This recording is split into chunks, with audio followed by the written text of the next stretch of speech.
similar events.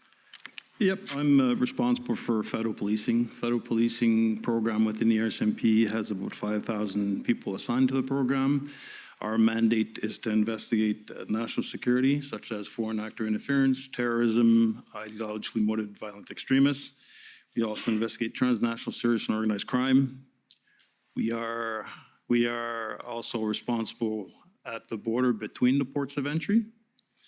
And we also have a protective policing mandate, which ensures protection to certain incoming dignitaries, so the Prime Minister, Chief Justice, the Governor General, and others that are appointed by the Minister. And we also have our intelligence and international policing that reports into federal policing. So my role in the convoy from the onset, really, we were looking at it through a lens of protective policing. That was our core mandate when it all started. As the resources ask started, and as this grew, the commissioner appointed me to be the point person for the organization to coordinate the assistance that we're providing to OPS throughout. I was part of the goal command structure when it was formed. My responsibility throughout from the beginning was to ensure that the commissioner had the right information to brief up at the various briefings at the DM level, at the ministerial level, at the ERGs. And the coordination of resources from across the country that needed to be brought in. I had a team looking after that. So really the assistance to the OPS and support of resources, regardless of the skill set, was under my responsibility. Thank you. We're going to come back in a few minutes to the federal policing responsibility of the RCMP. But you mentioned an expression in there that might come up later in our discussion. It has been mentioned before in various contexts. I think you might have called it the gold command structure, but I think the expression is the gold, silver, bronze command structure. Could you just describe how that works for the RCMP and how, in some of the contexts, it came to bear on the management of the convoy? Yeah, the gold, silver, bronze structure, and it's well explained in the report. But basically, the gold structure is really providing a strategic direction to manage the operation. The bronze is really the people who would look at planning the event, and then when you get to the silver, is actually the people who are actioning the plan that's being done. For me, reverse gold, silver, bronze. Gold, silver. Sorry, yeah. Silver are actually. Preparing the strategy that was dictated by the gold command. And as it trickles down to the bronze are really the feet, the boots on the ground, the SMEs that actually action the plan. Okay, and that command structure, as I understand it, there wasn't just one applicable to all of the RCMP. That might be implemented in particular jurisdictions or indeed to deal with particular situations or incidents. Am I right there? That's correct. Okay. So you might, for example, for Coots or for a province, have a gold, silver, bronze structure implemented to deal with events in those locations. Correct. The one in Ottawa was specific to dealing with the one in Ottawa. Thank you.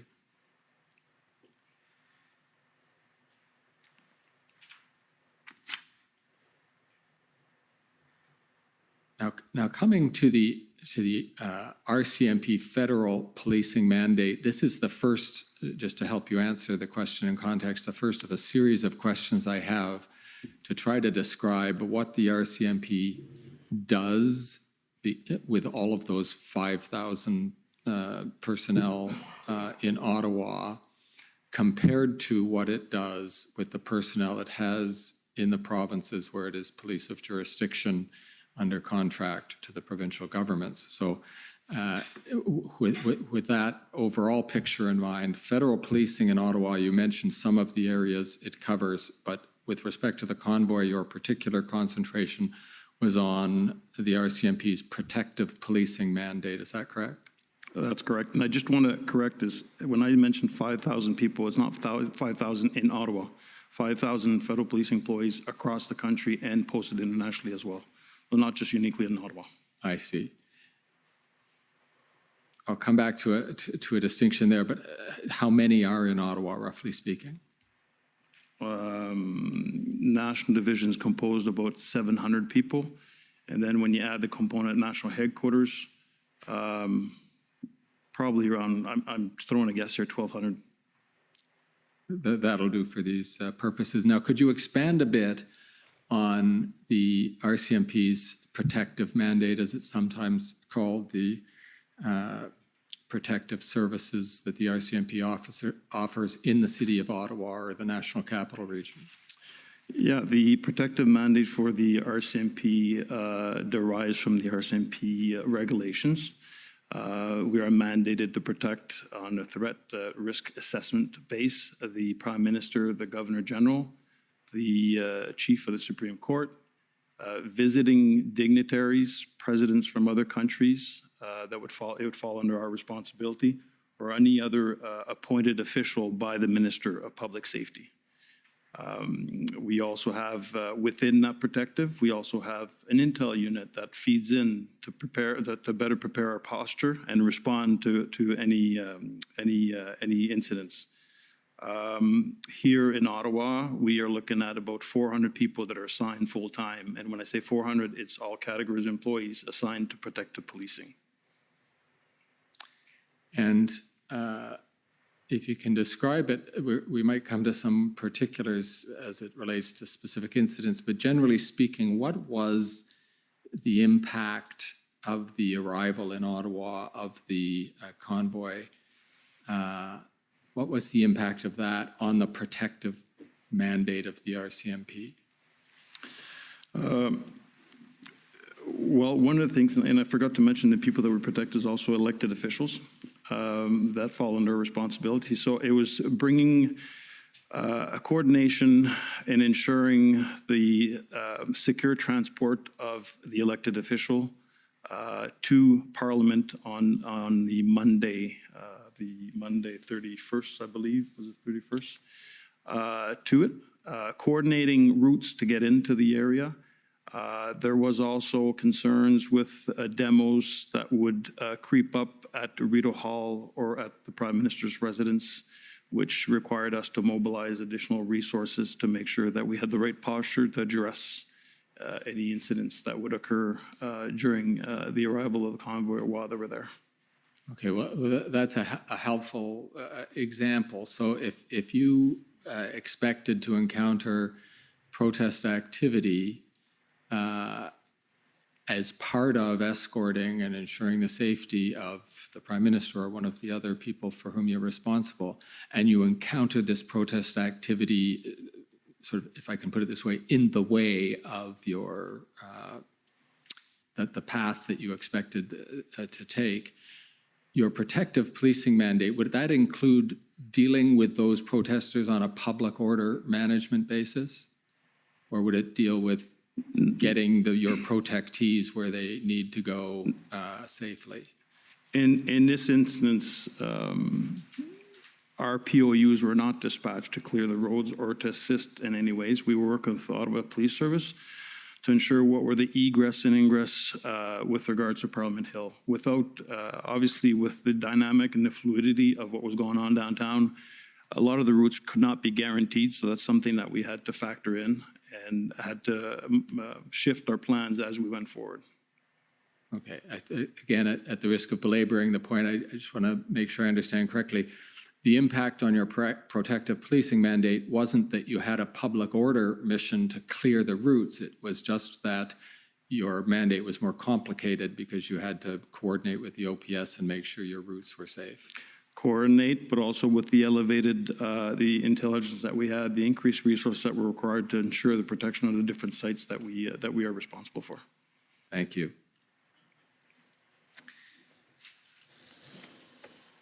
Now, another part of your police work, I'll put it this way, because I'm not sure how it would fall into these mandates, certainly your federal mandate, was to collect intelligence as the convoy was approaching. Now, we're not going to spend a lot of time on that, and Commissioner, this is the point where I would footnote, so to speak, the witness summary that I referenced at the very beginning, because Commission Counsel did do an interview and filed the interview summary of Ms. Ducharme and Ms. Vignette specifically on this point of the RCMP's collection of intelligence in relation to the convoy. So we'll just ask this panel a few questions about this. You did have an intelligence team analyzing the information available as the convoy was approaching, correct? Yes, we did. Can you just give a quick overview of who those people were? Yeah, there's several structures in place when it came to intel within the organization. So we had an ideologically motivated criminal intelligence team that were looking at it more from a national scope as to what was going on and providing strategic threat advisory bulletins. I think there's 8 in total that went out throughout the legal protests. And we also had our protective intelligence unit that was really gathering intelligence to help us with our protective posture, but it doesn't neglect the fact that the information gathered under the PIU unit would be shared with other agencies. And eventually, early on, I think it was on the 28th or the 29th, pardon me, we did create what is known as a combined intelligence group that would bring together people from different law enforcement organizations within the Ottawa area, such as you'd have OPS, OPP, Sûreté du Québec, Service de police Delveli Gatineau, that would be present, and that's meant to bring to a hub together so that everybody can share the information that they have, because it's not just the RCMP working on a block of information. Every organization is working on the information, and it's coordinated through that combined intelligence group. As this grew and there's more and more increased resources being brought in, we stood up at the national headquarters. We stood up another combined group really to coordinate the intel from a national perspective so that we could prepare the commissioner with a picture of what's going on across the country. I'll factor that into, you've heard the Hendon report several times. That was a report from the OPP that was also used to help the SIG, the Combined Intelligence Group, in the analysis of all the intel that's coming in. So there's several players involved when you look at a combined intelligence unit or group. And where was the combined intelligence group working? I believe it's out of the NCRCC, National Capital Region Command Center, that was located. It's located in Orleans, which is located in Orleans. Thank you. Now, Commissioner Lucky, this is probably something that's best directed to you, because what I'd like to do now is ask you to describe quite a different role that the RCMP performs in the provinces other than Ontario, Quebec, and perhaps Newfoundland, but the role of police of jurisdiction in the provinces and some of the municipalities of those provinces. Can you give us an overview of that? Yeah, this falls under our contract and Indigenous policing business line, and it is the policing that we do in all provinces and territories except Ontario and Quebec. It represents about 70% of our workforce, and they're contracts with provinces, municipalities, and some Indigenous communities. The contracts are held by Public Safety Canada, and we provide the policing service under those contracts in those provinces. We don't do policing in the entire province. Why I say that is usually in big municipalities. For example, in Alberta, you have your Calgary Municipal Police, you have your Edmonton Municipal Police, and then generally speaking, the RCMP, there's a few smaller ones like Lethbridge, but generally speaking, we police the rest of the province, except for some of the bigger municipalities who have their own independent police agency. Let me ask if I can, if you can draw a comparison for those of us who are more familiar with the policing situation in Ontario and Quebec, where we have a provincial police force, which is sometimes also the municipal police force, but sometimes the cities have their own police forces. Do I understand correctly that in the provinces other than Ontario and Quebec, that would be the RCMP, you would be the provincial police force, and in some cases, the police force of the municipalities that don't have their own police force? Yes, very similar to what the OPP or Sûreté Québec are. Right, so functionally speaking, again, this sounds Ontario and Quebec centric, but the RCMP is the OPP or the Sûreté de Québec in all of the provinces except Ontario and Quebec. Yes, And that is arranged by a contract with each of the provinces, correct? no, not necessarily. We have 194 contracts, 169 contracts. Some, in the case of BC, for example, the province has the contract and they sort of subcontract. But in places like Alberta, they have a provincial contract and then they have municipal contracts. Any municipality over a certain population will go into a municipal contract and it changes the funding formula, as well as there are certain Indigenous communities where there's a different funding formula.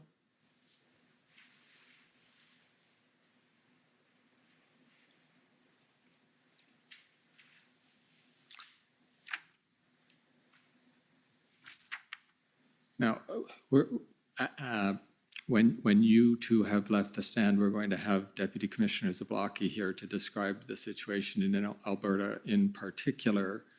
But before he gets up to describe that situation, perhaps Commissioner Lucky, you could describe the way in which the contracts you have with the provinces, either a single contract or multiple, as you just described, allow you to move resources within a province to areas where they are needed or between provinces when there are higher demands in one province than another. Yeah, this is the beauty of our model in the sense that under the provincial policing service agreements that we have, we can move resources. It's called an Article 9. So in the case of Alberta, Commanding Officer Zablocki can move resources from within Alberta as he wishes, just advising the province of that if we're doing any big movements of resources. And then again, under a different subsection of Article 9, we can request up to 10% of resources in any other province. And so what we do is we normally, if it's urgent matter, we move the resources and then ask for permission later because we'll never compromise the safety of Canadians. But generally speaking, when we know big events are coming on, we will prepare those letters in advance. The letters go from myself to the minister to the applicable policing jurisdictions. And it's always based on a cost recovery. Right. Which is to say, if one province borrows a bunch of your officers from another, there's a financial arrangement to compensate for that. Yes, and that's exactly what ended up happening in Alberta during these convoys. We do also have access to federal resources, like Deputy Commissioner Duhem was saying, across the country. Those don't fall under those agreements. They're federal resources. Right. Now, let me ask you, are there advantages from an operational point of view if you are bringing in officers from, say, British Columbia to Alberta or from northern Alberta down to southern Alberta, et cetera,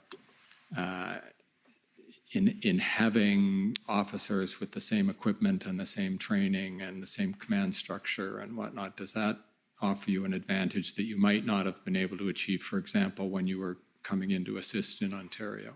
Absolutely, because we have the same, more or less, training standards and service standards across the RCMP, and that flexibility allows for, especially in extended events where you have multiple, you have to provide relief, and you can't sustain things like the forest fire in Fort McMurray, the manhunt in Manitoba. You can bring those resources in seamlessly because they have the same level of training and the same equipment. Thank you.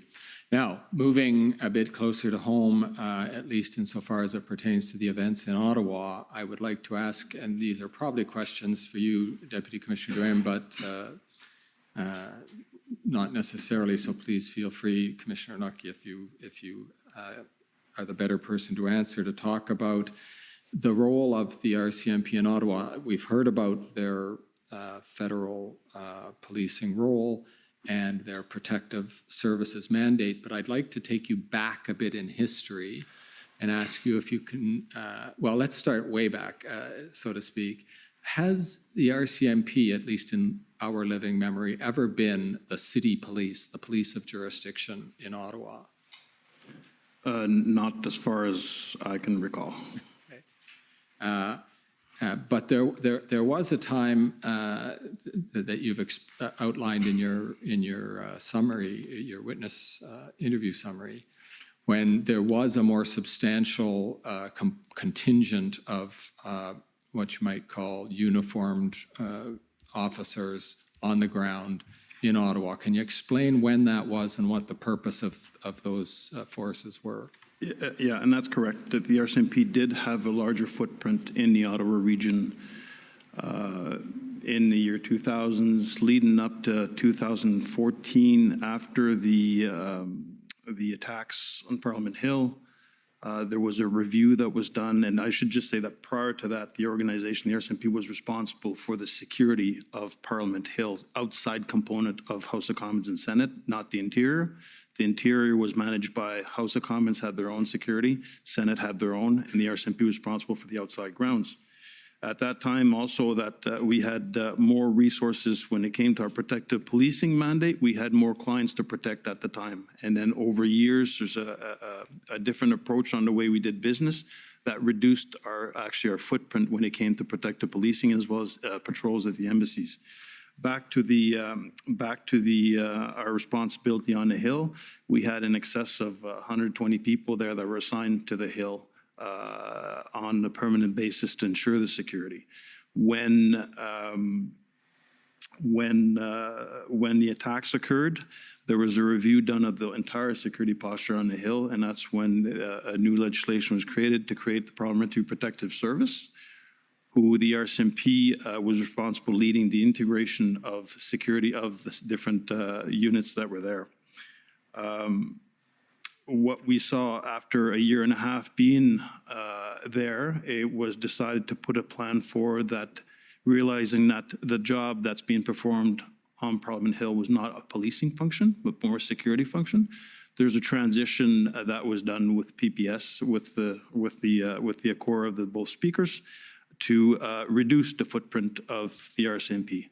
Currently, legislatively, the only position that requires an RCMP member is a position of director.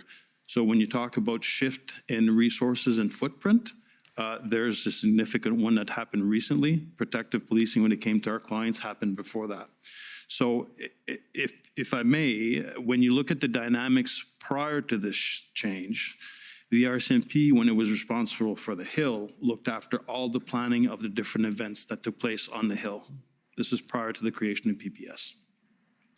And we would work jointly with Ottawa Police Service. Being a demo that's going through the streets of Ottawa and would land on Parliament Hill, then it's shifted over from OPS to us. And we work jointly on that in regards with the plans, the preparation to respond to any of demos that are going on the Hill. When PPS came into to effect, I was the first director. And what we were looking at is the PPS becomes distinct and basically not separate from the RCMP, because the RCMP still had a role to play, but must be distinct. So the planning was now done from PPS. This was 2015. Every event that was on the Hill was being done from PPS and not necessarily the RCMP. We assisted at the beginning, but now they're completely autonomous when they're planning for events on the Hill. And in your witness summary, some of the questions that Commission Counsel asked had you explaining that this perception that the RCMP and the OPS should be working jointly to manage large events in Ottawa hasn't entirely dissipated from the minds of the people at Ottawa and the OPS. Can you just give us a description of that situation as you see it now? So we still work jointly with the OPS. I can give you an example of any event that would occur on Parliament Hill. PPS would have the lead for planning the event on the Hill, but you would also have OPS would be responsible for whatever's in the street. And we'd be involved from a protective lens as to what's going on. Will there be any road closures? Will there be, what's the impact on our mandate? But it'd still be a lead role from PPS, but organizations will come together. And would that also be true for other events, perhaps elsewhere in Ottawa, where your protective policing mandate would be affected? We talked about how in the convoy, you needed to move people around the city, elected officials and whatnot. But would that also be true if there were some other event independent of the convoy today, that your protective services people would liaise with the Ottawa City Police? Definitely. Any significant event in Ottawa, I mentioned earlier the National Capital Region Command Center. That's a coordination hub where we have various partners at the table to understand the dynamics that are going on a daily basis, or even hourly. And then sometimes, it allows us, it allows emergency personnel such as fire departments, paramedics, to adjust their response according to the intelligence that comes into this hub. But on a day-to-day basis, yes, there's liaison going on with OPS, with the Ottawa Police Service, but it's more there's liaison going on, but less of a reliance to rely on OPS on a daily basis. But it's only when events are in the area, that's when we come together and CRCC and make sure that everybody's informed so that we can properly plan. Everyone can properly plan. Okay, now moving to the period immediately prior to the convoy, what did you expect? And I'm saying you, Deputy Commissioner Durham, but perhaps Commissioner Lucky, you also had a view on this. But what did you expect this event to be? Well, as I mentioned earlier, I was looking at it purely from the lens of our mandate when it comes to protective policing. How is this going to impact the people that we're mandated to protect? Does PPS need any assistance as this move forward? So it was really through a lens of not a demo, but really how is it going to impact us on our service delivery when it comes to protective?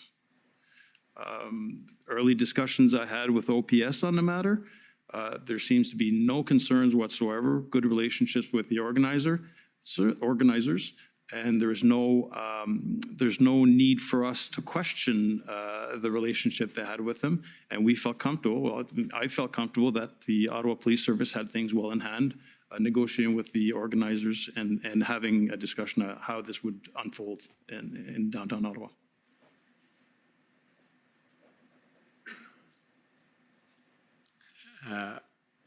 If I just cast back to the point about intelligence that was being collected by your IMSIT and other people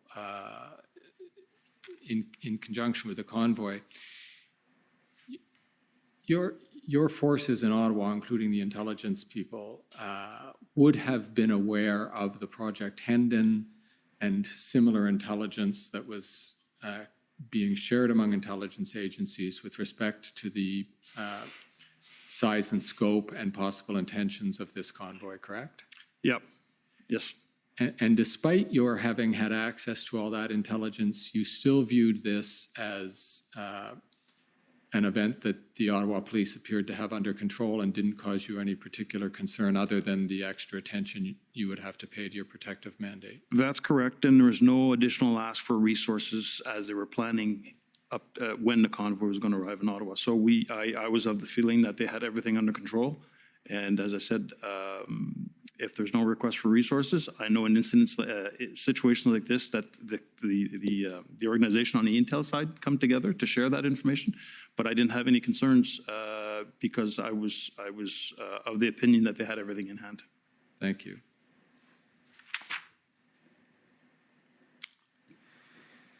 There is a fair bit of material that's come before the Commission already, and a lot of it is set out in your institutional report and the summary of your interviews. So I won't rehash it all, but I do want to spend some time on the question of the requests by the OPS for assistance and resources to be provided by the RCMP. I'll begin by just asking you to describe, this is probably for you, Commissioner Lucky, the logistical challenges and perhaps administrative challenges that the RCMP faces when it, well, I suppose some of these apply even when you're moving within provinces that you have contracts with, but in all events, the logistical challenges that you had when attempting to mobilize resources to assist in Ottawa or otherwise in Ontario. Well, first and foremost, in the requests, they weren't requests for plainclothes officers, which is what we primarily do within Quebec and Ontario. Obviously, they're police officers, so they have uniforms each and every day. So when we make requests for the federal resources in a uniform capacity, that's changing their role, their primary role.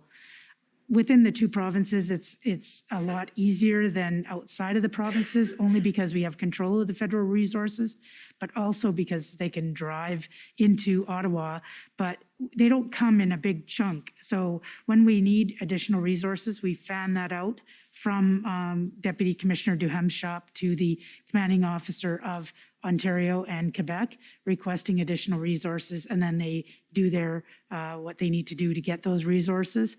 And they will come individually or, driving, however they get there. When we're doing the same thing nationally, of course, we have to request under the PPSA, the Article 9, and then we get into way more logistics in the sense of flying them out. Are there going to be vehicles available? What kind of shifting are they going to do? What types of resources do you need? Because especially in the contract policing environment, we have a multitude of different types of resources within the uniform capacity. So we need to know what kind of resources and how long they'll be gone, because when we take resources out of the contract side of the house, they have to be backfilled somewhere else because policing goes on. So we have to make sure that all of those logistics are done at that level. Can I add to that? An important factor that we have to remember is that requesting resources, be it from Quebec or Ontario, the RCMP still has a mandate to fulfill in those provinces. And mobilizing resources, you have to find the resources. We have ongoing investigations that we cannot stop.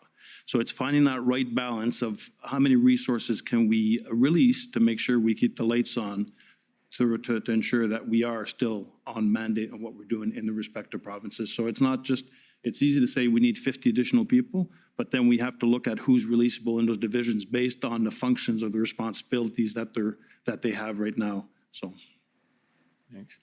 Yeah, there is a lot on the record and about how many resources were available when.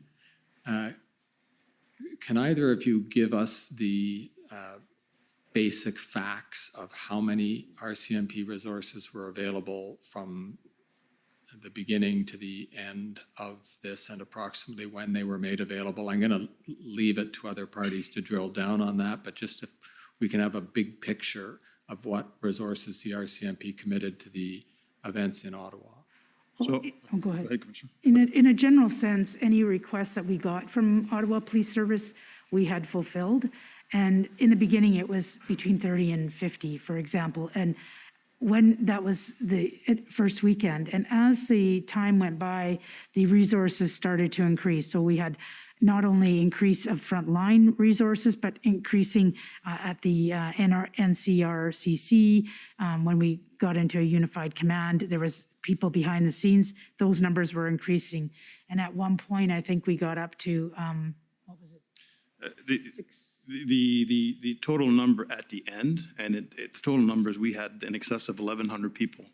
1,100 people, employees dedicated to either the Ottawa Police Service assistance or our protective mandate. And I can break it down even more in the sense that a little over 650 police officers to assist the Ottawa Police Service and close to 210 to assist us in our protective mandate.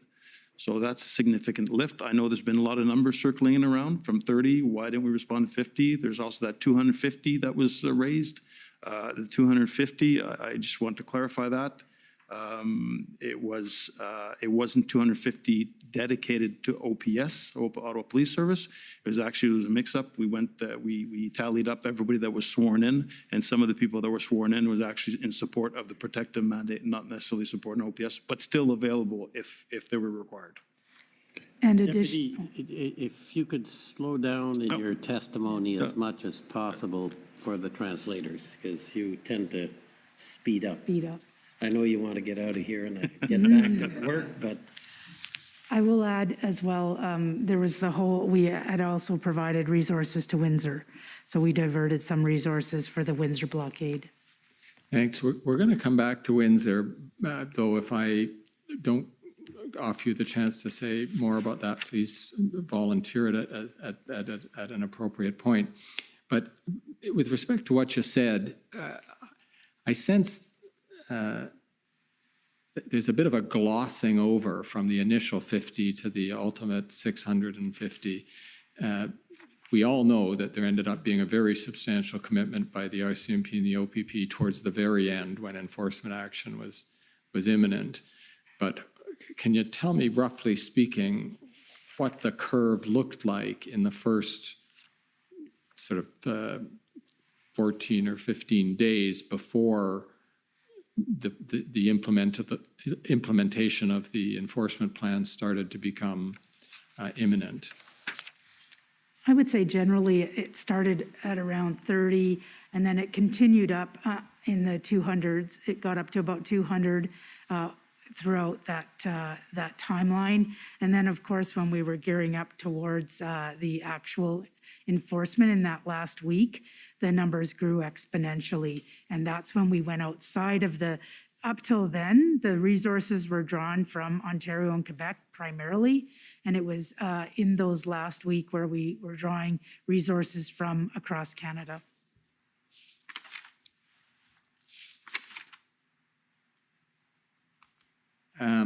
That's exactly the information I was looking for. Thank you.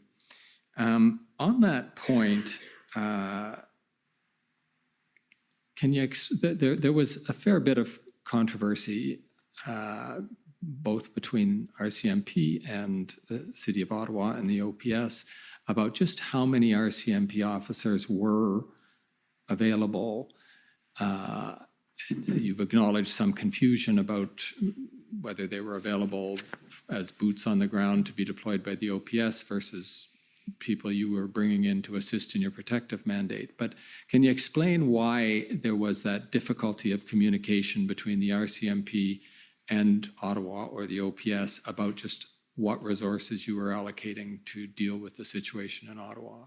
Well, I'll start and then I'll pass it over to Deputy Commissioner Duham. But part of the confusion came out of the fact that we were swearing in a bunch of officers that may in fact be used but weren't being used.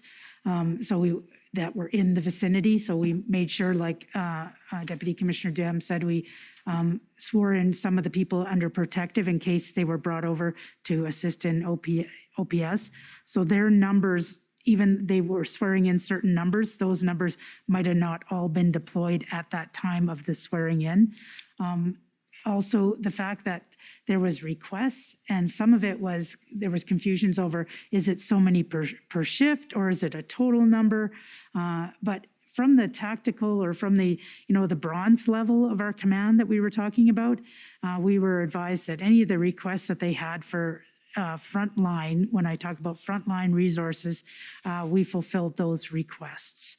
And I think there was a confusion between what the mayor may have been reporting and what the chief may have been reporting, but we were advised at the tactical level that anytime they needed resources, because that's where they get into what kind of resource, where are they going to be placed, what shift are they going to be working, that was all done at their level. We didn't get the intimate details of that, but we were advised that any of the requests that they were getting through the command center, that they were fulfilling.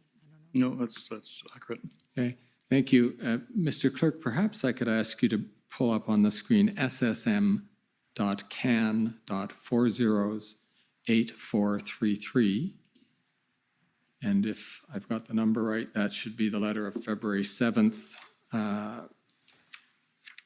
from Councillor Deans and Mayor Watson to the Prime Minister and the Minister of Public Safety.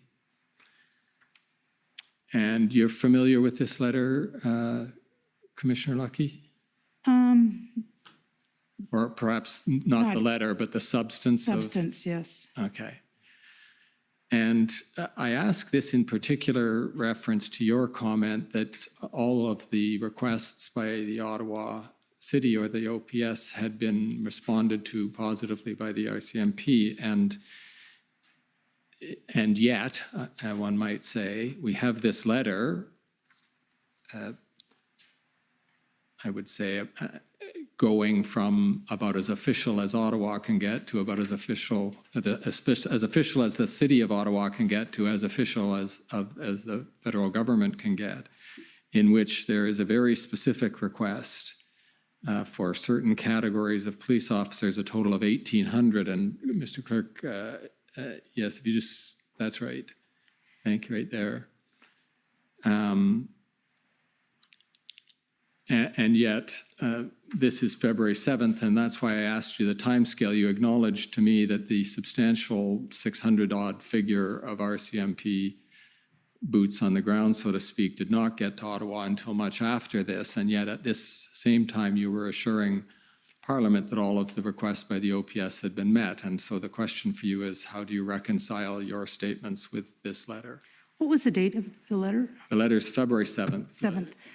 Yeah. At that point, when there was a request for 1,800 resources, and obviously I was in consultation with the OPP commissioner, and it tells what kind of officers, but it wasn't, is it 1,800 RCMP? Is it, you know, because there was still the OPP who were responsible for securing resources from all the various municipalities. We were under the impression that it was 1,800 between all of us. And what did that mean? Who was going to provide what resource? And when we get into these high numbers, that's when we have to ask, okay, what is the plan? Where's your plan? How are you going to rotate these resources? What kind of resources specifically? And it sort of talks about that, but 100 civilian staff, what does that mean? There's all kinds of duties under civilian staff. The public order officers, 600, we don't have, you know, to have 600 public order officers. The OPP was actually responsible for the prioritizing of public order officers within the province of Ontario during that time. Did that mean they were going to provide the public order? We were going to provide frontline. So until we saw what the plan was, because the minute we draw outside of Ontario and Quebec, we have responsibilities to our contracts. We have to know when we draw them out, how long are they going to be gone? When are they going to be replaced? How are they going to get there? What are the logistics? Is there equipment that they can't bring with them that they need when they land, like certain vehicles or command centers, if in the case of public order? If they are going to drive their command post, then they need lead time. So there's lots of things to consider. A general request like this, it sort of in a way caught us off guard because we didn't have those discussions with Chief Slowly up to that time. There was talk about increasing the resources for enforcement, but we didn't get into any specifics until this letter came out. Yes, if the paragraph that begins, "We ask the government of Canada and the province of Ontario to work with us to secure this combined officer surge." Is that what you mean when you didn't know which force were being asked for? Yes, because it wasn't, even though it was to the federal minister who is in charge of, who oversees the RCMP as part of his portfolio, we didn't assume that we were being asked for 1,800. So did it mean that 3/4 of those resources would come from Ontario and 300 or 600 would come from RCMP?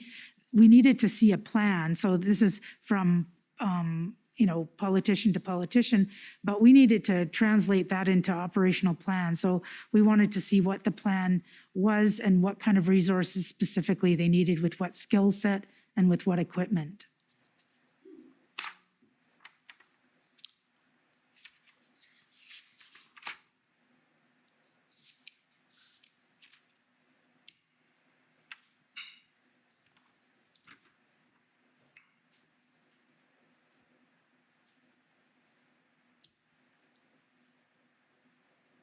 On a related question,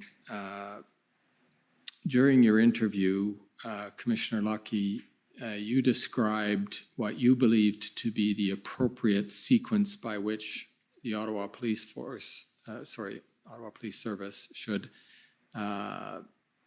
seek assistance when it was beyond its own capacity, and that in particular it should go to the Ontario Police, provincial police first, or at least the Ontario government, and ask for assistance, which presumably would be provided by the OPP. And you referenced the provisions of the Ontario Police Services Act as indicating the path for this to take place. But was it your impression that that provision of the Ontario Police Services Act obliged Ottawa to go to Ontario either first or only to get assistance, policing assistance? No, I'll be honest, I didn't know the nuances of the Ontario Police Act until this convoy, because we don't fall under the Ontario Police Act. So when like I said, at the beginning, we just provided resources directly to Ottawa Police Service. They didn't go through the OPP. This was, assistance to a neighboring police service, and we provided that. And even subsequent requests wasn't going through that. But when it got to this number, that's when the OPP commissioner explained to me the process, which I wasn't aware of, that such requests should go through the OPP, and then the OPP would exhaust all avenues within the province of Ontario, and if required, would come to outside, they can go to like another municipality like Edmonton City Police or a different police services, or they can go to the RCMP. And it wasn't until we got that big ask that I was getting more information about the Ontario Police Act.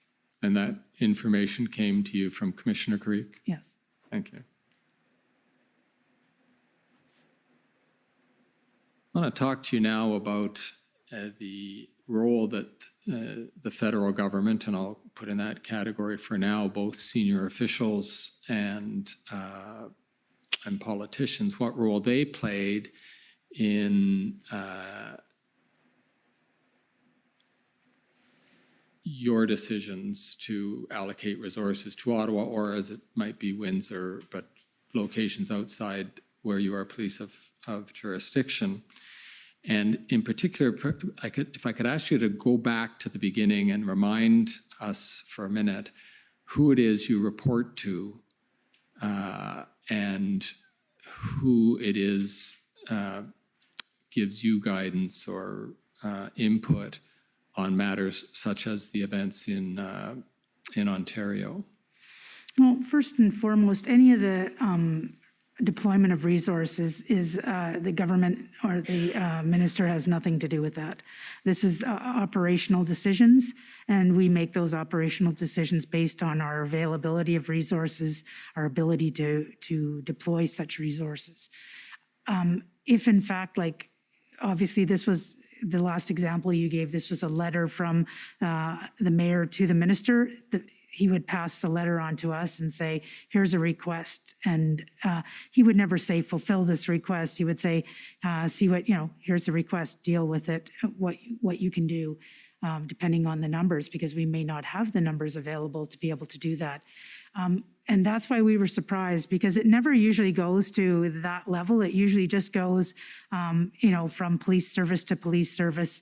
If they require assistance, it would come through our police service. We would fulfill it as best as we can. Because in this particular convoy, our goal was to assist Ottawa Police Service as much as we could, so that they could be successful in putting an end to the protest.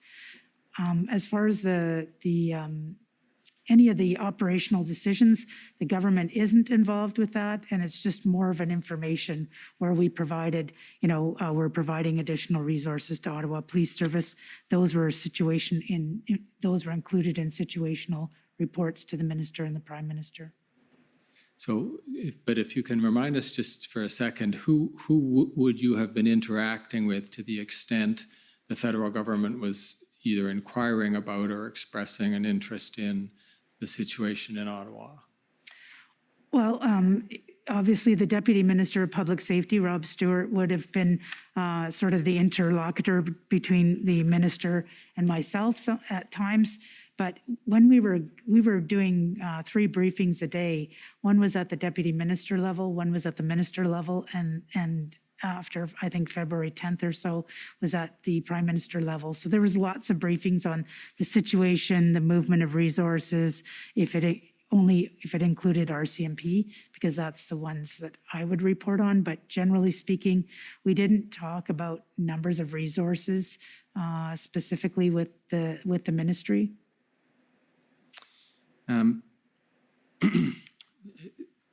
Let me ask the clerk to pull up PB NSC CAN 408043.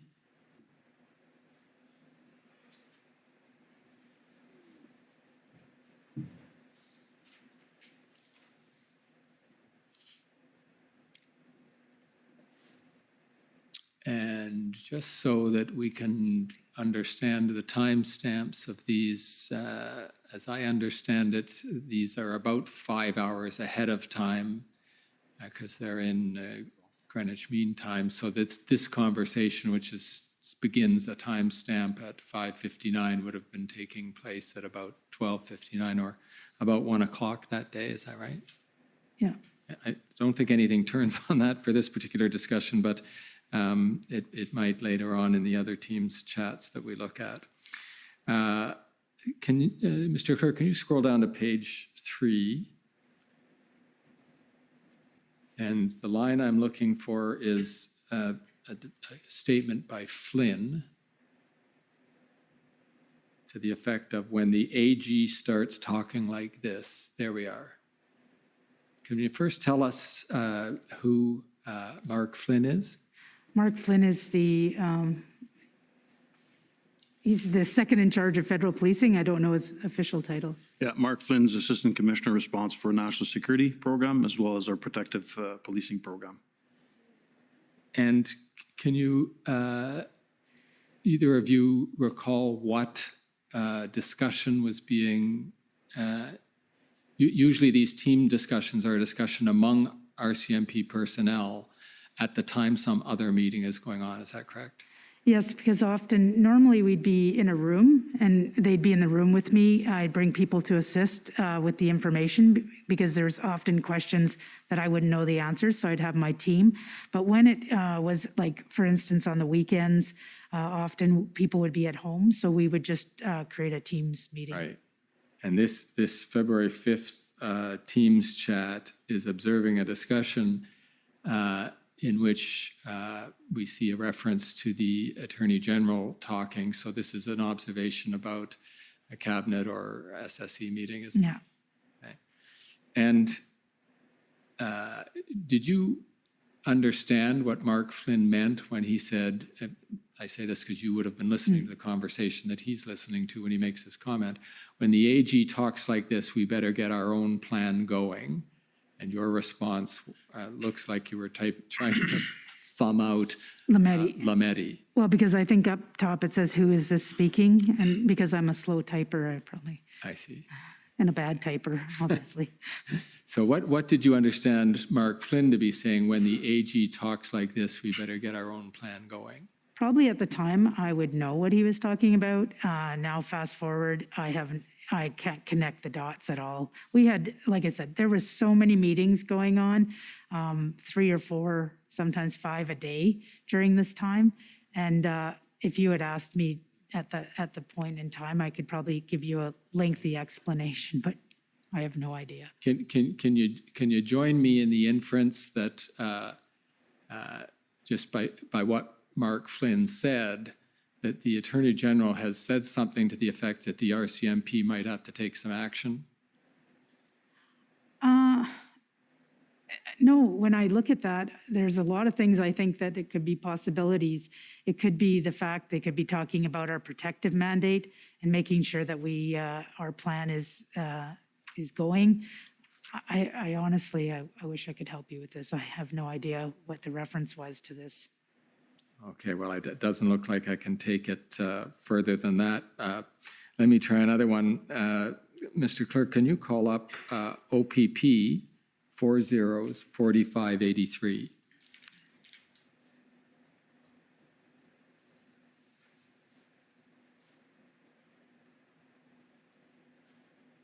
And on page 3 of that, and we're going to have to figure out who's who in this text exchange. But first of all, Commissioner Lucky, can you confirm that this is a text exchange between you and Commissioner Karik of the OPP? I believe so, yes. Okay. And I don't know whether to ask you, clerk, to scroll up or down, but there we are. The blue, I believe, is you, Ms. me, Lucky. Is that yes. correct? Okay. And in the middle there, you say this: between you and I only, GOC, and by that you would have meant the Government of Canada. Yes, The Government of Canada losing / lost confidence in OPS. We got to get to safe action / enforcement. Can you tell me what you meant when you said that? well, generally speaking, I mentioned it earlier, is our goal, and especially from my point of view, was how can we help Ottawa Police Service succeed in this occupation of downtown? And so now we're into the second weekend. Of course, there's not much we can do during that weekend because the numbers have grown exponentially. So I think, first of all, when they first came on the very first weekend, people assumed that they would, the convoy would come into town, they had an agenda, they'd follow their agenda, and then they would leave. And when that didn't happen, and we got into the second weekend, we didn't, from my point of view, we weren't expecting that, for them to stay that long. And now it's, they're creating infrastructure, they're disabling vehicles, so now they're there for which appears to be a longer term. So instead of reducing the footprint, which is always our goal in protest, to reduce the footprint so that if you do go into enforcement action, you can do it the safest way possible with the least amount of resources, it was increasing exponentially. So of course, people were losing confidence in the OPS's ability to deal with the situation. Now, I'm going to leave to others the more particular comments in your the summary of your interview about the leadership of Chief Slowly and the specific operations, the Ottawa Police Service. But on this point, you talk about the Government of Canada losing confidence in the Ottawa Police Service. What was it in your interactions with the officials and politicians of the Government of Canada that prompted you to have that view? Well, we always got the same question each and every day. When is this going to end? How is it going to end? And we really couldn't answer that. And of course, early on, we weren't intimately involved with what was going on. So there obviously could have been negotiations with the protesters, the leaders of the protest groups. But people from the outside looking in weren't seeing any decrease in the activity. They were seeing the opposite. They were seeing increase in activity from the protest groups and more people getting involved, especially on the weekends.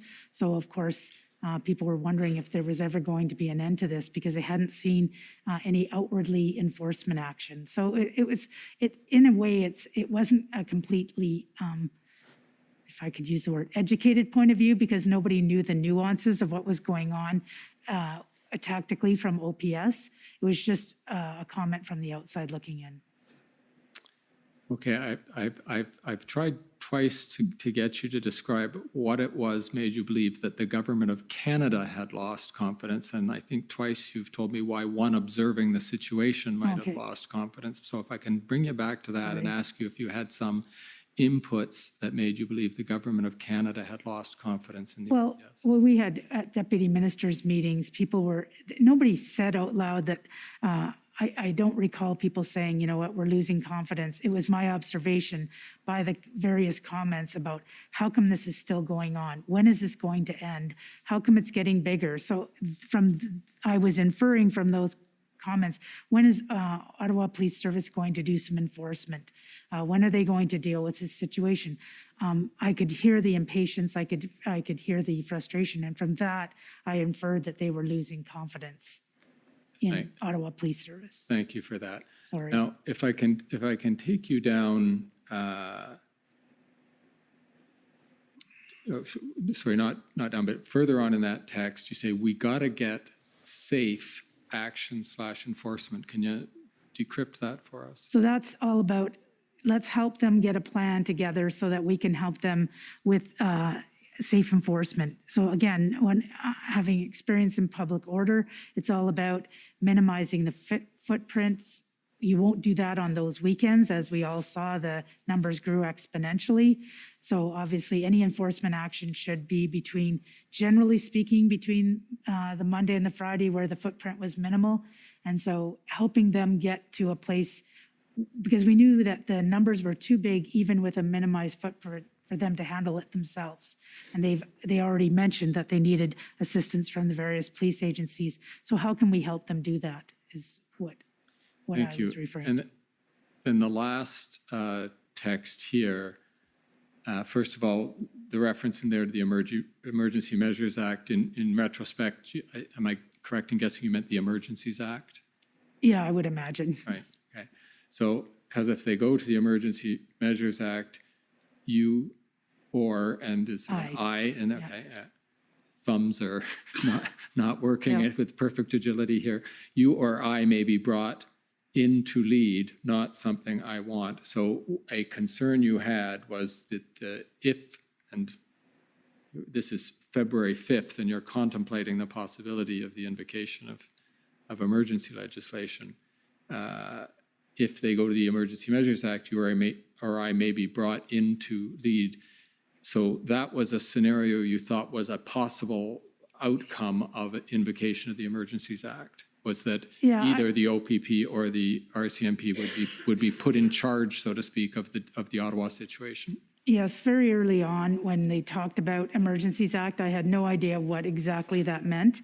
And there was talk about, well, what happens if Ottawa Police Service cannot enforce or have the ability to deal with the situation?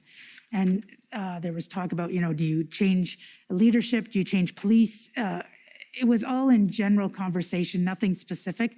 And really it was from a place of problem solving. Everything was put on the table, and so that was one of the things that came up, whether or not that could actually happen. That's when I started learning more about the Ontario Police Act, where if they started to go through the process of the Ontario Police Act, they would in fact be the OPP that would be next in line to assist. And so it was just, all it was sort of, we need to help Ottawa Police Service as best we can, so that Tom Carrick and I had lots of conversations about helping Peter succeed through this unprecedented event, and doing what we can to, through resourcing, through equipment, through advice, any which way we could to help them get through this situation. Thank you. And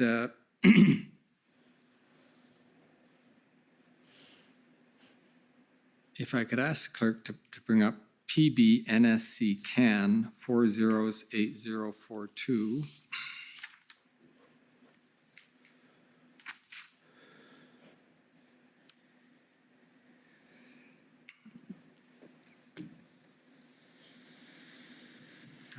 And scroll down to page 2. If I've got the right document, there should be a comment by Whalen.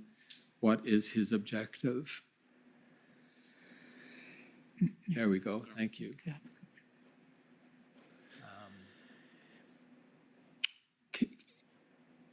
Now we can see from the extract above that you were a participant in this Teams chat. Again, can I take it correctly that you are in a Teams chat monitoring, I think at in an SSE meeting? Yeah. Yes. And do you understand what Alison Whalen meant by what is his objective beyond getting us to take over? Can you scroll up a bit? Mr. Clerk, could you give Commissioner Lucky the context there? Yeah, Jersey. Agree.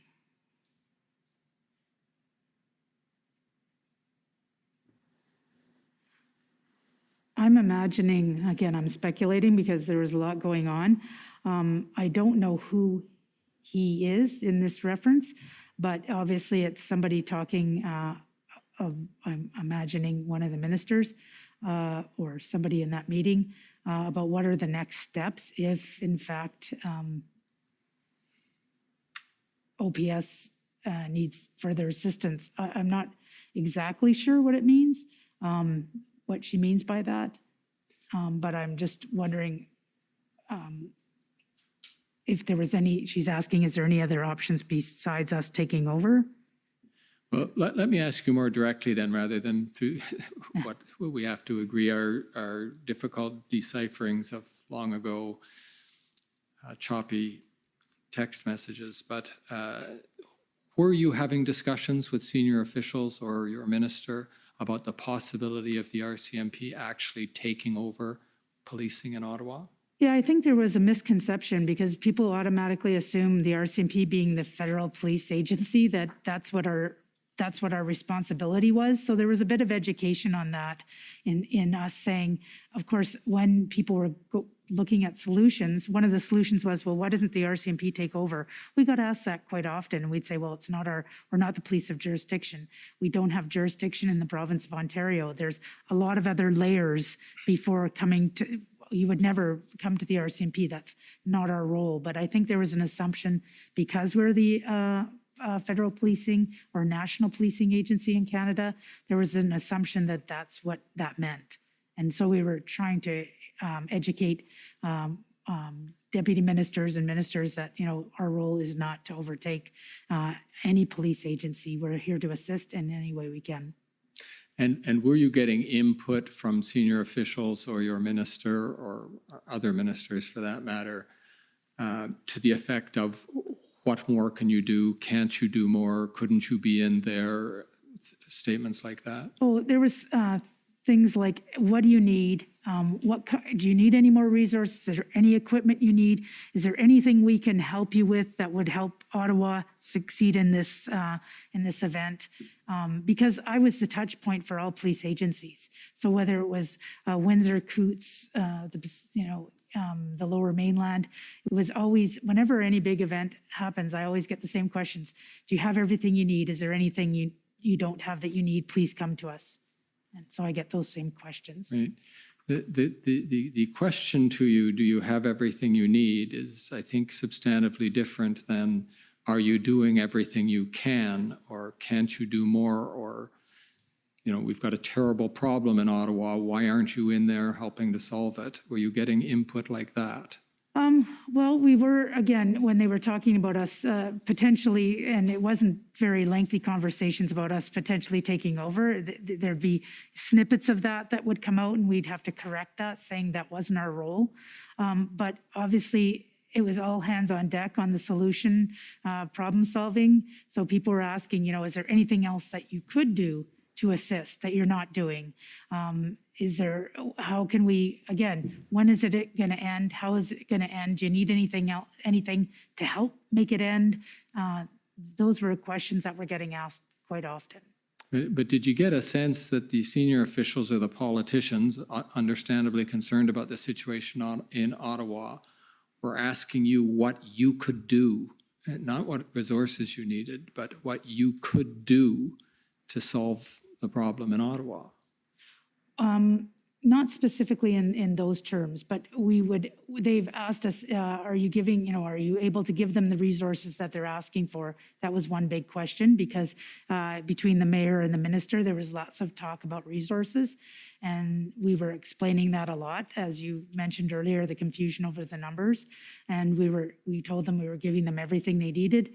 And when they're ready to enforce, if they require additional resources over an enforcement plan, we'll be ready to assist.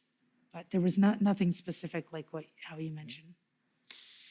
And I'll ask this question generally. Did you ever get a sense in the input you had either from the senior officials, your deputy minister or others, or the ministers, your minister or others, that pressure was being put on you, that I think you'll understand that if I put it this way, that crossed the line in terms of the propriety of officials and politicians giving you direction about how Ottawa should be policed? Absolutely not. There was a lot of, I didn't feel the pressure from our point of view because we weren't the police of jurisdiction, but I did feel the pressure internally because we wanted to do everything we could to help Ottawa Police Service. But as far as from the politicians providing direction or pressure, there was in general wanting to find an end solution to this. Of course, within our own organization, when especially on the gold, silver, bronze, when they all came together, everybody was rolling up their sleeves trying to figure out how are we going to end this and how are we going to deal with this. So we were putting a lot of pressure on ourselves from an organizational point of view. And I would say that the politicians felt the same pressure of wanting this to end. And of course, they're, like you said, they're asking, are we doing everything we can to help them? And our answer would be the same. They're leading it. It would be, and often I'd say it'd be like Chief Slowly going to Edmonton City Police and telling them, what to do. There's jurisdiction, and there's jurisdiction for a reason. And they, despite even at the final days of enforcement, Ottawa Police Service had the lead in that. And that was very, very important that there always has to be somebody who's taking the lead, and it's the police of jurisdiction.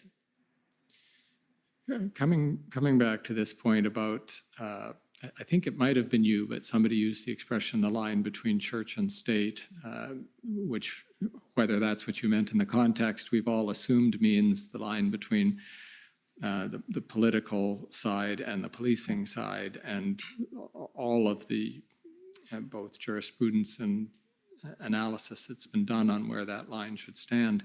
So my question to you is, where does the RCMP look for guidance on where that line is? And I'm just going to insert parenthetically, we've had a lot of information about how the Ottawa Police Service has, between it and the City Council, the Ottawa Police Services Board, and the same will be true of other police of jurisdiction in various places. We don't see the same between you, the RCMP, and either the senior officials or the politicians. So where does the RCMP look to help find that line between what we're calling church and state? Well, for me, it's pretty clear. Anything operational, we're advising what's happening, but we're not taking direction on how to do things. And we've never been provided direction on what we should do. And it was actually interesting, I think, in one of the meetings, because normally when I brief, generally speaking, the Minister of Public Safety, and sometimes now that they've split, the Minister of Emergency Preparedness. In this case, there was additional ministers. And so I think it was maybe the first IRG or maybe even the first minister meeting where I believe it was Minister Menachino advising these ministers that you are not to provide direction to the commissioner. They remind themselves. My ministers don't need to remind themselves because we deal with them on a daily basis or regular basis.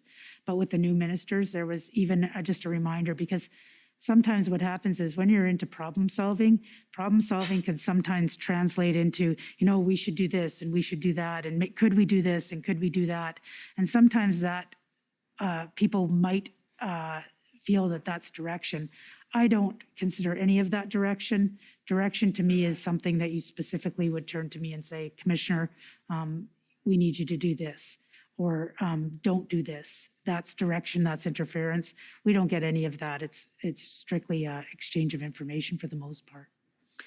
Okay, thank you for that. Is there some institution or body, though, that stands between you and your minister, the way that one might analogize to the Ottawa Police Services Board standing between City Council and the Ottawa Police Service?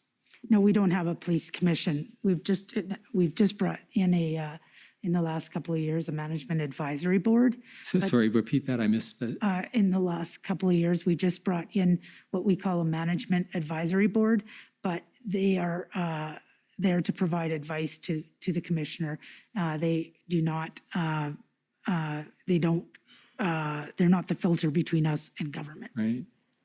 And so if your minister or a minister were to cross that line, it's simply a function of you having to say you're over the line, Minister,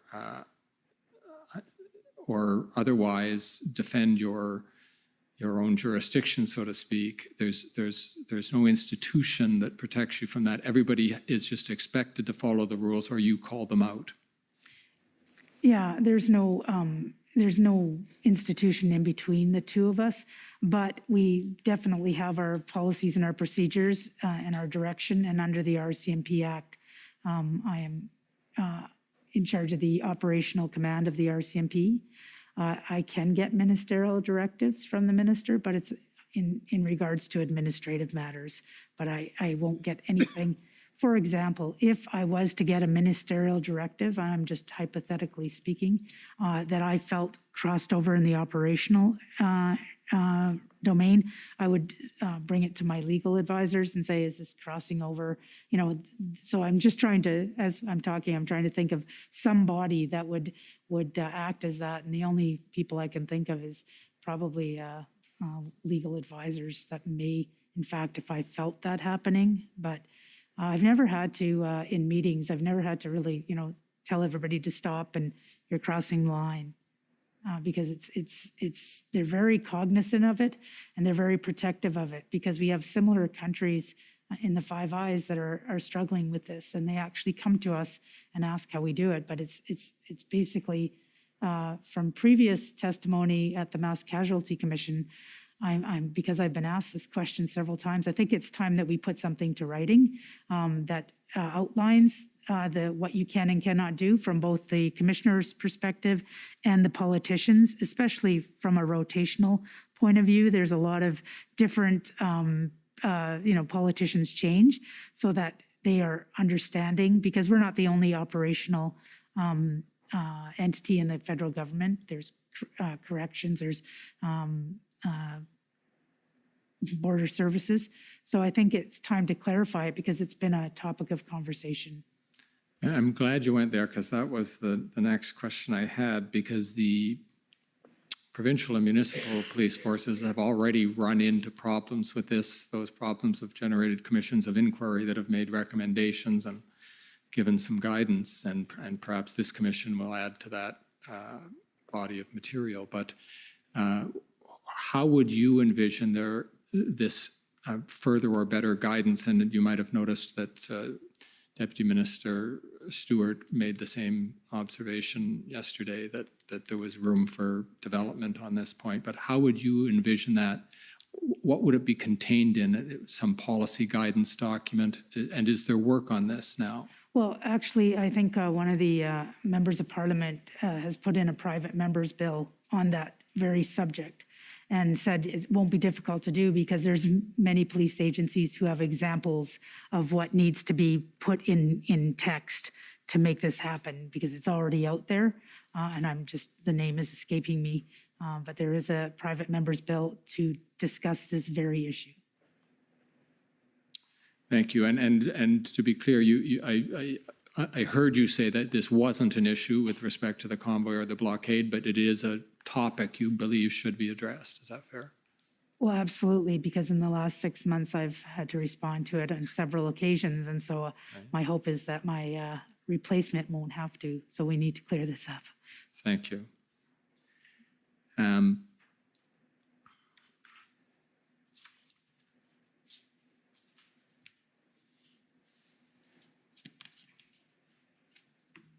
I want to come back on a particular point of interest that has attracted some attention already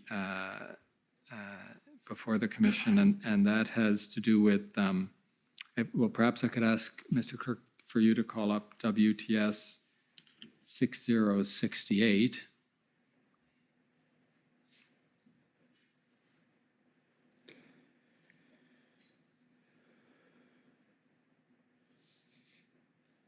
And if you can get to page 10 of that.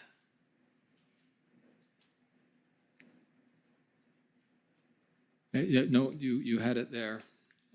And I recognize that handwriting. Not mine. Deputy Commissioner, This question is for you, because am I correct in identifying that as an extract from your notes? That's correct.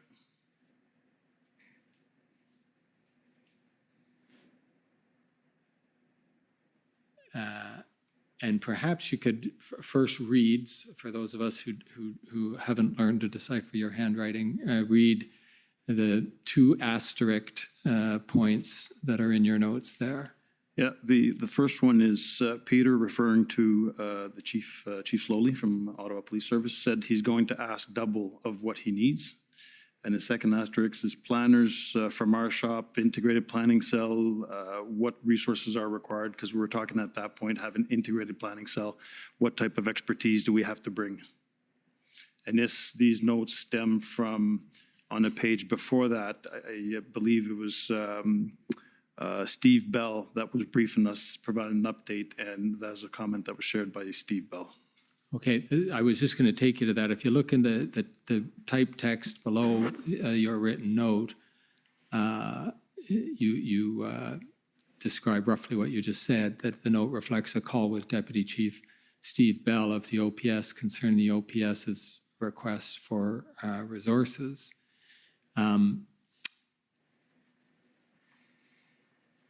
This is your note of what Deputy Chief Bell told you? Exactly. And if I could have the page before that, because I don't have my notes, but I'm quite certain it reflects a call with Chief Steve Bell. It's written down below, yeah.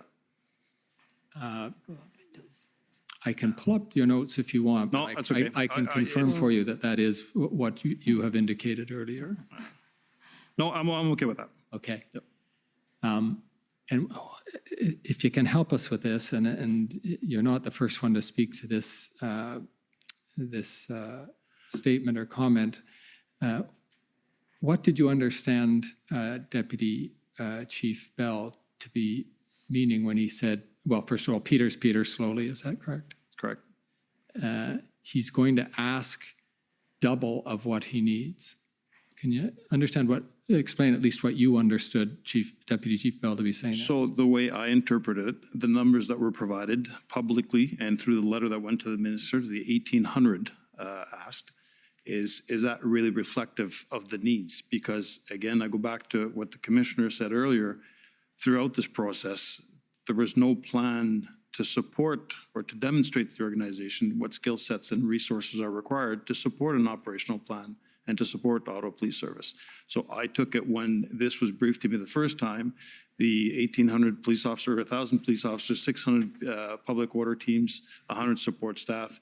I took it is that what they're asking? Considering that Deputy Chief Steve Bell says he's asking the double what he needs. So I wasn't sure if that was an ask, and it was starting to sound like a broken record where without a plan, both us and the OPP were kind of struggling as to what types of resources do you actually need to assist in addressing the issue in Ottawa.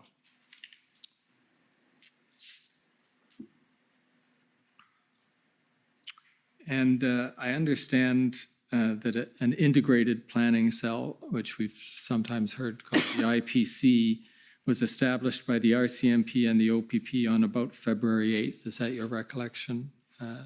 Around that date where we brought the SMEs, the subject matter experts together to start reviewing what they had and start building a plan.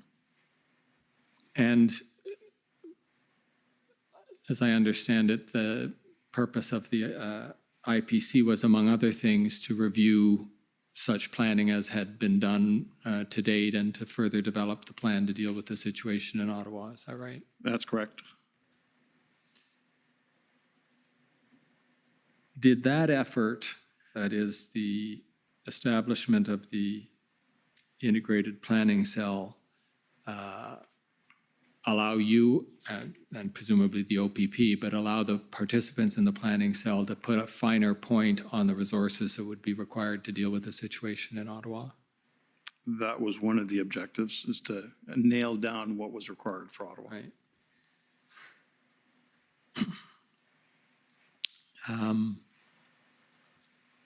I'll ask this question in an open-ended way. do you feel that the February 8th timeframe by which that integrated planning cell was established, do you feel that the situation in Ottawa could have been handled more effectively if that integrated planning cell was established earlier in the process? It wouldn't merely be speculation on my part how it could have been handled if this was put together sooner. Could it have come to an end sooner?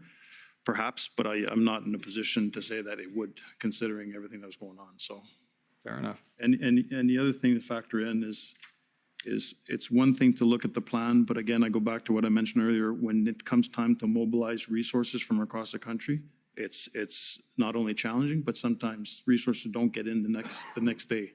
It takes a couple of days before you get there. So, If I could also add, not being intimately familiar with what OPS was doing, they could very well have been in negotiations with protesters. And we always say in public order, if you're in protests, if you are in negotiations with the leaders or various people in these protests, while you're still having the conversation, you're not going to go into enforcement. So not knowing that, we could only speculate that they could go into enforcement when they might, in fact, be in the midst of negotiating a peaceful resolution.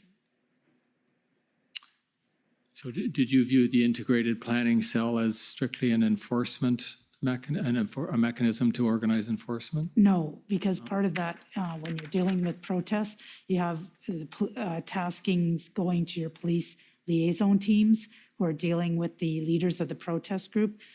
From what I understand, it was a little bit more problematic because generally speaking, you have one leader. In this case, there were several leaders, so obviously it makes the task a little bit more difficult when you're dealing with quite a few different people. But it's all about having those conversations about how to find a peaceful way to get an illegal blockade back to a peaceful protest. Thank you. And we'll come back to that very point, but just so I understand correctly, what you're saying is you don't mobilize your public order units right away when there's still a viable option of a liaison solution to the situation? Not necessarily. It depends on the dynamics, because if you are negotiating and there's problems where public safety is at risk, you may in fact you may be in negotiation and still have your public order teams staged at a location. So you still may need them just in case in the event. Every protest is different.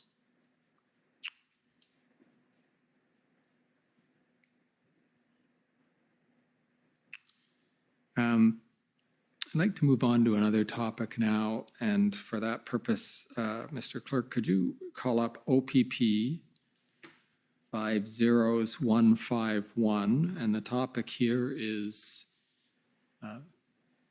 not everybody monitors these proceedings as closely as some of us do, but what we're calling the engagement proposal.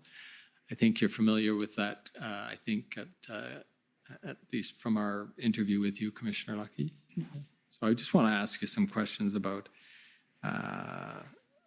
your involvement in this, and maybe I'll just throw it out to you to describe how you first learned about this possibility, what your involvement was with Deputy Minister Stewart and connecting him to Marcel Baudin, et cetera. So if you can just begin at the beginning and tell us what you can about that. So there was conversations about the protest groups wanting to talk to an official, like a politician or an official of some sort, and nobody was sure if it was at the provincial, municipal, or federal level at that point. And so I believe that Deputy Minister Rob Stewart was tasked with looking into the possibility of having an official speak with the protesters. And he wanted to know how that works with the liaison teams and how they what they're doing as far as negotiations with the protesters. Because we weren't involved with all of that, I reached out to Tom Creek and Tom Carrick advised me that it was in fact the OPP police liaison team that was leading the negotiations with the protesters. And so I asked if I could connect the lead, who the lead was of that team, and if I could connect them with Deputy Minister Rob Stewart so he could get more information. And really, my role was as a facilitator, and I introduced the two of them so they could talk. Later on, he was coming up with this protest engagement strategy. I think he asked what we thought of it. I sent it back to my team who deals with liaising. We have a different structure, but same idea, but different structure. I gave it to them to say, is there any red flags on these documents, or is there any advice we can provide Deputy Minister Stewart? I think we provided him a bit of advice on that. I think as well, I included asking Inspector Bowden what he thought of what I had said, but then I'd already realized that he had reviewed the document, I think. So it was just a matter of connecting Deputy Minister Stewart with Inspector Bowden on this protest engagement strategy as one of his tasks. Now, we did hear from Deputy Minister Stewart about the evolution and ultimate demise of this proposal, but in terms of your observation of it from its conception through to the end, did you hear it discussed among either officials or at the IRG? Did you have input on it to the IRG as to whether you thought it was a viable proposal? Not me specifically. It was Deputy Minister Stewart who was leading that, and any thoughts I had on it, I would have provided to him. Thank you.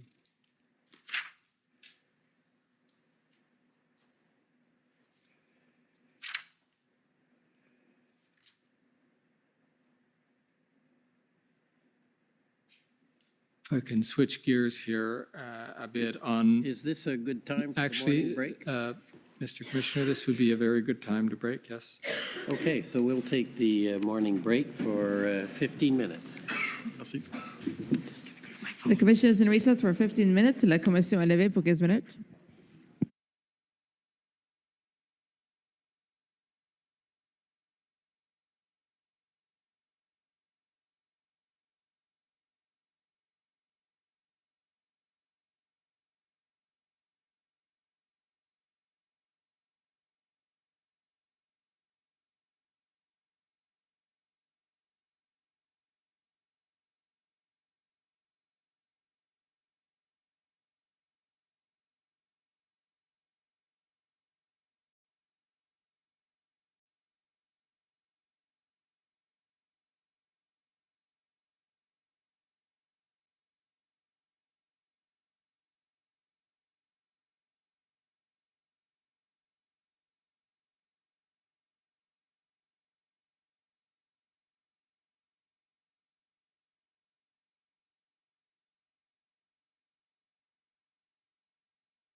Hi, everybody. Hi, Sandra.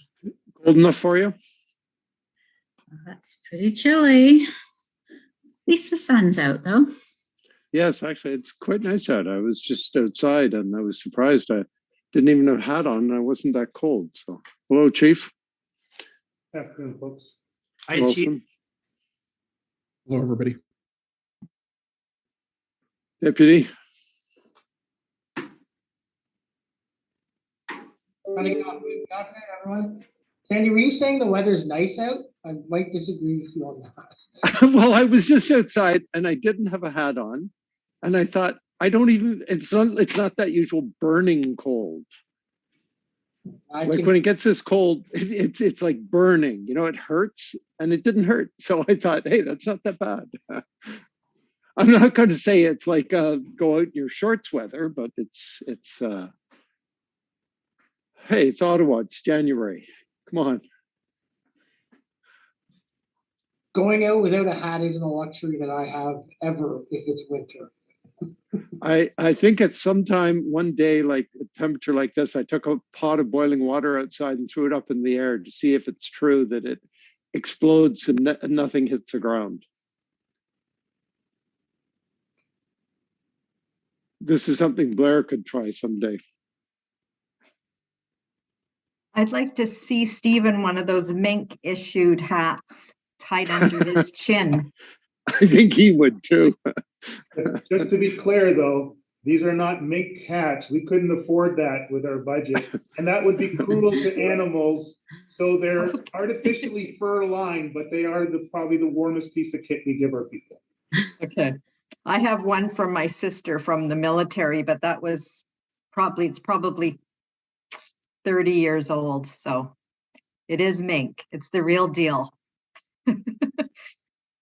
Actually, I have one of those too, but my head is way too big for it. And I probably shouldn't have said that. Okay, I think we're all here now. Is John Steinbach's on? I'm just trying to spot. I don't see the chair. Oh, there's the chair. Okay. So I think for us, we can go whenever the chair is ready. John's the only one that's not on.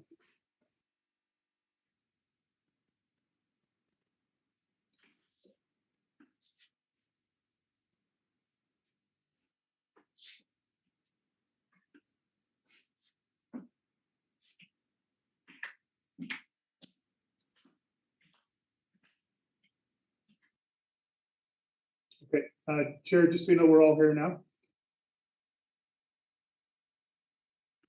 You're muted, Chair. Okay, yeah, thank you. Sorry, just a little disorganized at the moment.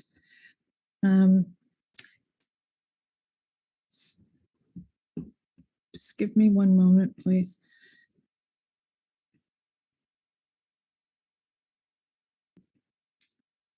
Okay, I would like to call the special meeting of the Ottawa Police Services Board to order for January 26, 2022. I'd like to start by recognizing that Ottawa is located on the unceded territory of the Algonquin and Anishinaabe Host Nation. The peoples of the Algonquin and Anishinaabe Nation have lived on this territory for millennia. Their culture and presence have nurtured and continue to nurture this land. The Ottawa Police Services Board honors the people and the land of the Algonquin and Anishinaabe Nation. Today, Ottawa is home to approximately 40,000 First Nations, Inuit, and Métis people. Ottawa's Indigenous community is diverse, representing many nations, languages, and customs. The Ottawa Police Services Board honors all First Nations, Inuit, and Métis people and their valuable past and present contributions to this land. We are currently broadcasting on Zoom and live streaming on YouTube. Given this meeting is being held electronically, I want to caution that there is a possibility of technical difficulties. Should we receive any disruptions, I would ask that everyone remain patient as we work to fix the issue and resume the meeting just as soon as possible. I'll now proceed with the confirmation of the agenda that the Ottawa Police Services Board confirmed the agenda of January 26, 2022. Is the agenda confirmed? Confirmed. Confirmed. Are there any declarations of interest? No. Seeing none, we only have one item of business for our special meeting today. Over the past several days, we have been seeing coverage of a convoy of vehicles and people that are making their way to Ottawa. I would like to take this opportunity to emphasize that we live in a democracy and all people have the right to peaceful protest. We need to create space for those protesting to have their voices heard, and we need to make sure that the environment is safe for everyone, including those protesting and members of the public. It's important for public figures to lead by example.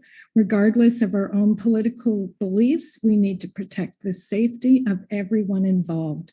While everyone has the right to protest, this protest cannot infringe on other people's right to safety. This includes the police and other essential workers who continue to work tirelessly to keep our communities safe. This weekend could be a busy one on our streets in Ottawa, and I would encourage all of those who don't have business downtown to try and avoid the downtown area. There are lots of places to visit. There's Manotick and VARs and lots of smaller communities that would be good for day trips and lots of winter activities without visiting the downtown core. So our goal here is to be safe. I know our police service and their partners have been working very hard in preparation, a very fluid situation that is occurring. And I thought it would be prudent, even though things may change dramatically between now and when protesters arrive in the Capitol on Saturday. But I thought it was important that the board hear a briefing and the preparation for protests this weekend. So Chief, with that, over to you. Sure, thank you very much. And through you to the board, to recognize the full board has turned out on a special meeting. Despite your busy agendas, I appreciate that level of support and dedication to governance and oversight. I've got here with me today Deputy Chief Steve Bell. Steve's responsibilities is in charge of intelligence operations. He and his team have been coordinating from a national, provincial, and local perspective all the information and intelligence that we can gather in regards to all the different elements of the demonstrations that we are understanding will or could take place in the nation's capital over the weekend. And by the weekend, I will be clear that that zone could be from as early as Thursday through Friday, Saturday, and Sunday. I have Acting Deputy Chief Trish Ferguson. She has operational lead.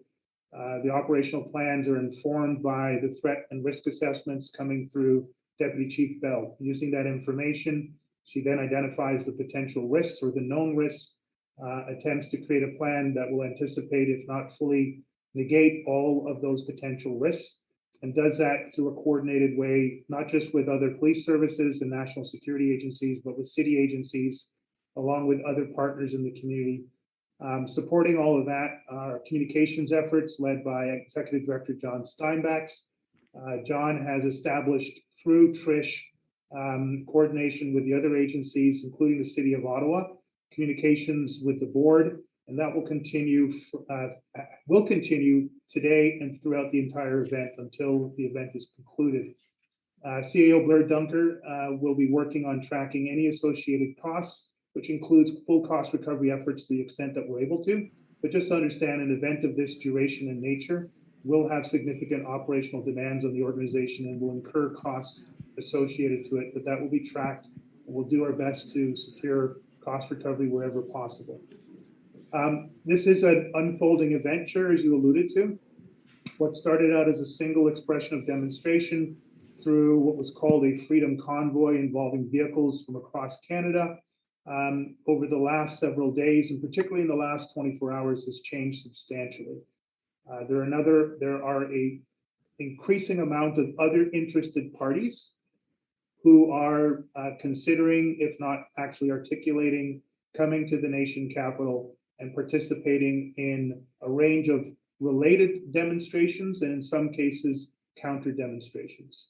It's still very early in the stage for us to understand the new dynamics involved. And again, that's why Steve and his team are literally in real time connecting across the country, in order to understand the evolving state of affairs. And Trish, in real time, is adjusting the plans around the risks that are associated to this.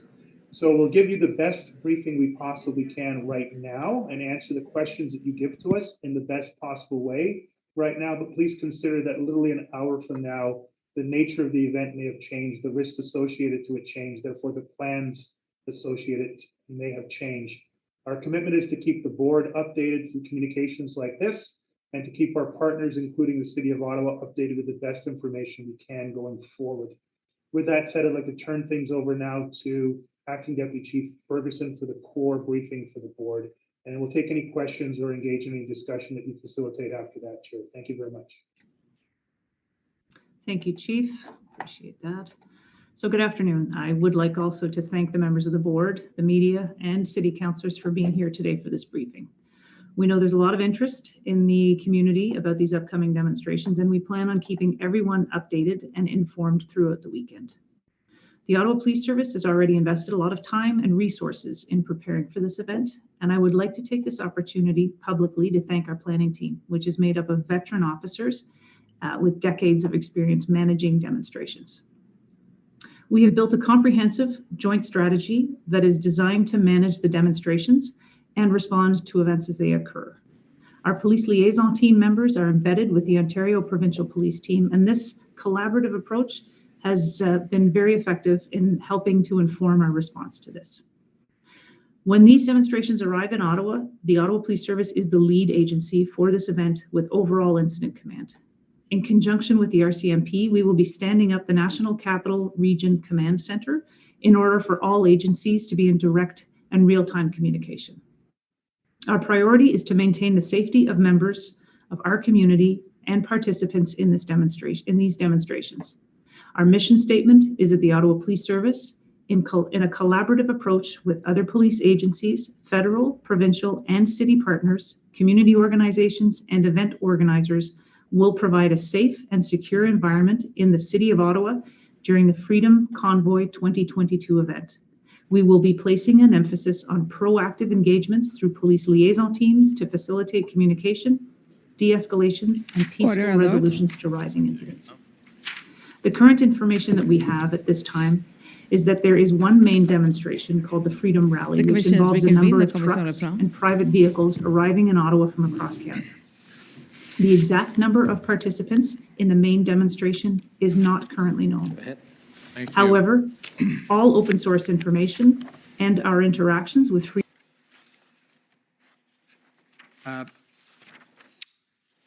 Commissioner and Deputy Commissioner, we understand from the records, we can call them up if it's helpful to you, but that on or about February 13th, you got a sense that the plan that your integrated planning cell and Chief Slowly had been working on had come to a state of fruition or maturity. Is that about the right timing, February 13th? Yeah, that was when it was completed. And again, we've heard some evidence about this from the other police agencies, but just for your perspective on it, this was a team effort, so to speak, by planning experts, subject matter experts from the RCMP, the OPP, and the Ottawa Police Service? Yes. And as I understand it, you in particular, Commissioner Lucky, and perhaps the rest of your team who looked at it were generally satisfied with the plan as an operational plan to deal with the situation in Ottawa? Yes, both myself and Commissioner Carrique were briefed on the plan the Friday before that. I think it was around February 11th. We got an actual briefing from the planners on the plan. And yeah, we were satisfied with the plan. And would it be correct to say that on your observation of the plan, it was developed in reliance exclusively on your existing legislative and common law authorities? Yes, but they also did take into consideration, because around the same time the Ontario had put in their Emergencies Act, so there was talk about how that would affect the plan or not. And going forward, there was talk of the Emergencies Act, which nobody really knew what that meant, and just that a recognition that if in fact any other legislation or authorities came through, we'd have to adjust the plan, but it wasn't taken into effect in the planning of it. Well, thank you for drawing out, I'll say carving out the Ontario emergency plan. But if I can be more refined then with my question, the plan, as you understand it, and Commissioner Creek understood it, was drafted without any reliance on any of the powers that might be available to the enforcement forces from federal emergency legislation. Yes. And did any of your subject matter experts involved in the integrated planning cell, that is the RCMP experts on that team, express any concern to you that the plan was deficient because of gaps in existing authorities? Not at that time, no.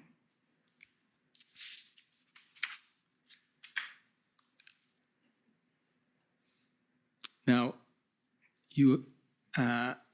we're now going to move into a time period that ends up being densely packed with meetings and activities and the development by you and your team of key messages and everything. This is the 12th, 13th, and 14th, the days leading up to the invocation of the Act.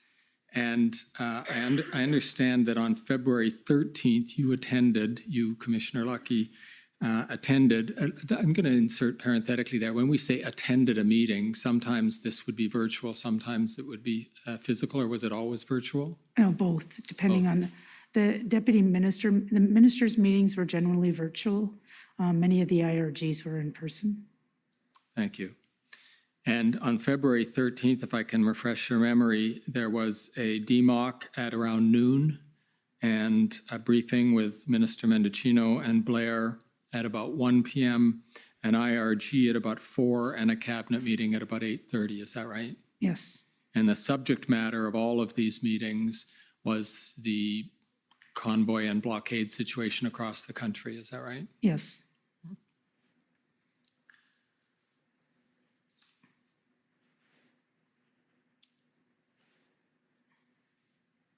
We have a number of your key message documents that you developed for presentation or delivery to these meetings.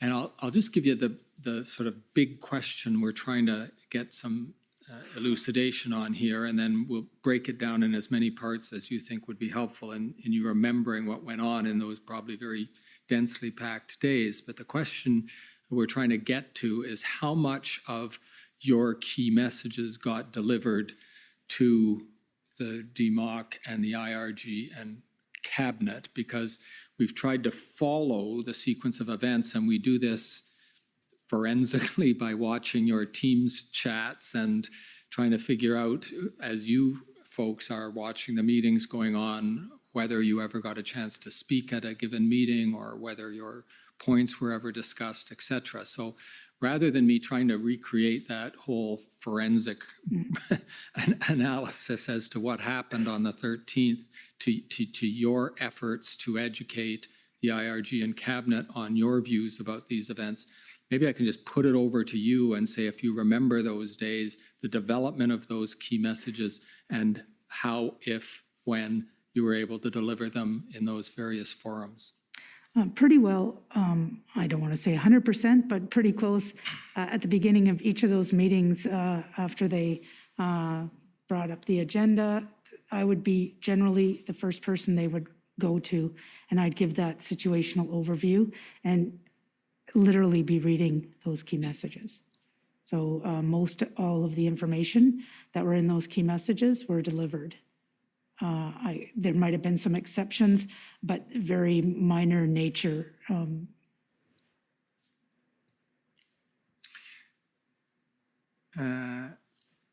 Let's call up the key messages document to see if we can see what it is you were hoping to, and as you just described it, in some cases able to communicate.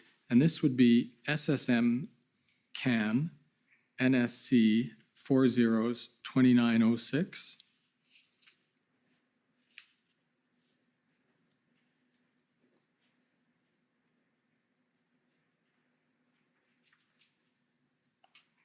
Now, we've seen several, I don't know if they're drafts or variations of this. Do you know if different documents were used in different contexts or if they are just drafts of a single document?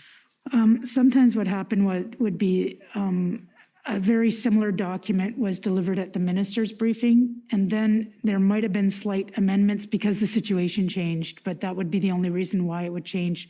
But generally speaking, the at DMOC, the ministers' meeting, and the IRGs were very similar messaging.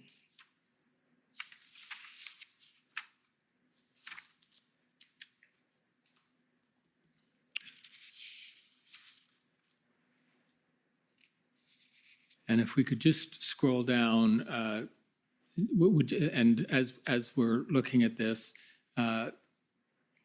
Commissioner Lucky, is this something that you would read from or jump through? How did your presentation tend to go? I'd read through it. I would read through it. Thank you. Yes. And you would use, was there PowerPoint or was this piece of paper distributed among those who were in attendance? No. So these were just your speaking notes, so My to speak. speaking notes, yes. Thank you. You mentioned that you would be among the first to speak at these meetings. Were you in effect Cabinet and the IRG's window into the law enforcement situation for the purposes of those bodies' understandings of the convoy and the blockades? Yeah, I was representing, for the most part, all law enforcement. So we would gather up the information from the various protests, whether it didn't matter which police was the jurisdiction. I would report on behalf of police, which is often what happens when there's a national event. Right. So to the extent that the OPS or the OPP have information about the status of the protester blockades in their various mandates, that came to Cabinet or the IRG or the DMOC through you? Yes.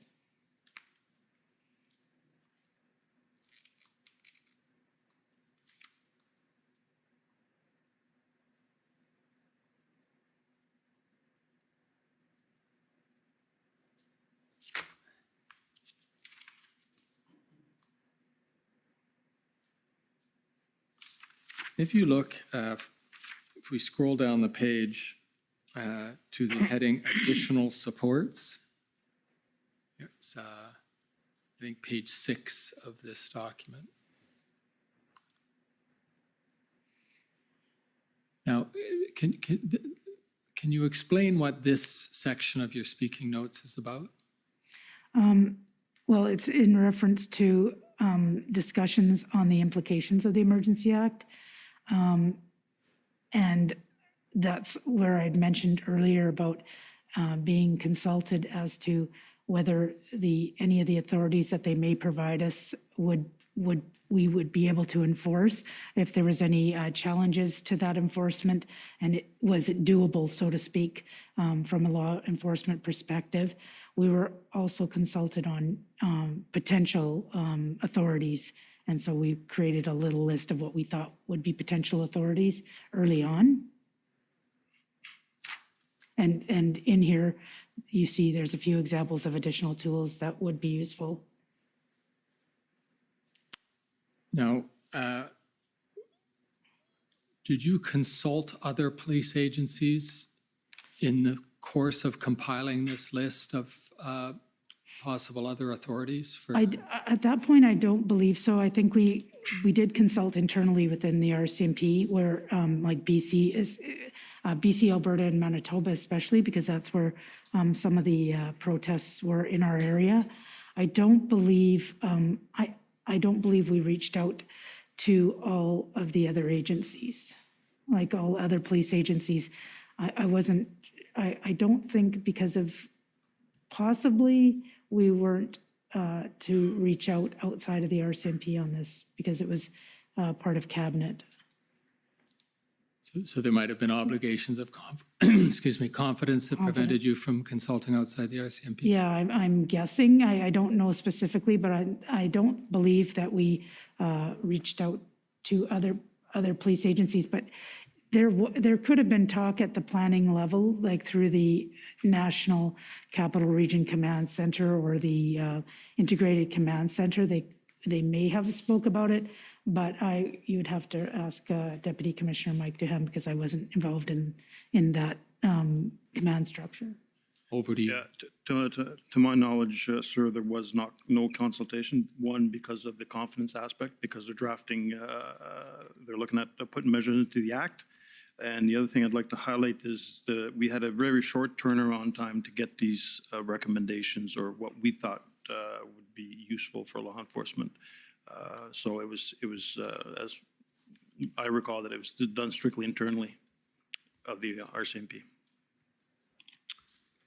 And can we scroll down further, Mr. Clerk, in this document?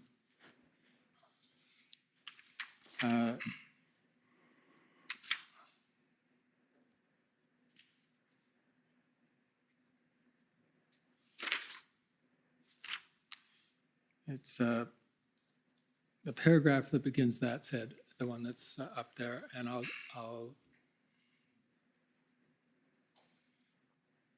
I'll read it, and you can read it with me, and then I'll ask you some questions. These are your notes and presumably what you said to the IRG and Cabinet on the relevant occasions. That said, I am of the view that we have not yet exhausted all available tools that are already available through the existing legislation. There are instances where charges could be laid under existing authorities for various criminal code offenses occurring right now in the context of the protest.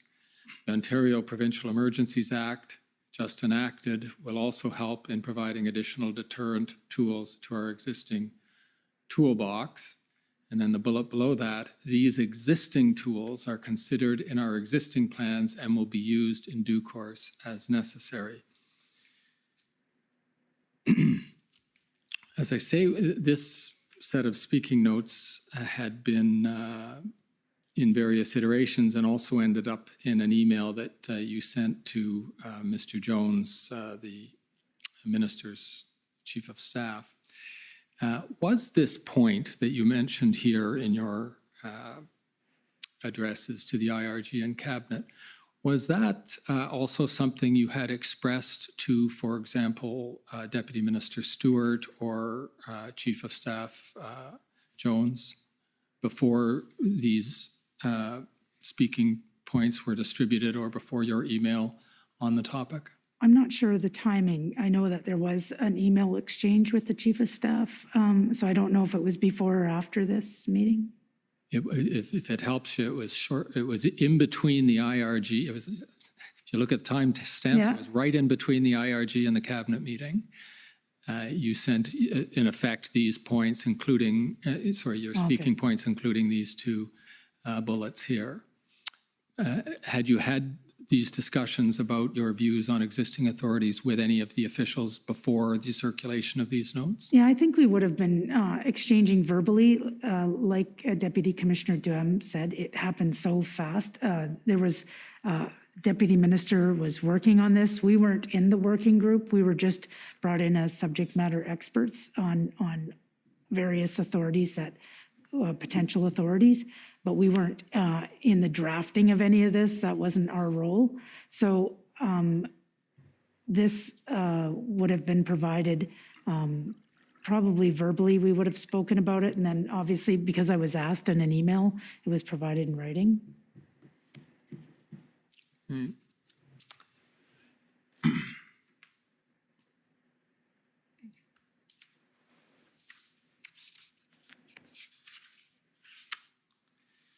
If I can ask the clerk to call up PB NSC CAN 408041.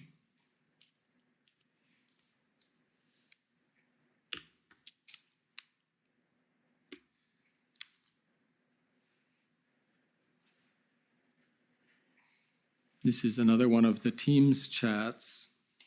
And if you look at the timestamp again, allowing that these are stamped 5 hours ahead of the time zone that we would have been here in Ottawa, you'll see the date is February 13th. And if you just look from the first page to the last, you see it covers a period of time up to looks like 6:35 p.m. at the very end. Are you able to, if I ask the clerk to scroll ahead to the end of the document, just so that Commissioner Lucky can see the range of the discussion there. The point I wanted to draw your attention to in this particular Teams chat, Commissioner Lucky, is at page, well, it's page 19 of this document. Mr. Clerk, maybe if you can find that. If you go down to the first, yeah, there we are. Now, if we look at the timestamp at 10:21 p.m., this would actually be, if I understand correctly, 5:21 p.m. Is that right? Yes. And now you're nodding there, Commissioner Lucky, but the Yes, transcriber will want to hear a yes or no. Thank you.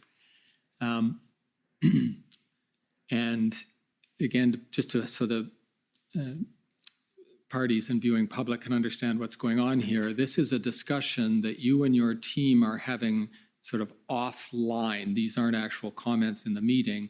You're, well, were you present at this IRG meeting? I believe this was the IRG meeting of the 13th. I believe so, yes. So have you got your phone out and you've got your team watching it on their computers in their offices, perhaps? I may have been there in person. I'm not sure. You think the team was actually there? No, the team wouldn't have been there, but I might have been there in person, or it could have been on video. There was a couple on video, and so I don't know which one. Well, you might get some insight as we go through your comments here, because you're asking somebody in the first entry here whether you are the next up on the agenda. Someone suggested you're not. And then someone says situational updates, etc. The next is you. And so, and the question we're wondering, it then goes over to, if this, Mr. Clerk, if you can just scroll down the page. A point where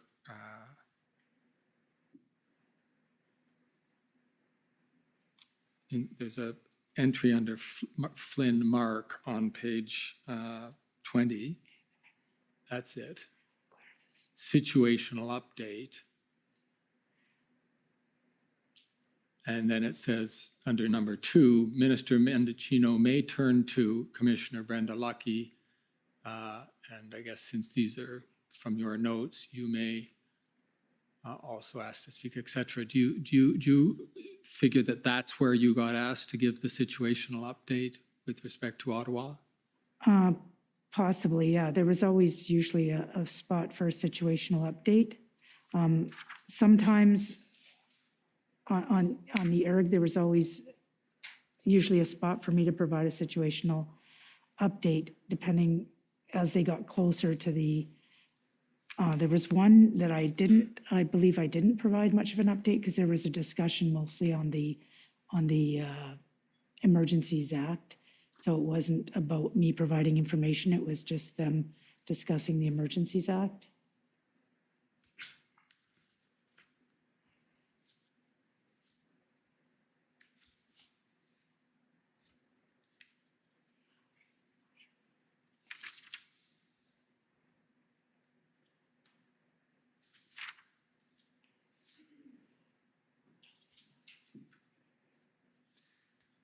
Could we have 8041 brought up on the screen? Sorry, PBNSC CAN 408041. That's what this is. Oh, I'm sorry.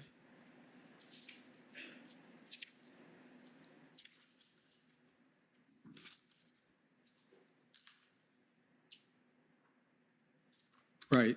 then it's page 12 of that document I'd like you to look at.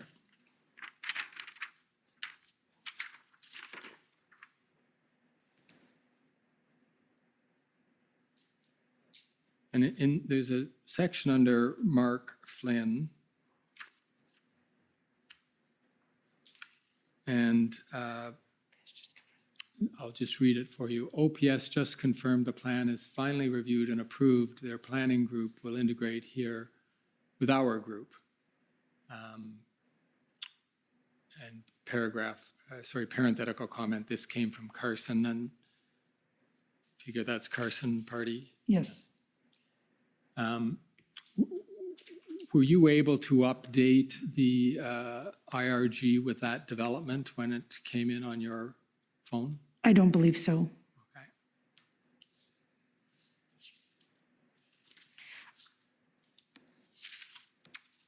I think, though, in that the IRG from February 13th, I did provide some information on the plan in general, but not that with this latest development.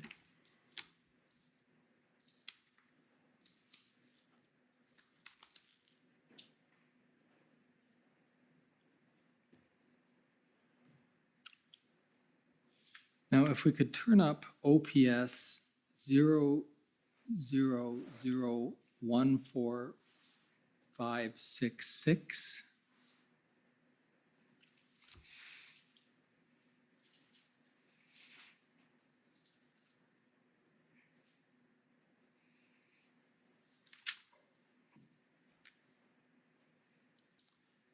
And I don't know if you recognize these, Commissioner Lucky, but if it helps you, they're described to us as the notes from Chief Slowly's scribe of a meeting, and we'll get to a point if you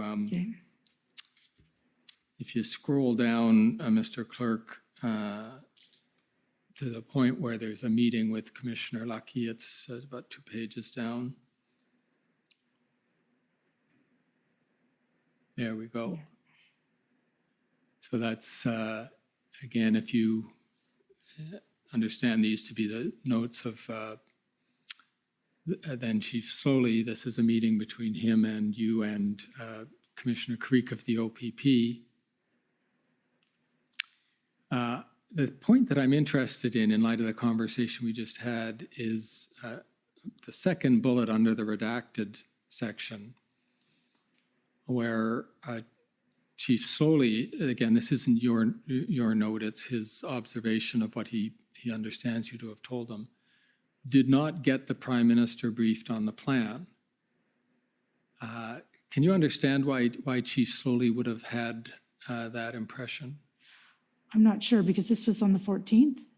I believe that's right. Yeah, because I believe in the IRG notes that I provided, I did speak about the plan. So I'm not sure if that, in fact, why that was put on there. Commissioner, may I just, yes, of any assistance to my friend, it may be that the interpretation is the opposite, that these are Commissioner Lucky's statements to the meeting that are recorded by that scribe. I'm not certain that those are Chief Slowly's words to her, or question to her. Oh, okay, sorry. That's even more helpful then. So Yeah, they're not, like, I don't know, I've never seen these, like, these aren't Right. my notes or anything. okay, but the scribe has recorded you as saying that you didn't brief the Prime Minister on the plan, and you don't have an explanation for why that would be there. Do you think No. you said something that would have given the scribe the impression that that was what you were saying? No idea, because I would assume, because in the IRG of the 13th, I briefed them on the plan, so I don't know why on the 14th it says that. Is it possible that at the IRG on the 13th, you didn't get reached on the agenda, or you didn't get a chance to say what you'd wanted to say about the plan? Anything's possible, but generally speaking, I always was turned to at the beginning of all those meetings and with the speaking notes. So I'm not sure about the discrepancy.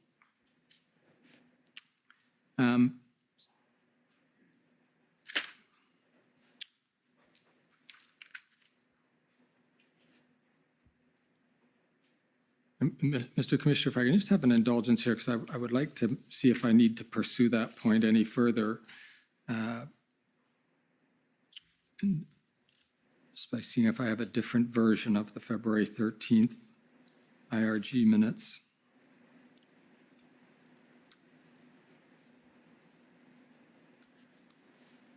No, I will move on. We'll, I think page 20 of the previous document, 8041, indicated that the commissioner didn't get reached. So that may be what you're looking for. thank you. Maybe, Mr. Clerk, if you can put 8041 back up.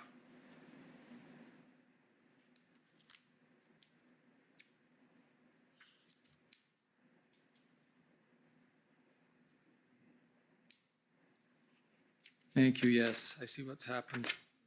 A little further If you go to down. page 20, down towards the bottom of the page,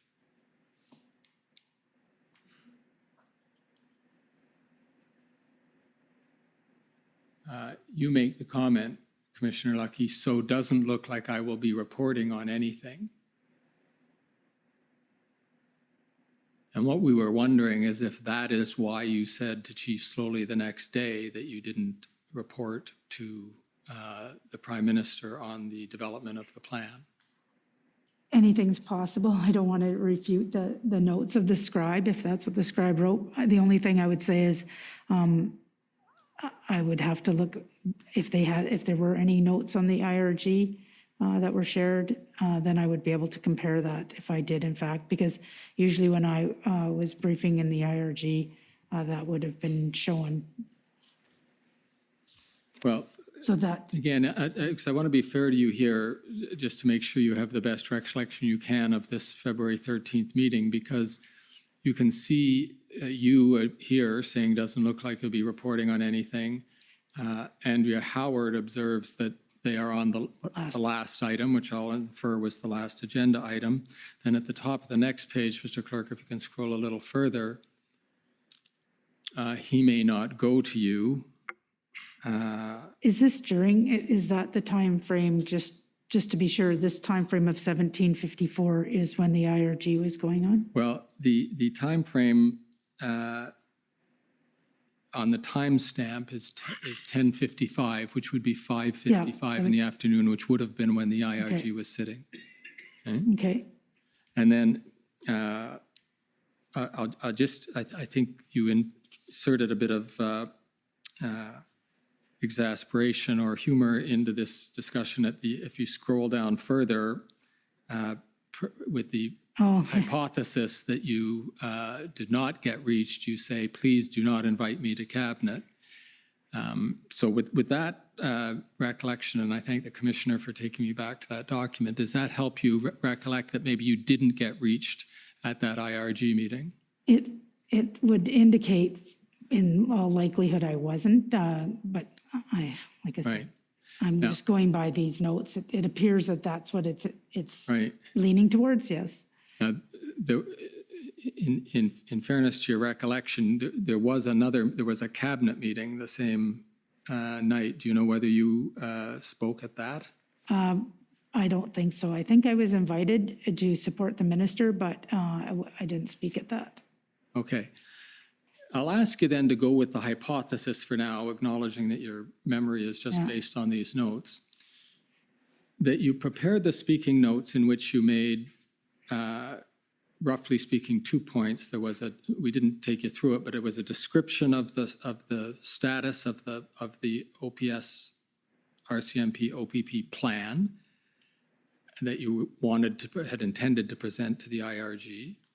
There was your point that you believed that there were enforcement options still to be exhausted and that the plan had been developed without reliance on any special measures. And you had those 2 points. You weren't reached on the agenda by hypothesis if these Teams chats are accurate.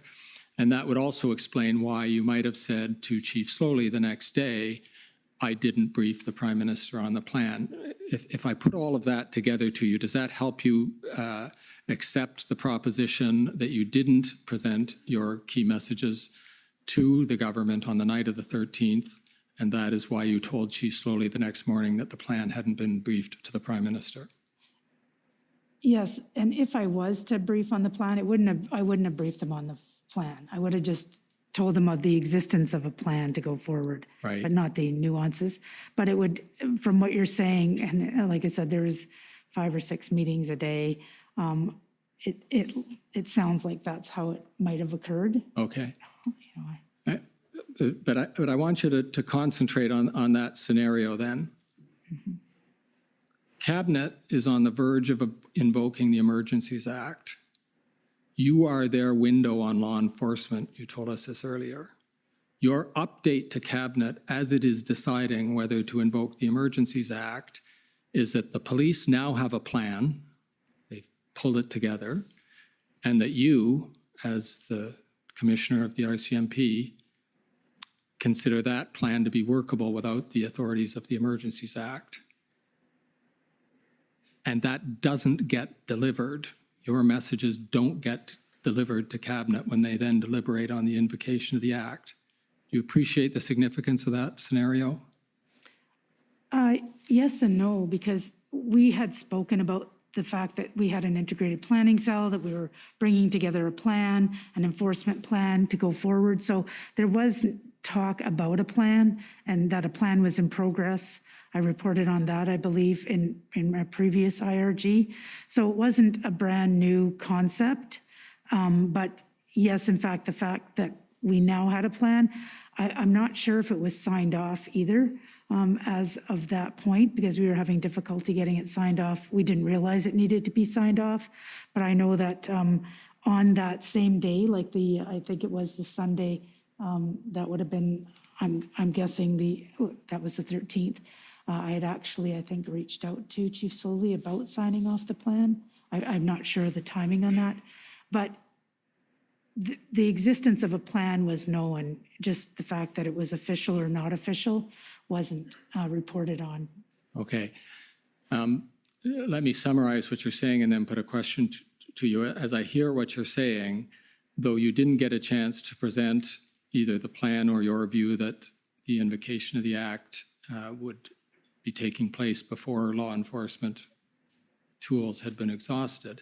Even though you didn't get a chance to deliver those messages at this meeting, you feel that in general, those points had been briefed up to the officials that you reported to. Is that what you're saying? Yeah, because I believe in the second IRG, which was on the 12th, I had spoken about the integrated command a center had been stood up, that a plan was, we brought in planners. They were in the process of doing the plan. I believe I reported on that. I'd have to see the notes though. But I didn't officially, going to your point, that, that could have, that wasn't reported, that the plan was now officially signed off or officially in place. Okay, so acknowledging that there might have been some less precise messaging to the officials and to government before the meeting where you didn't get called, nonetheless, you appreciated the significance of those meetings that were taking place on the 13th, and you appreciated the significance, I assume, of the fact that you hadn't got a chance to give those key messages that we've looked at before. Did it occur to you that you should make sure that government was aware of your views on these points before it came to land on the invocation of the Emergencies Act? I guess in hindsight, yeah, that might have been something significant. Honestly, there was so much information going back and forth. I'm not sure, where they were at in the invocation as such. I know they were talking about it, but it was very, very fluid. Obviously, I'm not sure if it would have changed anything in the sense that these were even, like now, I'm going to use my hindsight, the plan ended up, those authorities ended up to be useful with the plan, if I use my hindsight, because it wasn't whether or not we would have still been looking at enforcement. but we needed ways to reduce the footprint. So we were using some of the authorities, obviously under the Ontario Emergency Act. We weren't incorporating anything on the Federal Emergency Act because it wasn't in place. But we didn't have when exactly that plan was going to start, or we knew it had to be starting in the weekdays as opposed to the weekends. So now the plan was in place and the implementation would have been the next exact when we were going to implement it. That's fair enough. And I won't ask you to speculate or hypothesize about what might have happened if you had an opportunity to deliver these two messages. But I think, as I understand what you've said, knowing the gravity of the issues that were facing the IRG and Cabinet on the 13th, you prepared your key messages with those 2 points, that the police services had come together with a viable plan and that you considered that there were still law enforcement tools to exhaust before emergency legislation was necessary, correct? Yes. Thank you. Now, if we move on, there's another constellation of events happening on the 14th. So we're going to go over to the 14th. And this involves a series of crisscrossing emails, and I'll ask the clerk to first call up PBNSC CAN 408485. And I'll ask, first of all, because this is a name that's new to the cast of characters so far, a name, we're not going to see it right away, but just so that we can understand when it comes into the picture, who Adriana Polas is, and I think this is probably a question for you, Deputy Commissioner. Yeah, Adriana Polas is responsible for our intel and international policing program. So the IMSET I referred to earlier on, ideologically motivated criminal intelligence, it reports into her program. Perfect, thank you. Now, clerk, if you could scroll down on this a little bit. There's a series of emails by which, there we can stop there. This is sort of, Deputy Commissioner and Commissioner, I don't expect you to have seen this email other than you might have in the course of preparing for this hearing. That is, I don't expect you to have seen it at the time, perhaps, but just to set up what is going to come at you so you can understand the context. This is an email from Jody Thomas, and we all know that she's the National Security Intelligence Advisor to the Prime Minister. And it is February 14th, and I don't know if that's a reliable email timestamp, but if assuming it's just a normal email timestamp, it's about midday on the 14th, and that's probably going to put us somewhere just after the First Minister's meeting, or just before, anyway, right in the context of that event on the 14th. And we have Jody Thomas saying, and I'll just read it out so that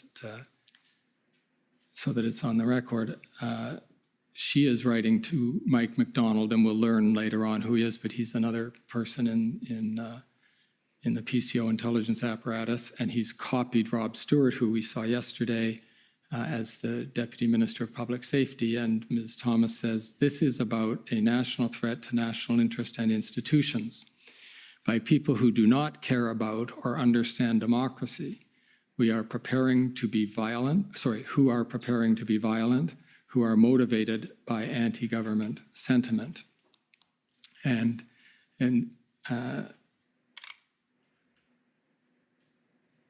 can you scroll down to a little further, Mr. Clerk, on that?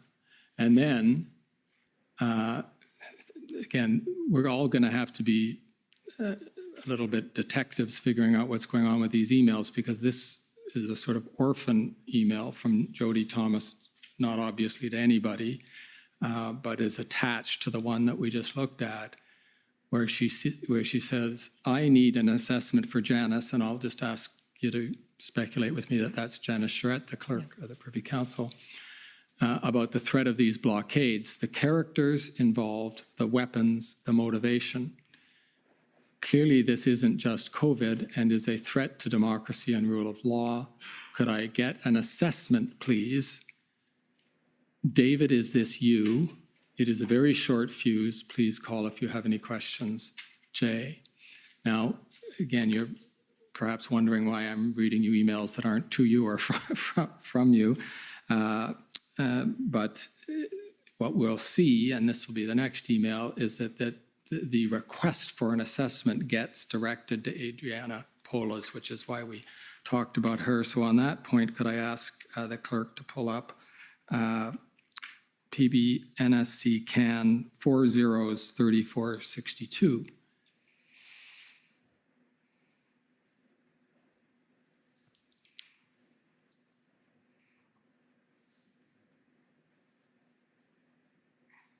Okay, and just to get the sequence correct, let's go down to the bottom of this, or at least to there. If I'm understanding correctly, and maybe Mr. Duhem, since you ended up getting copied in here, you would be able to help us with this. It looks like the request from Jody Thomas got directed by some means, perhaps by Mr. McDonald, but or perhaps by you, if you can help us with that, got somehow directed to Adriana Polas. Is that how you interpret that? Yeah, the request would have gone directly probably from Mike to Adriana on this one. Right.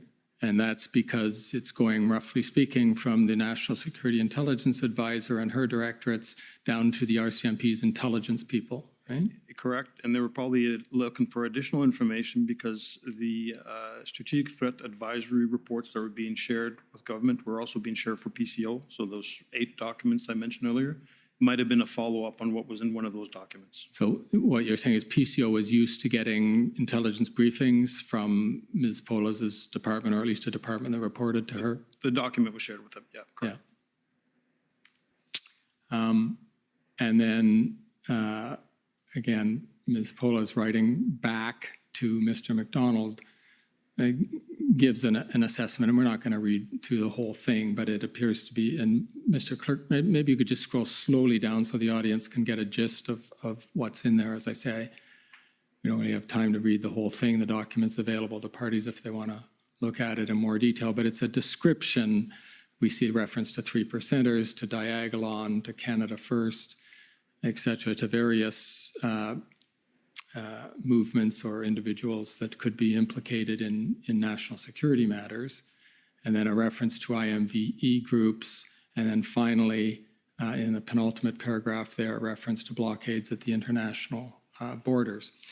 So let me ask the sort of chain of command or institutional flow question here to either of you, Commissioner or Deputy Commissioner.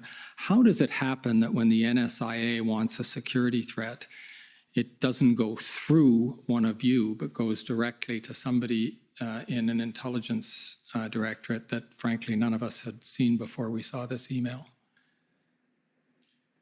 It happens based on some relationships that are built, that they reach directly into the units. Preferably, there should be one stop for all requests that come in, so we can have at least an idea of what's going out. But it happens where they reach in directly to the person, and right. The person will either CC me on the message or brief me about what the request is. So. Right, and the point about briefing you is the one that intrigues me. This wasn't just a request for a threat assessment by somebody who happened to know somebody in your department.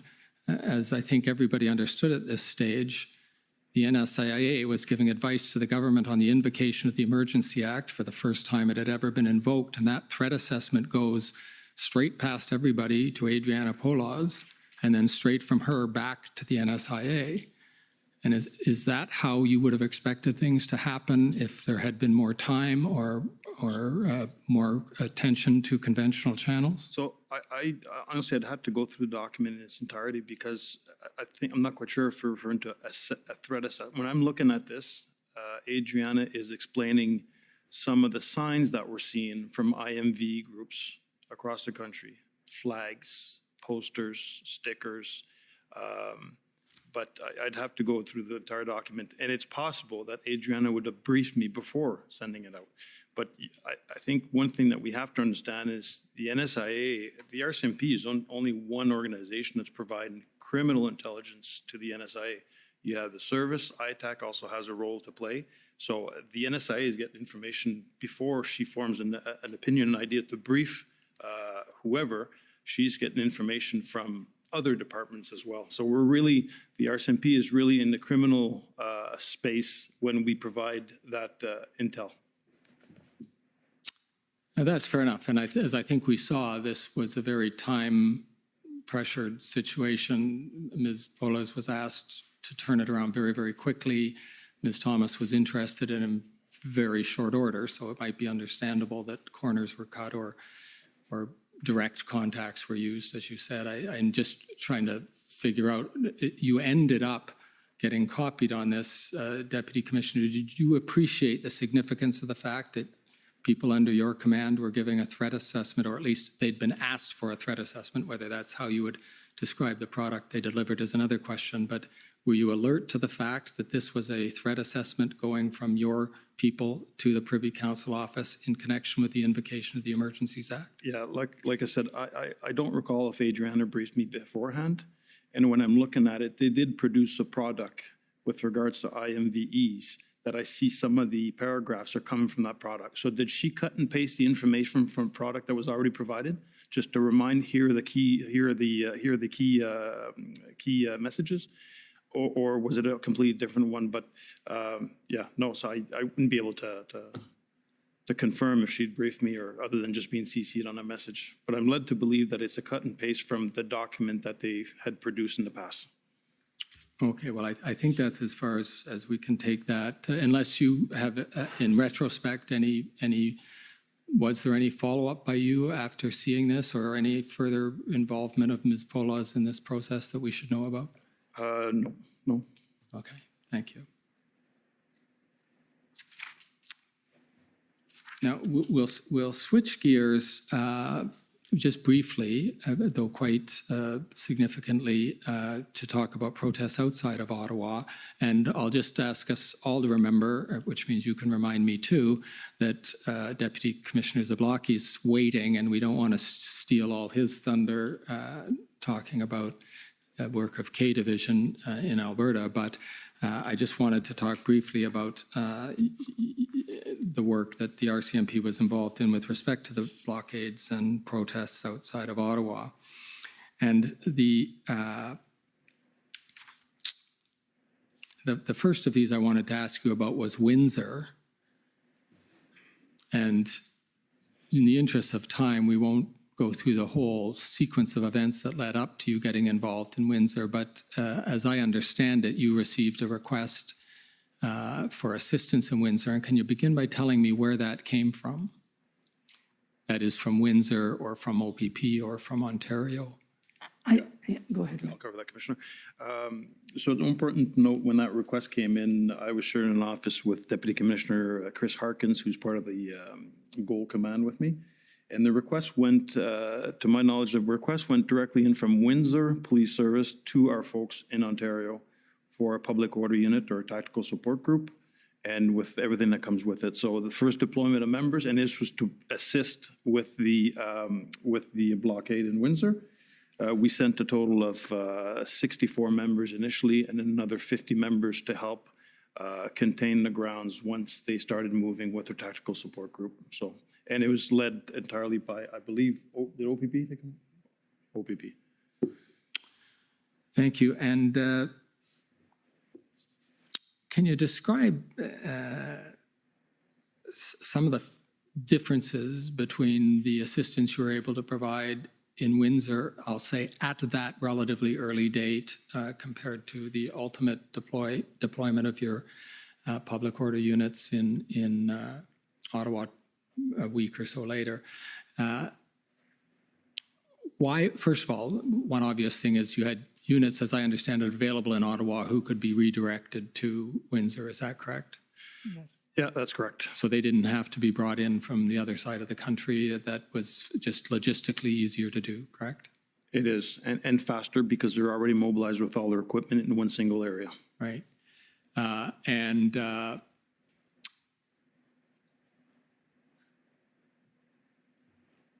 Was there any difference in your expectation of the ability to work with and integrate the Windsor Police with the Windsor Police Service and the OPP relative to the situation you were facing in Ottawa that allowed you to immediately deploy this unit to Windsor? I think what I'll mention, what's important to note is that early on, the OPP commissioner took control of all the public order teams in the province, and they would decide what priorities, where each public order team would go, because there was a lot of things happening in different areas. So he had announced, and I think actually Mike might have been on a meeting at that time where he talked to all the chiefs of police or the majority of them, and said that he will do not deploy your public order teams.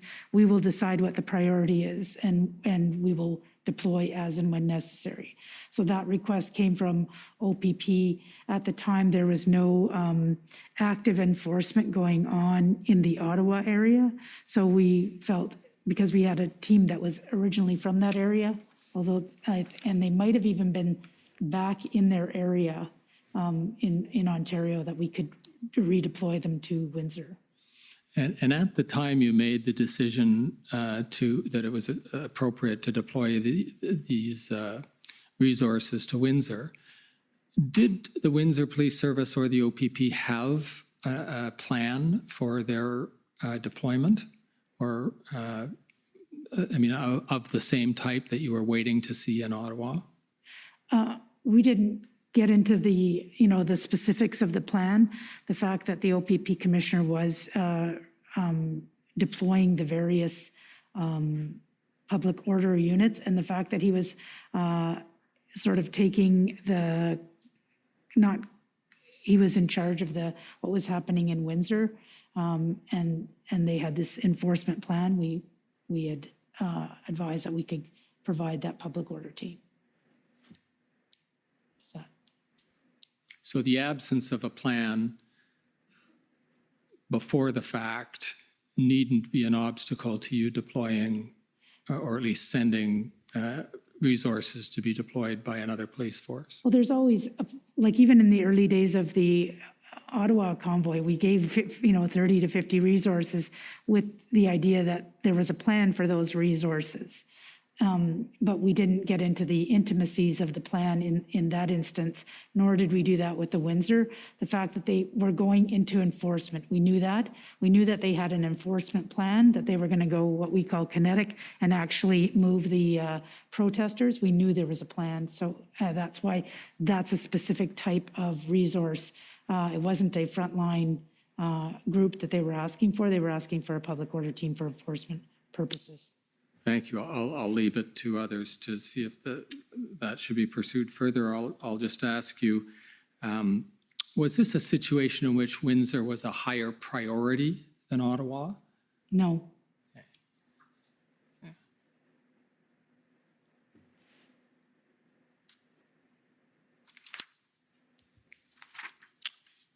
I should add, though, they were going into enforcement action, and on the ground in Ottawa, they were not. So I wouldn't ever say that one was a higher priority than the other. They were just at different stages. Right. I want to talk, move us over the hump and talk about the operations, the RCMP post-invocation. We are going to circle back on some orphan topics later on, but just keeping in chronological order here.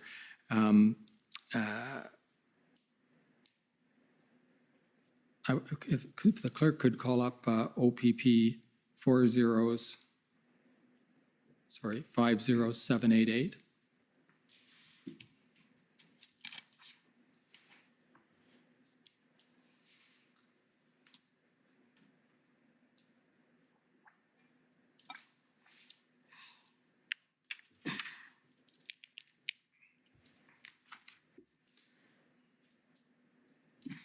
Now, this is February 15th, so the Emergencies Act has been invoked, but enforcement action, at least in Ottawa, hasn't commenced on the level that resulted in the clearing of the protest. But if you can, do you recognize these notes do you remember the meeting that these are notes of? Yeah, vaguely remember the meeting, yes. I don't know, these aren't any notes I've seen before. Sorry? I vaguely recall the meeting, yes, but I don't recall the notes. I wasn't given these notes. If you look at the first statement there, you are attributed with saying, and I'll just ask you before I ask any questions about it, make sure I ask you if you agree that this is what you said. We all need to succeed, need to get credibility and maximize the regs. We are here to help in any way we can. First of all, does that accord with what you, or at least the message you remember giving at that meeting? Oh my goodness. I don't think people appreciate the amount of meetings we had. I could have very well said something to that effect. We were now going into enforcement. That was the beginning of the enforcement stage. So it was, you know what, this is time for us as police to get credibility back for not doing anything for many days. And we all need to succeed. So let's, use the regs and anything we can do to help. It would sort of been just a little bit of a pep talk, but to ask me if I recall, if that's exactly what I said, I honestly couldn't tell you. And then acknowledging that you're at the limits of your recollection here, the expression that I wanted to ask you about was maximize the regs. And can you tell us if that... Well, it's all about, like I said, reducing the footprint so that when we go into enforcement, there's as few people as possible. So not because we had the invocation of the Emergency Act, let's not have people come into the protest area. Let's make sure there's no kids there. Let's make sure there's, motivating and incentivizing people to leave so that we can get down to the minimum amount of people in the footprint. So when we enforce, it will be much safer for everybody involved.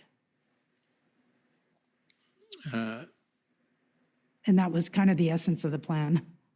So if I can paraphrase, we've been given some new tools. Let's use them as fully as we can. Yeah, if they're applicable and they're things that we can use, yes, most definitely. Thanks. And Mr. Clerk, if you could call up now SSM NSC CAN 50408.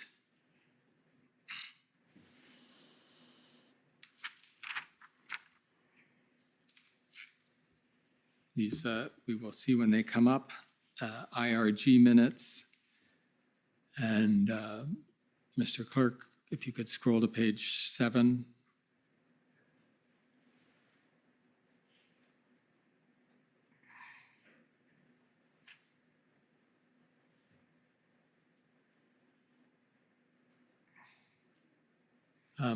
And if I can go draw your attention, Commissioner and Deputy Commissioner, whichever of you might be able to answer this question. The right-hand column, the first row, so we're the word law enforcement in Ottawa. You see that? Mm-hmm. It says, law enforcement in Ottawa, have been able to secure perimeter successfully without a need to employ any designations through the EA. Can you explain what that indication there is? What date is this? This is the February 23rd IRG meeting. Okay, so that would refer to on February 18th in the early hours of the morning before activating our operational plan, we were able, the gold, silver, bronze, able to set up a control access zone, which is a perimeter. And Ottawa Police Service had the lead on that and used existing authorities when they put it in. So we did not use the act specifically for the control access zone. They do it during the Canada Day, they do it during other events in Ottawa. So they use existing authorities to put the fence up, to put the perimeter up. Thank you. That's very helpful. You're not going to get off the stand without talking about tow trucks. So if I could just ask you a few questions about that. As I understand it, Commissioner Lucky, you were under the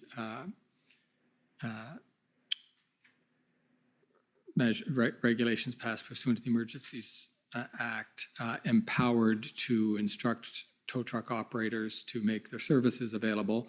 But did you ever yourself, or did the RCMP ever exercise that power in the province of Ontario? No, we didn't. I delegated it to Commissioner Tom Carrique. Okay.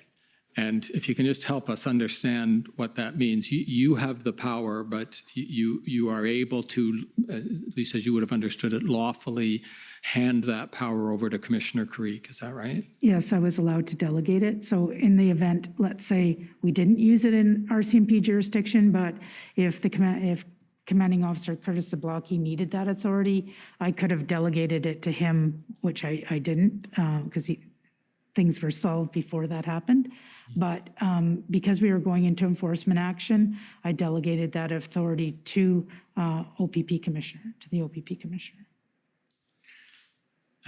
Were other than delegating that authority to the Commissioner of the OPP, were there any other delegations you made of that power? No. And you didn't exercise it yourself? No. And so to the extent that power was used at all, it was used pursuant to the delegation you gave to Commissioner Carrique? Yes, and this was primarily because I have no knowledge of the tow truck situation in Ontario.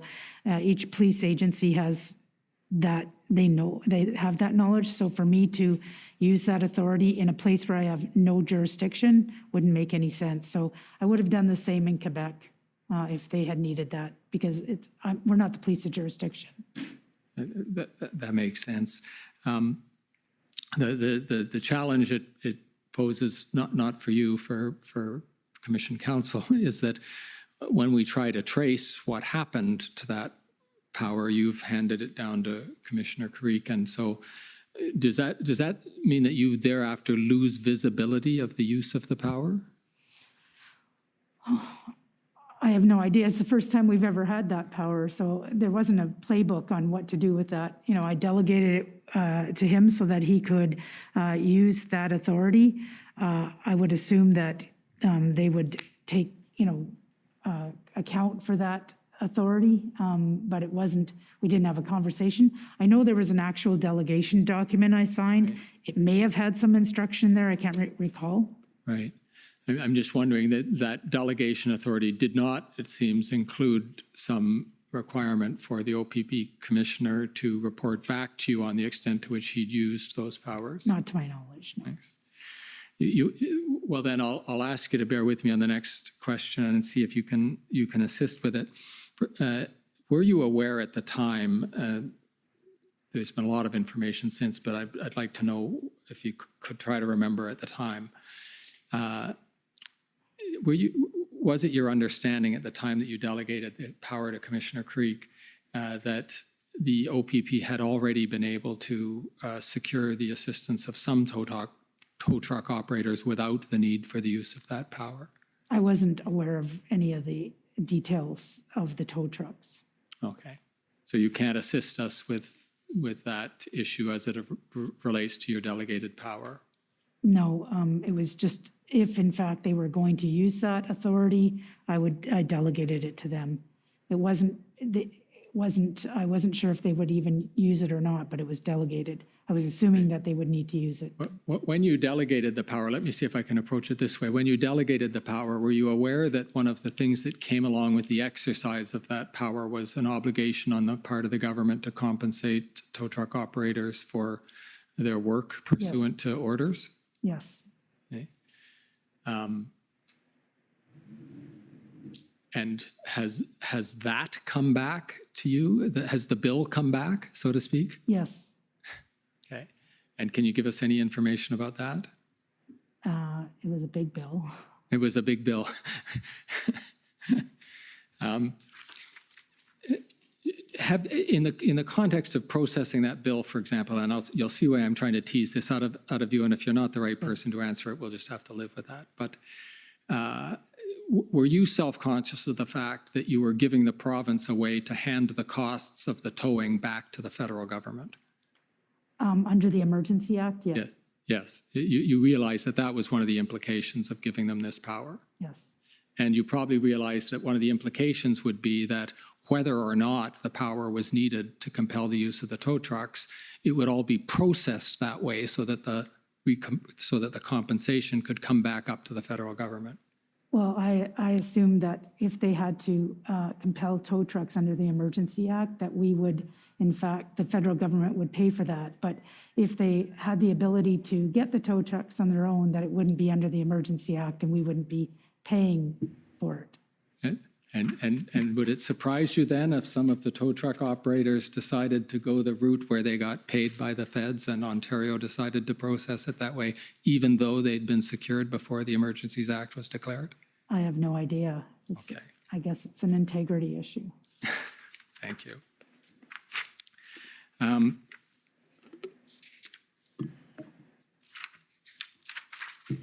Mr. Commissioner, I do believe I'll finish by lunch. There's one other issue I wanted to pursue, or there's a number of issues that are going to have to fall off the agenda, so to speak, here because of the time. But there is one other topic I wanted to explore before we break for lunch, if I may. I realize I'm a bit over my time, but may I take that?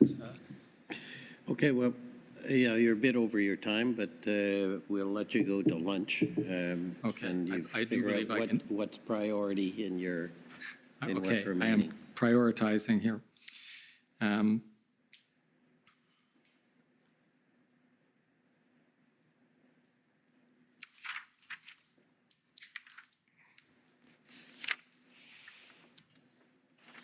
Mr. Commissioner, Yes. is it possible that the Commission's counsel could be given more time without taking away time from parties? There was other records discovered last night, for example, being 113 pages of the Deputy Commissioner's notes that are extremely important. I don't know if my friend is wanting to deal with those. I'm guessing he probably does. Subject to any of the parties' objections, as long as I didn't lose the 20 minutes we have, I would be happy for my friend to keep going. It's a very important issue, and these witnesses are probably two of the most important witnesses this commission will hear from during this entire proceeding. There was never a question of shortening cross-examination time. As anyone goes over, I don't take it from anyone else unless there's been an agreed upon trade. If you're willing to give up your time to the commission, that would be the only way you would lose it. What I'm saying is I think the commission counsel should be given as long as he needs in order to complete what he needs to complete and not remove things from his agenda. That's all I'm concerned about. Oh. I appreciate Mr. Miller's concern, and Mr. Commissioner, I'll say to you and through you to Mr. Miller, though those notes did just go up on that particular database, Commission Counsel did have access to those notes, and as a matter of fact, I'd recommend to parties that they review the interview of Deputy Commissioner Duhem, the witness summary, as it's called, because that summary was specifically for the purpose of pursuing those notes. So with that in mind, Mr. Miller might be able to focus his conversation on the parts of those notes that he considers important to you. Okay, thank you. If we could pull up the Teams chat, which is at PBNSC CANS 408040.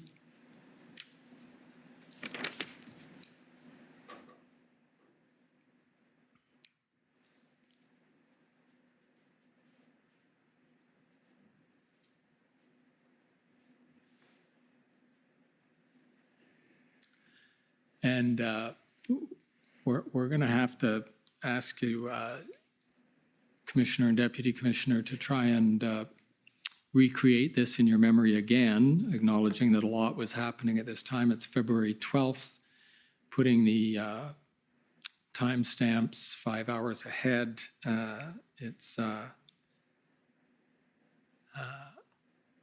Mr. Clerk, can you scroll down to page 2, timestamp for a heading to suggest that there is going to be a meeting with Mr. Slowly. Can you just scroll through till we find that? Yeah, there we go. So you are advised, Commissioner, in the course of this Teams chat that you are going to have a meeting with Chief Slowly at 2 p.m. And if we go down to page 5 of this document at 6:37 in the timestamp, so I think 1:37 in real time. Now, we're all going to have to contend with this. None of us gets to see what's behind the black. Well, you did at the time, but you're not going to tell us now. I wouldn't remember.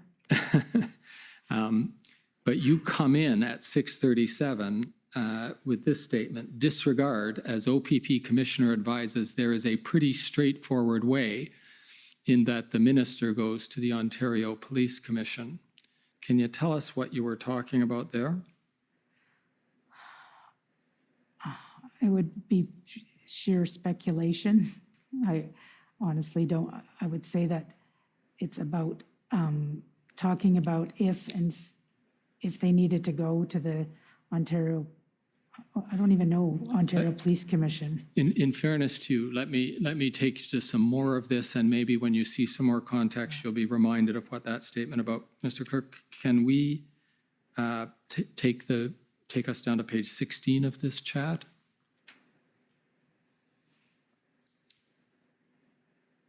And there's the statement, I don't get it. I didn't get it. And I'll read that out. This is you, Commissioner Lucky speaking. I don't get it. Are they going to the province or not regarding PS, which you'll probably agree with me is a reference to Peter Slowly? No, it could be, I didn't get it. I don't know if they're talking about the mission statement. I didn't get it. That's how I'm. Sorry, I didn't get it correctly. Yeah. In other words, you didn't hear what they were talking about, or you didn't understand what they were talking about? Or I didn't, I'm looking at the mission, the modifications of mission statement. Am I saying I didn't get it? I didn't get the mission statement? I'm not sure. Are they going to the province or not regarding? I see.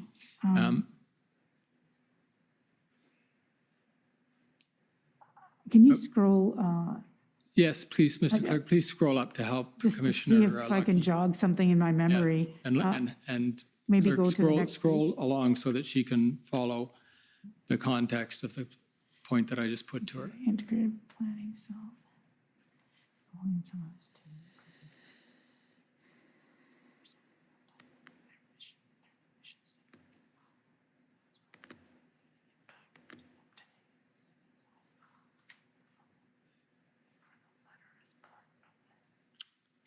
Can you scroll down a little further?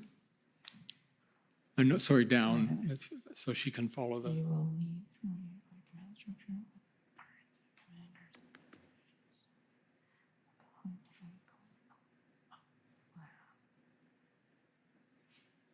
Mission statement.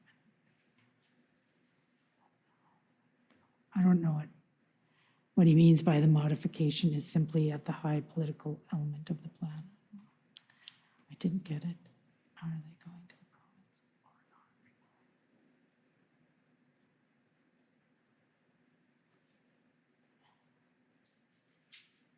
Can you keep going? I didn't get it.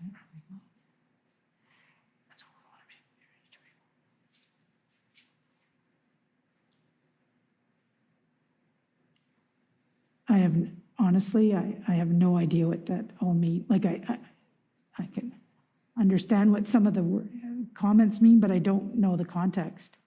I can't seem to put it into context. So you can't recall what the people you're listening to, again, as I understand it, here, listening to the IRG meeting of the 12th, and somebody is talking, and that prompts you to wonder whether they are going to the province or not regarding, if that PS is Peter Slowly, regarding Peter Slowly. And that doesn't trigger a memory about what you were hearing that prompted you to say that? No, not at all. Okay. I'm trying to put it together. That's fair enough.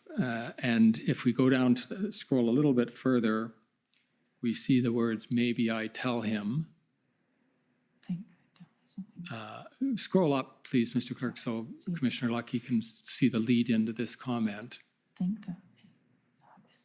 A little up further so she can see what they need to land. Okay, so again, this is a continuation of the discussion you just saw. Okay. And then scroll down, please, Clerk. Something we need to land. Then you say, maybe I tell him, and scroll down further. Yea or nay. And yea or nay, perhaps you're asking your team what they think. And then Mark Flynn says, maybe a one-on-one, face-to-face with the minister. And then Deputy Commissioner, here you come in and say, agree, and the PM. So I'm guessing that this is something pretty important, because what is being proposed here is that you, Commissioner Lucky, meet face-to-face with the minister and perhaps the PM. I think this is about something completely different. Oh, well. No, I think, and I'm not sure, but I think it's about Coots, actually. It's about Coots. Coots. So that answers that. Thank you for clarifying that. One last topic then in the 5 minutes that I might have with the Commissioner's indulgence. Could we go to OPP 4583?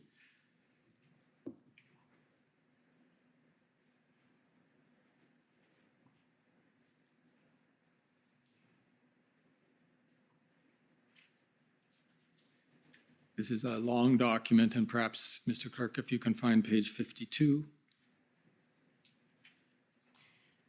And these texts have already been canvassed somewhat in the hearing, Commissioner and Deputy Commissioner, but this might be the first time you've looked at them in recent memory. Can you scroll down to the point where Commissioner Creeks says, with respect to your comments? There we go. So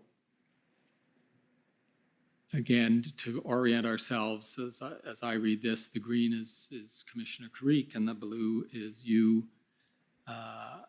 And this, do you recollect this exchange? And I'll ask the clerk to scroll down so that she can read the rest of her input to this.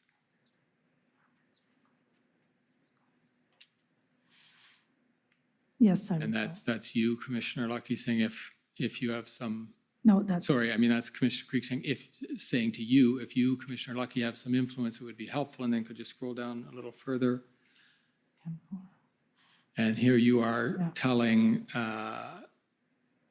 the Commissioner that when you say had DM Stewart, is that you saying that Commissioner Lucky, had Deputy Minister Stewart reach out to?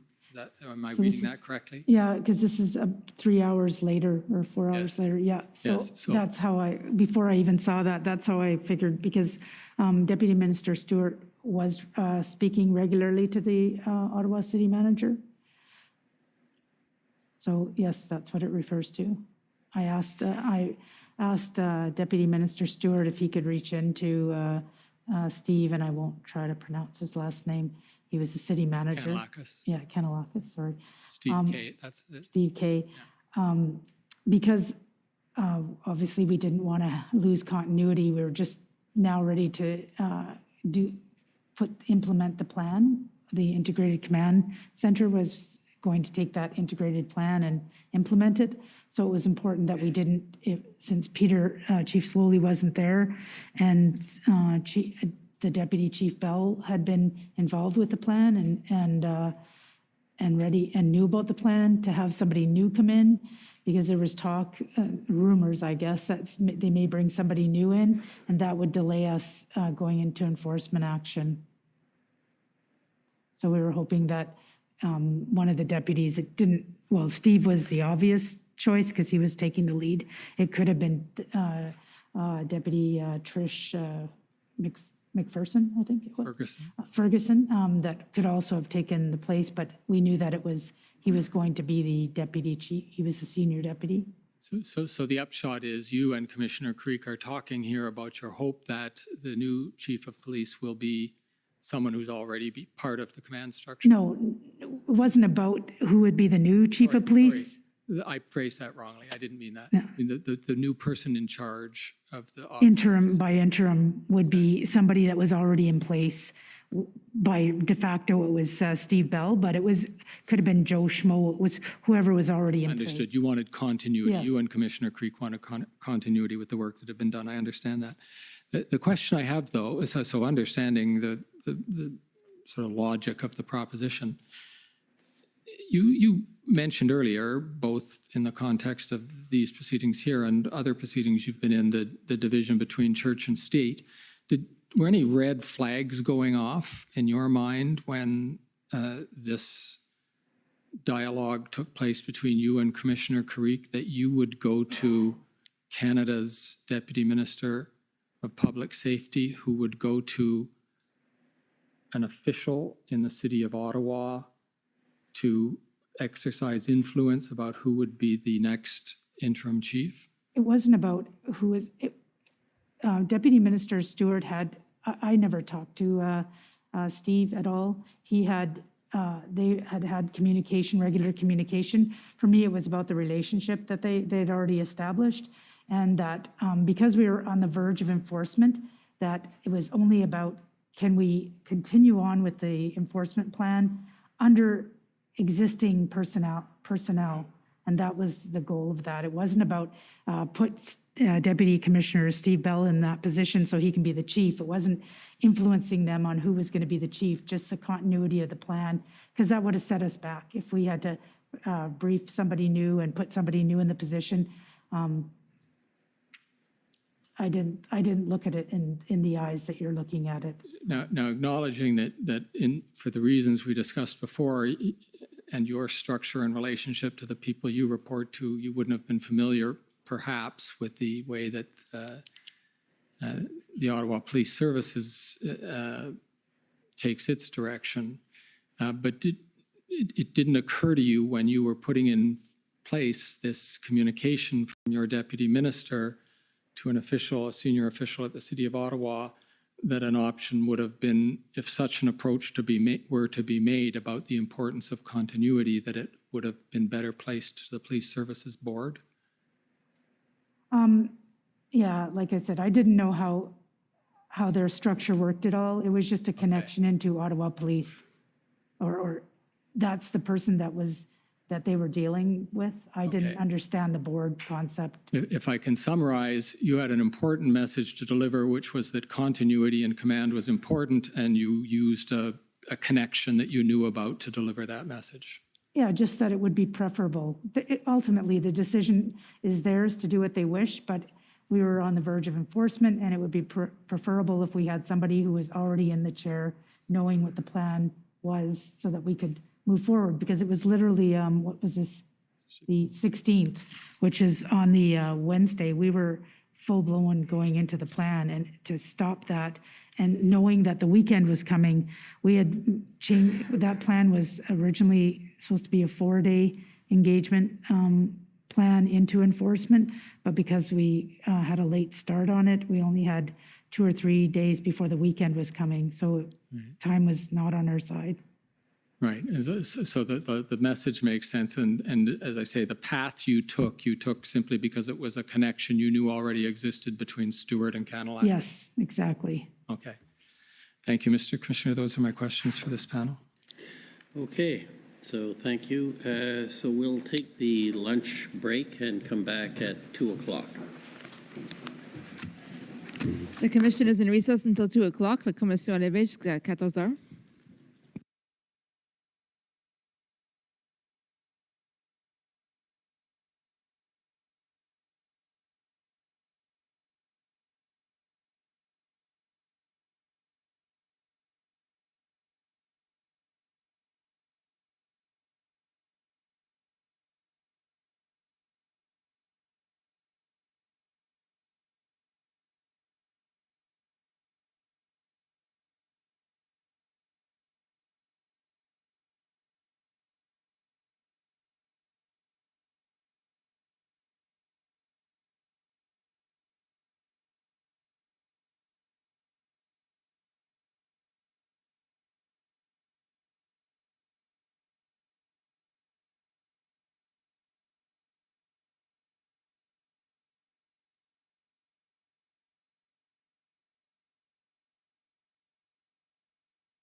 Pour à l'ordre.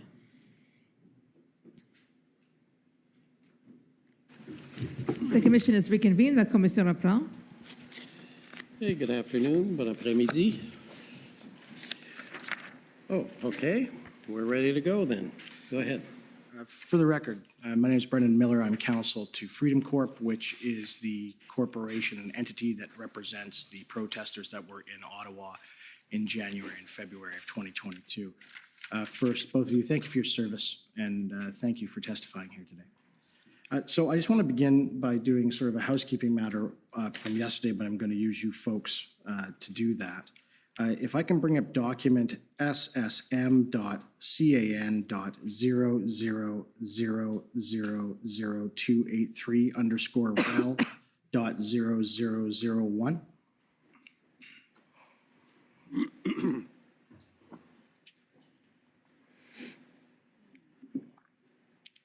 Okay. And you had said in your evidence in chief, Commissioner Lucky, that the RCMP in Ottawa also dealt with the safety, security, et cetera, for international diplomats from foreign countries. Is that fair? Okay. So yesterday we heard evidence from the Assistant Deputy Minister, Security and Emergent Management at Global Affairs Canada, and she testified that they were concerned about the security and safety of foreign diplomats in Ottawa.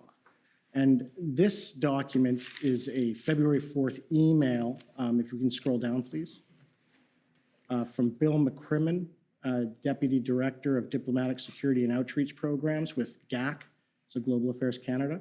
Are you familiar with Mr. McCrimmon? No. Right. And if you just want to take a moment, I'll read it to you. But in that email, he states on February 4th, the Office of Protocol has not been made aware officially of any significant concerns by the diplomatic community in the National Capital Region. Okay, could you just read a little slower, please? Yeah. Linked to current ongoing demonstrations downtown Ottawa. The RCMP Protective Operation Assessment Unit advised that there is no particular concern at this time for the diplomatic community. Some foreign missions have requested that the RCMP conduct security assessments. However, no specific concerns have been identified. Several missions have informally raised issues and inconveniences with the Chief of Protocol that have been affecting their operations related to limited access to buildings, blocked streets, noise impeding their work, and the odor of diesel fumes. The Office of Protocol, in brackets, Diplomatic Security Liaison Unit, close brackets, remains in contact with the RCMP and will advise of any significant concerns affecting the diplomatic mission. And can you agree that as of February 4th, that was the assessment also of your office?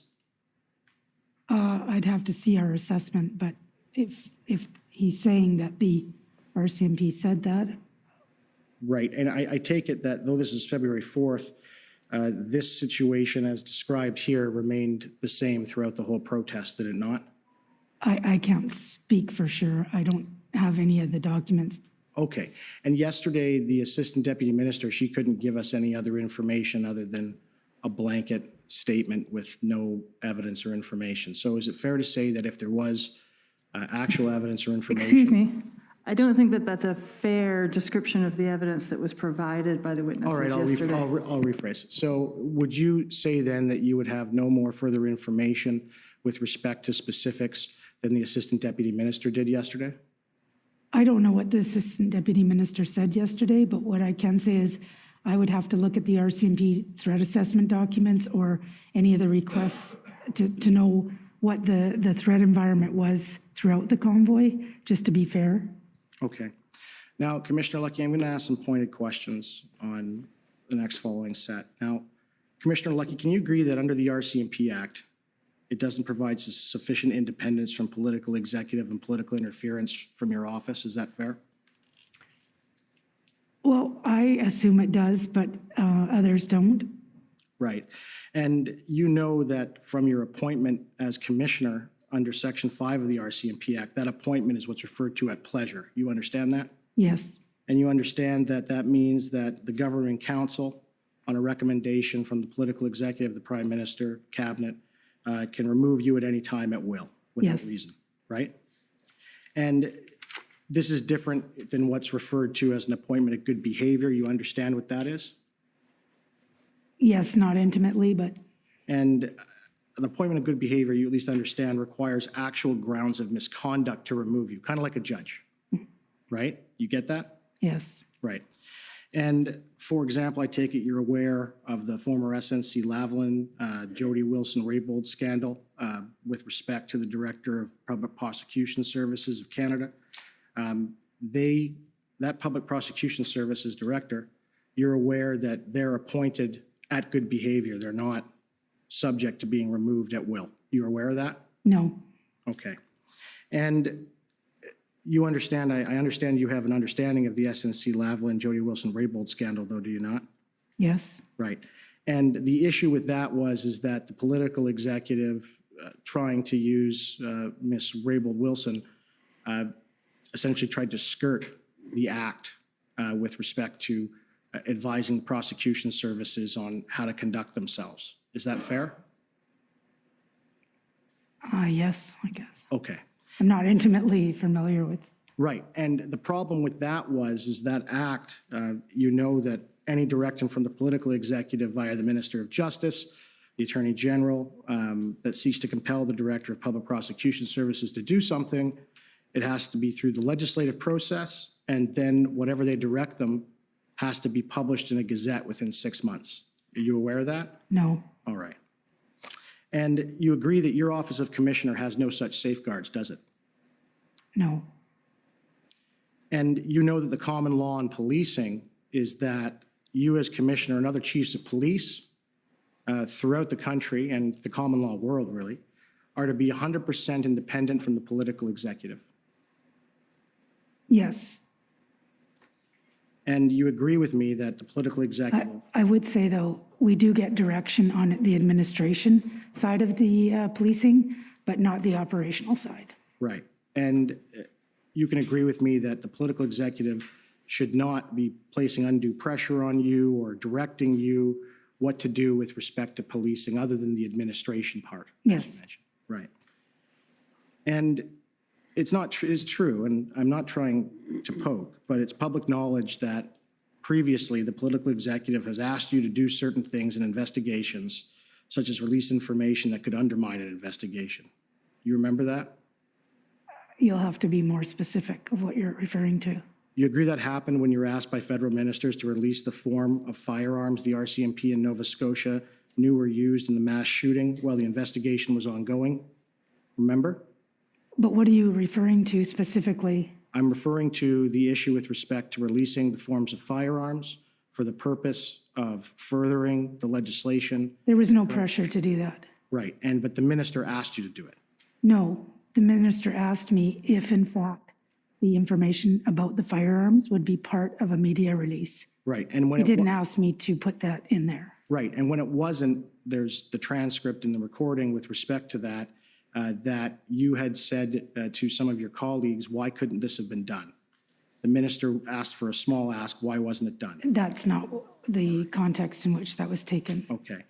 Now, I take it that, would you agree that the executive branch of the federal government, both yourself and you, Deputy Commissioner, they tried to tell you what action to take during the protest, didn't they? Sorry, they asked us to what? They tried to tell you what actions to take in policing during the protest, did they not? Absolutely not. Did they not ask you, they wanted you to take it over? No, Right, so the clerk of the Privy Council and you, Assistant Commissioner, did not have a phone call on February 3rd, 2022, recorded in your notes, where they said that we need to take this over. Yeah, but saying it and doing it is two different things. Right. Can I take you, can we please bring up document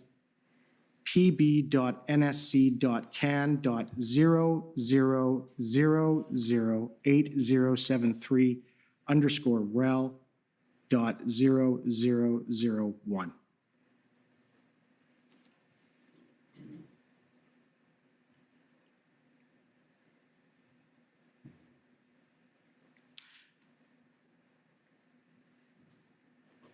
Okay. Now, this is a copy of your notes, sir.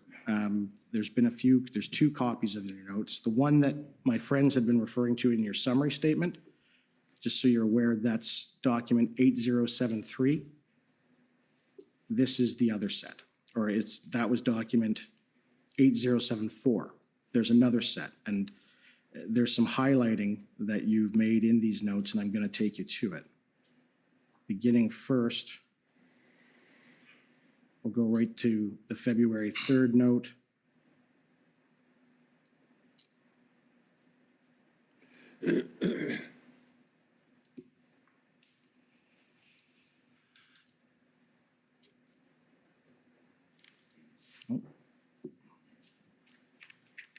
Which is on, my apologies.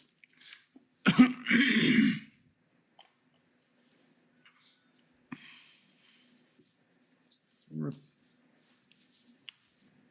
I believe it's 19. If we can go to page 19, please. All right, so we'll begin at the top that says February 3rd. That's the note for the day. If we can scroll down.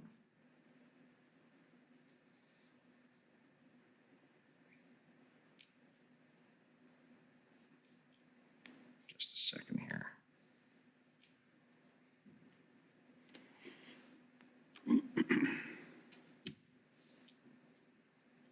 Just keep going.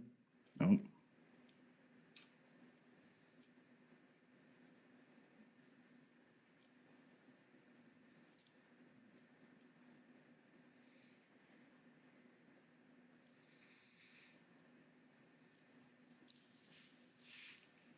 If I could just have a moment. Sure.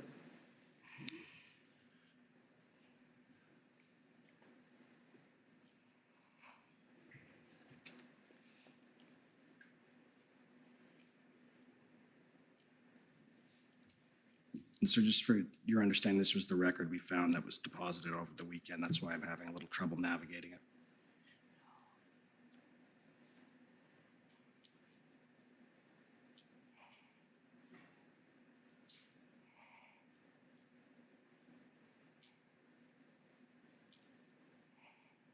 Okay, great. There's actually a second one. It's on page 19, I believe. That's the Min's call. Well, we'll start with this one. And this is the minister's call at, you can scroll up. Right, so 12:30. And that's the minister's call. And I take it that the Minister of Public Safety and the Minister of Emergency Preparedness is on that call with you? I would have to check the minutes, but I just have minister's call. Normally it would be Minister Menachino, sometimes Algabra, and I see Blair a little further down. That's correct. Right. So, and there it states, question, Mendocino's observations and non-policing response, seeing way more, or seeing way, can you tell me what that says? It's Saying way more traffic, can't make out the last word. Saying way more traffic. And does not seem to be a plan, must start with enforcement. So it tells you that. Yeah. Right? And then Bill Blair, of course, that's the Minister of Emergency Preparedness. He's the former Chief of Police of Toronto, is that correct? That's correct. And he says the PM is increasingly concerned about how the city will deal with this. Is that right? According to my notes, correct. Right. And so you agree that, you know, as a police officer, you're trained to take notes, right? Yeah.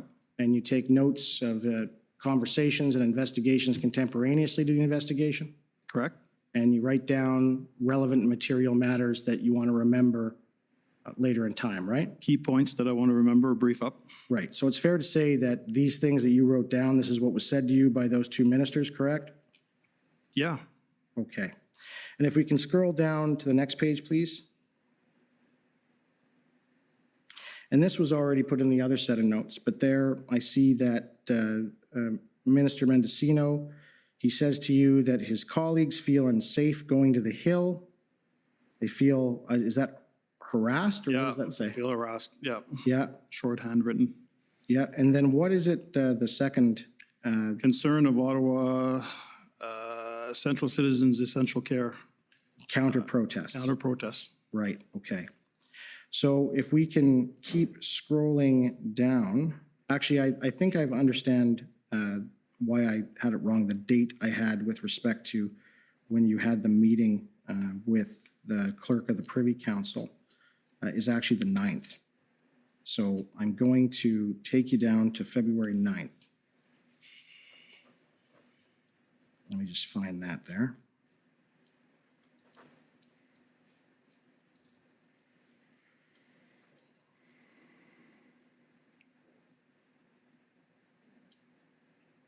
And that's 41, page 41.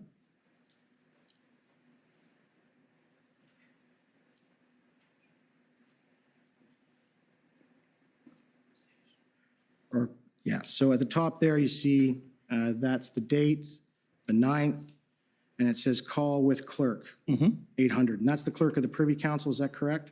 I would assume so. Right.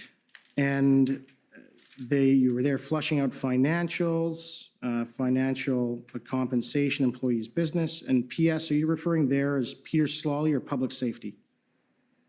Let me just read it here.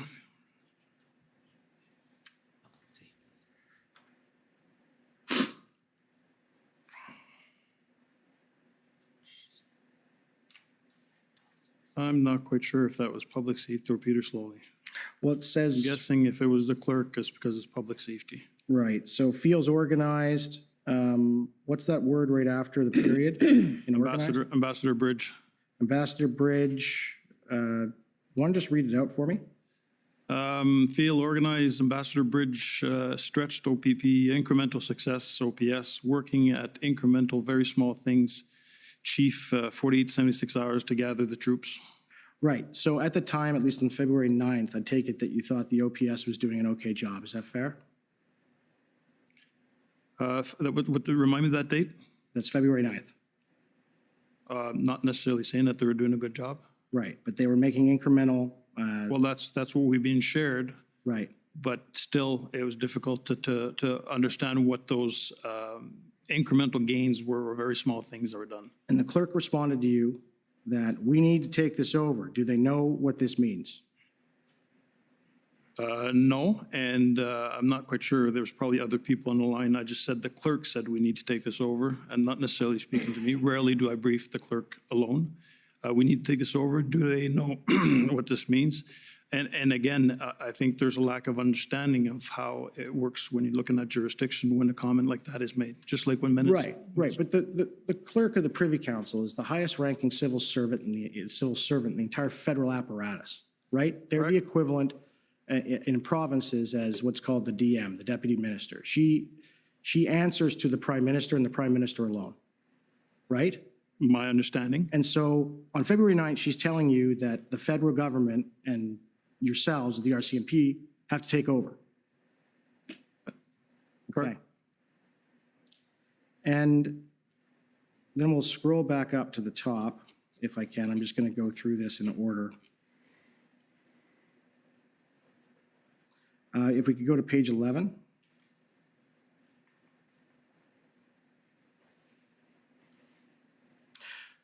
So if you can scroll down there. And this is another briefing to the ministers, is that right?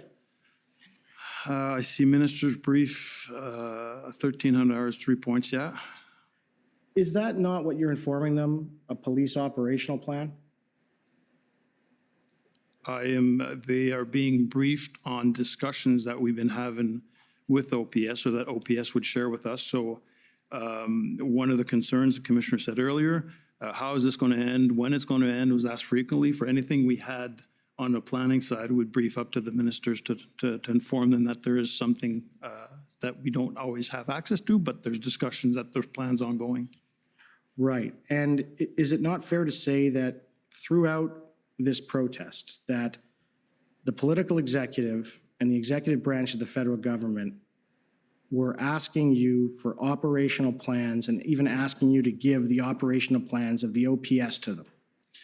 So I will defer to the commissioner on this one, but my dealings with the deputy ministers and the ministers, never once did they ask for the operational plan. Okay. We kept them updated on the work that's being done. Commissioner, not quite sure if there's anything to add. We were never asked to give any operational plans. We did brief generally that there was a plan, but we never went into I didn't get briefed on the plan until February 10th, I think it was, or February 11th, but we didn't ever give them, they never asked for the plan. And can I take you down now to page 25? And if we can just go to the top of page 25, the first thing. What meeting is this? Pre-meet SBE? What date is that? This is from the 5th. Okay, so it's pre-meet SSE, assistance with Alberta, probably key things that we had to look at for the pre-meet with SSE. Okay. I'm not sure if it was internally or with deputy ministers. I'm not sure.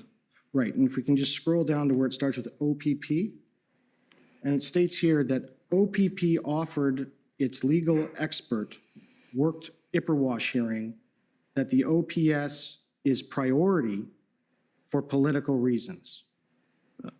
So is that the offer from OPP? They offered the RCMP legal counsel because of political interference concerns they had? No, not at all. What that was is trying to muster the people together that had the expertise, that had the knowledge, that have worked on several key incidents. And in this case is the result of what came out of the Ipperwash inquiry to help them. Right, and that's to help the RCMP. No, it was to help the OPS, Ottawa Police Service. Okay, so. We were in assistance to Ottawa Police Service. Right, and so the OPP had relayed to you that they had concerns with political interference. Yeah, I'm not quite sure why I put the pivoting for political reasons. I'm not quite sure why I put it there. Well, the Ipperwash proceeding was about that partly. And it's like one of the main things, and as I understand it, one of the main reasons that the political executive in Ontario wouldn't get involved in this matter, because it was against the principles set down in Ipperwash and police independence. So the OPP is offering legal experts to deal with police independence. And so why would they do that if they didn't have a concern with political interference, sir? So I'm not fully aware of the Ipperwash. I didn't read the report. And what I can say is that what was offered there from the OPP was just assistance with their person who worked on the Ipperwash inquiry for lessons learned. That's all I can say. I can't go in because of political reasons. All I know is they were offering up resources to assist. Okay. You're over your time already, so. Sir, this is 113 pages of notes. I would like a little bit of extra time. These notes were not dealt with in the statement of the witness because they are a different set than the ones that the commission had dealt with, which is 8074. These were not uploaded or provided to the parties until Remembrance Day, and we found them last night. And I understand the commission wasn't able, in my view, to deal with these issues only because they were using another set of notes. And these notes are a contemporaneous outline and timeline of this witness's evidence of what happened. They are extraordinarily relevant material, and I would ask leave to be able to finish the examination. They are the same notes, I believe, as the They're other not, set of notes. There's just a bit of highlighting, but it's the same text as I understand it. But in any event, there are 16 other people who want to question this panel, and it's a matter of organizing your exam. I must say I didn't interrupt when you were examining about the proceedings in Nova Scotia, but that was not exactly relevant for this hearing. Right. If I could take, if I could ask this, I'll finish up. If we could go to page 38 of this document.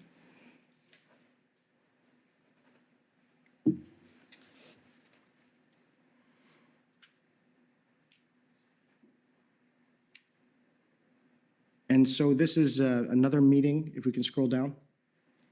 And it says 1235 M3. I take it that's Marco Medicino. That's the minister, you call him M3? Yep. Okay. And there he's discussing about changing the posture when it comes to provincial engagement and what OPP will contribute.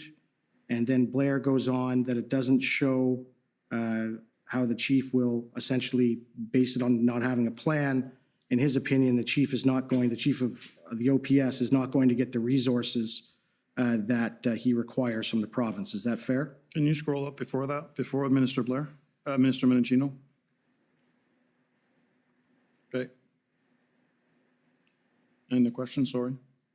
So is he saying there to you that the plan from OPS, it is such that the chief will not receive the resources he needs from other Ontario police services? That's what he tells you? Correct. All right. And if we can scroll down to the next page, please. Who is the individual right there with CMIS? It says concentrated effort to make this country look bad, start to midterms. Who is that? Who is CMIS? Or The Minister O'Regan. Minister O'Regan. Okay, so he tells you that, I take it that the convoy and the protesters are a concentrated effort to make the country look bad? That's what I wrote down on comments that were made, yeah. Okay. And I'm almost finished, sir. If we could please go down to page 45, please.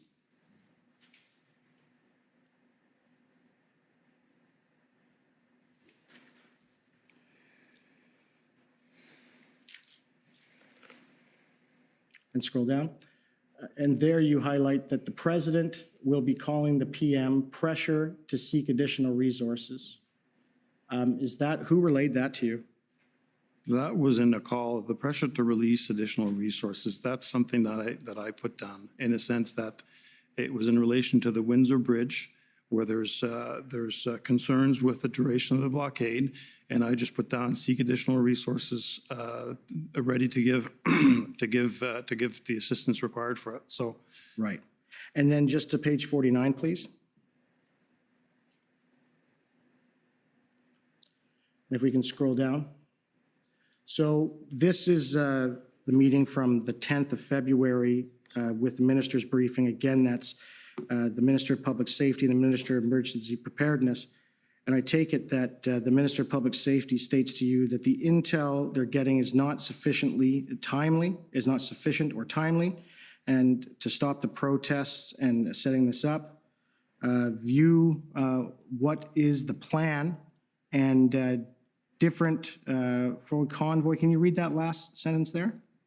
different phases coming to the realization that we're not responding fast enough. And what Minister Menachino was alluding to is we had these slow rolls, more specifically in the province of Ontario, that without having the right information, they were able to set up before we even knew that they were going to do so. And then Minister Blair canvasses you, question if exercise some jurisdictional change. Is that speaking to the policing? You're taking on a role, is that fair? I'm not, it doesn't ring a bell. Okay. And if we can scroll down then just to the next page. And this is the Intel overview. Is this your words here or is it somebody else's? Can you just go up for a sec? That would be from someone else. Okay. And is it from, it says OPP on the side. Would it be fair to say that's Commissioner Morris? That would have been a meeting, I wrote down OPP and OACP, a meeting that I believe is a meeting with that was chaired by the Commissioner of the OPP with representatives of the Ontario Association of Chiefs of Police Association. All right. And was there anyone from the federal government at that meeting?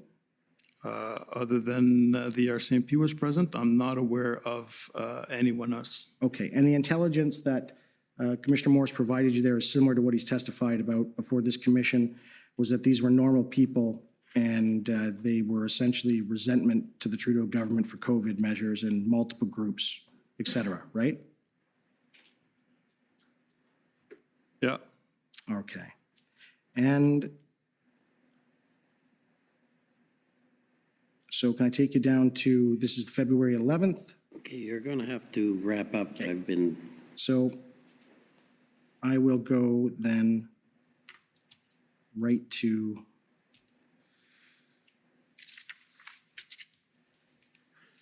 if we can go to page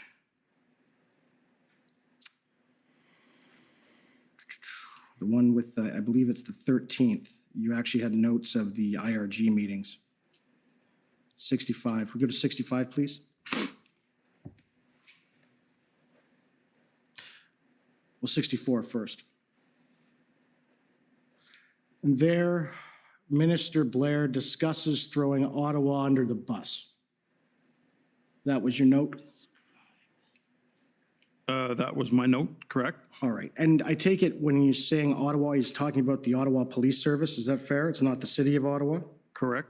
Right. So his plan on that date is he's intending to throw Ottawa under the bus, being the OPS for any failures that have been dealt with respect to policing. Is that fair? He could have made a comment during the meeting saying that he was not satisfied with the work that's being done by Ottawa Police Service. Okay. And then can I just take you to... Most of these notes are not word for word what was said. Sometimes Right. just a quick recap of... And if I can take you up to page 62, please.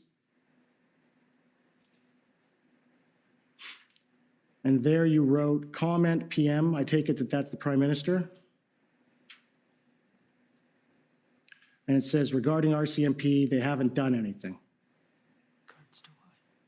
Yeah, that was in reference to the overall blockades that were taken across, that was going on across the country. There was some,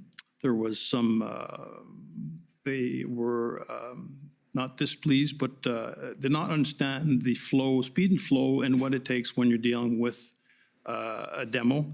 Okay. And that came across that they were not happy with how we were handling the different demos. Right, and this will be the last note. So page 67, please. And this is from the 14th at 9 o'clock. This is the National Security Intelligence Advisor that you're meeting with, I take it? That's correct. Right, and that's Jody Thomas? At the time, yes, it was Jody Thomas. Right, and I take it there that for whatever reason you're recording what she's saying, and there on one of the points, measures put out draconian. They will turn to us. Everyone is using their authority that's been given. RCMP taking advantage of authority. What was that about? Yeah, I'm not quite sure what I meant by that, tell you the truth. Measures putting out. Right, and and just for you, Commissioner Lucky, in ending this, it is the fact that in the... Excuse me, you're not giving the witness a chance to read the notes. He said he's not sure what it says, and he's trying to read it, and you're moving on to something else. Right, so... If you're going to ask the witness questions, then let him have a chance to read it, please. I can wait, go ahead. Yeah, no, I don't have any more comments on that. I'm reading it, and I'm not quite sure what it was meant. That's how I understood the evidence as well. So Commissioner Lucky, you were present for both the February 13th IRG as well as the February 14th cabinet meeting?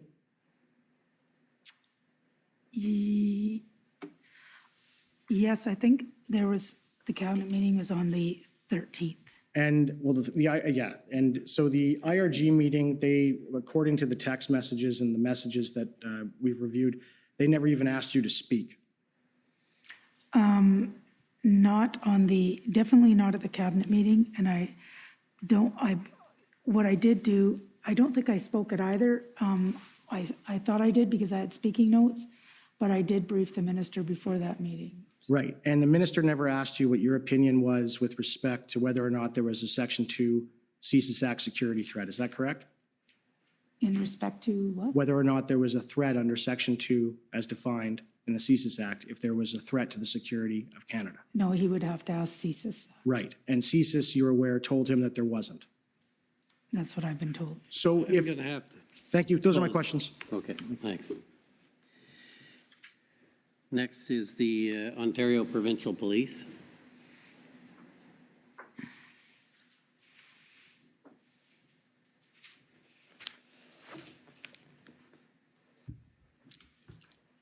Good afternoon, Commissioner and Deputy Commissioner. My name is Chris Diana. I'm counsel for the OPP.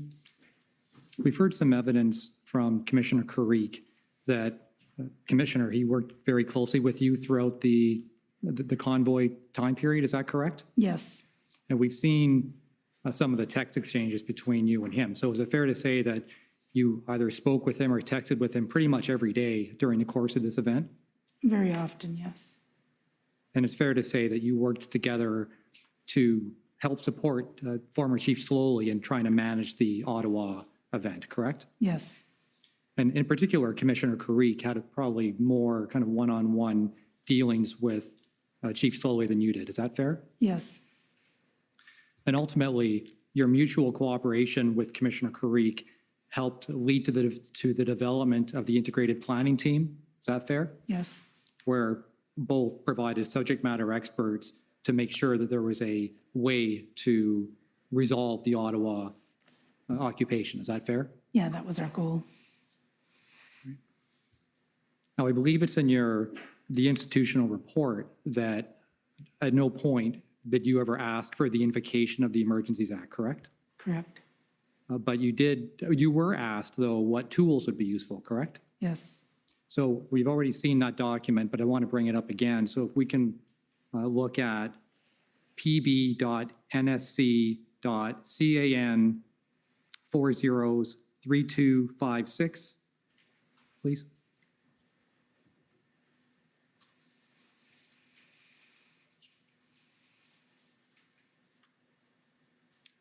All right, now we've seen this already today. If we can scroll to the bottom and see what the genesis of this was. It's an email from Mike Jones, who I understand is the Chief of Staff for Minister Mendicino. Is that correct? Yes.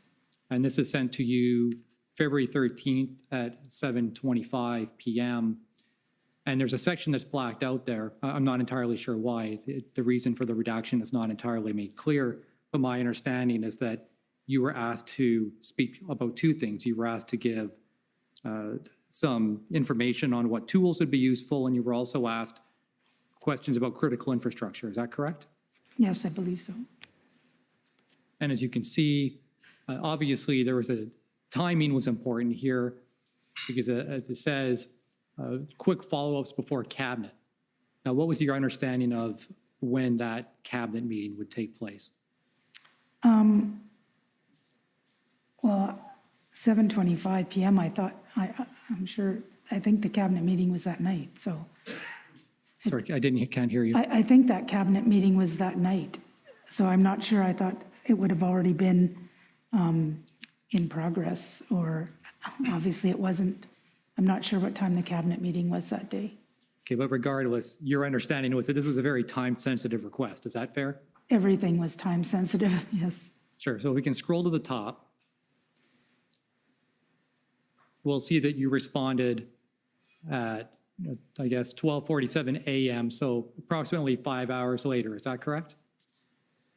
Yeah. I'm not sure how those times This is one work. of those cases where you need to subtract 5. Subtract 5, yeah. Oh, thank you. So I is that was going to also- say I'm never up past 10 o'clock, so I had surprised figured I would have responded. I had figured that issue out for the text messages, but okay, so that applies to this as well then. If we scroll to the bottom. I just want to make sure I'm clear on the time. So No. that says 7:25 p.m. Is that actually 7:25 p.m. or is it my? Yeah. Yes, it's only where it has the plus 0000 that Oh, you I have see. to So in the subtract same the 5. email exchange, we've got two different ways to figure out It's the usually time. just the top email you have to do it on. All right, okay, well, thank you. That's very complicated. All right, so then let's go to the top. So the email was sent from Mike Jones, 7:25, and your response is at 7:47 then. Would that be, so you responded almost right away? Right away, yeah. Okay. So I take it that in that time period, you clearly wouldn't have had an opportunity to consult with other law enforcement agencies about what tools might be useful. Is that correct? No, we had already consulted within our organization to the commanding officers. I'm not sure if we were able to consult outside of the RCMP because of cabinet confidence. Okay, well, I want to get to that in a Yeah. minute, but let's backtrack a little bit because I want to ask about the initial request from Mike Jones. You were being asked for advice on what tools would be useful. Was it your sense when you received that email, and either from that email or from conversations you had around the same time, that they were waiting on your advice on these issues, or was it your sense that they'd already made up their mind that they were going to invoke it? I'm not sure what they were thinking, but just given the time, it was very quick turnaround. I would not have put that together off the top of my head. I would have got that information. That information was already established. If you look, it's quite detailed. I wouldn't have just been typing that off the top of my head. I would have got it from somebody, and the fact that it was so quickly afterwards, I think that information was already in the queue somewhere else. Yeah, and I wanted to ask about that because I haven't, there are a lot of documents, thousands of documents, and maybe I've missed it, but do you recall how that information came to you? This would have come through my people. Probably I would have tasked that through to Deputy Commissioner Mike Duhem. They would have gone to especially the commanding officers in BC, Alberta, and Manitoba, where 3 of the big protests in our jurisdiction were, because they were dealing with the protests, and we wanted to know what authorities might be useful if they did invoke the act. All right, now we've heard from Commissioner Karik, and he was very clear in his evidence that at no point did anyone from the RCMP reach out to him to ask him for his advice on what tools would be useful, and you have no reason to dispute that. No, I was actually kind of surprised because in my mind I thought that we had, but obviously if he says that, then we probably didn't. Right, and so and he said it very clearly. I can bring up the transcript if you wish, but no, and certainly there's no documentary evidence to suggest that you ever consulted with him. You would agree, I take it, that because the OPP was involved kind of as a lead in Windsor, they were very involved in leading the integrated planning team in Ottawa. There were issues all throughout Ontario that the OPP had an important interest in what tools would be made available to it, correct? Yeah, absolutely. And that in retrospect, would you agree that it would have been a good idea to have consulted with Commissioner Karik so he could have given you his opinion on what may have been helpful? And like I said, I didn't, I did not, obviously, according to Commissioner Karik, consult with him, but in my mind, I thought there was consultation done with OPP and OPS, not at my level, because I wasn't doing the consultation in my own organization, that some other people were doing that. But I assumed, wrongly, obviously, that when I asked for consultation with the various agencies, that they were included in that, unless we weren't allowed to do that. Yeah, and the reason I find it odd is because, you would communicate with him by text, by phone call. You could have simply just picked up the phone and said, oh, Tom, I just got this email, keep it on the down low, but because there are confidences involved here, but are there any tools that the OPP would find useful here? No, I assumed this list was the consultation of police. That's honestly, I thought this list, where it came through my chain of command, but I assumed that was part and parcel of consultation. Right. So somewhere there was a breakdown in the communication. OPP should have been consulted, but they weren't. Unless there was reasons why they couldn't, I'm not sure. Okay, and I know that whether it was you or the deputy, it mentioned there were 2 possible factors. One was timing, but of course, that could have been done very quickly with your relationship with the commissioner, correct? Yes. And the other issue was matter of confidence, but we all know in policing that confidential information between police services is shared. And I take it that you would have trusted Commissioner Karik enough to have that conversation with him, correct? It depends. Like cabinet confidence is quite, like policing information is one thing, but because it's our information, so I can say that I can share that, but when it's not my information, I'm not at liberty to share. Right, but you could have done it another way. You could have said, Commissioner, there's some consideration about the Emergencies Act. Yeah, there's and so what are and so I don't, because you would mention the Emergencies Act several days before. So you could have said that as a hypothetical. If Cabinet was to invoke the EA, are there any tools that would be useful? You could have done that, right? Yeah, I absolutely could have. Except I might be breaching cabinet confidence, so I don't know if I would have. Okay, but you referenced Emergencies Act possibility, I forget the day, maybe it was February 5th. And that's and back then I called it the Emergency Measures Act. I didn't even know what it was. Right. Now, I might circle back to this. I want to make sure I don't run out of time. I have to make sure I get a couple of my points in here. I'd like to go to towing very Yes. briefly. And I've heard your evidence that you weren't directly involved in that aspect. But I think, there's been some back and forth and some question, but there's a document that I think needs to go into the record that I need to put to you that I think will help clarify the issue.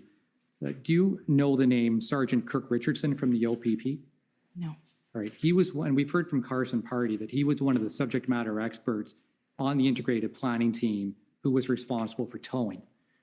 If you can, Mr. Clerk, put up the document pb.nsc.can.405777.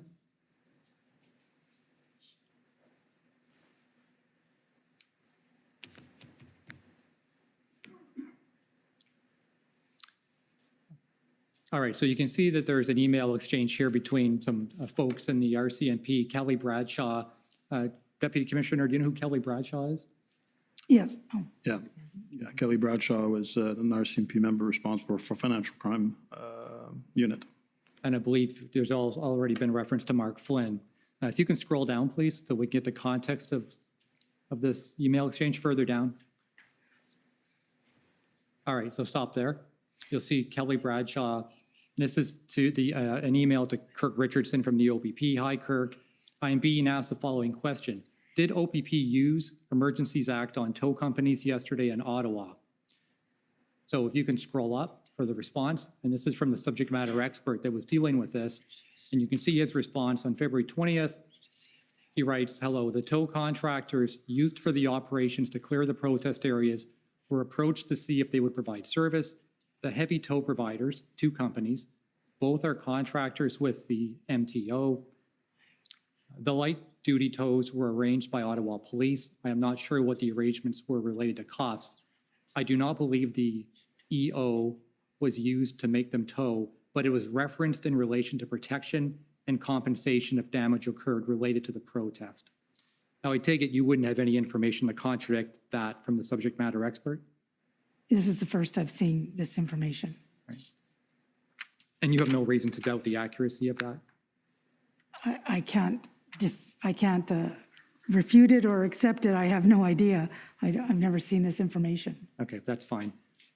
I want to take you to your witness summary, please. And the reference for that is, I have it written somewhere.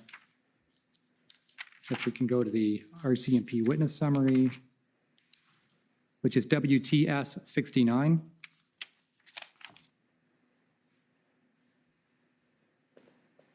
And go to page 24. And again, this is just another loose end that I want to tie up because it's important to have all the facts before the tribunal. You'll note that there's a reference to the theft of about approximately 3,400 firearms from Peterborough area. Do you remember that incident? Yes. Now, your witness summary doesn't make a reference to the fact that those firearms were recovered about 2 days later. You will recall that, correct? Yes. And so I think it's just important for the record that we hear acknowledgement that, well, that was a matter of significant concern at the time. It was resolved within 2 days, correct? Yes. And that in fact, you told the incident, I'm not going to bring the minutes up unless you want to see them, but because it was an important issue, you made sure that you told the incident response group the next day that the guns had been recovered. Do you remember that? I believe so, yes. Because you did not want to leave the mistaken impression that there were 3,000 odd guns out there. And so that was important to make sure you cleared that up. Correct? Yes. It wasn't in your witness summary, the conclusion. I wanted to make sure that was on the record.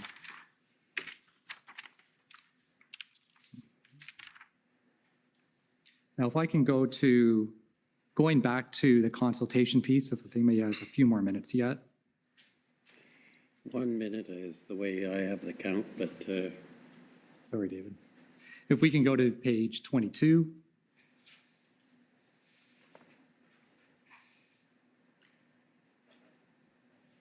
Second paragraph, next paragraph down. Okay, so it says Commissioner Lucky sought input and other police agencies. Here you talk about seeking input from different divisions. You've spoken with that already. And the question that I really wanted to ask is that when you consider the extraordinary nature of the Emergencies Act, do you agree that it would be useful to keep a written consultation record so that when we go back and look at how we use the emergency powers, we're able to identify who we spoke to, what they said about what tools would be useful? Do you agree that that should be kind of clearly set out in writing so we can keep a record? There was 1,000 things going on that we could have kept record of. Absolutely. You can never, I guess you can never over-record, but it wasn't kept. No, but I mean, I think that it's, and I asked the question because it's not entirely clear who was consulted, when they were consulted, and what they were said. And again, for future reference, it would be helpful, wouldn't it, to have that? Because we have a consultation report filed by Government of Canada that talks about consultation with the political leaders.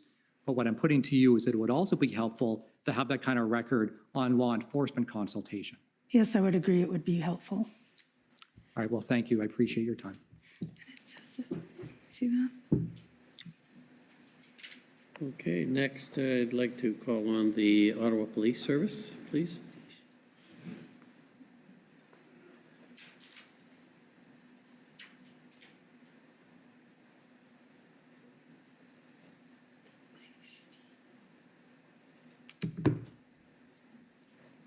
Good morning or good afternoon, Commissioner Lucky and Deputy Commissioner Duhaime.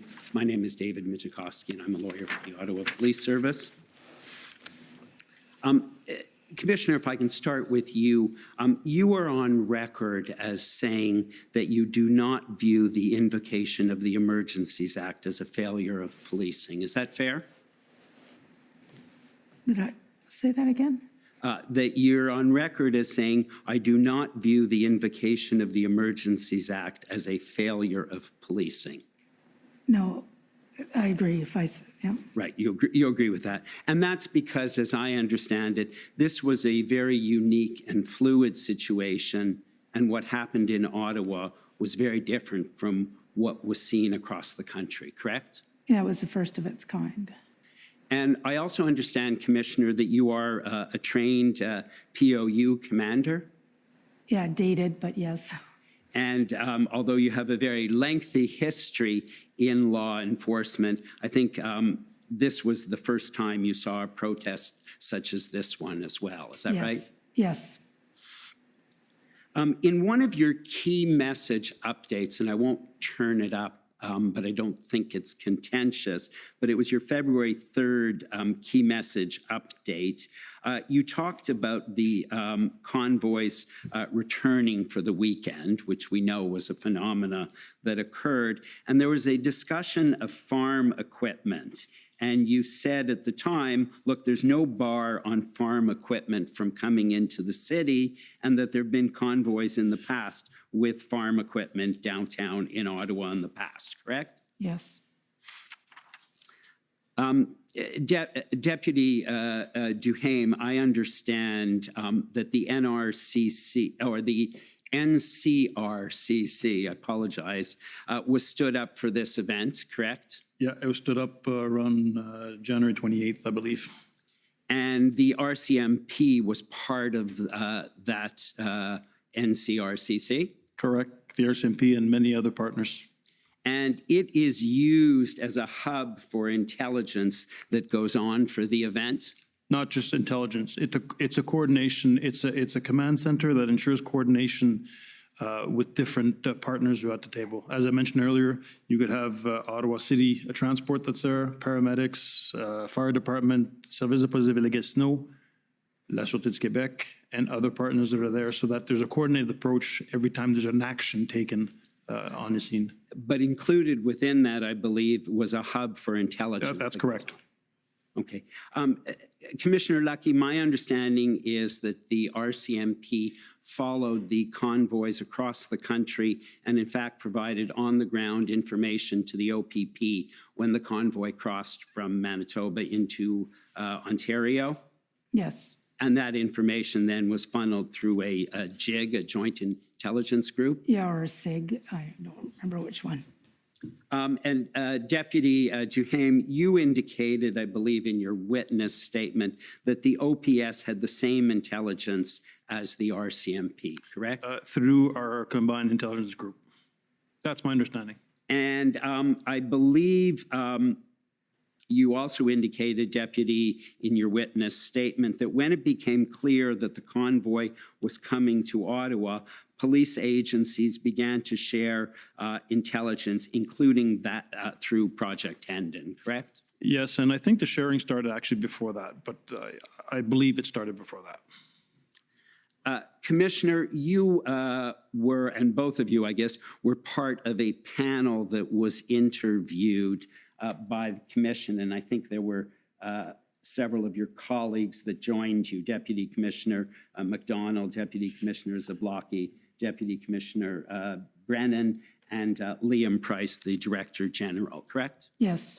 And there was a discussion with your colleagues, I see in that summary, about the social media messaging of the convoy and the statement to the effect that there was some social media messaging saying that they wouldn't leave till the mandates were lifted. And Deputy Commissioner Brennan stated that the RCMP had concerns about the reliability of that messaging because many protest groups use social media messaging as a diversion. And you didn't disagree with that, correct? Yeah, it's his opinion on that. I had no opinion on that. And you didn't disagree when he said that, did you? Yeah, I was agnostic. In fact, you said in response that there were different groups here as part of the convoy, and they were not all on the same page, correct? Yes. I believe Commissioner Lucky and Deputy Commissioner Duhaime, you both expected, you indicated in the witness summary, that some protesters might stay in Ottawa until the Monday, January 31st, which is when Parliament was returning to session, correct?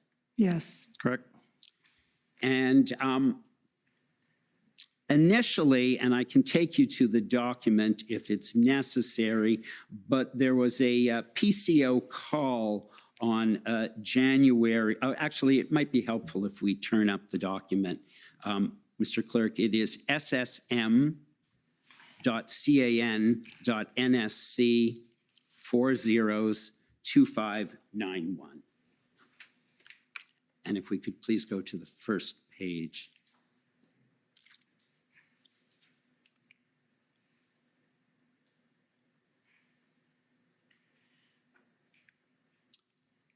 And if you'll see the third bullet under 4 lanes of work, peaceful event. Do you see that? Yeah. And if you, sorry, actually, if you go down to the third large bullet where it says non-threat, just underneath that, yes, Sergeant at Arms, PPS, OPS, RCMP, all seeing peaceful event, no indications otherwise, but watching the chatter, correct? And that reflects what you knew at the time? I don't know what date this is referring to. Sure, if we can go up to the top, I believe it was January 27th. Yeah, the convoy hadn't even arrived yet. Right. Yeah, oh, okay, within our events, yeah, as it was crossing, yes. Apologies, David Cherokee for the Government of Canada. Again, it's the minus 5 hours thing, so I think we're at the 26th in the evening. Okay, thank you. So- Yeah, so it's, again, if we can then just scroll down again.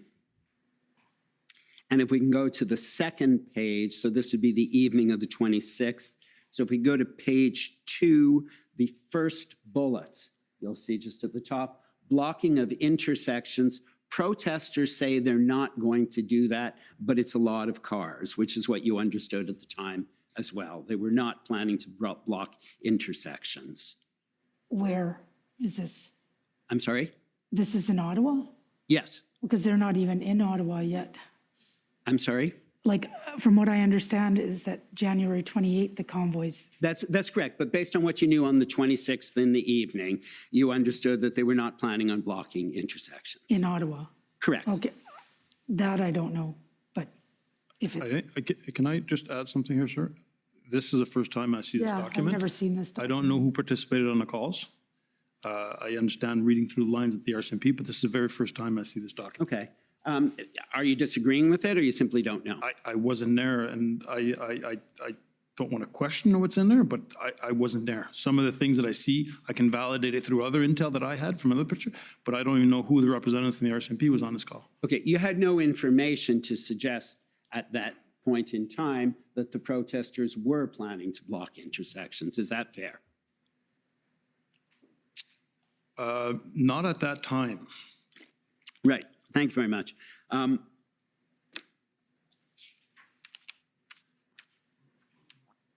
And I believe, again, I can turn up the document, Commissioner, but I understand that as of just a couple days before the demonstration, there was some discussion at the RCMP about it was unknown how long they were staying, but there was some social media saying that they might stay until January 31st, which would be the Monday when Parliament was supposed to resume session, correct?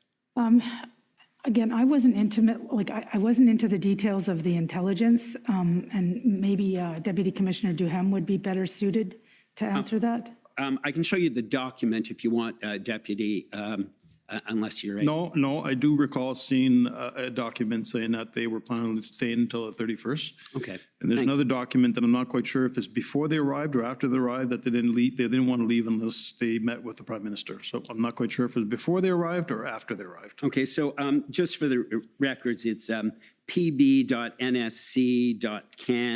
408069, which I believe was the 25th, which is indicated that some social media were saying that they would stay until January 31st.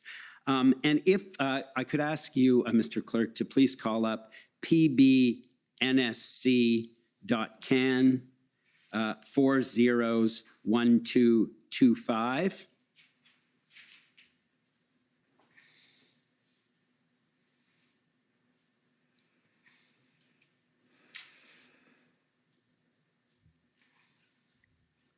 And if you will see, if you go to the bottom of this email,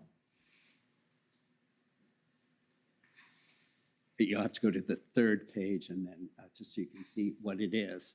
Yeah, so you'll see it's something that was sent to you. Hi, Brenda. He just shot me these questions. And then if we go above it, we'll see you ask for some bullet points.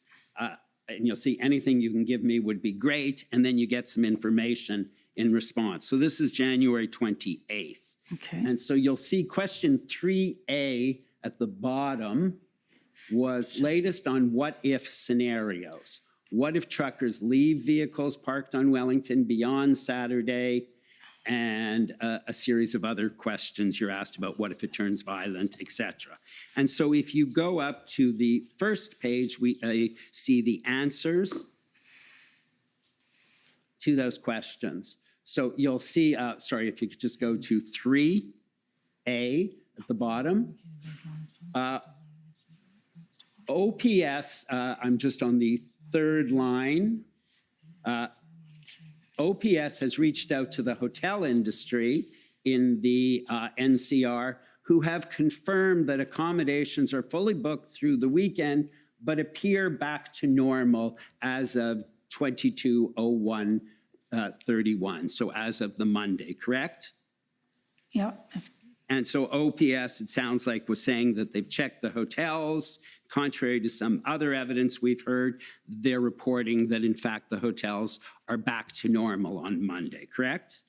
Yeah, that's the information we received. And then if we look at the C, if we go to the next page, in the event that the protests turn violent, then there's a POU team available. The OPS has one. OPP has two POU teams. I believe Toronto was there, and some of the other municipal police services were there that weekend as well with a POU team in case, correct? Yes. And fortunately, those were not needed. And then if you go down to just below the redaction, we see that OPS and OPP PLT are continuing to work closely with the organizers of the event. And it says collaboration between all security partners in the NCR remains strong, and that would include the RCMP as one of the security partners, correct? Yes. Deputy Jahame, I know that on January 30th, if we could please turn to pbnsc.can 6033.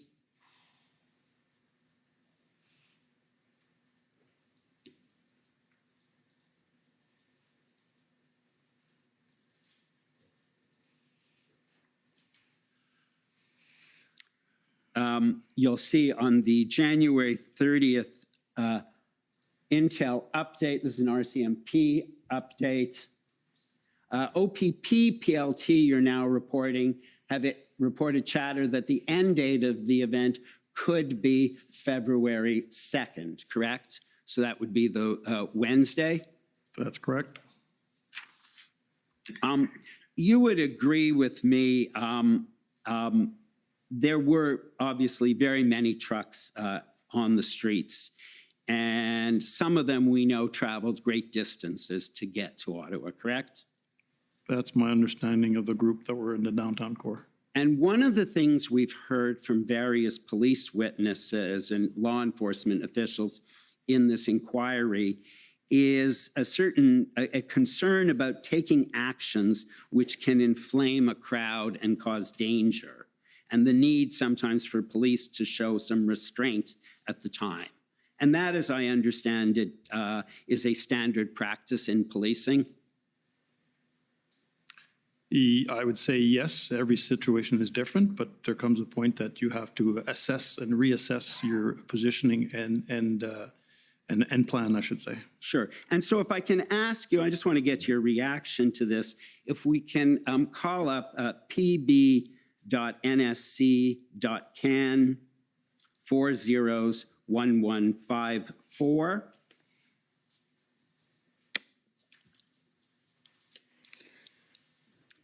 And it's page 7. Commissioner, I wonder if I might have an extra 5 minutes.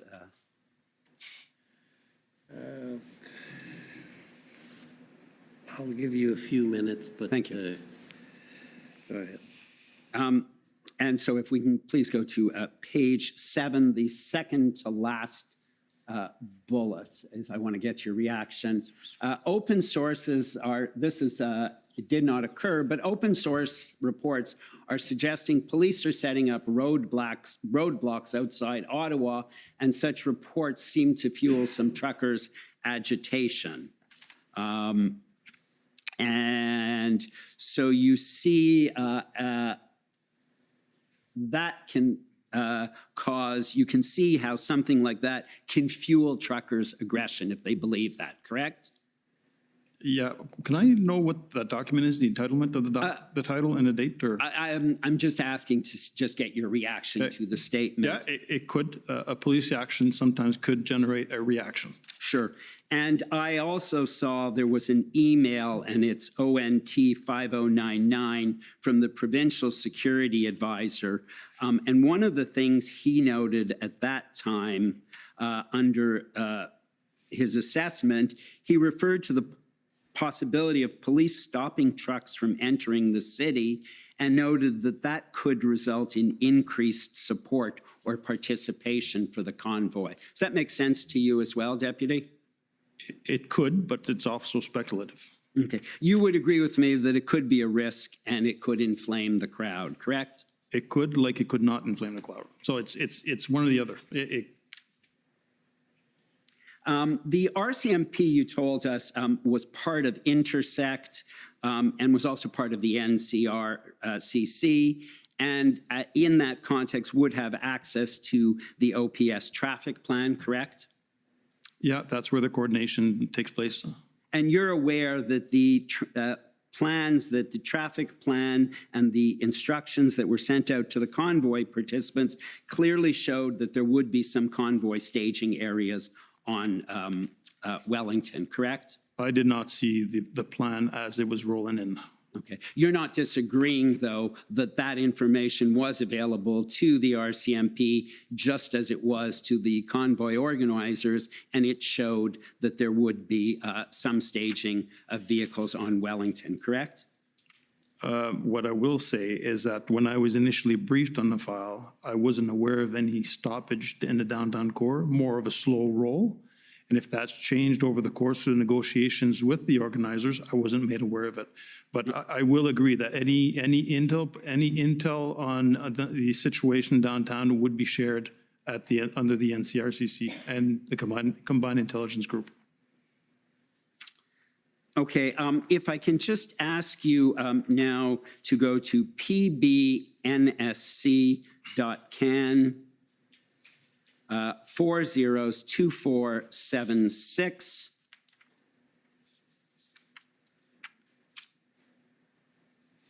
And just while that's being called up, Deputy Duhame, in your joint witness statement on page 10, the second last paragraph, you talked about a call on January 31st where OPS stated that it wanted to launch aggressive enforcement between February 4th and 6th, and you felt that they didn't have the resources or the plans to support that. Do you recall that? I recall the conversation, and it was reported to me, not that it wasn't briefed, it was briefed to me by, I forget who, but they were intending on launching an operation on the weekend of the 4th, and the concern that was brought to my attention is that there doesn't seem to be a plan. No one's aware of what's going on, and there's no maintenance portion after you've cleared the area.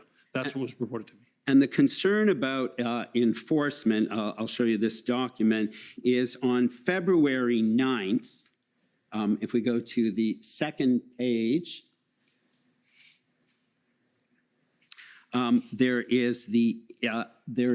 actually, I guess if you start at the first page, so you'll see, just so that you can see where we are, just if we could go up, please.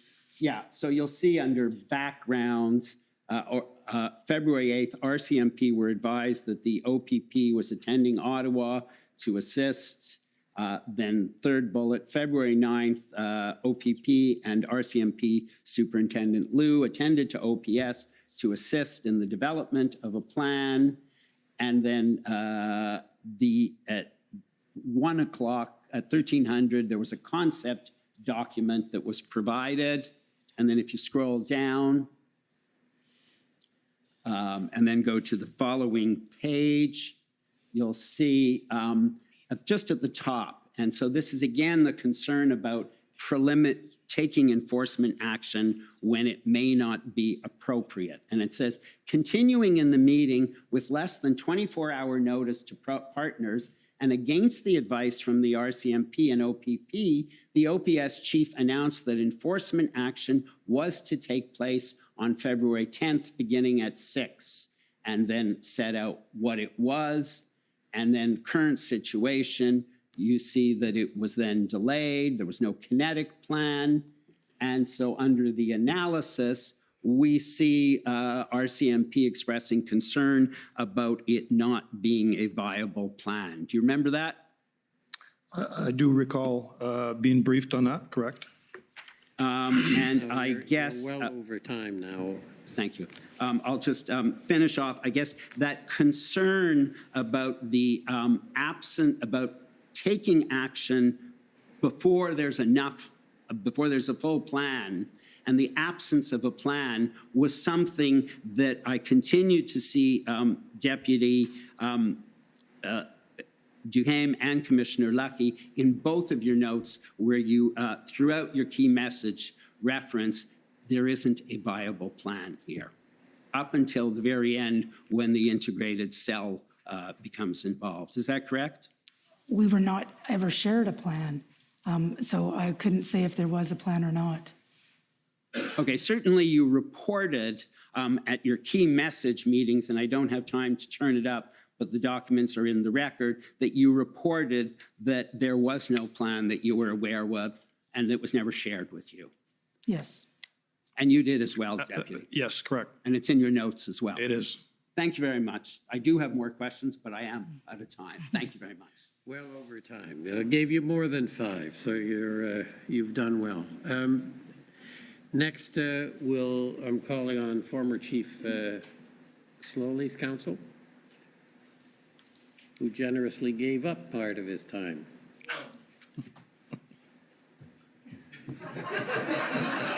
Yes.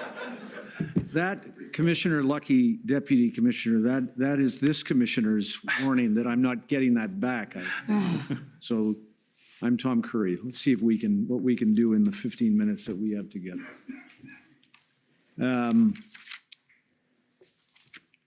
This was a difficult problem. Yes. Yeah? Yes, I agree. More difficult problem than either of you have faced in your policing careers, at least of this kind. You agree? I agree. Yes. Commissioner? Had a lot of difficult problems, but not this kind. Yeah, this one is, well, you've touched on it when you speak about the Emergencies Act or its predecessor. The first time in your careers, either of you, where the government of Canada has had resort to legislation of this kind, right? Obviously.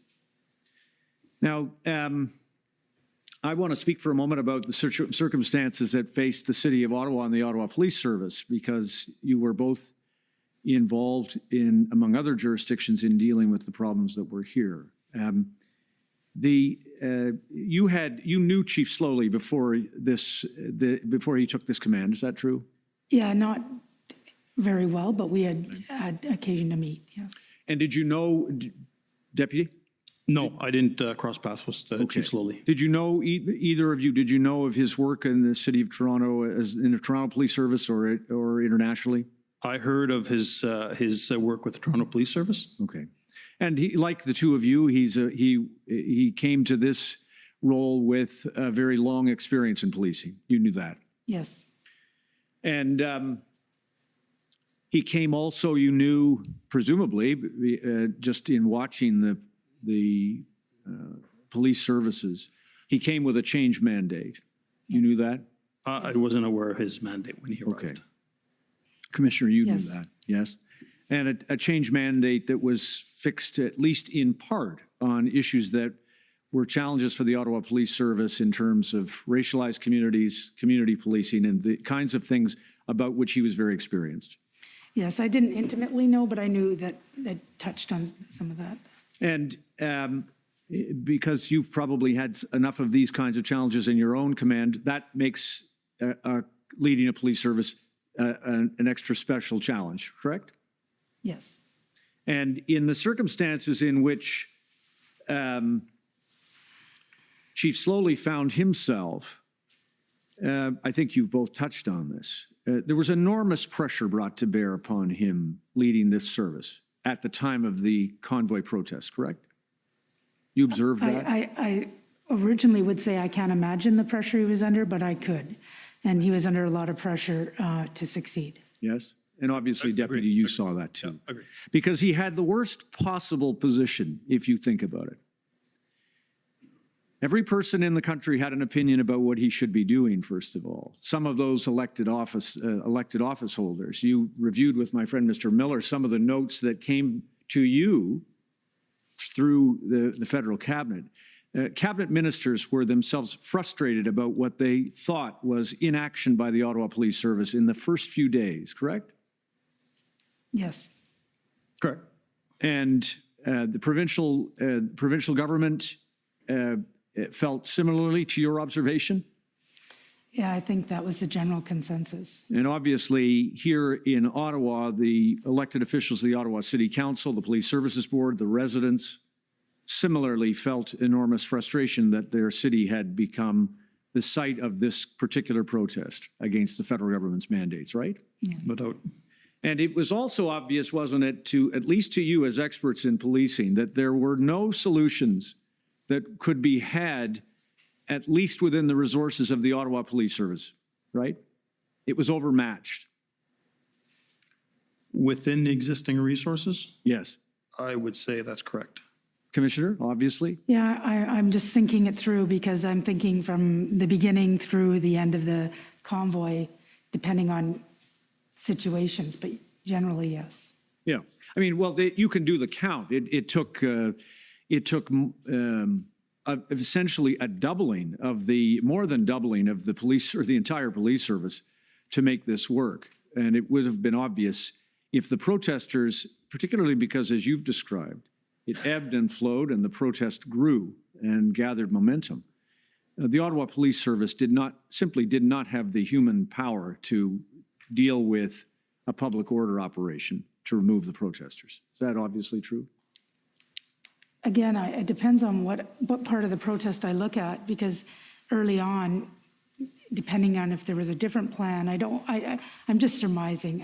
When you're asking me to say that, I don't know the makeup of the Ottawa Police Service. So. Okay, that's fine. Deputy, you knew that they didn't have the numbers.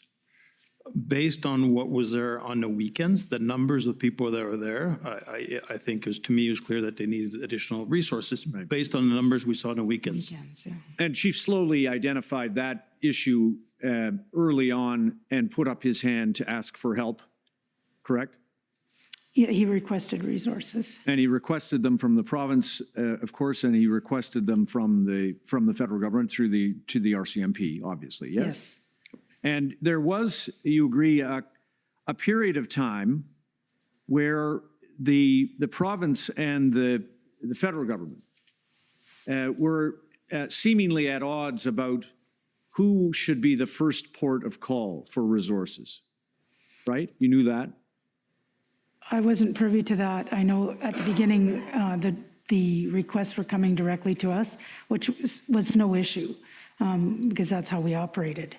So it was no issue for those requests, but we don't have unlimited resources to keep providing resources unlimitedly. Right. And so the resources that, am I right though, that the view that you had, or maybe it was the minister had, was that the first port of call for the Ottawa Police Service should be the Ontario Provincial Police?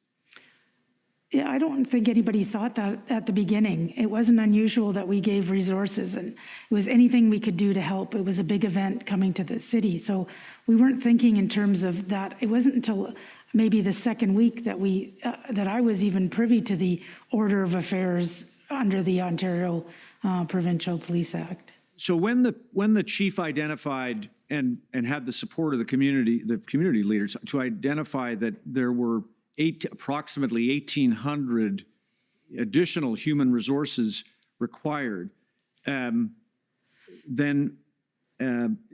when that request was made, were steps taken immediately by RCMP to coordinate with the Ontario Provincial Police as to how that number of human resources could be mobilized to assist here in Ottawa?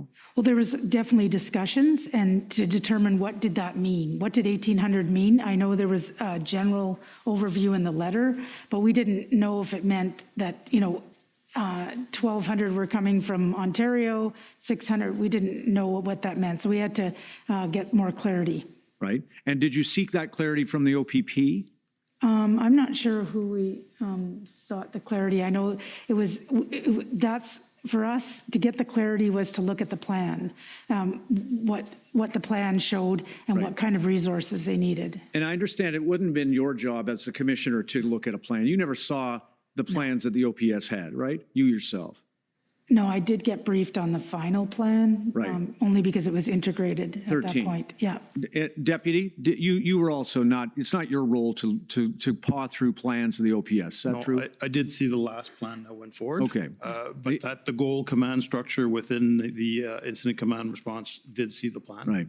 So were you made aware by your own people that the Ottawa Police Service had plans from the beginning to the end, including plans that Superintendent Liu of the RCMP used as part of the integrated planning process? Did you know that Superintendent Liu had built on the Ottawa Police Service plan, or no? No, I'm not aware of that. Okay, Commissioner, didn't know that? Okay. So that the idea that the OPS had plans, I'm not going to show you them in the time I have, would have been left to others within your command who had that responsibility. Yes. Fair? Fair. Okay. Now, of course, others have heard, the commissioner has heard evidence about what happened in Windsor, and obviously the Windsor Ambassador Bridge blockade was a significant national security threat. Do you agree? I wouldn't define it as a national security threat. Okay. National security event? Yes. Okay. And when that occurred, am I right that both the province and the federal government joined hands and mobilized resources immediately to Windsor to help relieve the Windsor Police Service problem? You knew that? Sorry, say that again. Yes, the federal government and the province agreed to mobilize resources to Windsor immediately to relieve that blockade. Well, it wasn't really the federal government, it was the RCMP. Oh, okay, can I just show you I'll just show you one thing if I could, Mr. Registrar. SSM CAN 6068, and then the suffix is REL 0001, and it should be page 2, just for your benefit, panel. And earlier you asked me if it was a national security event. It was an event. It wasn't an event of national security. Okay.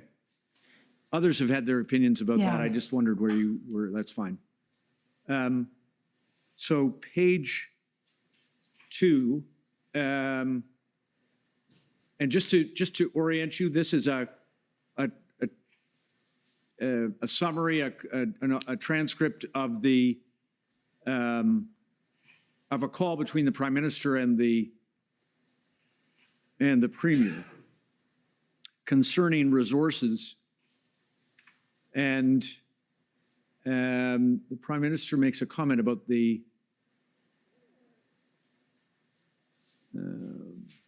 just scroll down, maybe, hold on just 1 second there, please.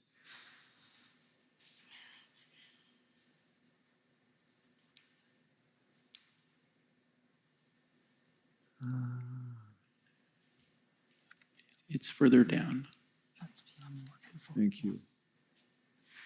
Yeah, there it is. Here it is. RCMP, do you see it? Second last paragraph. RCMP told me they don't have jurisdiction and said they need to get asked and they need something in there. I told them to be prepared to respond to any ask. And if they need more resources, we need to be there at whatever cost. The Premier says, I agree. I'll check with the Solicitor General. I understand they passed a regulation to have the RCMP act as local police. They did it for Ottawa. I'll check to see if it applies to the whole province. I'm not sure what that last part is, but did you understand from the Prime Minister or indirectly from the Government of Canada that the RCMP should do whatever is required to respond to the blockade in Windsor?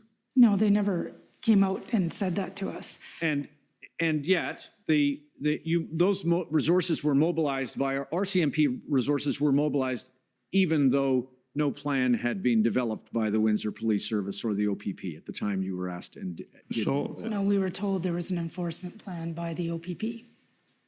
All right. 2 things, sir. This here I'm not aware of any political discussion at that level. When we got the request to have RCMP's tactical support group to head down to Windsor, we were told that there was a plan and they were going to initiate the plan the following day, I believe, for the 2 days. So the request actually went directly into our folks who are in Toronto, and we mobilized the troop that was up here in Ottawa to get them down there to assist. Right. But that's the point. You were told they were working on a plan. Nobody at the RCMP saw a plan, but you mobilized. And the suggestion is, surely you could have done so in Ottawa. No, it's a completely different situation. This was 50 resources that we had within the province under the federal mandate. When we go outside the province and gather up 10% from each province, there's a lot of work that is done with that. There's a lot of requests that go with that. So when we're asked when the number 1,800 came up, that was when we said, what kind of resources, how long do they need to be here? With the Windsor plan, OPP was in charge of all public order teams, and they asked, Windsor is a priority. Can you move a public order team from the RCMP there? So it was a different dynamic. Understood. I'm sure we all understand, I'm sure Canadians will understand why it takes more time to get resources from one coast to the other into Ottawa. But don't we also understand that they were needed here? Yeah, it wasn't a question of how much time it took. It's just a question of what day do they need to arrive? How long do they need to be here? Because we have to backfill those positions where they are. We have agreements under a contract with the provincial entities, so we have to make sure we respect those agreements. We can only take, like I said, 10%. So what kind of resources? How long are they going to be gone? When is the plan going to start? When is the suspected end date? Because we have to account for rotation of resources, and rotation when you're dealing with planes and trains or however, it's a lot of logistics. So it's not as easy as us taking one of our public order teams that's based out of Toronto that was temporarily deployed to Ottawa to go to Windsor. It's two different scenarios. Understood. Very quickly, can I just go to the issue of Chief Slowly and the plan that was the integrated plan? There has been a suggestion in this hearing from time to time that he delayed somehow the approval of the plan. Am I right that you understood that he had approved, first things first, he didn't have to approve it, but suffice it to say that there was no question but that the plan had all the approvals that were required by the 12th of February in the afternoon? No, I was given information from Ottawa Police, the deputies, I didn't create this information. When we got briefed on the plan on the Friday night, February 11th, we were, I believe Deputy Commissioner Bell was there, and he said, we need to brief the chief on this plan, and he needs to approve it. I said, great, off they went. The next day, somebody followed up with him and said, okay, is the plan approved? No, we haven't briefed, I don't think they briefed him. They might have briefed him later on the 12th. When we asked about it, I was told on the 13th that we were asking, why aren't we starting the plan? And he said, because the chief has not signed off on the plan. And I said, well, when is that going to happen? I actually reached into Chief Slowly and said, are you going to sign off on the plan? And he told me, I don't need to sign off on the plan. Yes. So I was given erroneous information, obviously. Got it. That's what I was just going to clarify. So whoever told you that, by the time you reached the chief directly, there was no issue about that. Is that fair? Yeah, and that information was from members of the Ottawa Police Service, not somebody from the RC. Understood. Can I just show you one of the things that my friend showed you from Commission Council, PBNSC CAN 8040, and it should be page 15. This was a document that you saw earlier. I just want to clarify because I think at that time you had confirmed you had the approval. Just scroll down if I think. Just stop there. Yeah, perfect. So do you see at and I don't know whether this is the actual time, I think it's -5 hours, Integrated Planning Cell met with Chief Slowly and some of his team for a briefing on the plan. He approved the plan. However, they are still working on blending their new mission statement and other aspects of their ops plan with the goal of setting it back. Just scroll down, please. The modification, do you see, Mark Flynn? The modification is simply at the high political element of the plan mission statement. Other witnesses have told the commissioner that was not, that had nothing whatever to do with I don't even know what that sentence means. And then, Commissioner, I just have one last question. You're now 3 minutes over your time. I will be finished. Thank you. Okay, thank you. Thank you. Thank you. CCLA, please. Yes, good afternoon, Commissioner Lucky and Deputy Commissioner Jain. My name is Eva Krajewska, and I'm counsel for the Canadian Civil Liberties Association. I'd like to start off first with respect to the consultation that the Chief of Staff of the Public Safety, Minister Mendicino, did with you, Commissioner, with respect to your requests for under the Emergencies Act. And this is document pb.nsc.can.403256. It was up earlier where he emailed you and asked you what the RCMP may request, and you provided a list. And I just, the document is up for your reference, but I just want to confirm that many of the requests that you made were restrictions on the right to public assembly, correct? That was kind of the main, those are the main suggestions that you were asking for Cabinet to consider. I think some of it also had to do with tow trucks and making sure that there were no children in the area. And that's correct. You're right. You also asked for tow trucks, and you also asked for cell phone disruption. And my understanding is that other than the cell phone disruption question, all the others were put into place under the emergencies orders. Would that be fair? I think so, not maybe in the exact way we said it, but yes. And you understood that when you were making these suggestions or providing this advice, that the declaration of a state of emergency does not suspend the operation of the charter, correct? Yes, correct. And you understood that to the extent that any of these suggestions would limit any charter rights, those limits had to be carefully tailored and not disproportionate to the objective of the measures. I would say yes. Those are complicated. And Commissioner Lucky, you did not provide, or the RCMP did not provide any suggestions with respect to the economic measures that were enacted.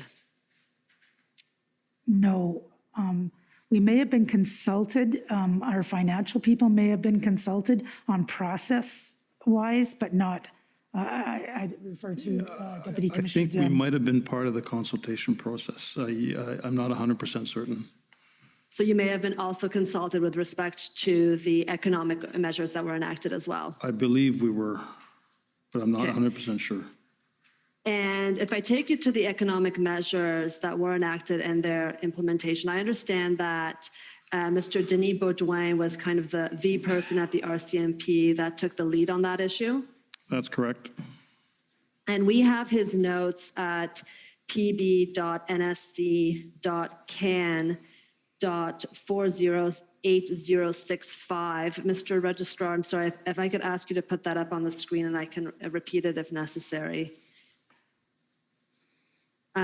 His notes, and I'm going to just go a little bit back in time and go to a note on page 3 of this document. These are Mr. Beaudoin's notes. And this is notes from a call on page 3. This is before the declaration of the emergency, February 9th, 2022. Call with finance. First bullet, they want to enact law to be able to seize money from protesters, looking at privacy law. Second bullet, we explained that right now monitoring FAI, NS, MC, POS is looking at specific on the ground offenses. They ask if law was made to be able to share info of the banks. I explained that FI need an order to execute seizing assets, told me RCMP should not be the only law enforcement body with new legislative power. Are you familiar with Mr. Beaudoin's consultations with the Ministry of Finance? Not exactly all the intricacies of his meetings. As I said earlier, I believe they're involved in the consultation process early on. This demonstrates that they are, but I'm not aware of all the meetings they had. I would have been briefed. I would have been briefed every second day of some of the progress that's going on. But you agree with Mr. Beaudoin's advice to finance at the time that the types of powers that finance was requesting required court orders or court orders for them to exercise those types of powers as at February 9th, 2022. The way I'm reading it is currently we need to execute judicial orders to seize any fundings. Currently, the way it stands, before the invocation of the act. But the, correct. But the act wasn't seizing, right? No. The act was freezing. Oh. I don't know if that Right. changes anything. Well, I think that's a legal question. Yeah, but, I'm not sure. But at this time, to seize I think even if, I would suggest even to freeze assets, the RCMP or the bank would need a court order to do that. I don't know. I know You for don't sure know. seizing, but I'm not sure about freezing. Okay. And once the economic measures were implemented after the declaration of the emergency, you'd agree that the RCMP became the central focal point for financial institutions and as a conduit of information to financial institutions with respect to information about designated persons. Correct. We were the conduit of information from the OPS and OPP to the financial services. And it was Mr. Denis Baudouin and Kelly Hughes at the RCMP who were the primary contact persons with financial institutions to provide them with information. I think it was Kelly Bradshaw. Correct. Denis Baudouin was the primary. I'm not aware of Kelly Hughes's, but I'll take your word for it. Okay. And the RCMP, as you said, Deputy Commissioner, the RCMP would collect information, including names, license plate numbers, and other information from both OPS and OPP and provide that information to financial institutions. Correct. There's two processes here. The RCMP would obtain information from OPS and OPP on relevant criminal investigation that they have and would submit those names to the financial services. And the other one is that the OPS and OPP provided some license plate numbers, some names of company that our team had to validate. And validation process was no different than investigation. Go through the data bank so we can ascertain that that vehicle that belongs to whoever is still there and the person is still there. And then the information would be sent to the financial services. Another step to confirm the identity of the individual is when we were able to call the individuals to let them know that we do have a license plate, we know they're here, and that the information is going to be passed on to financial services. We did that when we could. Some people responded that they didn't want to leave. The names went forward. Some people responded that they couldn't leave, in which the names did not go forward to the financial services. And have you reviewed the Canadian Banking Association's witness statement ahead of this hearing? No, I haven't. Okay. The Canadian Banking witness statement provides that it was the RCMP who clarified that the entities contained on the lists were designated persons under the emergency measures order. Do you have any reason to disagree with that? So we have the responsibility to identify the individuals and transfer the information to the financial services. Financial services, it was up to them to decide if they would freeze any assets or in their holdings. And the financial institutions also had an obligation to report back to the RCMP what financial instruments they froze, correct? I'm not quite sure. They did, but I'm not quite sure if it's written in the orders. Okay, well, you can take it from me. It's written in the order that they either have to report to the RCMP or CSIS, but it ended up being that they reported to the RCMP. Sorry, I just want to clarify that. You are right in the sense that anything they had in their holdings, they would inform the commissioner of the RCMP. That's in the act. And if I'll take you to an example of a reporting letter from the Toronto Dominion Bank. This is pb.nsc.can 408748.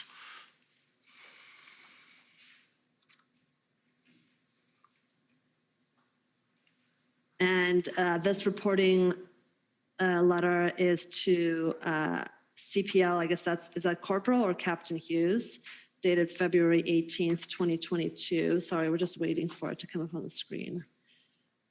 Mr. Registrar, do you need me to, oh, no, we got it. Okay, so this is. That would be Corporal. Corporal, thank you very much. And if we scroll down, they're reporting pursuant to the order, and they list by name and the type of accounts they froze. And if we go to if you just look at the types of accounts, they would freeze both checking accounts, savings accounts. If you go to the second page, joint accounts, business accounts, RSP accounts, and HELOC accounts of any person who was found to be a designated person. And so I want to ask you, are you aware that financial institutions asked the RCMP whether they could, financial institutions expressed concern to the RCMP about the breadth of the orders. Were you aware of that? No, I'm not aware of it, and we do not write the order, and the responsibility of freezing any assets is the responsibility of the bank. We don't tell them what to freeze or how to go about it. And, okay, well, you understood that Mr. Baudouin and Ms. Hughes held multiple calls with representatives from financial institutions to explain to them how the orders would operate and to answer any questions they may have? Yes, because when the order came into effect, there's no procedure or policy or ways of doing things. So it was left up to the RSMP working with the financial services to try and figure out, and that's why with the documents that were disclosed, there is an annex there as to the form that we would use to submit to the banks. Right, and based on the calls and the notes of those calls that have been produced in these proceedings, the financial institutions questioned whether the freezing should apply to joint accounts. They asked whether there should be a threshold to act, i.e. whether, if someone had a de minimis amount in their account. They asked whether this applied to donations.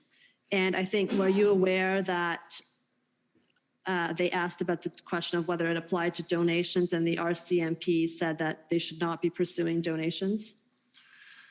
Not aware of the conversations of the exchanges, but I would imagine that the financial services would reach out to their legal team to determine what's in scope, what's not in scope, just as we would do if we're not certain with a certain element of the order. We would be reaching out to our legal team to seek clarification. And you're aware that the order arguably also applied to credit unions and insurance companies? It did so in insurance companies as well, correct? And that the RCMP exercised its discretion not to provide information to insurance companies? It did, and we have to be mindful that our folks, the team, had less than 24 hours to put everything together. And when you look at the timeline for the convoy, the very first packages that were provided to financial services was, I think, on the 17th, and on the 21st, we informed the financial services that there's nobody left. So it was only on a stretched out on 4 days. Very little time to get organized and to get a proper process in place. So both financial institutions and the RCMP did the best they can, came up with something that was suitable for both. Okay. And the primary purpose of these financial measures was used to disrupt and as a method to disrupt and persuade people to leave Ottawa. Is that how the RCMP used these measures? That's correct. Disrupt and whatnot. It was such a short time frame. It was primarily used to deter the people and disrupt. Okay. And pivoting now, Deputy Commissioner Duhaime, if I can take you back to the notes, your personal notes from the Freedom Convoy. This is pb.nsc.can 408073.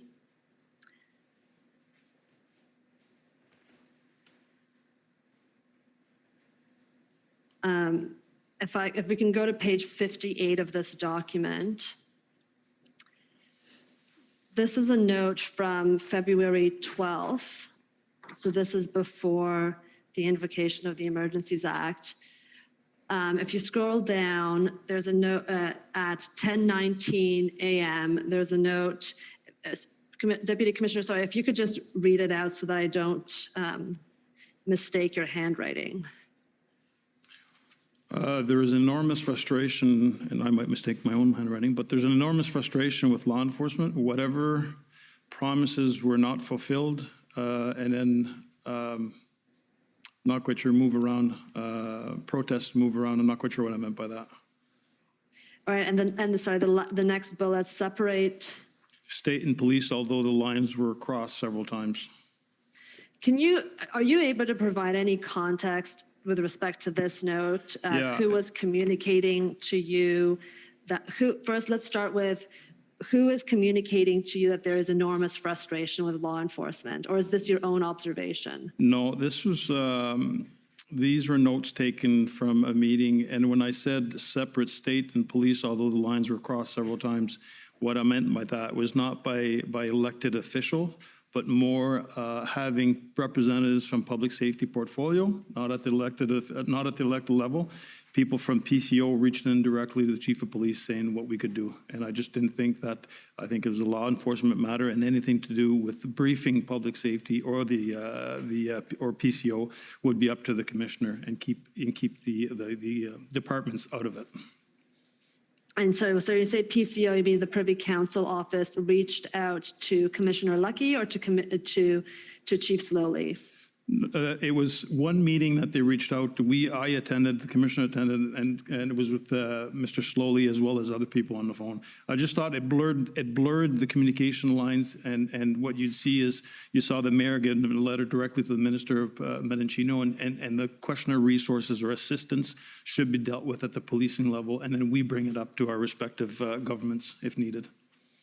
So you were you were noting concern in your notes that certain members of the federal public service may have been crossing the line between church and state, or state and police with respect to these issues? I don't say, I use that term, but it would be more relevant if it was an elected official, which wasn't the case. I just thought that, not to blur the lines of communication, it would have been best if the commissioner, and this is my opinion, that the commissioner was a point of contact for any federal government department to brief. Okay, thank you. And my last question is to Commissioner Lucky. Commissioner, you mentioned in your examination in chief by Commission Counsel, you were taken to the February 13th IRG meeting, and I understand from the minutes of that meeting that you attended the February 13th IRG meeting, correct? Yes. And you had speaking notes for that meeting that included a statement that in your view, or the RCMP's view, all available tools and legislation had not been exhausted, including charges that could have been laid under the criminal code, correct? Yes. And the IRG group is a group of select ministers brought together by the Prime Minister to help with the coordination of an incident that is occurring, whatever it may be, correct? Yes, the ministers that are relative to the incident, I would say. With relevant expertise to the issue, correct? Relevant, yes. And Commissioner, would you, the IRG has met for other incidents prior to these events, correct? Yes. And would you have felt free to speak up at that? Do you feel like you would be able to raise issues at those types of meetings, or is it the type of meeting where you feel that you could only be called upon to speak? No, if I needed to speak, I could raise my hand, or I could just simply walk over and talk to, usually I was sitting next to the minister, so I could raise it through the minister. And that's the Minister of Public Safety, Yes. Minister Mendocino. Yes. And so do you feel like it was important at that meeting on February 13th to inform those ministers of the fact that, in your view, existing legislation had not been exhausted? It was already brought through to Minister Menachino through his chief of staff. And it was in my speaking notes, obviously, which I don't believe now that I was able to speak to. But it was already brought forward, so. But do you feel like it would have carried weight? You're well over time, so you're going to have to wrap up. This is, Commissioner, I really appreciate the indulgence you provided with me, and this is my last question.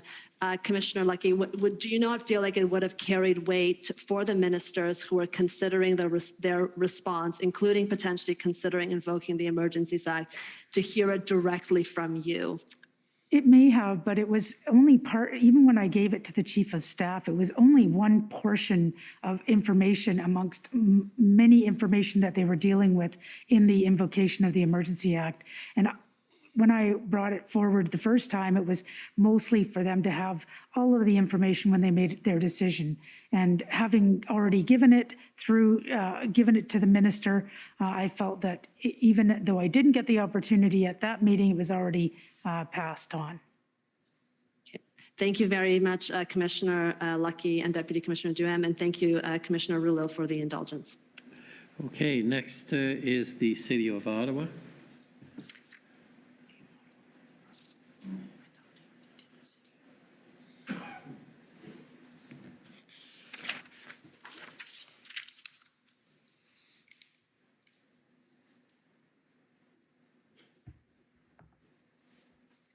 Good afternoon. My name's Anne Tardif. I'm one of the lawyers representing the City of Ottawa. Mr. Clerk, can I ask for us to pull up OPP 50601? Commissioner Lucky, this is an email exchange that you had with an officer out of BC. And if we could scroll to the bottom of that first page to start off with. So a little bit lower. Yeah, there we go. This is an email from John Brewer with the RCMP, who I take it's out of BC, to you, dated February 2nd. Do you see that there? Yes. And if we could scroll now to page 2, and it's the second to last large paragraph in that email. There we go, right there in the middle of the page. Thank you, Mr. Clerk. Do you see there? And Mr. Brewer is explaining to you that these types of protests leave very limited capacity for police to solve this situation without some movement by government to allow protesters to have a quote unquote win of sorts. And he goes on to explain what he means by that. In the interest of time, I won't read it all into the record. Do you see that? Yes. And if we can scroll up to the first page, keep going. Right there, thank you. You respond again on the 2nd, and you say, thanks for the great response. I already used a few of the items when I was briefing some of the ministers today. Thanks a ton. Did you brief the ministers? I'm assuming these are the ministers at least of public safety and emergency preparedness. Is that fair? And sometimes the Minister of Transport and the Minister of Intergovernmental Affairs. Okay. Did you brief them with respect to that concept, the concept of the fact that the solution might require a potential outreach by government to create a win of sort for protesters? I don't know. I'd have to read the whole email to see. There might have been other things that I briefed them on. It might have not been that, because it's quite a lengthy. It is, and I'm afraid I just don't have the time to take you through it. I can't pinpoint if it was just that. Sorry. Is it a reasonable proposition? Can I put that to you? No, because there's a ton of information in there, and I've already used a few of the items. It could have been any of the many items in there, so I'd have to refresh my memory. I appreciate that. I'm no longer asking that. I'm saying, is the proposition that I read out, not did you brief it? Oh, okay, but sorry. Is the proposition that I read out, is it a reasonable proposition? It depends on the circumstances in the protest, but yes, it is. Yes, it is, depending on the circumstances. Yes. Okay, thank you. Sorry, I don't have the best hearing, so. No, that's okay. That's why. You explained, you both explained, but I think primarily you explained, Commissioner Lucky, that in Ottawa, the RCMP went from about 30 to then 50 officers per day, correct? Initially. Yes. And that obviously is over a period of shifts. So if it's a 2-shift, you might have 25 officers in the day shift, 25 in the night shift, correct? I don't know how they were deployed. Perhaps Deputy Commissioner Duham can assist. It varied. It varied from shift to shift. Okay. Some of them might have been all days, and then in the initial instance, we didn't get into that. Okay.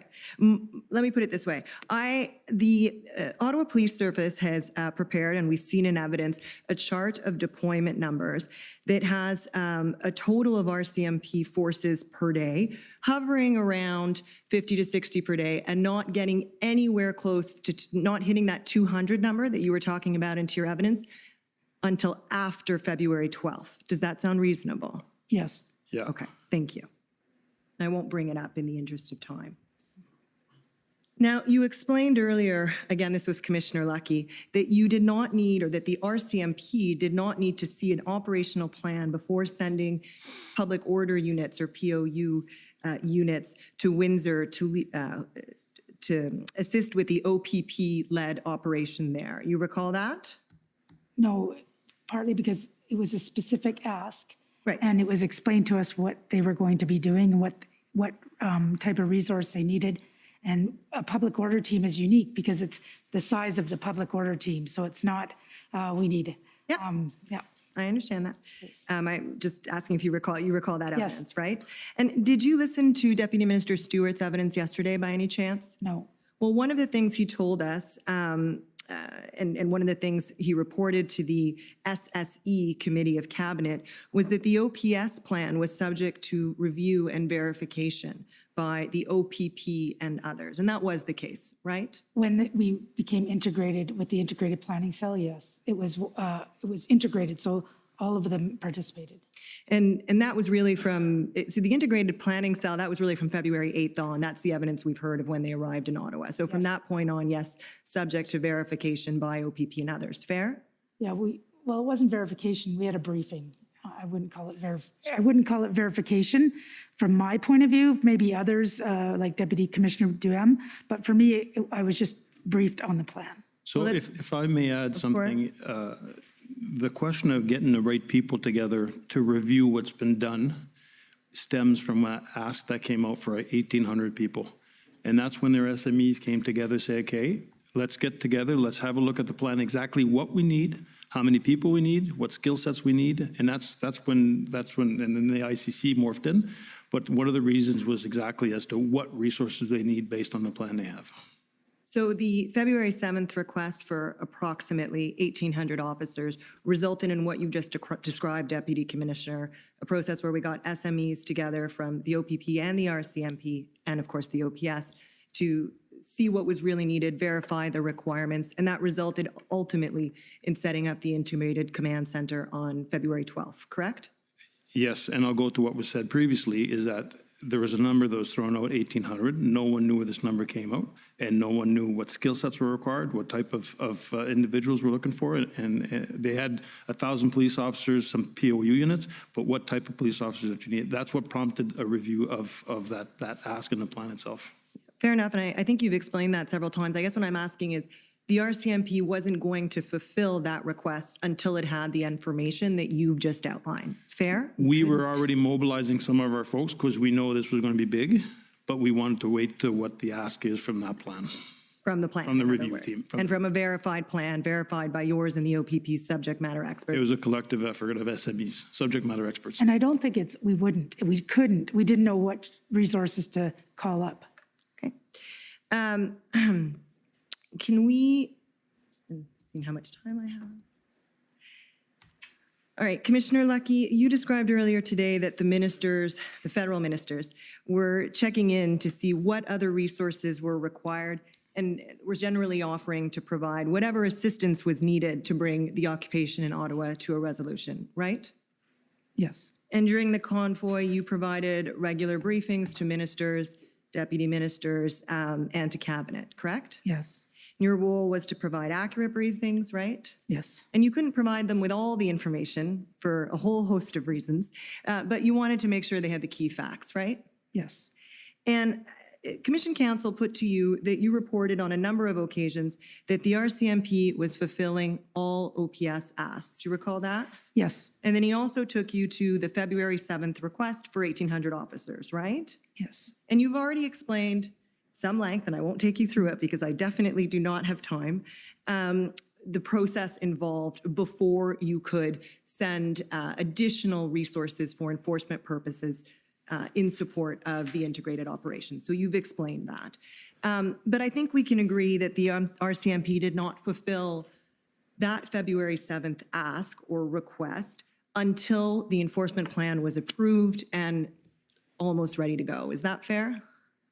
We did start increasing the resources because we knew it was coming, as Deputy Commissioner Duhem referred to. We started bringing people in, but we didn't get to that big number until we knew which day we had to know which day the enforcement was going to start. Because if you recall, on February 7th, I think it was, did you say February 7th was a request? Yes. There was not even a start date in that plan. So we didn't, maybe the start date was February 13th, so maybe we did fulfill that request, because I'm not even sure what the start date was.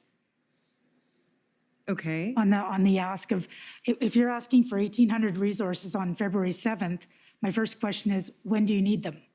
And if they said right away, well, I need to know what shifts, like I said. Right, and I think you both have explained that several times. My question is a bit of a different one.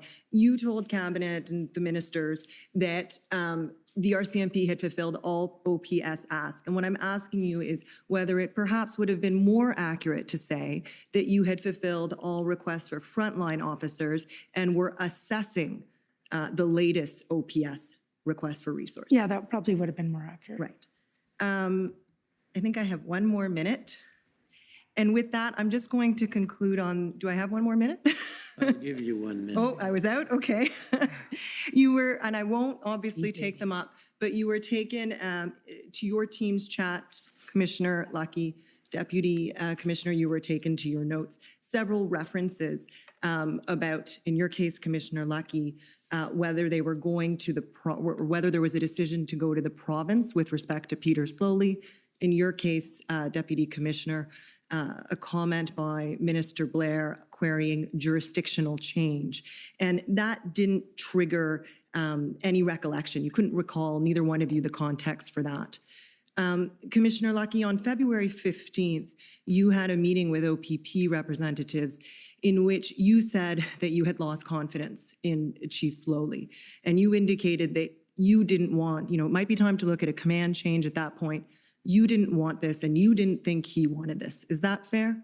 Well, we were at the point, it wasn't specific to Chief Slowly. It was specific to, we have this plan. We're coming up to the weekend. We need to work on this plan. I was told that it wasn't signed off. If we don't get this, we haven't got the plan signed off, it's time to move. It's time to enforce. I can't keep bringing resources in. I can't keep going across the country to get resources. We need to move. And literally, as I was speaking about that to OPP Commissioner Tom Carrick in another meeting, Chief Slowly had resigned. Right. And I take it that it's both your evidence that none of the federal ministers ever discussed, and none of the federal ministers nor Commissioner Carrick prior to that ever discussed a transfer in command of the operation for Ottawa? No, when they were first discussing the Emergency Act, at that time I was calling it the Emergencies Measures Act. Sure. People were saying, if they can't do this enforcement, can it go to the RCMP? Because again, there was this misconception that the RCMP being federal and national, that the next, if they didn't have the capacity to do it, would they bring somebody else in? And that's when we were explaining to them, that's not how it works. We're not here to, we had no interest in taking it over. It wasn't in our jurisdiction. The whole province, we have no jurisdiction. It's not our job to do that. We will assist in any way we can to ensure that Chief Slowly and his crew succeed. And that was my main priority. Okay. Thank you very much. And thank you, Commissioner, for the indulgence. Thank you. Okay, thank you. Next is the province of Saskatchewan. Good afternoon, Commissioner and Deputy Commissioner. My name is Mike Morris, and I'm counsel for the Government of Saskatchewan. Commissioner, I think we've established that you did not speak at the February 13th IRG meeting or at the Cabinet meeting on February 13th. Is that correct? It appears so. And I'd like to show you an email that indicates someone else was substituted in for you at Cabinet. Registrar, can we pull up PB NSC CAN 403216.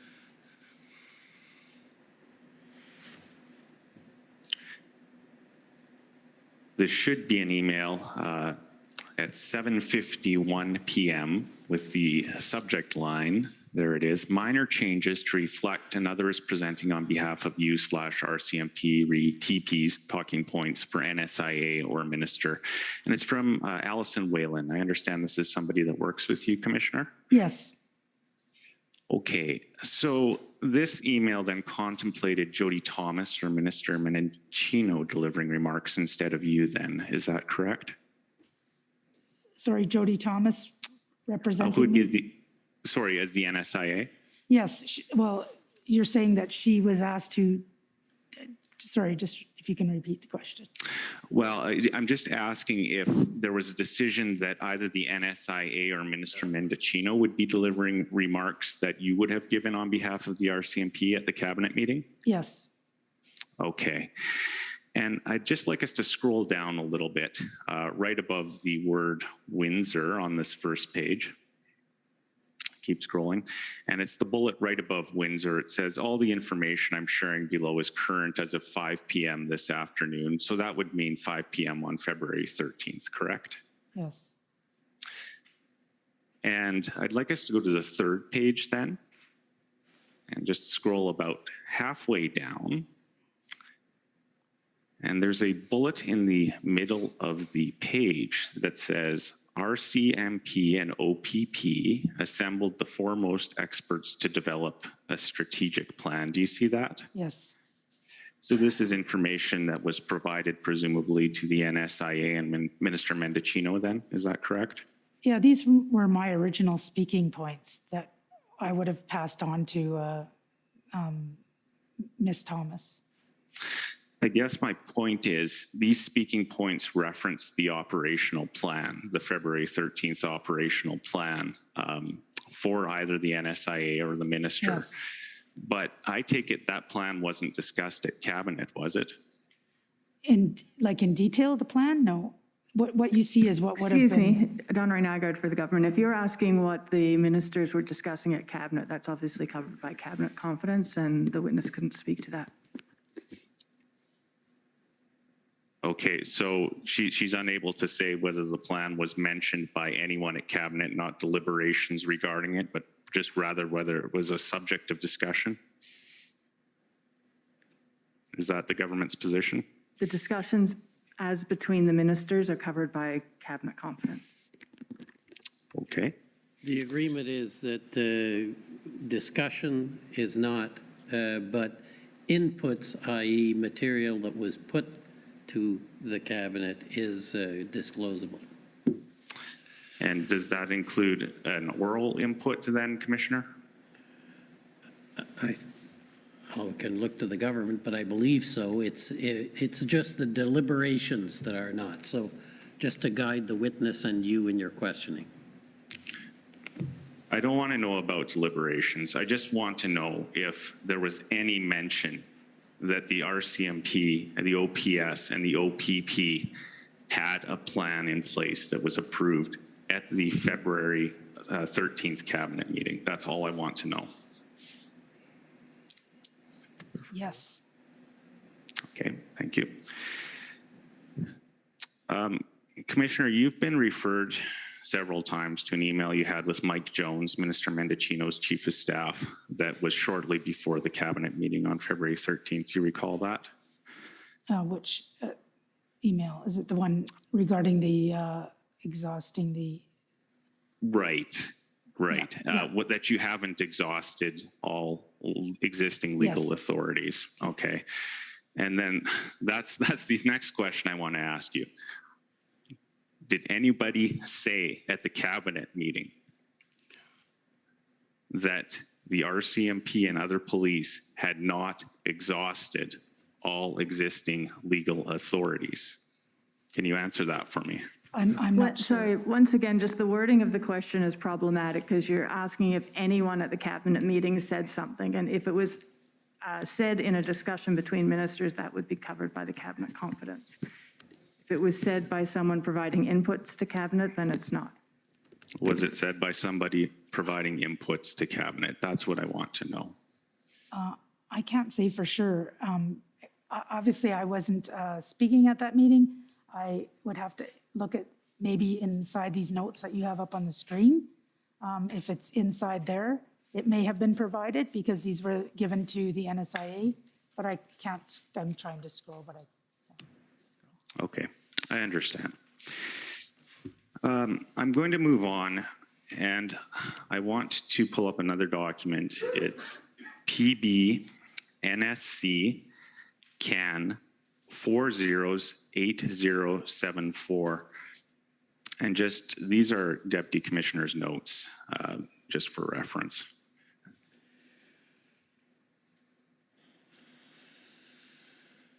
and I'd like to go to page 104, please, of the PDF.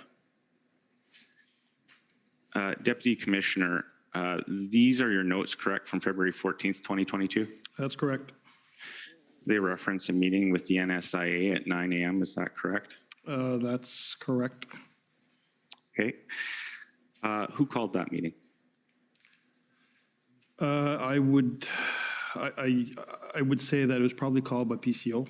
Rarely do I engage the NSIA unless there's an ongoing matter that has to be briefed up. But it was probably called by PCO. Can you explain the words inevitable outcome at the first arrow and what that's in reference to?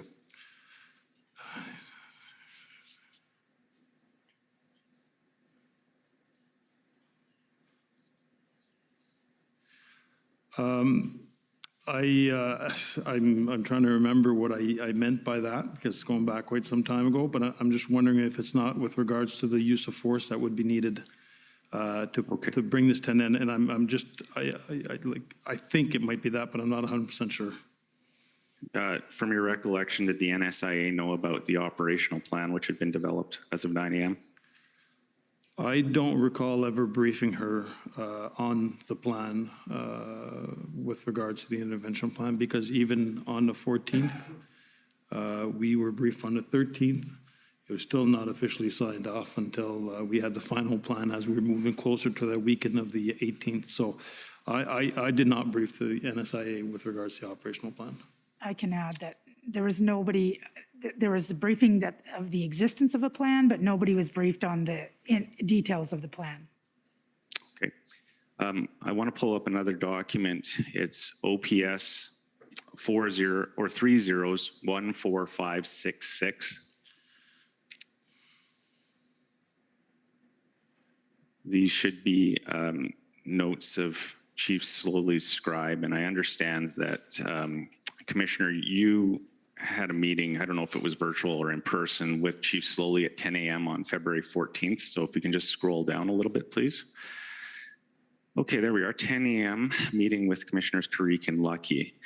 And where I need us to go just a little bit further down, just scroll a tiny bit further. Okay, please just stop. Now we have a bullet which says, Lucky did not get Prime Minister briefed up on the plan.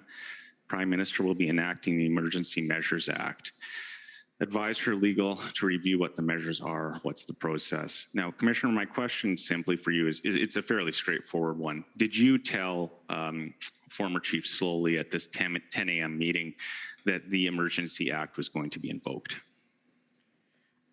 You know what? I do not have a recollection of that. I think I may have, because it was inevitable on that. I think I was briefed that it was in fact going to be invoked. And so I probably would have mentioned that, but I can't say for sure. I'm going back to my memory. But you have no reason to dispute what's noted here then. That's what you're telling me. Is that fair? No, what time was that meeting at? Do you know? 10 a.m. 10 a.m. Yeah, it's very likely, because I was meeting with both Karik and Commissioner Karik and Chief Slowly. It could in fact be true. Like, I can't refute it. Okay. I'm not sure how much time I've got left. I've got two areas, and if I can only cover one, maybe I'll start with that. I just want to touch briefly on the freezing of bank accounts. My understanding is that the RCMP provided a list of names to financial institutions, but that it was up to those financial institutions to do with that list. Is that fair? Correct. We were the conduit of information for Ottawa Police Service and the OPP. It was a financial services responsibility to decide if they were going to freeze or not based on what we gave them. Okay, but would you agree with me that if they had a list for a designated person, you know, not freezing a bank account or a credit card on that list could constitute an offense? I'd have to go through the Measures Act, but I think face value like that, it is, but again, it's at their discretion as to how to proceed. If they're not comfortable with the information that we provide, And here's an example. We could provide information that we believe that the person is there, but if this person has a Visa card and is somewhere in Canada, all of a sudden we have to go back and double check and validate what we have. So the responsibility rests with the financial services to decide if they freeze or not. Right. It's an offense to make funds available to somebody participating in a demonstration covered by the Emergencies Act. Fair enough. Fair. Okay, and then that's a little bit of a heavy onus then on these financial institutions because they're facing potential charge if they don't freeze accounts. Fair? I didn't write the legislation or the orders. We just applied them. Okay. You're well out of time. You've well exceeded your time, so you're going to have to wrap up.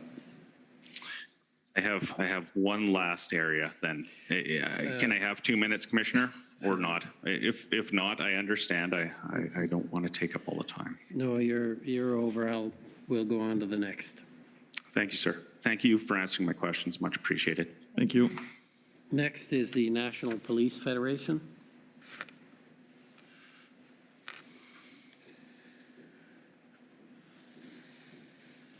Good afternoon. My name's Nini Jones, and I act for the National Police Federation.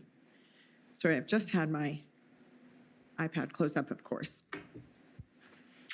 I'm going to ask you a couple of quick questions just to start off about the swearing in of RCMP officers under the Ontario Police Services Act. So very quickly, because we have heard a lot of evidence about that over the last number of days, you're both aware, I'm sure, that in order to permit RCMP officers to enforce provincial laws and municipal bylaws, they need to be sworn in as special constables under the Police Services Act? Yes. That's correct. And you're aware there's an equivalent sort of provision in Quebec as well? I believe there is one, yeah. I'm not an expert on that, so I'm not going to try and wade into the specifics. But are you aware that in Ontario, prior to the convoy, our members were required to take a short course and write a test before being sworn in? Commissioner, I see that you are not aware of that. No, same Deputy here. I'm not Commissioner? aware of the full process other than they had to be sworn in. Okay, were you aware, so anything about a course or a test is I'm not something you're aware. familiar with? Okay. So I know that both of you in your witness statements said that the swearing in, because it was essentially a paperwork exercise, was not a significant deterrence or hurdle. Is that right? There's nothing that was brought to my attention that it was stalling the process, if you wish. My understanding is that things were going smoothly when it came to the swearing-in process. And are you aware that there were still some challenges, for example, in Windsor, where our members had to use a buddy system? No, I'm not aware of that. Being deployed with either an OPP officer or a Windsor officer along with the RCMP officers? No, I'm not aware of that. Okay. Would you agree then, broadly speaking, with me that looking at this issue might be something that this commission could do or make a recommendation in respect of? Absolutely. We were talking about it in respect to, especially in the two provinces where we have no jurisdiction, if there'd be a more streamlined process that would allow maybe all regular members to have that in advance, if in fact they needed it, or some form of process that would satisfy both the Police Act and ourselves. Thank you, Commissioner. At the end of your witness statement, you were both asked about recommendations or thoughts you had emerging from this, and you talked about, Commissioner, you particularly talked about protests like the Freedom Convoy not going away. And I think we've heard some evidence over the last few days about this being a paradigm shift, a new model of protest. Is that something you both agree with? Yes. Yeah, I see the landscape shifting. You're correct. Okay. Deputy Commissioner, I want to pick up on some evidence that you gave earlier about not really that long ago when the RCMP had a bigger footprint here in Ottawa. Correct. And you talked specifically about, I think, when the RCMP were the police of jurisdiction in respect of the parliamentary precinct and how planning worked for big events. Yep. You recall that evidence? Yep. Specifically, you said that there'd be joint planning. The RCMP and the OPS would plan Correct. together. Correct. And so I'm sure you're familiar with the witness statement of Dennis Miller and Steve Madden. I haven't read it. Neither of you have had an opportunity to review it. Mr. Miller, who I think you may know. I know Dennis very well. Thank you. Talks about how he policed 3 previous G20 summits, and that the RCMP directed protesters to park at a distance from the summit location. Yes, usually when there's a summit, you have to identify a location where people can demonstrate and be heard. And that they would then arrange buses to transport them to those. In some of the major events, they would, yeah. It's different from one major event to another. And Commissioner, I see you nodding. That's a practice that the RCMP has used frequently in respect of large events. Yeah, G20s, G7s, yes. And in fact, the RCMP has significant experience with large events, right? Yes. And so in circumstances like this one, would you agree with me that it would have been a benefit to revert to those, I want to say old ways of doing it, although it's really quite recent, where the RCMP was an active participant in planning around Parliament Hill? I would say that since the creation of the Parliamentary Protective Service, who has a mandate of Parliament Hill and the 34 precinct buildings, they've been working hand in hand with Ottawa Police Service since the withdrawal of the RCMP on the Hill, and it's been going fine. And Ottawa Police Service has managed several large-scale events throughout the years where you'd have 100,000 people in the streets on Canada Day. You look at the work they did with Rolling Thunder when it came in afterwards. They did an excellent job there. So I don't necessarily agree it's an organizational issue, law enforcement. I think it's been shown throughout the last couple of years that it's been working. It's been working, and I'm not convinced that if we were there, things would have been different. I wish to remind you that our initial participation when this all started, we were involved in the planning process, but looking at it from our protective lens and not necessarily the demo lens. Right, so sort of that federal policing lens was the lens you brought to bear, not that frontline or community-based policing. Not right? my mandate. Okay, but you talked earlier about this prior period when there were 120 RCMP officers available in the parliamentary precinct, right? Yep. And everybody here already knows that I'm always asking questions about the parliamentary precinct. I know that you were the first director, but so in fact, you know probably better than anyone that the PPS security officers are not, it's not a law enforcement agency, right? Correct. And that they are not, they can't exercise police powers. They do have powers to arrest, but not the same as a police officer. Right, and in fact, if they do arrest, they have to call the Ottawa Police. They do. Or the RCMP. Most of the times is the police jurisdiction because Ottawa is a police jurisdiction for any criminal matters in Ottawa. But if, for example, if it was a terrorist matter, they would call It'd be different. That falls under our mandate. Right. And in fact, the police of jurisdiction, whether that's the OPS or the RCMP under their mandate, have to ask permission to be invited into the buildings for policing purpose, right? Inside the buildings? Yes. Yes, I would say they would need permission from the Speaker of the House if they have to enter any part of the buildings, I believe. And so the full wind down of the RCMP out of the parliamentary precinct really just concluded in about 2018, right? The wind down of the organization. Or the decommissioning, I think is the language you used in your witness. I'm not quite sure if it's decommissioning, but to your point and you've said that, because it's not a law enforcement role, that's why I initiated the review in 2016 and started looking at, okay, I think it's time to reduce our footprint because it's not a law enforcement responsibility. It's a security responsibility that PPS is doing very well at. And that's what prompted us to reduce. And as I mentioned earlier in my statement, under the legislation, the director's position is an RCMP member, but other than that, we have no one else. They report up to the speakers. They report up to the speakers. Initially, when it was created, because we had 120 people there, the MOU that I believe is still in effect had a role of the RCMP would overlook at the integration portion of the securities, of the different security units that are there. But I'd say the integration is fully done. It's been 7 years now, so everything is reporting to the speakers right now. So just to be clear, during the convoy,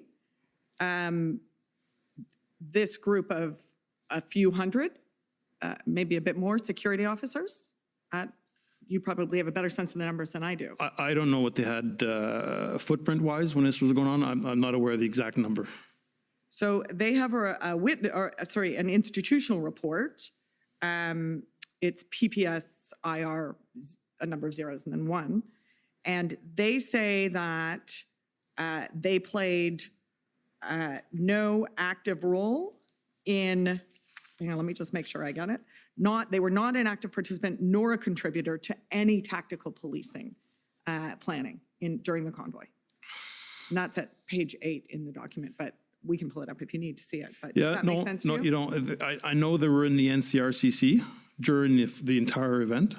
That was, again, to coordinate anything that needed to be coordinated on the Hill, but I'm not quite sure of their involvement with regards to the planning process. I'm hinting more towards no than anything else. Yeah, OC Transpo was in that center as well, right? There's a lot of partners that were in there. Lots of people are in that who don't play a policing role. Not necessarily. Okay, so in terms of these few hundred security officers or security guards, we know that they put in an RFA, request for federal assistance, seeking rations. Were you aware of that? Not aware of rations, and that's some of the information that doesn't always make its way up to me. Yeah, just in case. I think they wanted to make sure they were supplied.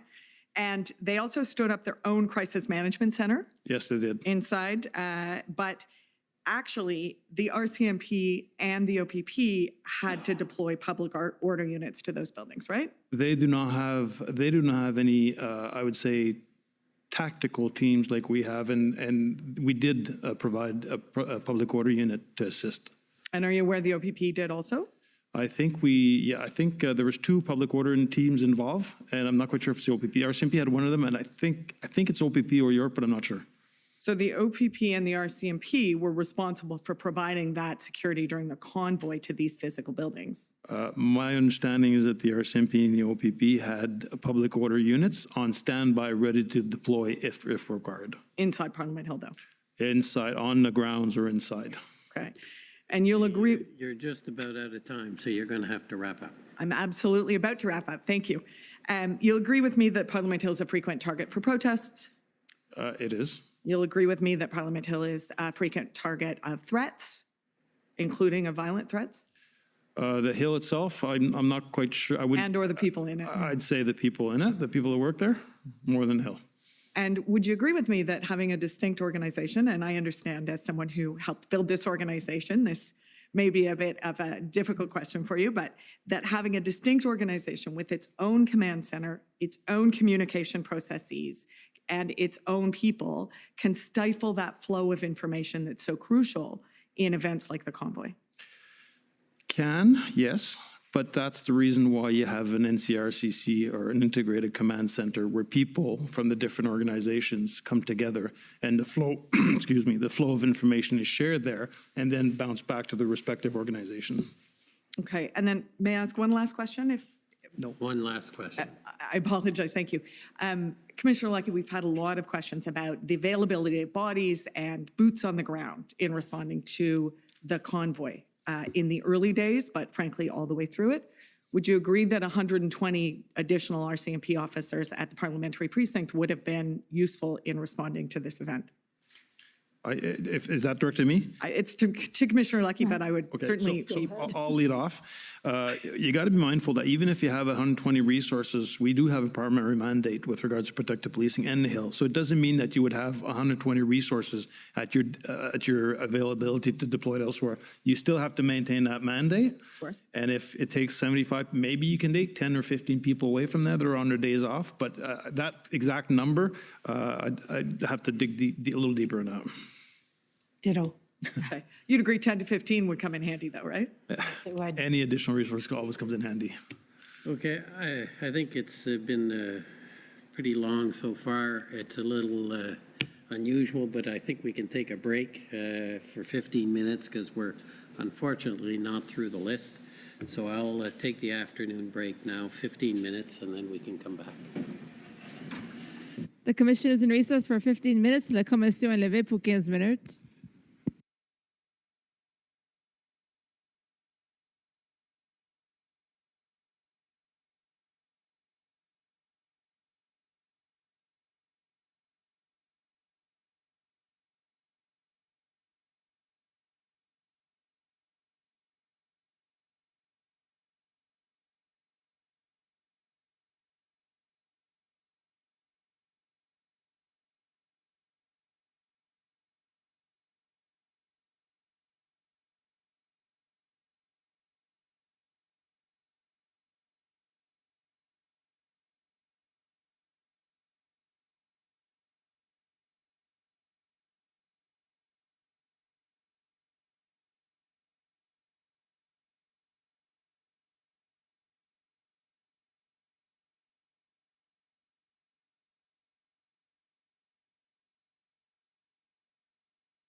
Freedom Rally organizers indicate that this will be a significant and extremely fluid event that could go on for a prolonged period. Our planning team has been in contact with the organizers of the Freedom Rally demonstration, and communication with the organizers has been productive and cooperative. Efforts are being made to establish communications with all other actors that may also engage in related demonstrations and/or counter demonstrations. Our operational planning reflects this assessment and is being designed to adapt to multiple scenarios. As with any large demonstration, there will be unique and asymmetric elements that are impossible to predict and challenging to manage. That said, we are planning for a range of potential risks, including, but not limited to, counter demonstrations, blocking of intersections, interfering with critical infrastructures, and unlawful and violent activity. We've developed a joint communication strategy with our policing partners and the City of Ottawa, and we will be keeping the public, the Ottawa Police Services Board, and City Council updated throughout this event. A staffing plan has been developed to minimize the impact on police calls for service across Ottawa unrelated to these demonstrations. We are working with the RCMP and Parliamentary Protective Service, and we will have a joint command structure working in the National Capital Region Command Centre. We're also working with our City of Ottawa and policing partners to help manage what we anticipate to be a significant traffic disruptions and delays in Ottawa throughout this coming weekend. We have arranged a police liaison officers at the site of the demonstration who will be the participants' first point of contact. Residents and visitors can expect to see a large police and emergency service presence in the downtown core and on major highways and roads throughout this event. The Ottawa Police Service and its partners manage public safety related issues at hundreds of demonstrations every year.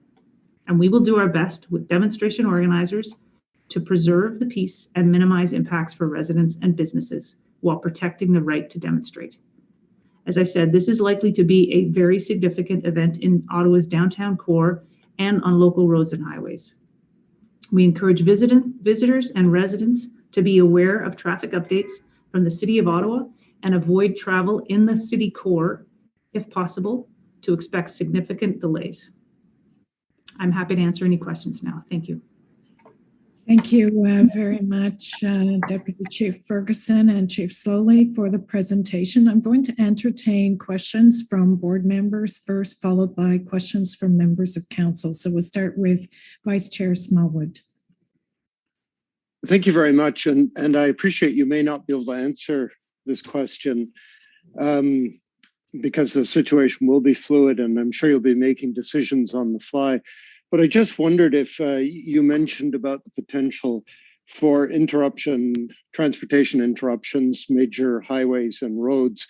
Is there some sense of how long, if for instance, it was a blockade was put on the Queensway, how long would the police allow that blockade to continue on for? Is there any sense of that, or is that something that hasn't been determined and will only be, and similarly with intersections and roadways throughout the city, have you sort of have a predetermined amount of time that roads will be allowed to be blocked for, or will this be something that'll be determined as you go? Thank you.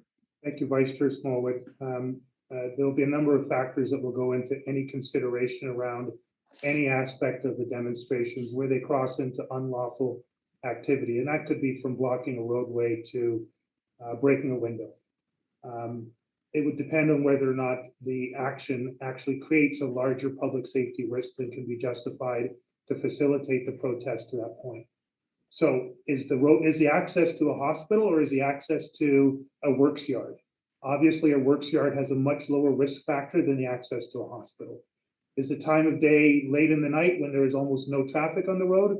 Or is it during high peak traffic and therefore there's more risk to pedestrians and road users? So the short answer is it depends. The longer answer is, to be clear, if there is a significant risk at any point or points in the demonstrations that are taking place where the right to a demonstration now creates an unacceptable safety risk to the residents or to the city, we will make a decision based on that risk assessment. That will be up to the incident commander, informed by the intelligence and the threat risk associated to it, and in coordination with our partners We will do our best to communicate to those participating in that activity that it's unlawful or it is dangerous and unsafe, and encourage them to discontinue it. But if there is a refusal and that risk remains, we'll take the most measured and appropriate manner to alleviate the risk and move the demonstration back into a more safe mode of operation.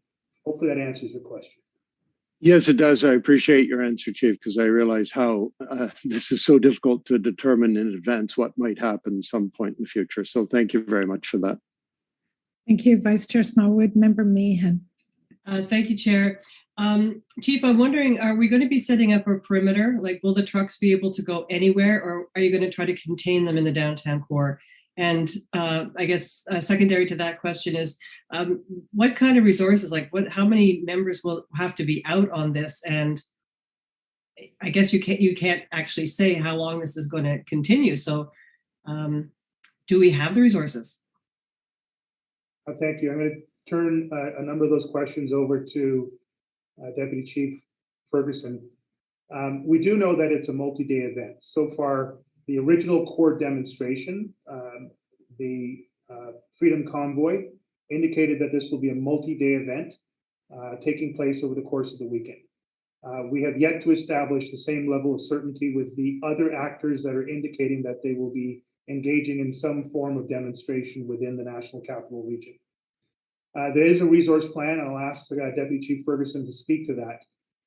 That plan includes a range of options around creating the safest zone possible for all the participants, the residents, the visitors, and options including limiting access and egress to certain sites are being considered.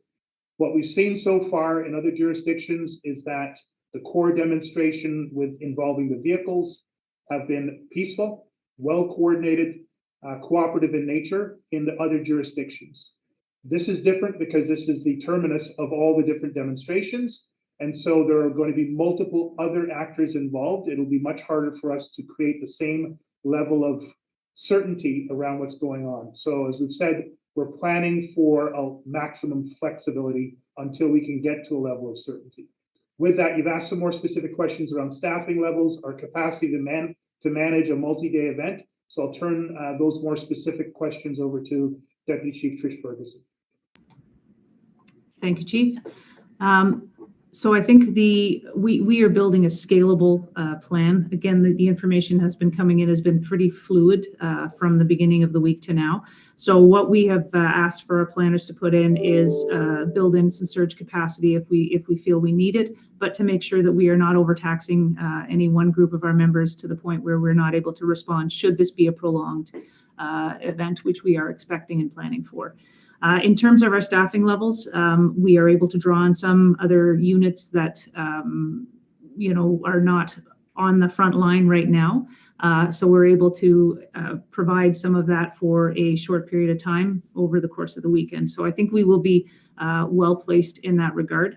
And in terms of where our folks are going to be deployed, we've been very successful in the past, in past demonstrations at leveraging a few people to have a large effect, if you will. So our police liaison team has been something that we have increased over the last year after some of the demonstrations we've seen, and they have served to be a really great resource in terms of engaging with the leaders of the demonstration in conversation to make sure that things such as egress routes and emergency routes for our emergency vehicles and our city partners are able to carry on.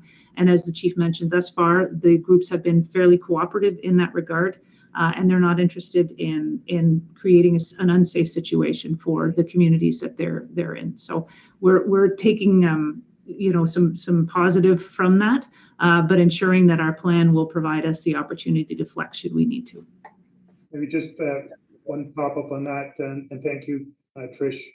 As was referenced earlier on in the deputy's briefing, there's a lot of coordination with other local agencies, Parliamentary Protection Services, the Ontario Provincial Police, RCMP, national security agencies.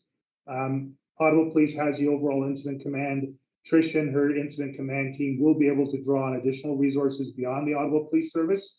So we have layers of scalable effort within our own resources, and we have partnerships that are coordinated around that plan across the city.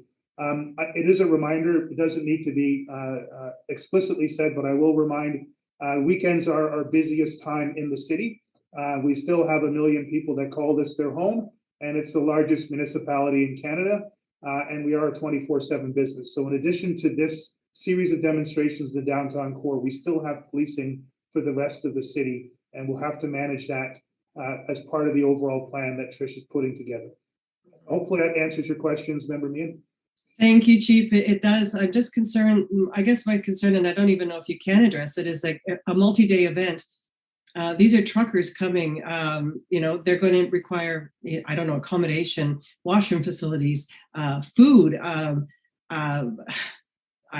don't know if there's somebody going to be coordinating that. I mean, I think things can change over a course of a few days, depending on what kind of amenities that they're avail themselves of. If there's a lot of people that can't get out and can't get food and I'm worried about how volatile it could get.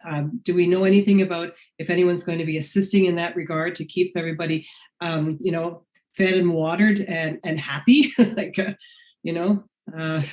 Responsibility of the demonstrators themselves. We will not be direction, guidance, seats for food, shelter, water, or anything else will be entirely up to them. In the past, we have had, particularly the COVID period, we've had some work with Ottawa Public Health to help to remind people around health protocols, and at different times providing levels of support in terms of masks and that to reduce the impact potentially of COVID. I trust that our COVID demonstration efforts will continue in that regard. But the demonstrations, any demonstration that comes to this, that's entirely up to themselves in terms of how they support themselves. We're here to facilitate lawful protest and to keep unlawful violent activity from happening in this city. Yeah, don't get me wrong. I'm not suggesting it's the OPS's role or any police service role to do that. I'm just hopeful that somebody is going to take it upon themselves to keep them as happy as possible. That's all. Thank you. Thank you, Member Meehan. Just one point of clarity. We're the largest geographic municipality in Canada. We didn't mean to slight Toronto.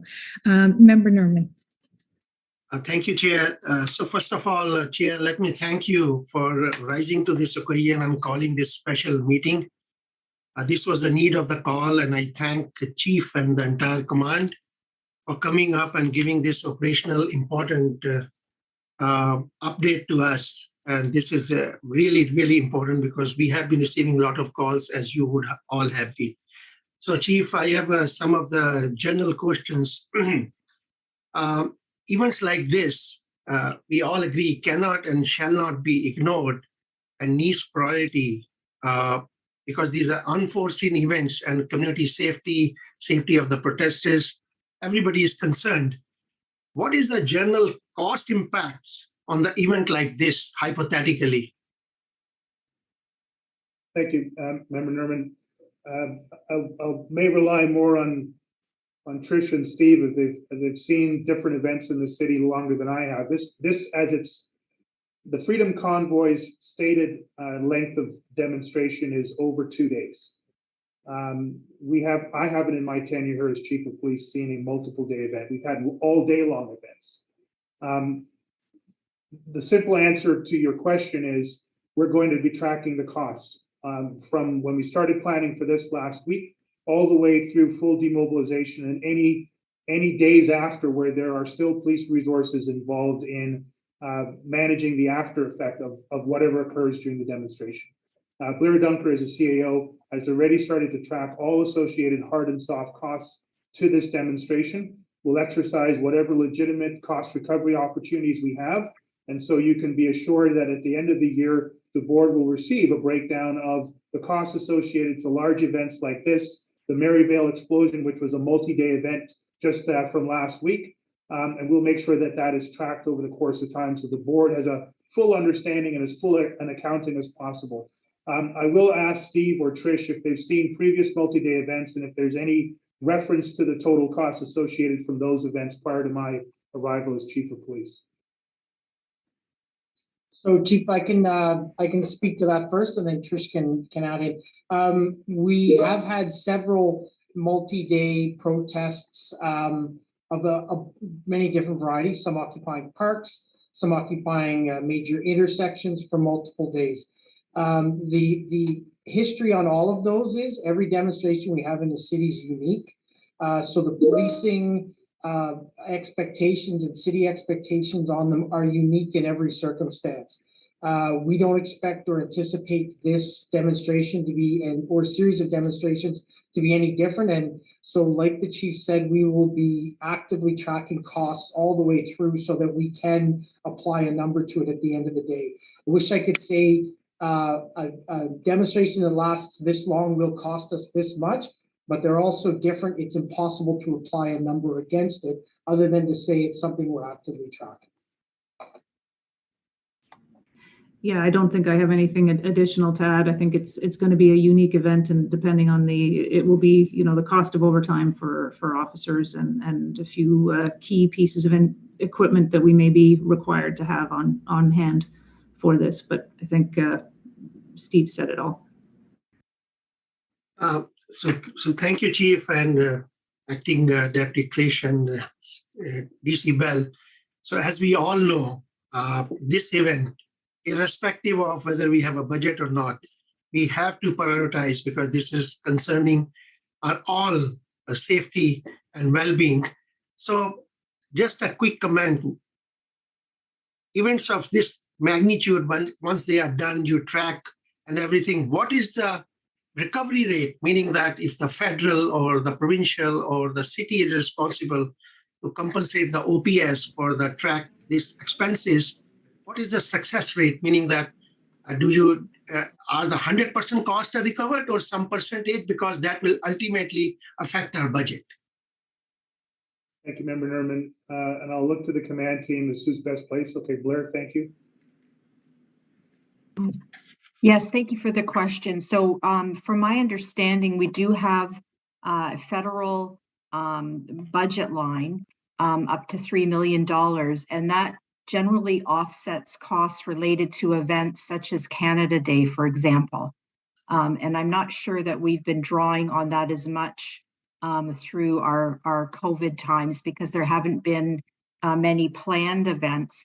But I would caution that with the Maryville fire explosion, for example, and the planning for this event, these would not have been a necessarily forecasted type event. So we can exhaust that 3 million, very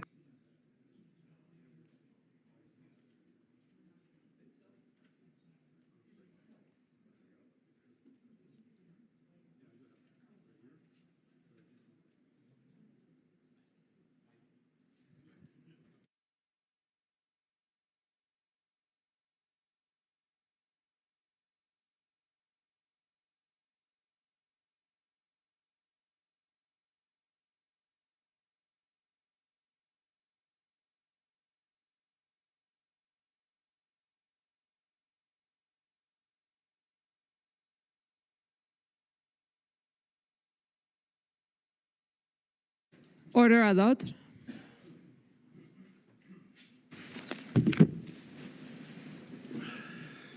The commission is reconvened. La commission reprend. Okay, ready to go? At your disposal, Commissioner. Okay.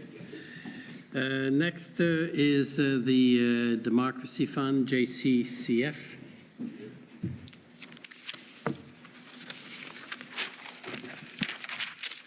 Good afternoon, Commissioner, Deputy Commissioner. Good afternoon. My name's Alan Honor. I'm a lawyer at the Democracy Fund. We share standing with the JCCF and Citizens for Freedom, although we are separate organizations.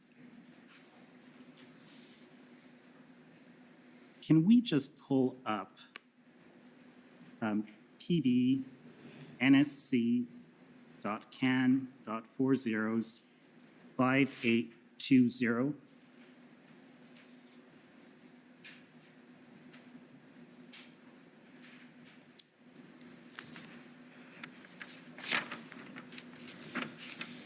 So, Commissioner, this is a question for you. If we can just scroll down to the top of page 2, what we see here is that there's an email here from Jody Thomas. You have to look down to where it says original message. And this is dated February 21st, 2022. And Jody Thomas, the National Security Intelligence Advisor, says, "Good morning. Jeff has put pen to paper." I don't see that. Do you see that? No. Okay, so, sorry, scroll down just a little bit more. My apologies. A little bit more. Top of page 2.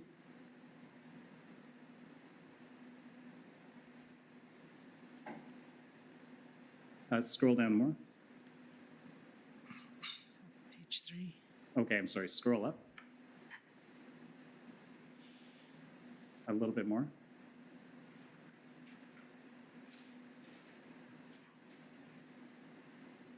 Maybe the top of page 3.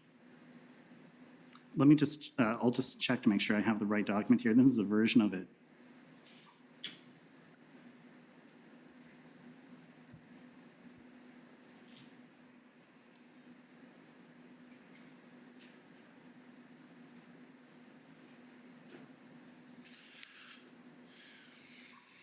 Okay, well, let's stay with this document here. Commissioner, do you recognize this document? No.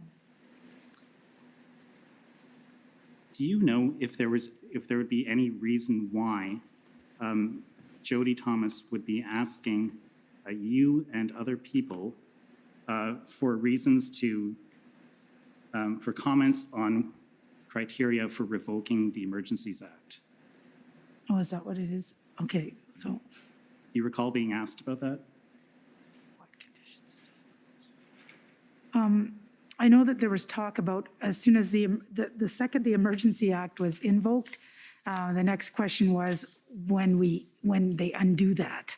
And so they would have no idea. Obviously, it would be probably on a law enforcement lead to say that, okay, we don't need it anymore in cooperation with the people who put the act in the first place. Okay, but why would they be consulting you about that? Because I was the contact for law enforcement, and so I'm imagining they're looking at what date is this? The 21st. So the 21st would have been right around the time that that was when police operations were just finishing up, and they were wondering if we needed any of the authorities to continue. So that's probably why they were asking. Okay, so can we look at the top of the page, please? Council, if it's any help, are you still looking for that Jeff has put pen on paper reference? Sorry, can you just scroll up? On page 4, there's that reference, I think. No, that's okay. Just scroll up, please. Okay, so there's an email here from Brian Brennan, and he's one of the deputy commissioners at the RCMP. Yes, of contract and Indigenous policing. And he makes a comment here about Rob Stewart, and he says, Rob Stewart talks about assessing the threat in terms of violence versus truckers hanging around. Not sure this is the best point of view, given that there was no serious violence in Ottawa, the main reason for the Emergencies Act, but there was such a threat in Coots, but was handled with already existing authorities, even though we could have used the EA in Coots to support the operation. Plus, truckers hanging around is how bridges and points of entry become blockades. Do you agree with the remarks of your deputy commissioner here? Not in the way that he's put it, no. There's a lot to unpack there, so I can't say I agree with everything that's being said. So let me ask you about something else then. We heard earlier today that the integrated planning team presented you and OPP Commissioner Creek with a plan on February the 13th, and you told us that you found that plan to be satisfactory. Yes, we were briefed on that plan on the 11th. In your witness statement, I put it to you that you described that plan differently. You said that it was an amazing plan and you wanted to see it actioned promptly. Yes. Okay. And your evidence today was that you were the window to law enforcement for cabinet. Well, I was the primary contact for the federal government. Right. And so I'm confused about whether you actually attended the IRB meeting and the cabinet meeting of February the 13th. I thought you said in your evidence that you weren't sure if you attended those meetings. Well, no, the question was whether I spoke at those meetings. I know I attended. Okay, so you attended, but you're not sure if you spoke. And my friend from the government of Saskatchewan brought this to you, but if we could, brought this up with you, but if we could pull up the cabinet meeting, that's ssm.nsc.can 50216.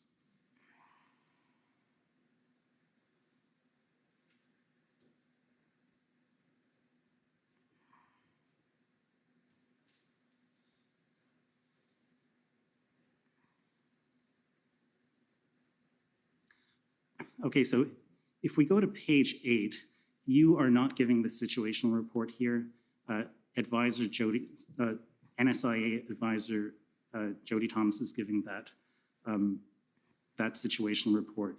Why is that? Because I thought you usually gave those situational reports. Yes, I usually did. And I think because she would give an overview on those meetings and I would give an overview, and I think they just wanted to condense it. So they asked her to do it. And so she had normally given a bit of an overview. So I gave her my notes if she wanted to incorporate anything in that.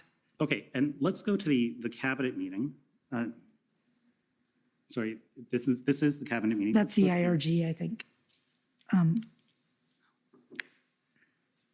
This is 216. So let's go to ssm.can.5095, maybe 6 zeros.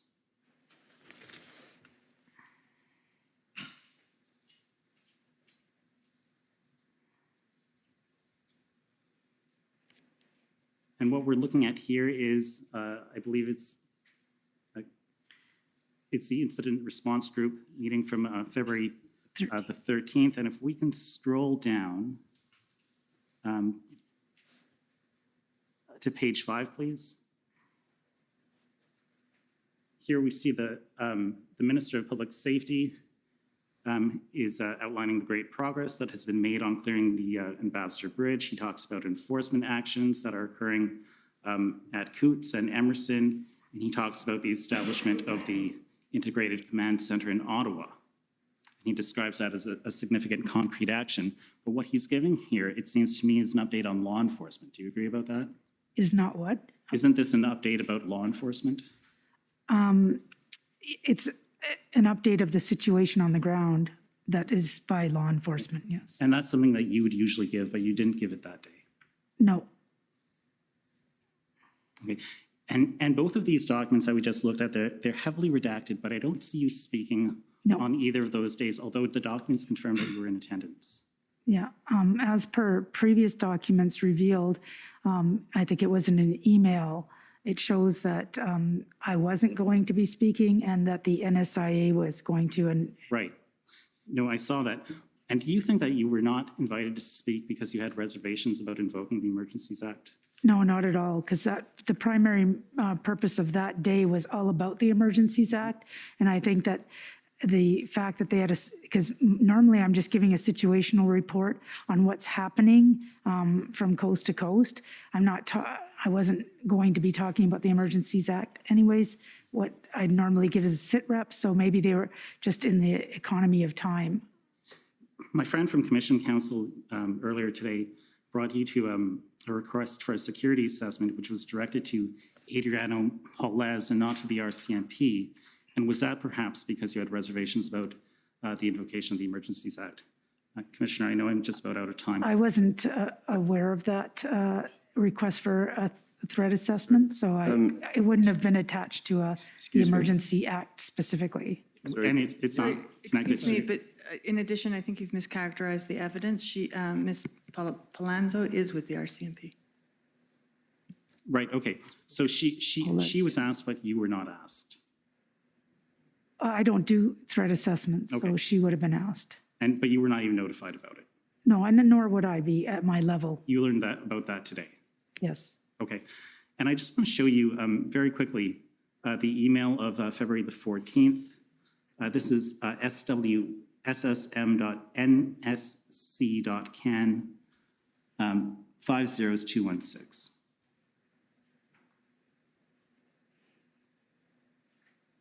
And it's this email in which you express your reservations to Minister Mendicino about invoking the Emergencies Act because there are other existing tools at law that haven't been exhausted.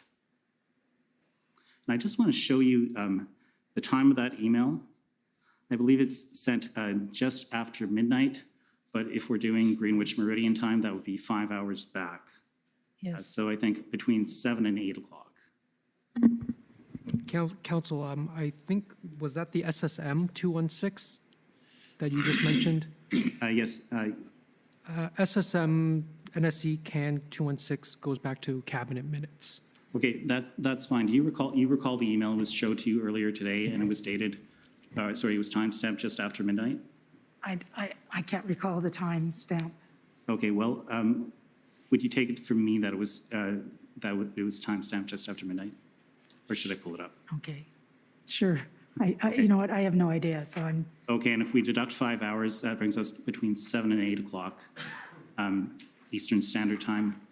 And you would agree with me that's shortly before the cabinet meeting happened on February the 13th. You sound like you've done your research, so I'll take your word for you.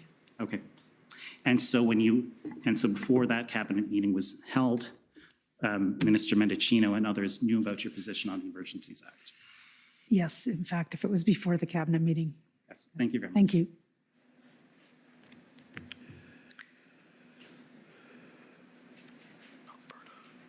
Okay, next is the CCF. Thank you. So my name is Janani Shanmuganathan, and I am counsel for the Canadian Constitution Foundation, and my questions are for Commissioner Lucky.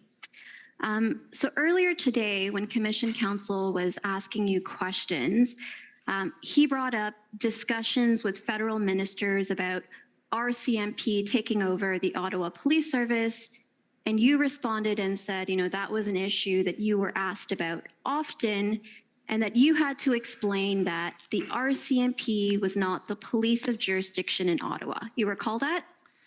Yes, but I think I'd have to correct myself. It wasn't often. It was brought up a couple of times.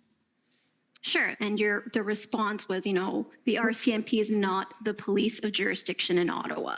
And nor do we have any jurisdiction in Ontario for that type of policing. Okay, so I want to just talk a little bit about this notion of jurisdiction, okay? So I want to take you to the RCMP Act, and Mr. Registrar, that's CCF 6029.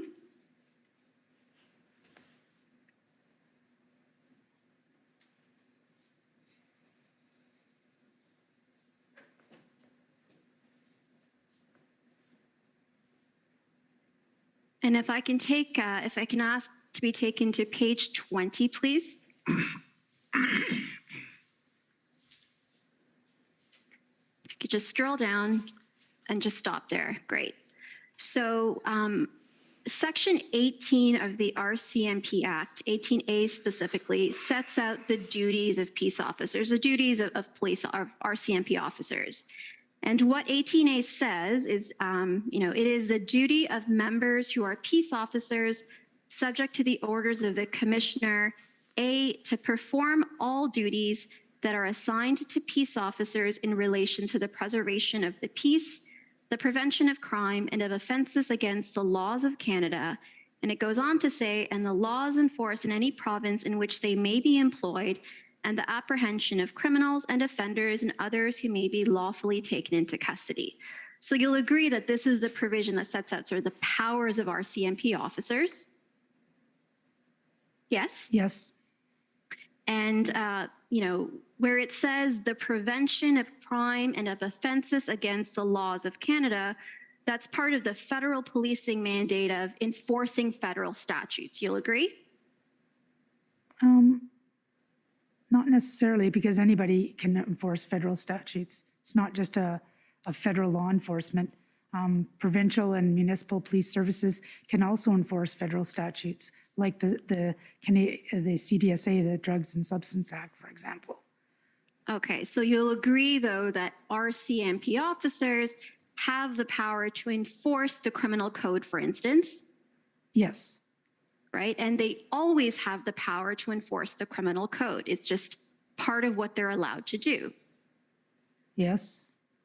right? They don't need to be sort of the local police in a jurisdiction. This is a power that they always have, Yes.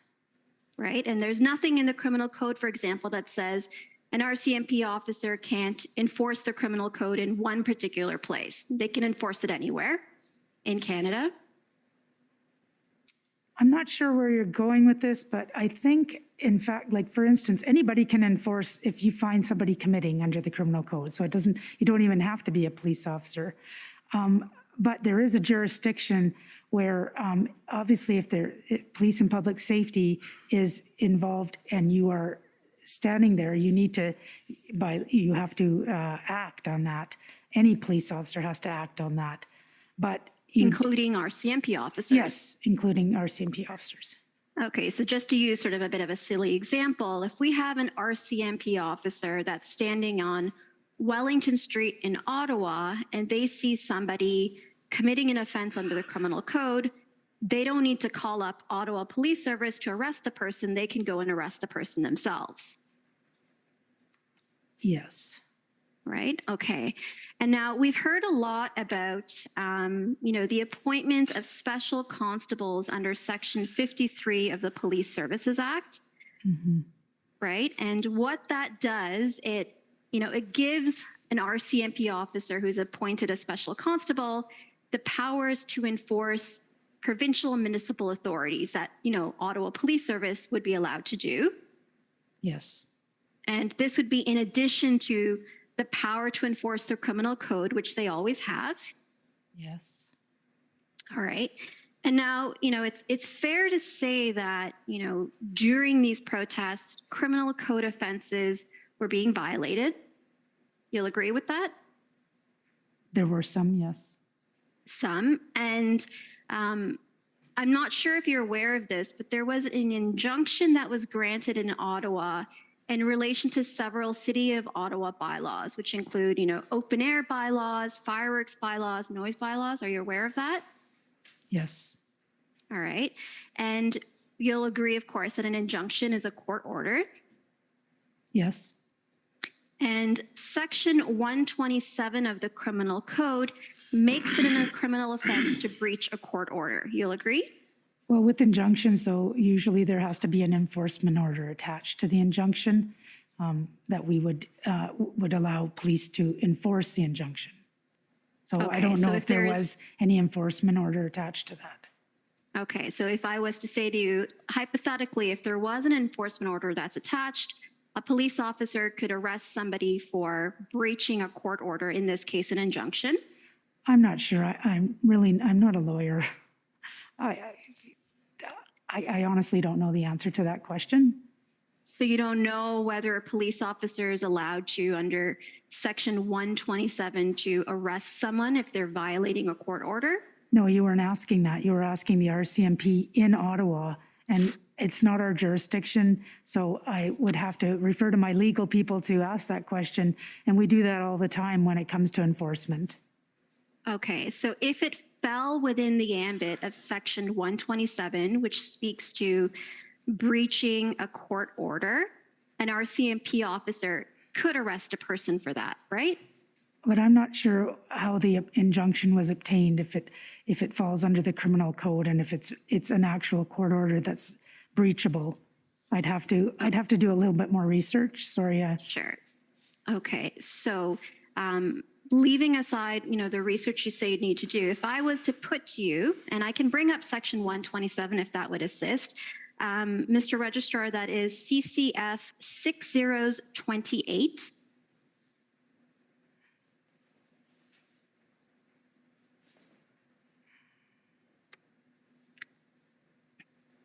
And it's page 230.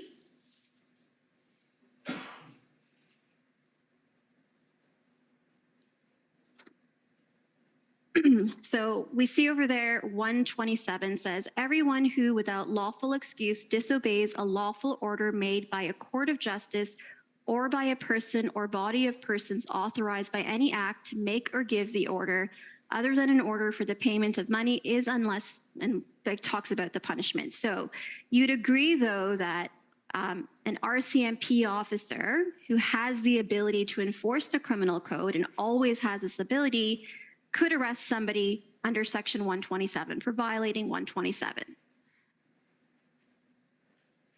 But you were referring to the injunction, and I don't know if an injunction falls under the disobeying or an order of the court. That's fine, but my question now is whether an officer, an RCMP officer, could arrest someone for contravening Section 127 of the code. In all likelihood, yes. All right, so my question to you, or I put to you that, there's nothing that legally prevented you from deploying RCMP officers to enforce the criminal code in Ottawa. But we aren't the police of jurisdiction in Ottawa. And so it is, I don't know if it's a common law or what authority it is. It would be like bringing Ottawa Police Service and then putting them in downtown Toronto and saying, we're just going to start policing. Everybody, there's a jurisdiction and there's a police of jurisdiction for a reason. And so if I find somebody committing a criminal code offense and I see them committing and it's under the powers of arrest that I can in fact arrest, I can arrest. But for the purpose of this exercise, we would not simply walk in and decide that we were the police of jurisdiction. Could you imagine the mayhem that would lead to if every police just arrived and said, we're going to be the police of jurisdiction today? So I just want to sort of clarify, there may be a difference between, say, tradition and respecting the authority of local police and not intruding on them or entrenching on them. But you'll agree that there is nothing that legally prevented you from sending RCMP officers to enforce the things that they're always allowed to do, which is the criminal code. Yes, and we weren't objecting to assisting in that regard.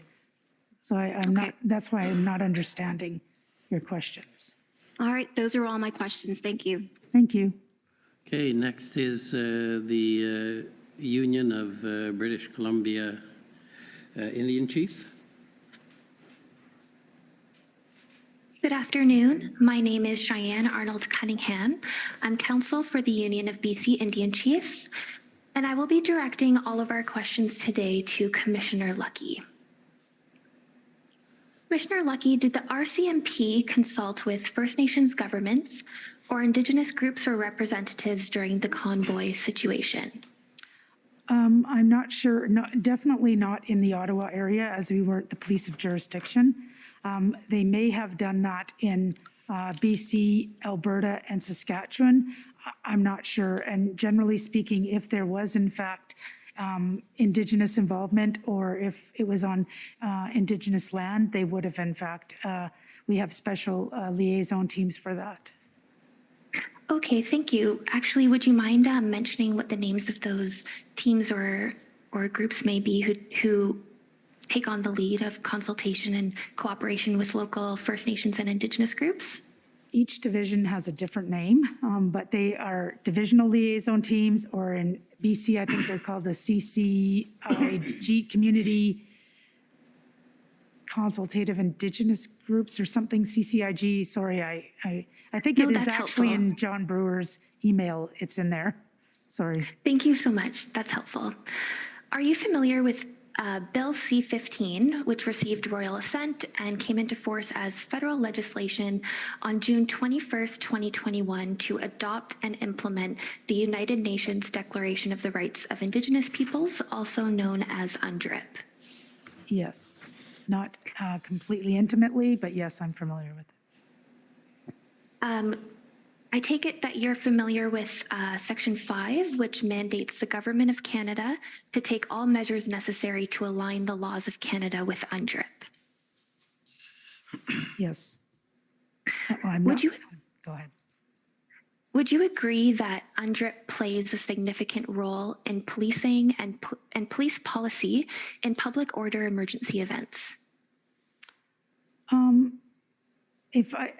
My understanding might not be correct, but if it involves if it's Indigenous protests, I believe that's where it connects itself. So it might not be all protests, but I could be mistaken I haven't intimately translated it into what it actually meant. Okay, thank you. Your recent May 2022 mandate letter mandates the acceleration of RCMP reform over the next 2 years. The Union of BC Indian Chiefs is wondering if you could explain what the RCMP is doing to ensure implementation of UNDRIP in the context of assembling demonstrations and public order emergency events.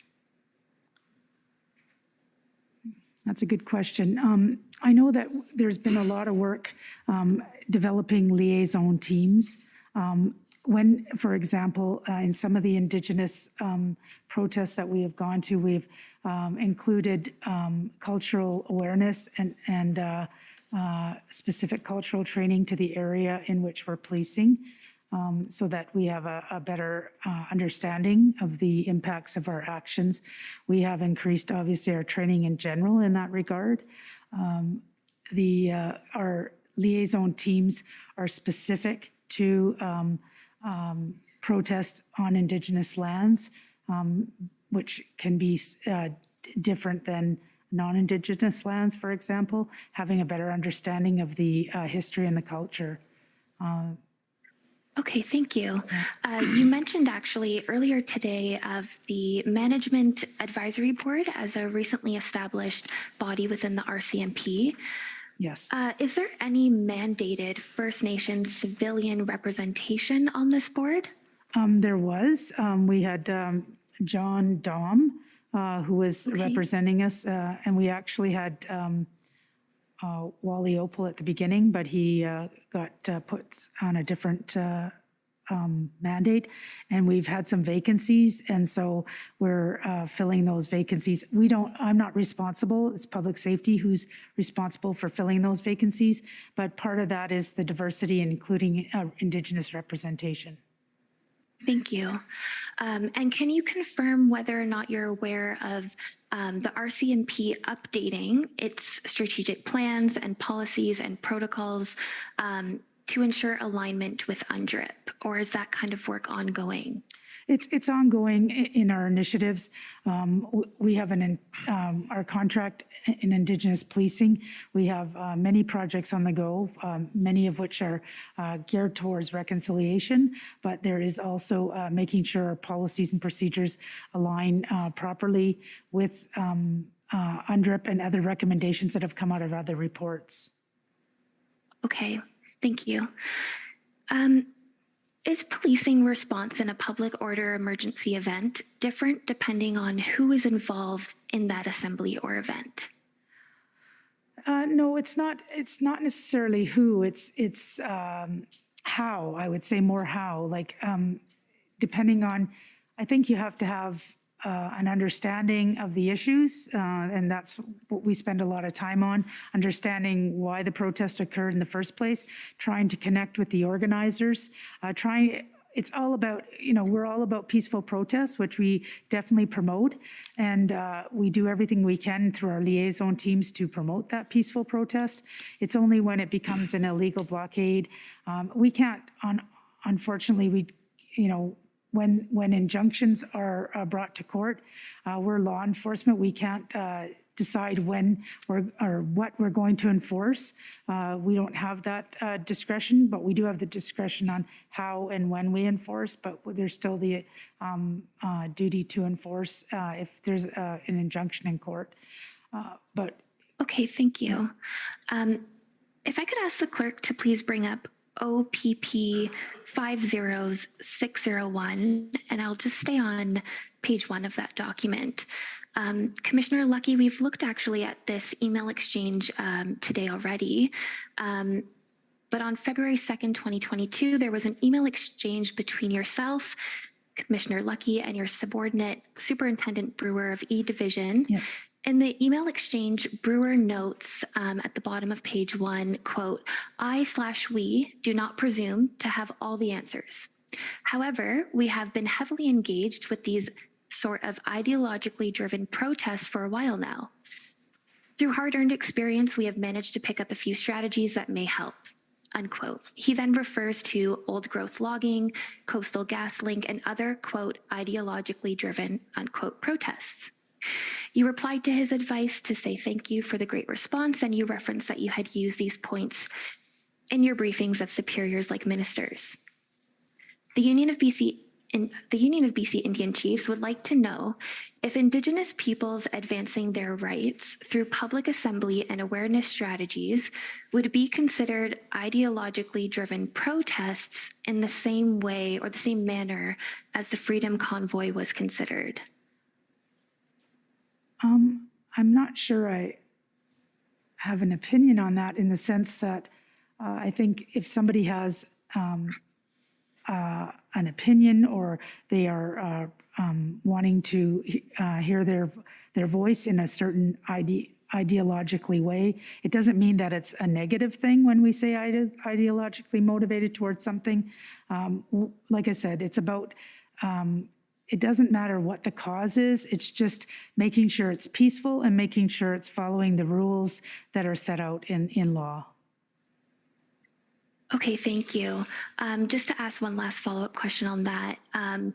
Considering Indigenous peoples have unique and distinct set of legal rights, and we see that in UNDRIP, and for reference, I can cite to Articles 26 and 28. But oftentimes the Indigenous peoples do not have redress to properly address their rights, and oftentimes they have to assemble in a public forum to seek recognition and implementation of their rights in different contexts. Do you think that there should be a different response by government in consideration of kind of this uniqueness of Indigenous assembly? I think it would be up to the lawmakers to decide that. I think peaceful protest is absolutely necessary in a democratic society, and I think people should have the right to have their voices heard. And of course, because I'm in law enforcement, I'm probably a little bit biased in the sense that peaceful protest we promote, but if it's not in line with the rule of the law, then we are asked to intervene. Okay, thank you. And I'm going to wrap up with just a few quick questions. Before I begin asking you our questions today, the Deputy Commissioner today mentioned that he had not read the Ipperwash Inquiry report. Commissioner Lucky, have you reviewed this report? I've read bits and pieces, but not cover to cover. Okay, thank you. And are you aware of dynamics of systemic racism and specifically anti-Indigenous discrimination in policing and responding to public order or emergency events? As a result of the Ipperwash, in regards to the Ipperwash report? No, just broadly within the RCMP. Are you aware of dynamics of systemic racism and policing of Indigenous peoples? We are doing a lot of initiatives within the RCMP in regards to systemic racism. We've introduced some new courses that we've actually made available to all police agencies, Uniting Against Racism, Cultural Awareness and Humility courses, we're updating our curriculums at our training academy. We've also have the blanket exercise that is at our training academy, and that is available for all employees of the RCMP. And it's all about, and we've reviewed our whole recruiting process to make sure there's no systemic barriers to prevent Indigenous people, but also the BIPOC community into entering into the RCMP. In our recruiting, we're trying to be more progressive in our proactive recruiters so that we would be able to have more Indigenous people in the RCMP, because it's more representative of the communities we serve. And I think it would strengthen our organization to have more Indigenous people as police officers in the RCMP, so we can connect with those communities.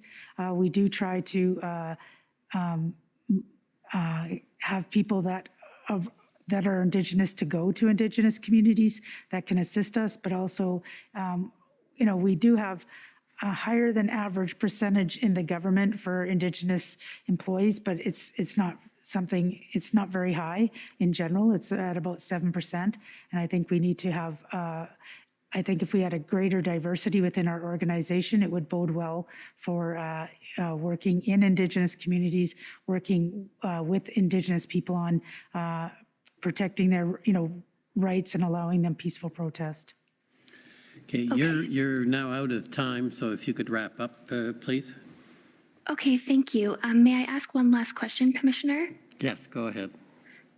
In the past, Indigenous peoples defending their rights and speaking up for their distinct legal rights have been profiled as causing public order emergency events or disturbing the peace. We are now in a new era of recognition and affirmation of Indigenous rights, especially since the passing of Bill C-15. Would you agree with that? I think we always have to progress as a police organization and ensure that we are meeting the needs of the various people that we protect and serve. And would you agree that it's important for Indigenous peoples to be able? That's not one question. You're now into more than one. Okay, my apologies. Thank you so much for your time today. And thank you, Commissioner, for the opportunity to ask our questions today. Thank you. Okay, next is the Ottawa Coalition. Good evening, Commissioner. Emily Tamman for the Ottawa Coalition, and we don't have any questions. Thank you. Thank you. Government of Alberta. She's there. Good afternoon. For the record, my name is Stephanie Bose for the province of Alberta. All of our questions have been asked and answered. Thank you. Okay, next is the Windsor Police Service. Good evening, all. This is Tom McRae for the Windsor Police Service. We have no questions, but would like to give our time to Canada, please. Okay, next is the City of Windsor. Good evening. My name is Graham Reeder, and I'm counsel for the City of Windsor. I'll be directing my questions today to Commissioner Lucky, but I welcome any input from Deputy Commissioner Duham if my question touches on his knowledge instead. Okay, your camera doesn't seem to be on. I don't know if that's your intention. I don't have an objection if the witnesses don't. Oh, okay. Not at all. My apologies, Commissioner Rouleau. So I'll get started. How many RCMP officers, Commissioner Lucky, you talked about the O Division detachment in Windsor earlier this afternoon, or this morning rather. Approximately how many RCMP officers are in that detachment? At Windsor? Yes. I have no idea. No, I'd be guessing. I would be guessing. I have no idea. Okay. Do you know if there's a tactical support group stationed in Windsor? No, there isn't. It would be posted either in London or Toronto in the major center. Okay. Can a municipal police force ask for tactical support group assistance directly to the RCMP? Well, as we've learned, obviously Ottawa City Police did that, and we provided resources. Generally speaking, it's from police to police. There's often requests in where we are the police of jurisdiction. In Ontario, we're not. We don't have that normal jurisdiction, so it's through the Ontario Police Act. But often in places like Alberta or Saskatchewan, if there's something going on in a major city like Regina, they may reach out to the RCMP to assist in a tactical response. Okay, and what does that process look like when you are not the police of jurisdiction? Can you just describe it?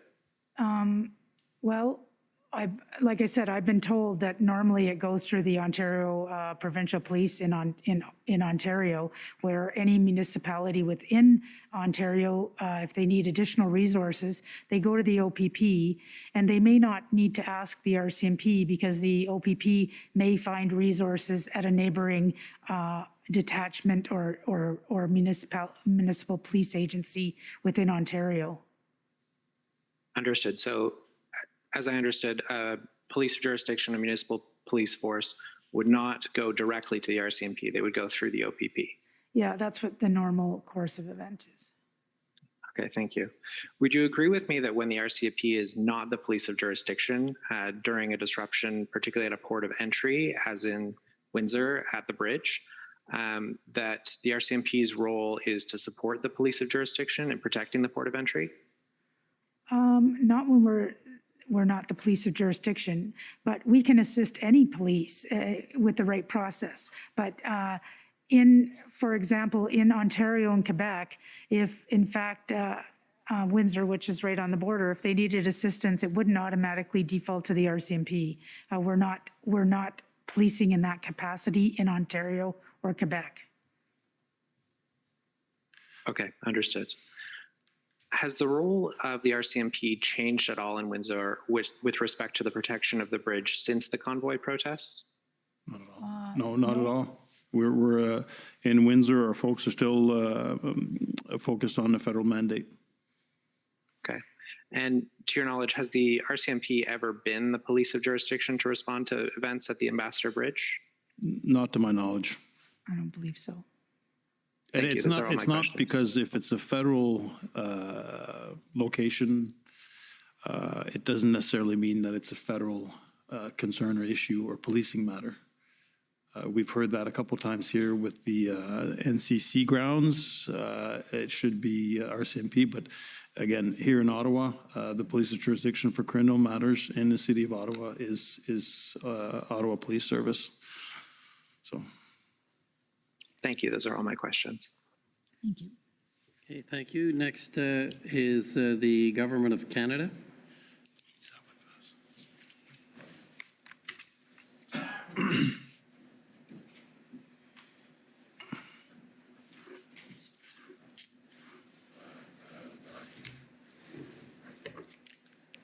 Good evening. For the record, I'm Donnery Nygaard. I'm one of the Counsel for Canada.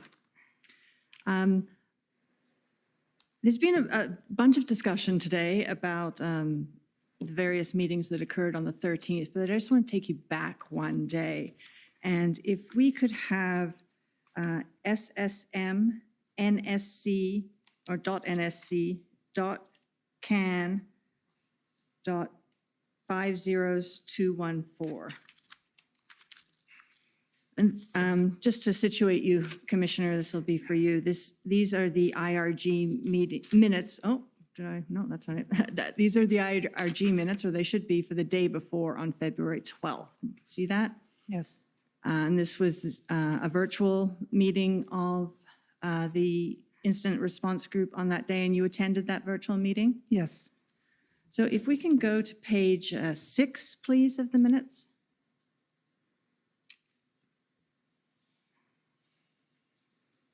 And if we can scroll down, just to where it says the Commissioner of the RCMP. And Commissioner, there's quite a long excerpt, and I'll let you have a quick read over it. It starts here and it goes down onto the next page. And I'm going to highlight just a few things, but I want to just let you situate yourself first. You can ask the clerk when you want to scroll down.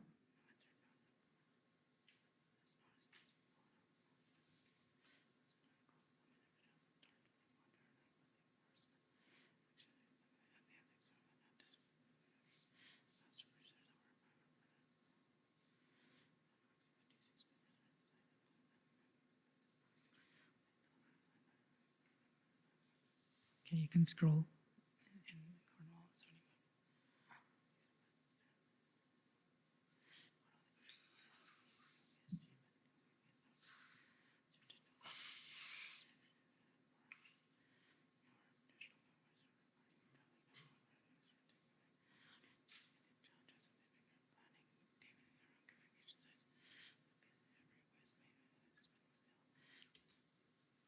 Okay.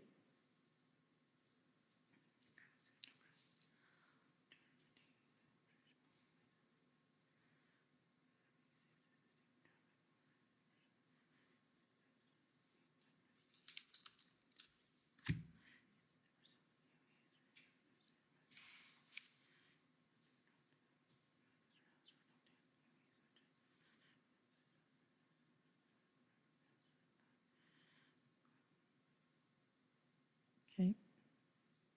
And I think that's the end of the minutes that refer to your update. And so this was quite an extensive update of what was happening across the country.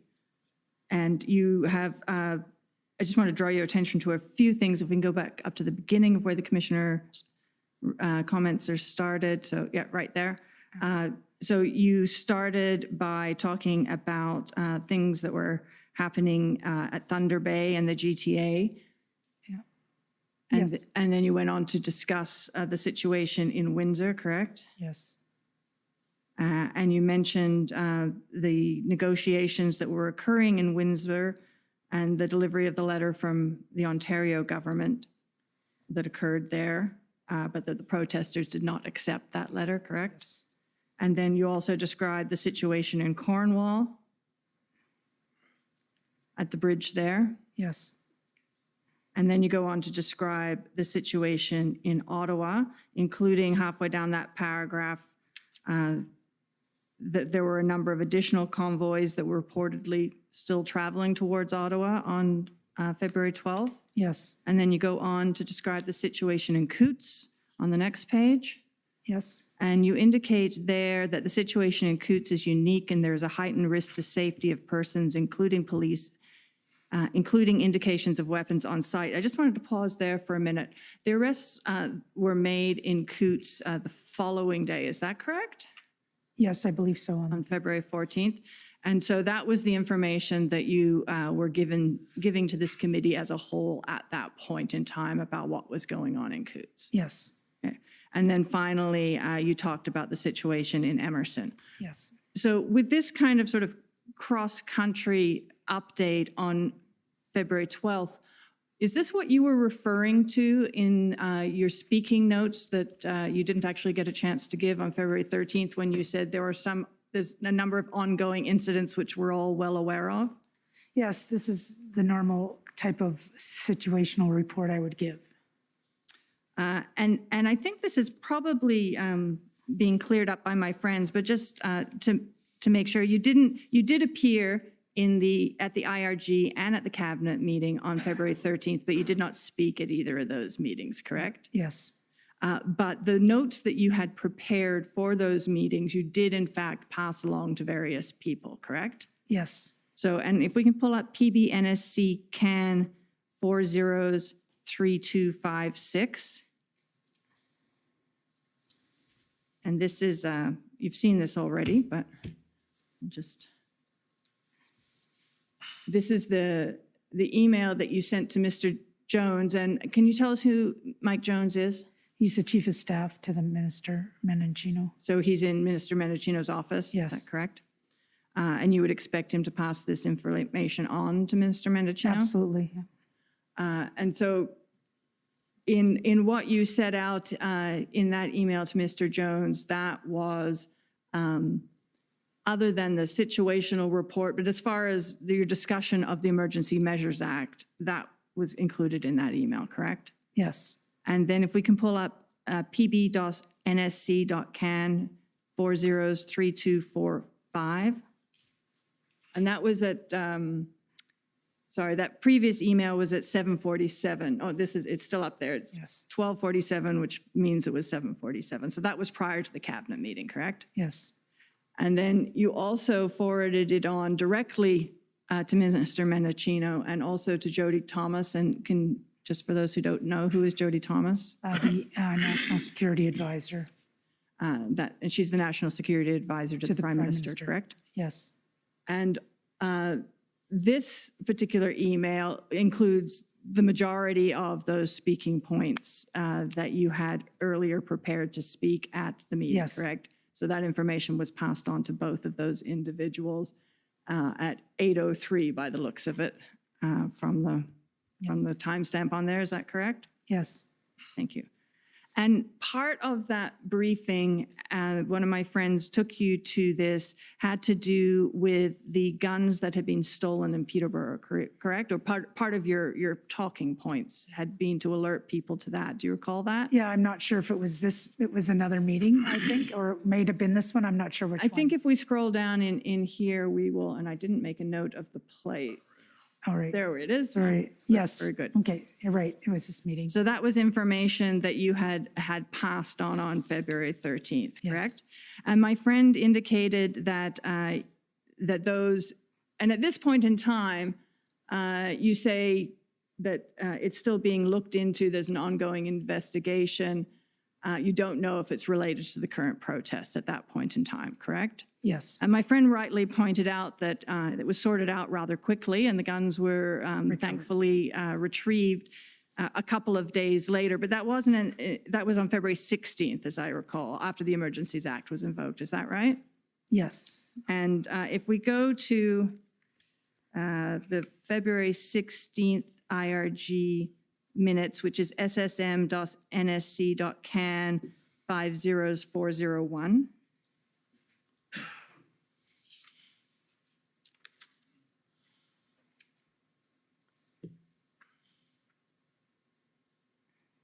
And if we go just onto the third, it's page 5 at the top of the page. I think, yes, if we scroll down a little, just right there, to the National Security Advisor providing her update. And you'll see there, it says about halfway down, while some trucks, oh no, sorry, that's the wrong place. Oh, it says notably the weapons that had been stolen in Peterborough have been recovered. Is that what you're? Yes, yes, exactly. So she was providing that information, but I assume she got that information from you, correct? Yes. And so everyone was informed that was no longer a worry as of February 16th. But that was when the weapons were actually received. That's when I'm assuming, yes. My friends also discussed with you the delegation of the provisions, the authorities that were provided to you under the Emergencies Act in regard to tow trucks. And I just want to take you to the February 17th IRG minutes the next day, which is SSM NSC CAN 50402. And page 5 again.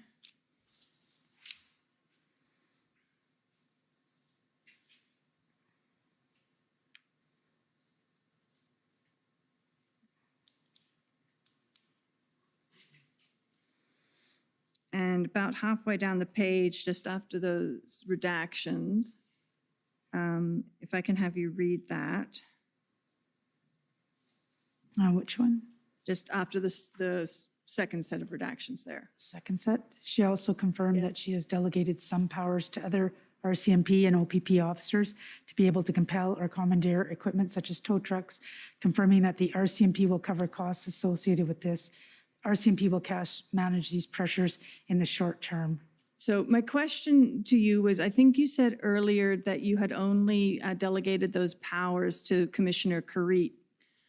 This indicates that you'd delegated them to other RCMP members as well. So did you delegate those powers internally to the commanding officers in the other divisions? I don't think so, but I may, if I had, it would have been to the commanding officer of E Division, BC, Alberta, and Manitoba, but I don't think I think there was plans to, but they never needed them. So that might have been not exactly accurate. Okay. And then still staying on the tow truck theme, can we have pb.can.401628?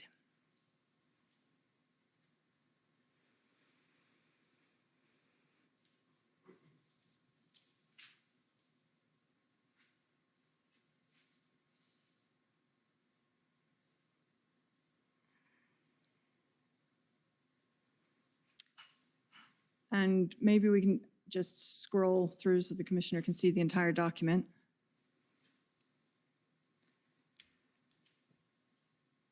Do you recognize this? Yes. Can you tell us what it is? This is the receipt for the various tow trucks that were used during the protests that after the as part of the authority under the Emergency Act. So it's an invoice from, if we can scroll back up a little bit, it's to the Royal Canadian Mounted Police. And if we scroll down further, it's from the province. It's coming from Ontario. So your evidence is that this is the receipt that was sent to you from Ontario for the tow trucks that were compelled under the Emergencies Act? Yes. Because I think you had said earlier it was a big bill, but you hadn't. I think we're still cash managing. And is it your understanding, what is your understanding of the RCMP's authority to pay this bill? Well, it's the federal government will cover the costs. They've asked us to pay for it and then cash manage it. And if we need the money back, we'll get the money back. But pay for what? What are you given authority to pay for? Pay for the use of tow trucks in the protests, the commandeering of tow trucks and the use of those tow trucks to remove vehicles. Thank you. And Deputy Duham, I want to turn to you for a moment with some of the other powers that were granted under the Emergencies Act. One of my friends from the CCELA spoke to you about, in particular, the economic provisions of the powers that were granted under the Emergencies Act. And you mentioned that the RCMP did not take any action in relation to insurance contracts. Did I hear that correctly? Yeah, that's correct. And why is that? We focused on the freezing and, well, providing the right information to the banks, to the financial services to freeze the accounts. The insurance, yes, that was a possibility. One of the concerns we had is if you freeze the insurance, where does the truck go if someone's ready to leave? Puts us in a position. So we didn't really look at that, really focused on identifying the people, validating who was there, and getting the information to the financial services. And that sort of exercise of discretion in how and which particular aspects of a law to enforce at any given time, is that something that the police normally do, or is that unusual? The discretion is something, and you have to remember, as I said earlier, that we had 24 hours to figure this out, as well as the financial services. So we went with the one that we figured would have the greatest impact. Thank you. Commissioner, I want to take you back to some more of the IRG minutes that from the meetings that took place while the Emergencies Act was in place. And I'd like to go to the February 18th minutes, which are SSM NSC CAN 50403.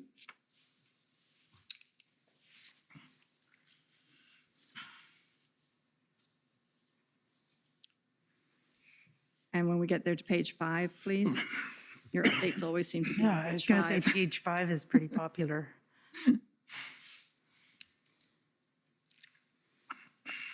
So if we can scroll down to the second last paragraph on the page. So that paragraph that starts, as it relates to additional activity over the weekend.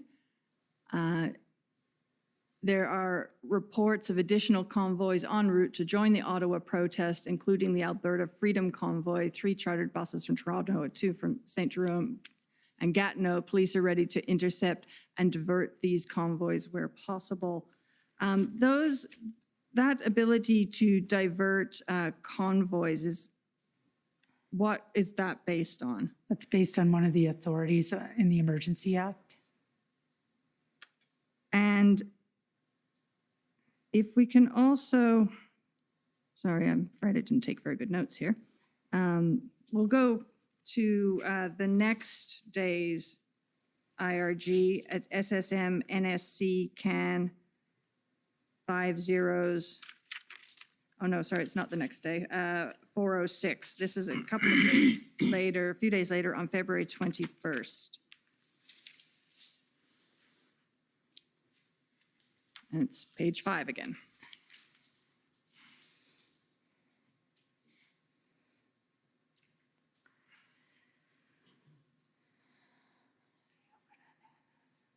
And if we can scroll down to the second last paragraph again.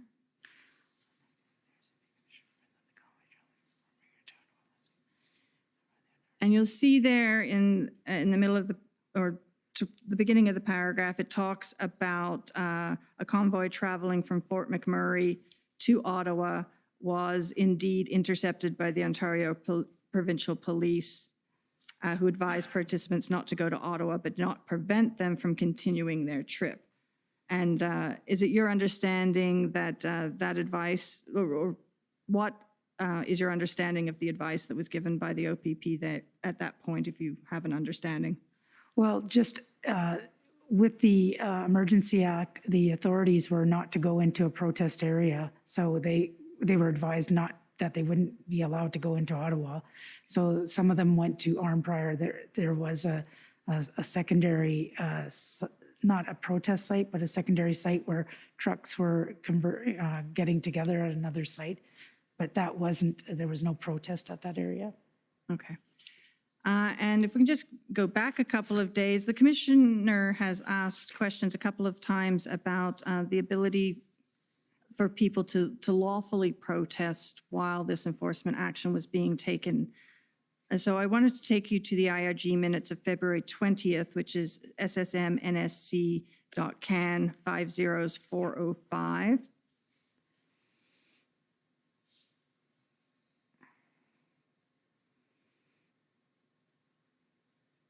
Page 5. And if we go just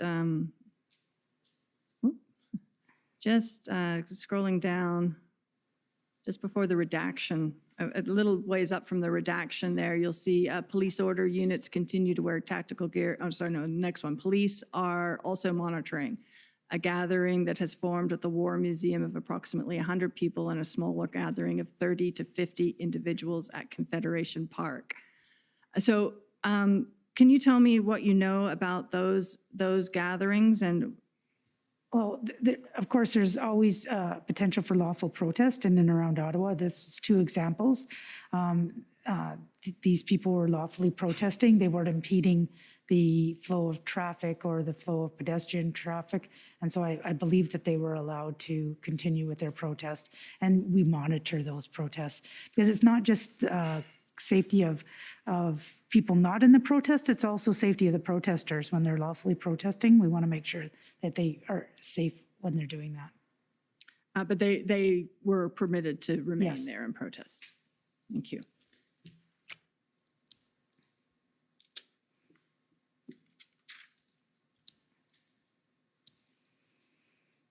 You, in answering some questions for counsel for former Chief Slowly, you indicated that the protest in Ottawa wasn't a national security event. It was just an event, I think you said. Yes. And you were specifically talking about the Ottawa situation. Yes, I say it was part of a national event. It wasn't a national security threat. But when you say that, you're not assessing whether or not either the Ottawa protest or the situation in the country as a whole was a threat to the security of Canada, correct? No, we had, like I said, I think I mentioned earlier, there was indication, there was some snippets of information on open source and that came through intelligence, things that were similar to the storming of the Parliament, but none of it manifested itself. So that it wasn't a national security threat, it was a national event. But in answer to one of my other friends' questions about the definition in the CSIS Act, that's not something that you were turning your mind to or that you were assessing. No, and it definitely wouldn't be me doing any of the assessments. I'm just the messenger. There'd be people a lot smarter than myself doing that. And Deputy Duhem, I wanted to turn for you for a moment to discuss the plan that was put in place and developed by the Integrated Planning Unit in Ottawa. And you as the Gold Commander, what was your view of how that plan was eventually executed?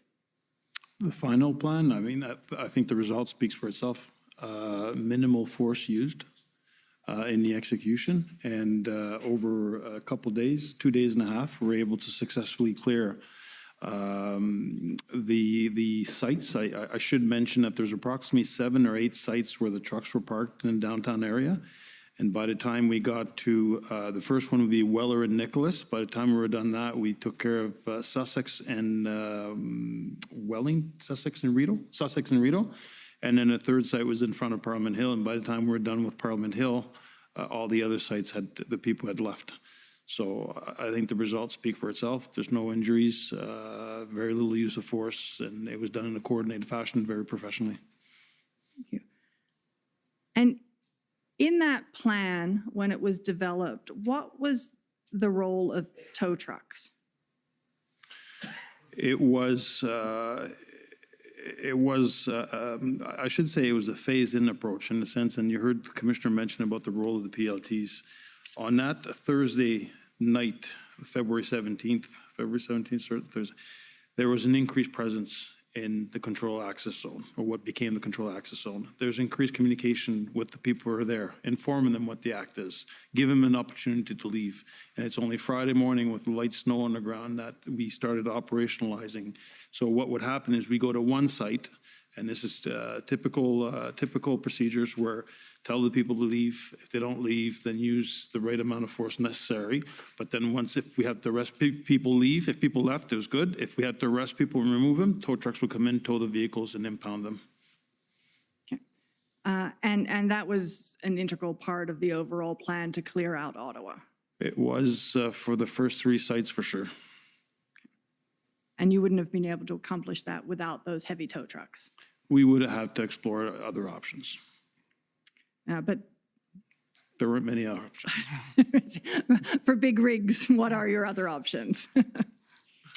I take it you can't articulate any other options at this point.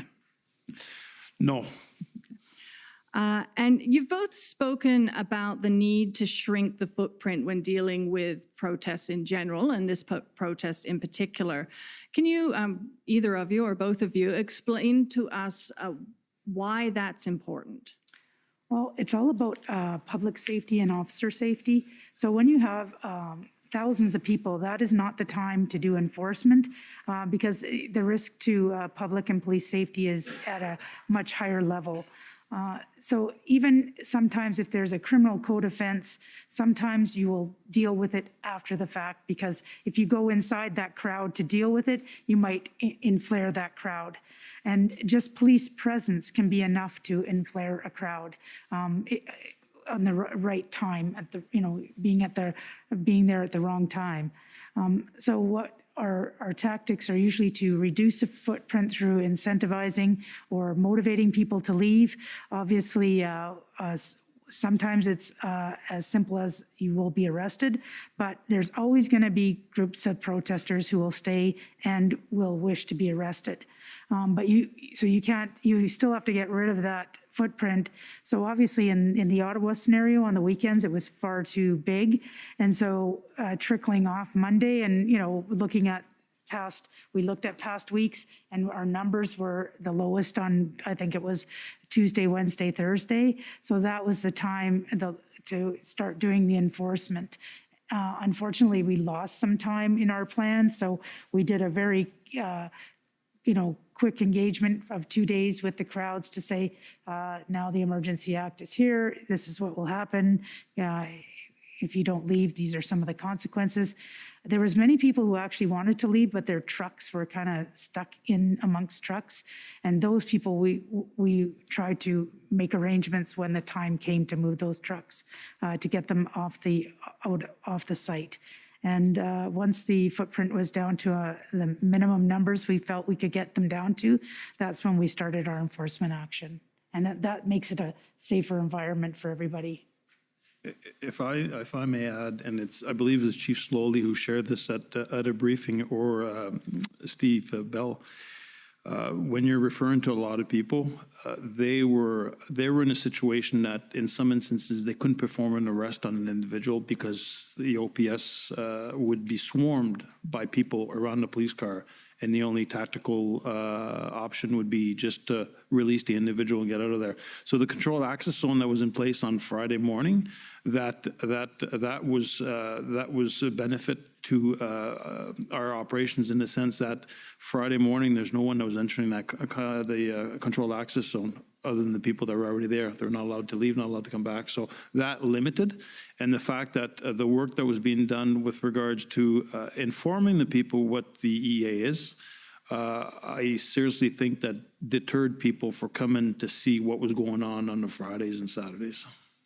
So that prevented the footprint from growing as it normally growing. would. What was done to shrink the footprint that was already there before the enforcement action was taken? Allowing people the opportunity to leave and telling them the consequences of some of the consequences that would happen and some of the new authorities that we had under the Emergency Act. So, for instance, the financial authorities were one incentive. We had some of our police officers reporting that people were leaving because their spouse had called and said, you need to get home so we can get the account unfrozen, and motivated. And you've also spoken, I have two more questions. Okay. You've also spoken about children to some extent. Can you tell me why, what the risks are or the concerns are in relation to having children in the vicinity when you're taking enforcement action? Well, because we can't predict how that enforcement action is going to go. We want to do it with the minimal amount of force, but if all of a sudden that turns and we would have to use more force or get into maybe using some kind of irritant, we don't want children there. We don't want anybody to get harmed, and children can't really defend themselves.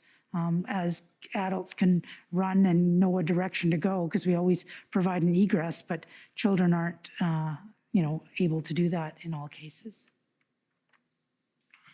And so based on all of the things that you've just said, would it be fair to say that the enforcement action in this case couldn't have happened in the way that it did without the Emergencies Act? I would say the Emergency Act allowed us to have the safest type of enforcement. It allowed us to reduce that footprint because there was large amounts of people there. And it not only allowed us to reduce the footprint, it allowed us to stop people from coming in. And we saw how every weekend those numbers grew tenfold, and it avoided people coming into the area. We obviously blocked off the areas as well, and it allowed for a much safer result. And I think Deputy Commissioner Duham said it himself, the results speak for themselves. Thank you. Those are all my questions. Okay, any re-examination? Thank you, Commissioner. I have just two areas that I'll re-examine on. If you'll accommodate that, I realize we're running late in the day, so I'll be as quick as I can. Go ahead. The first of them, I think they're both for you, Deputy Commissioner. The first one has to do with some answers you gave to questions about meetings you were at with senior government officials where you were, I'll just use the word uncomfortable. I don't think you voiced a strong principled objection, but you were uncomfortable that perhaps that line between government and police might, if not be crossed, I think you used the word, it was getting blurred by the presence of those senior officials at the meetings. Do you recall that evidence? Yeah, and the way I wrote it and what was going through my mind is two different things, but I found that having them, and this is my opinion, it's having them reach directly in, kind of blur the communication, because I've always said, I haven't seen, if you look at the Police Act, the Minister of Public Safety, Solicitor General, the Commissioner of OPP all have a role to play when something's unfolding in Ontario.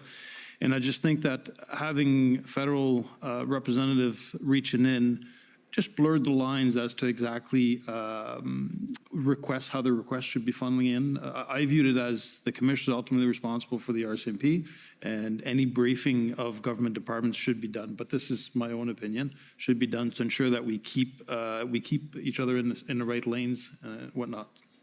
Thank you. And do you remember which meeting it was that brought that to that focused your attention on that point? I don't remember exactly what meeting. I'd have to go through my notes, but it was one where we're with Chief Slowly and other people around the table, because obviously Public Safety and PCO wanted to talk to Mr. Slowly, but I don't recall everybody who's on that call. Do you recall whether there was more than one meeting where you had this same discomfort? I think that was the only one, because as of around the 12th of February, I broke off and was assigned full-time to the for the RCMP side of the convoy. So I think that was the only meeting. Okay. Thank you. The second line of questions has to do with your answers to questions about freezing bank accounts or giving banks information that they would use, as you put it, to exercise their discretion to freeze accounts. And I'm not going to, well, let me begin by reminding you of the two caveats you made, and that just so you know that these questions are asked with those two caveats in mind. The first one I remember was you saying, we didn't write this law. And the other one was we had maybe 24 hours to implement it, so we had to move very quickly. So Not only law enforcement, but financial services as well had to figure out how we're going to process with all this. well put. So both you had to initiate action, and then the financial services industry had to react to that, all within a very short period of time. So we accept those caveats, but I want to ask you about the way you phrased it, which is that the notices you gave to the financial institutions didn't require the financial institution to freeze the account. It gave them the discretion to form their own view about whether the account should be frozen. Now, what I've got in front of me is the act, the regulation, and the actual notice that the RCMP served on financial institutions. But let me see if I can do it without taking you to those documents. Would you agree with me that, in effect, you strike me as a practical man, Deputy Commissioner, in effect, once the financial institution got one of those notices, that absent, for example, that you gave some exceptional information that the bank had, that the information they'd been given by the RCMP was just wrong, absent that information, they were effectively bound by the regulations to take measures to stop dealing with that customer. Yeah, and I said discretion because I'm not familiar with the exact language that's in the order or the regs. If they had to, I'm not quite sure. Our responsibility was to provide that information to the financial services, and then they had, I'm not going to say an obligation, but they were the ones responsible for deciding if they're going to freeze it or not, based on the information that they might have in their holdings and the information that we had. And would it be fair to say that you fully expected the financial institutions to stop dealing with these customers as soon as you gave them the name and they confirmed that they held accounts in that name? To a certain degree, yes, but I don't know what the bank had in their holdings with regards to these individuals once we identified them. Okay, thank you. That will serve for my purposes. And so, Mr. Commissioner, those are my questions in re-examination. Okay, thank you. I know you all want to get out of here, but if and I know we have a witness waiting who probably is even more eager than you to get out of here, but if I could just ask a couple of just a few questions. Firstly, you spoke about the Hendon report, and I think this is for you, Deputy Commissioner, but it seems to me odd that the Hendon report, if you've looked at it, is really a national in scope. And I don't really understand why that function is being carried out by the OPP rather than the RCMP. And I realize it's shared and OPP has, the RCMP has input in it, but it would have been sort of my sense that should be a national initiative. Do you have a comment on that? Or a new commissioner also, if you'd like. I'll lead it off, Commissioner. I didn't see the Hendon report. My understanding is there's national information coming in from different provinces, but the Hendon report, my understanding of the Hendon report was really a view of what was going on in the province of Ontario, but being fed in from different organizations. That was my understanding of the Project Hendon, so that the OPP was in a position to have a view, a good understanding of what was going on in the province of Ontario, which they facilitated a lot of the work for the Commissioner when she's briefing downtown, because we relied on our partners to provide that situational report when it comes to what was going on in Ontario. So my understanding is really focused on the province, but there's national intelligence that was fed in from events going on across the country. And I would add, it's not unusual for something to originate from outside the RCMP. And I would think that eventually, if this was something that was ongoing, there would be a point where we would probably pass it off. We would take it, and if it became national in scope. But I think it was because of the fact that things were going to converge in Ontario, and they were dealing with various aspects of that. It originated as Deputy Commissioner Duhem.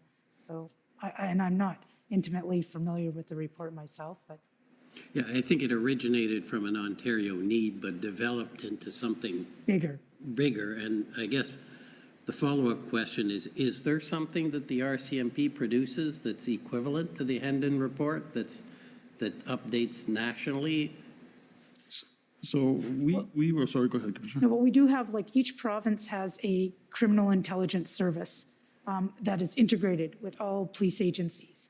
So there's CIS BC, CIS Alberta, and each one of those are integrated, and we have a centralized bureau. So all of it can go in that way. I think it was more sort of almost like a task force of intelligence taken out to examine something specific, because we have all kinds of mechanisms to feed that information and produce those types of reports nationally. We do have a team that looks at it on a monthly basis of different events that are taking place across Canada, and we'll prepare a document for that. Obviously, when it gets bigger and starts moving, you'd have to look at probably increasing. But on a monthly basis, we do provide a report. Our intel folks do provide a report of what's going on across the country, and throughout this even before they arrived in Ottawa, our ideological motivated criminal intelligence team did produce some strategic threat advisory, just informing people, the community, both law enforcement and the government, as to key things that are going on and some of the things that we're seeing. And that was fed into a lot of the combined intelligence group as well. Don't get me wrong, I'm not seeking to criticize. I have a recommendation mandate, and I'm trying to understand what is good, what can happen, whether some changes. So, well, and there's another avenue for that, because under those criminal intelligence bureaus, there's what we call a National Executive Committee that has representatives from each province. They meet once a year. They mandate the Criminal Intelligence Service Canada of what they want to dig deeper into. They could actually be tasked with doing a whole report on protests, or doing, the opioid crisis. They do various different reports on specific elements as per the recommendations of that National Executive Committee, which are all police officers from across the country. Okay, turning to another subject, where did the officers come from that participated in the enforcement action in Ottawa? Do you have any idea where factually they did come from? So, if my memory serves me right, I think there's 14 different public order units that were deployed to Ottawa. 16. Okay, there goes my memory. And I think there's somewhere around 25 or 26 different law enforcement agencies or departments that participated in what took place here. And I do have a list of the different organizations that participated, but I don't have it with me. So RCMP from different provinces, they all participated for the most part. And then there was Saskatoon City Police, Calgary City Police, all the major municipalities provided resources as well. But we do have an actual list if you...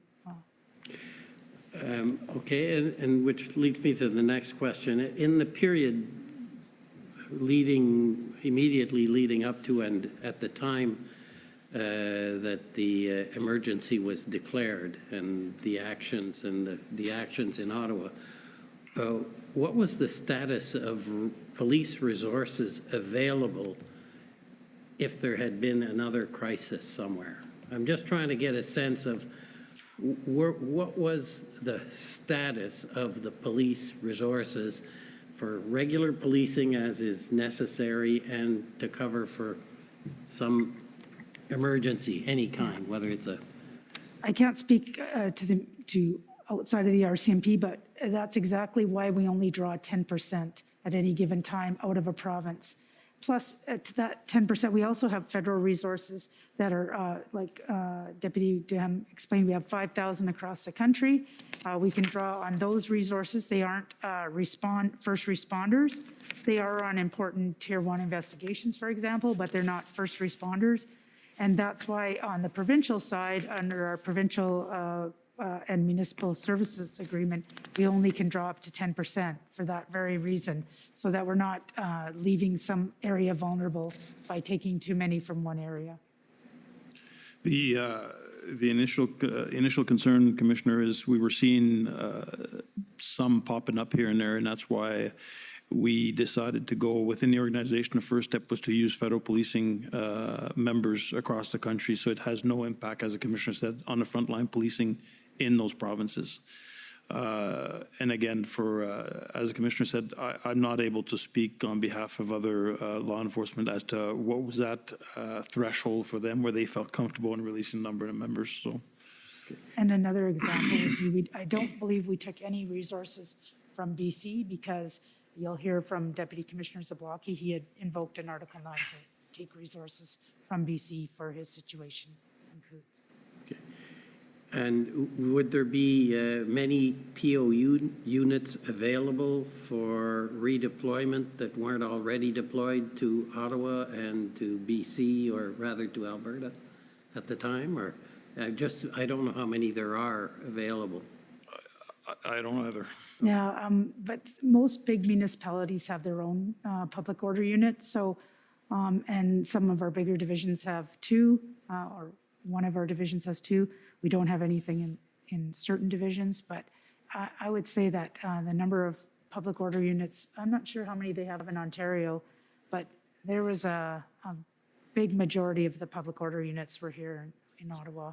So from an RCMP perspective, we do have a public order unit in the province of Quebec, and we have 2 units here in Ontario, 1 in Toronto and 1 here in National Capital Region. And mindful that this is not a full-time job. These are people that they're on regular duties, and then they volunteer to this type of work. And in the larger divisions, there might be 1 or 2 public order units. I know that Statistics Quebec have 2 or 3 public units. There's 1 here to assist us, but it varies, as the Commissioner said, from one agency to another. But there's no sort of central number available that you could tell me about. We do have all the numbers of the resource that came here, but to say whether they've surpassed a threshold, and it's important to note that, like I said, these people are not full-time, so we're actually taking from the frontline policing when we take. Some of them are federal resources, some of them aren't, but for the most part, they're uniformed police officers that are doing that as an additional duty. Okay, and then you spoke about, or you were taken to your memo or speaking notes for the IRG, and about the fact that criminal code has not been really sort of utilized, and you remember those notes. I guess my question is, did you make any recommendation to IRG or to Cabinet on the invocation of the Emergencies Act? No, we stayed away from that. It was for them to decide if it was necessary, if they had met the threshold. That was for. It's no different than any of the other legislations that we are providing input on. We provide, the input on in regards to questions, same as cannabis legislation. The gun legislation, we provide the subject matter experts in that field, but we don't say whether it's absolutely needed or not. That's for the parliamentarians to do that. Did you have a view? I think now, obviously I have a view now, I think, and we've talked about it I have a Chiefs of Police roundtable, and we've talked about should we be looking at some of these authorities and looking at if there's some regulations that could be put into place to add to these to give us additional authorities. And like I said, it's not for the people who are legally protesting. It's for the ones that refuse to leave and are blocking roads and downtowns and disabling vehicles and not wanting to leave. That's what the legislation or regulations, however you put it, would be helpful, because the only motivation we have for people to leave the area is to arrest, which means then often that means we have to resort to some level of enforcement, which could lead to an intervention, which again, now we're using some level of force for arrest, which is not where we want to go when people are refusing to leave, because a lot of these people are very true to their cause, and we don't want to have to be forced to use that type of intervention. So if there's things that may motivate people to leave that do not involve the police, that's something that should be considered. Which gets me to my final question. Do you have any recommendations, any suggestions as to what I should be recommending, either with respect to the relationship of the RCMP with the government, with respect to the Emergencies Act, or protests of this type? I think one of the ones that was mentioned is the facilitating an ease of, swearing in of members from anywhere in Canada, providing some type of recommendation that would ease that. I don't know why that would be something that we need to do and provide an impediment. It's not like somebody's going to come into a province and just start enforcing laws. It's when we have additional requests for assistance. There's one looking at the authorities that were in the Emergencies Act, and nobody is, nobody wants to infringe on anybody's charter of rights.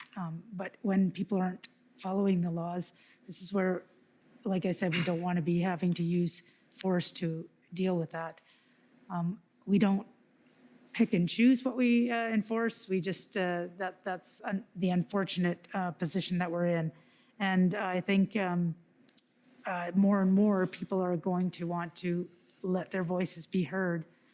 And I wouldn't want this to be, increasing exponentially so that the police are dealing with this. And, that 24 days that lasted, that was a huge drain on all resources in policing. And also it undermines policing who are trying to, keep things as peaceful as possible. But, we talk about if we went in too early, what would be the circumstance? What would be the commentary if we came in too early and did quick enforcement? We'd probably be criticized for that, criticized for late enforcement. So how do we deal with this and not letting it last for 24 days? Because I don't think it's acceptable in anybody's books. That went on for as long as it did, but it was a difficult situation. And I've said this before, I can't imagine the pressure that Chief Slowly was under during those days. And it's not an easy thing to reconcile with. Deputy? I would add, Commissioner, that I think the whole definition that we find under the Parliament Act with regards to Parliament Hill and the precinct should be revisited and set those boundaries where there's limited traffic in certain areas at the downtown core of Ottawa. That's something. Other than that, I think the Commissioner covered it. Again, it would be nice if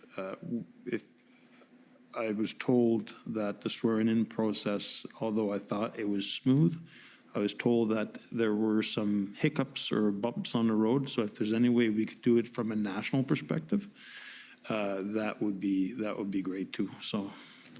Okay, well, thank you both very much for your testimony and your perseverance in all these questions. And I understand you're not feeling a little under the weather, Commissioner. So that's appreciated that you came nonetheless. Thank you. Thank you, sir.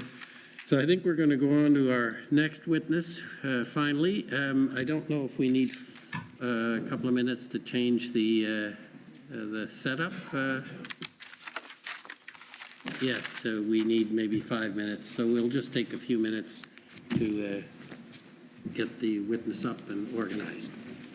The commission is in recess for 5 minutes. La commission est levée pour 5 minutes.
Okay, so we have our final witness for the day.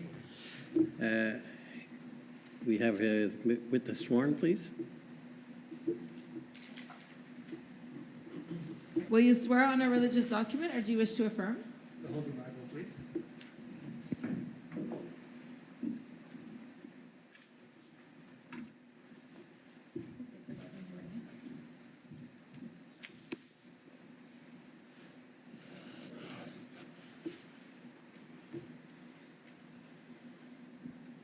For the record, please state your full name and spell it out. My name is Curtis Michael Zablocki. Zablocki is spelled Zablocki. Do you swear that the evidence to be given by you to this commission shall be the truth, the whole truth, and nothing but the truth? So help you God. Yes, I do. Thank you.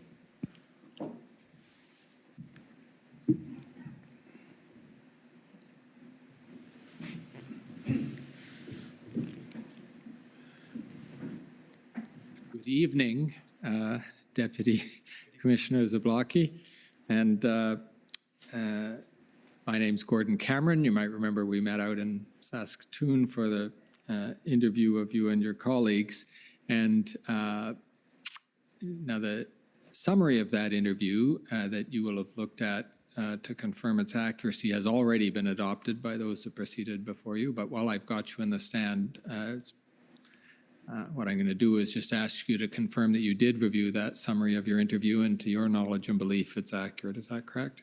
Thank you for that, Mr. Cameron. On page 18, there's an amendment or a correction that I would like to make in the context of that summary. Please go ahead then, thanks. Yeah, I believe it's the first paragraph on page 18, about halfway through. There's a sentence that refers to, well, it uses the words lip service in the context of the towing association that we were working with within the province of Alberta, and then infers that we weren't getting straight information or clear information from that towing service, and I believe that's inaccurate. Quite to the contrary, they were working and doing their best to be helpful. Okay, well, thank you for that clarification and correction. And with that correction, you can confirm that the summary of your interview is otherwise accurate? I will do that, yes, thanks. Thank you very much. I'd like to begin by asking you to describe some of this. Well, let me ask you, you were in the audience when the commissioner and the deputy commissioner were testifying earlier today? Off and on through the day. Okay. Yes, sir. Yes. Some of this will repeat that, but just so that you can put your evidence in context, can you describe what division of the RCMP is under your command and how that fits in with the national, the way that the RCMP is organized nationally? Yes, certainly. So I'm the commanding officer for what we call K Division, which is the province of Alberta. And the commissioner, so myself as a deputy commissioner, I'm a direct report to the commissioner, to Commissioner Lucky. And we've heard that the country is divided up into divisions, and we're going to hear a little bit about the interaction between your division, K Division, which is geographically Alberta, and if I've got it correctly, E Division, which is geographically the province of British Columbia. Is that correct? That's correct. And did you also interact with the Prairie provinces or any of the other divisions, the NE Division? Not in the context of the Coots protests, no. Okay, thank you. Can you describe what role the RCMP plays as the police in the province of Alberta? Certainly. So the RCMP is the contracted provincial police service for the province of Alberta. So there's a contract between Public Safety Canada and the province of Alberta with the RCMP as the provincial police service or the police service provider within the province. So in essence, the provincial police service has responsibility for policing communities with populations of less than 5,000 persons. In addition, we police communities with populations above 5,000 that have a desire to contract with the RCMP to provide that policing services. And those are primarily in the context of municipalities. So we have 48 municipal policing contracts in addition to our broader provincial policing contract within Alberta. And of course, within those responsibilities, we also police a number of Indigenous communities and Métis settlements as well. Thank you. That's a very complete description. Now just because I want to get past the conception a lot of us have that the RCMP is only a national or is Canada's national police force. When you are the police of jurisdiction, when you are in effect the provincial police for the province of Alberta, you're wearing RCMP uniforms, correct? Very, very true, yes. Okay. But you are, in effect, the same type of police force as the OPP is in Ontario or the Sûreté de Québec is in Quebec. Is that correct? That's correct. They are provincial police services in those two locations you've mentioned, as we are within the province of Alberta. And the same is true of E Division in British Columbia. They are the provincial police of British Columbia. That's true, yes. Thank you. And you described the way that your policing can flow down to municipalities. And with respect to Coots in particular, which we're going to obviously focus on today, was there any other police force with jurisdiction in Coots or the vicinity relevant to the blockade at Coots other than the RCMP?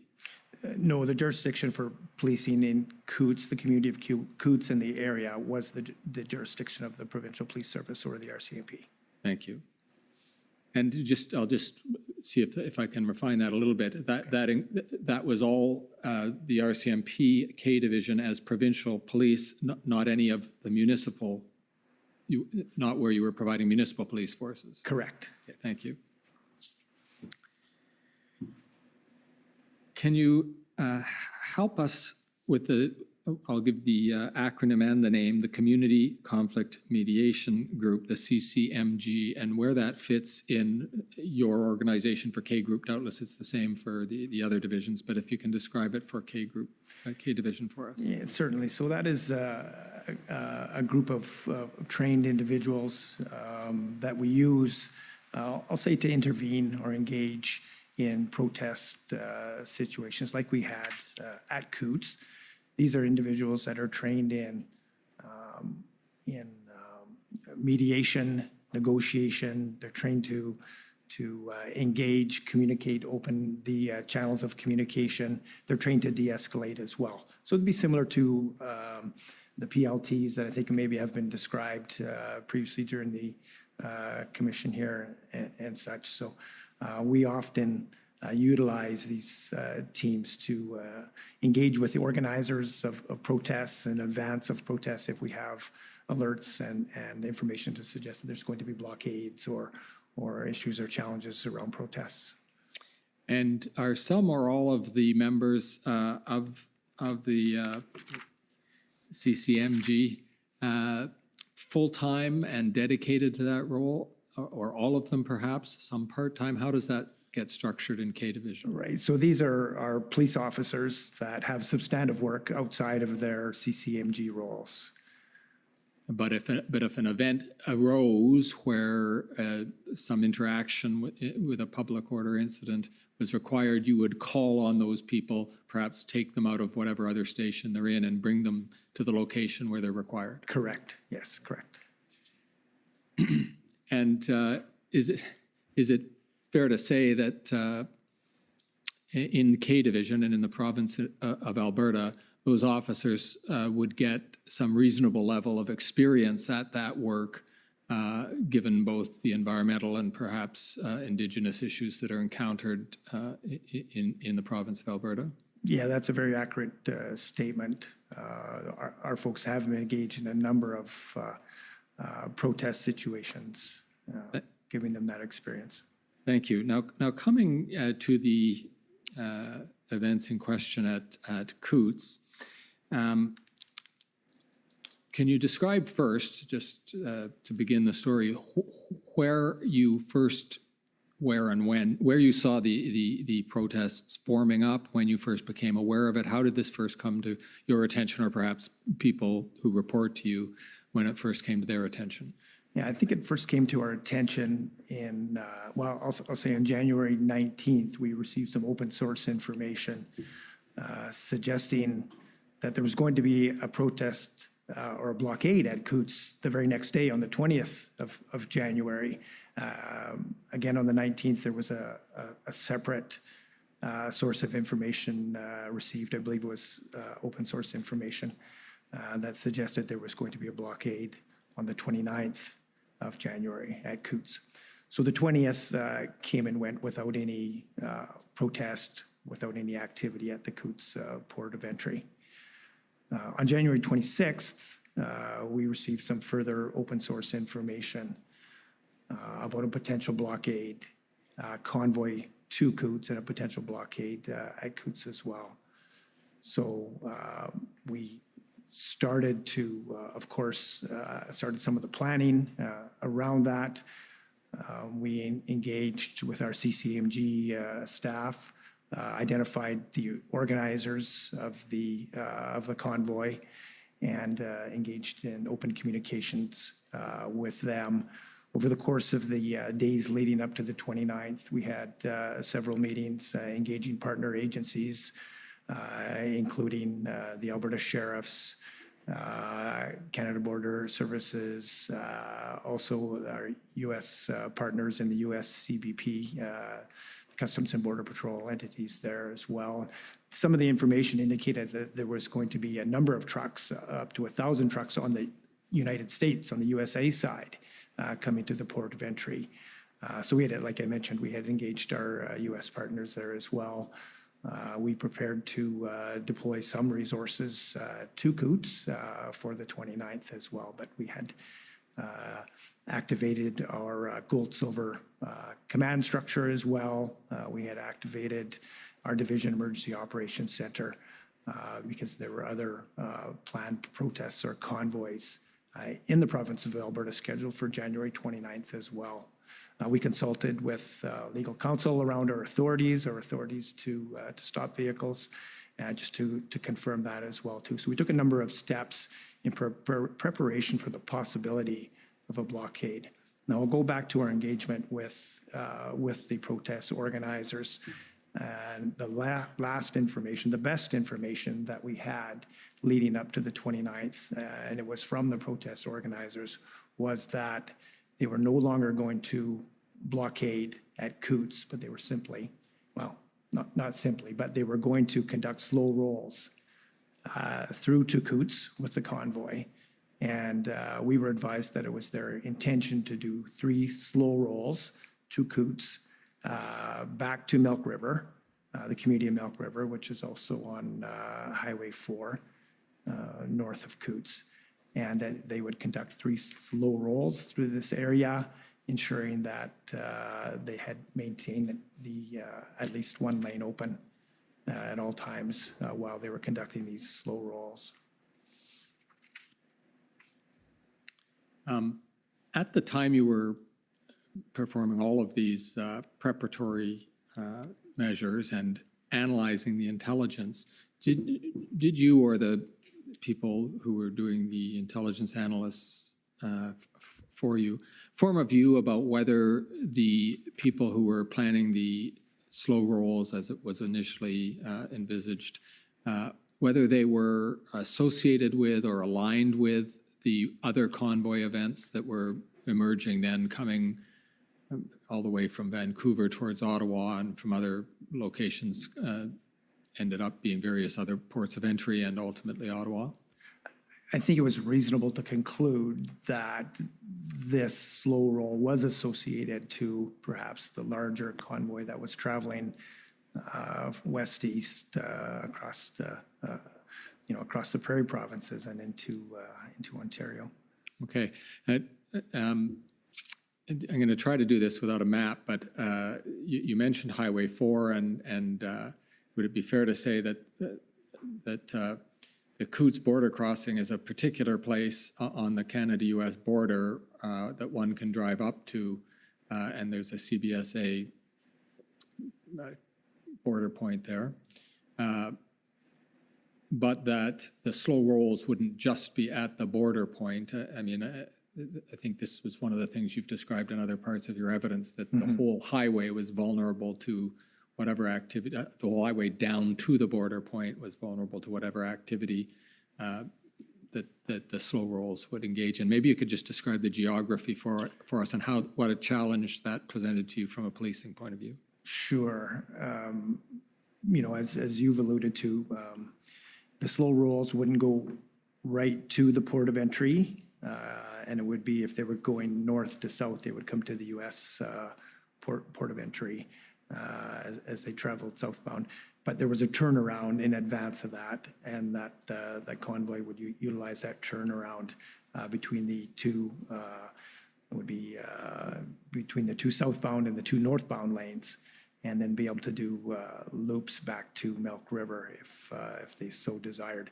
But the general geography there, it's very flat and open, and I'll say, you know, through the ditches and fields, they're very accessible if one was or had a desire to move off the roadway and to travel through the ditches or into medians or into the adjacent fields as well. Okay, while you're on that point, I'll mention it because it becomes relevant to the developments later on, but what I was describing was that you didn't just have a particular border point to be concerned about, that anywhere along the road accessing that border point could effectively block the border point.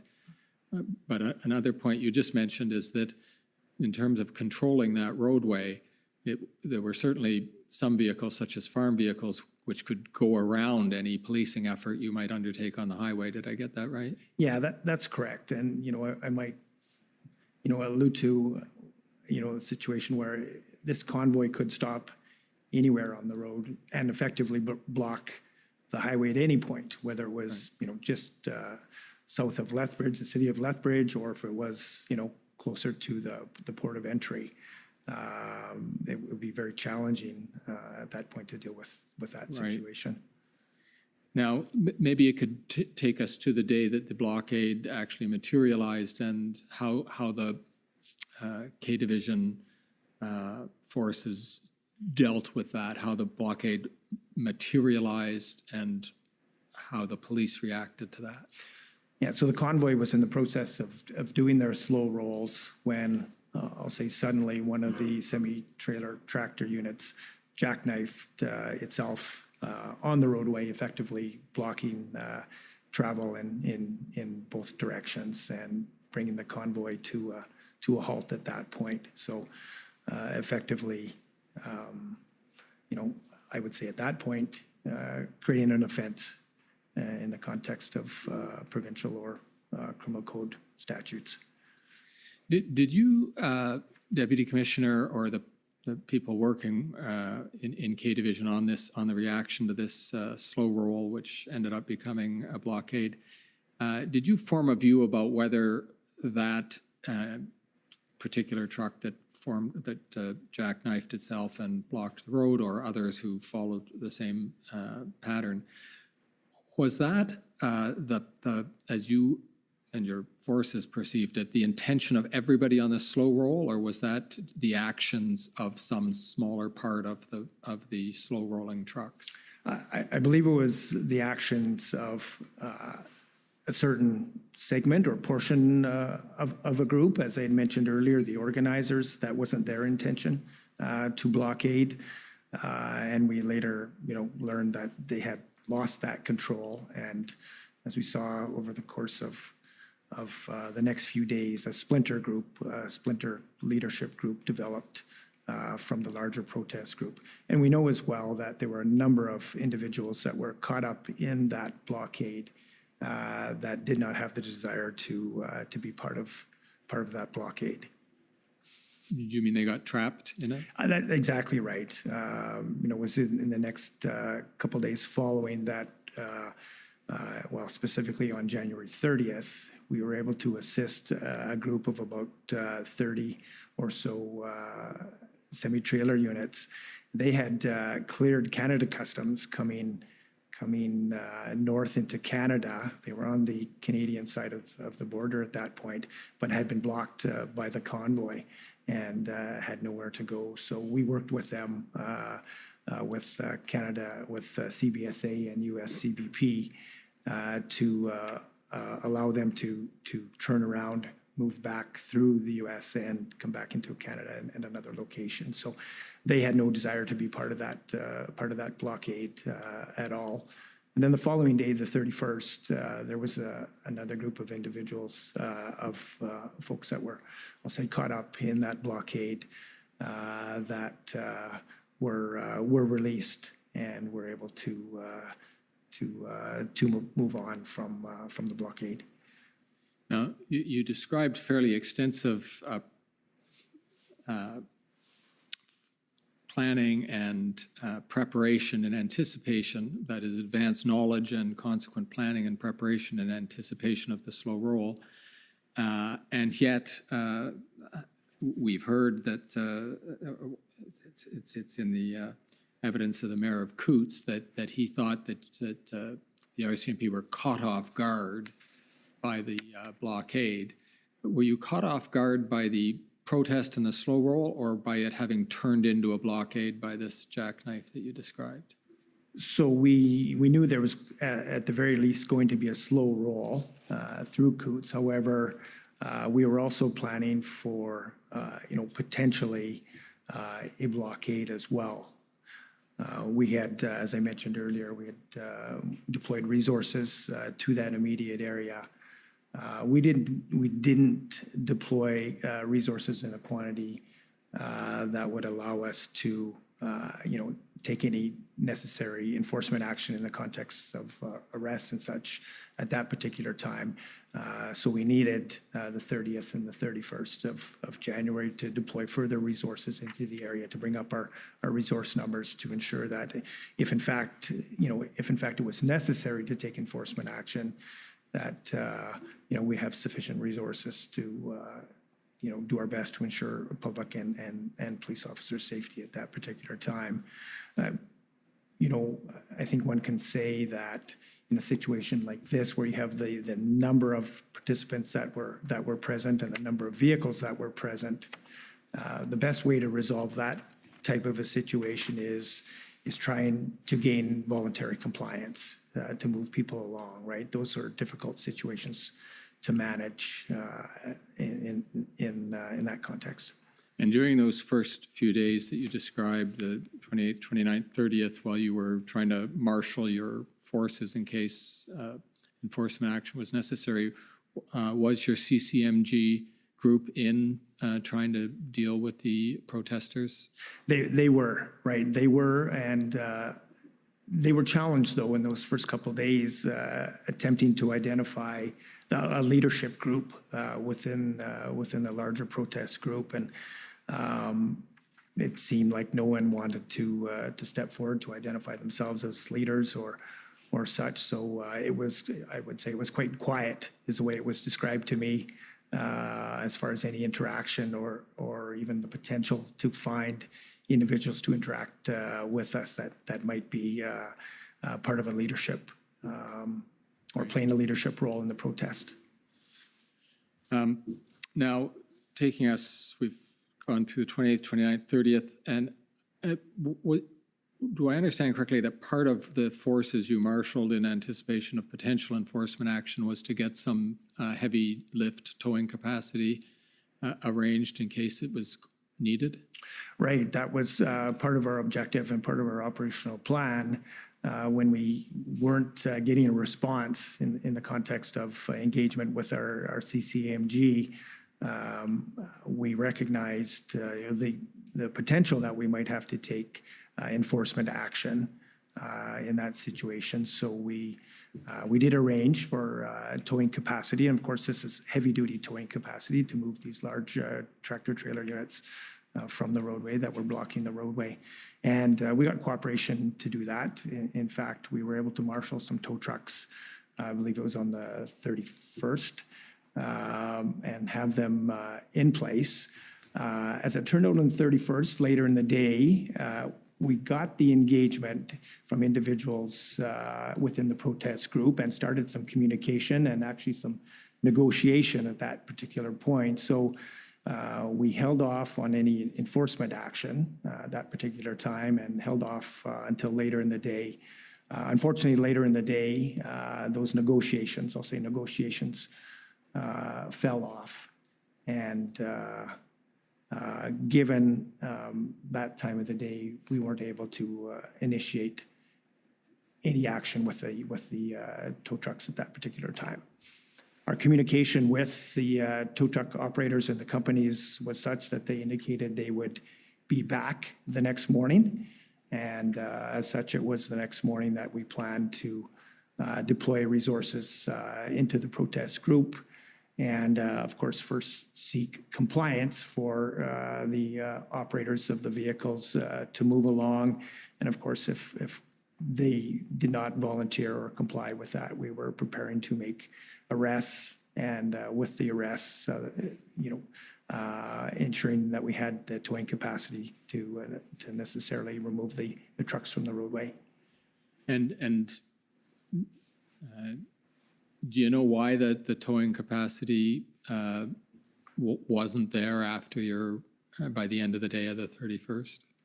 We understood that tow companies, tow operators were receiving phone calls. There was a barrage of online negative commentary to towing companies and operators as well around their potential participation and assistance of the police in this situation. So there was a lot of that surfacing. And of course, that was a significant factor in towing companies and operators deciding not to assist the police the following morning. And throughout the remainder of the event at Coutts, did you ever manage to regain commercial towing contracts or commitments from either those companies or others at Coutts? No, we did not. No, that never came to be. And I would say our folks made significant efforts to obtain that requisite towing capacity. We canvassed towing companies across Alberta, Saskatchewan, and British Columbia. We even reached into the United States, into Montana, and canvassed towing companies there for their interest in assisting us at Coutts. And I would say for various reasons, we were turned down and found no cooperation in that context. I'm just going to take a slight digression, Deputy Commissioner, and talk about a topic that I saw pass by as you were describing the geography and the scenario. And I'm going to talk about the efforts that K Division undertook to see if you could get the protesters to relocate or otherwise carry on their protest in a way that wouldn't, block traffic or, put another way, be illegal. And I'm going to begin that with a quotation you might recognize. This is Chief Superintendent Daru, who is you'll know as the officer in command of the Southern Alberta District. And this is the quotation from him that I'll put you and then ask you to comment on. Okay. Our first and typically most effective approach in moving a protest into a lawful state is communication. At Coutts, we engaged our community conflict management group to move the protest back to a lawful state. And that's the end of the quotation. Right. And I just want to ask you about that concept of that is, as Chief Superintendent Daru put it, the step number one when confronting a protest that has become unlawful is to see if you can find a way to make it lawful again. Have I caught his thought correctly? Yeah, I believe you have, yes. And what types of steps were you hoping to take, or the people working in K Division, to see if that could be done with respect to the protest at Coutts? Yeah, well, one of the primary things that we attempted to do was create a lawful protest site. So again, we wanted to move the unlawful protest from the port of entry area further up the highway. When I say up the highway, north towards Milk River, or quite frankly, away from the immediate port area. And so we did a number of things to try and accomplish that. We created what we called a community stakeholder engagement team. So we assigned 2 senior police officers to engage with the community leaders in the area. So the community leaders from Coots and Milk River and the municipalities, to work with them to help us potentially find an area that would be suitable to create as a lawful protest area. We were cognizant that, the protesters, to get them to move to such an area, that, this would have to be an area of visibility. So somewhere along the highway potentially was one of the requirements that we certainly had in mind as our folks undertook this work. And we needed to have an area that was convenient, that was accessible, and as I mentioned, visible. So we commenced that work. It would have been during the second week of the protest situation there.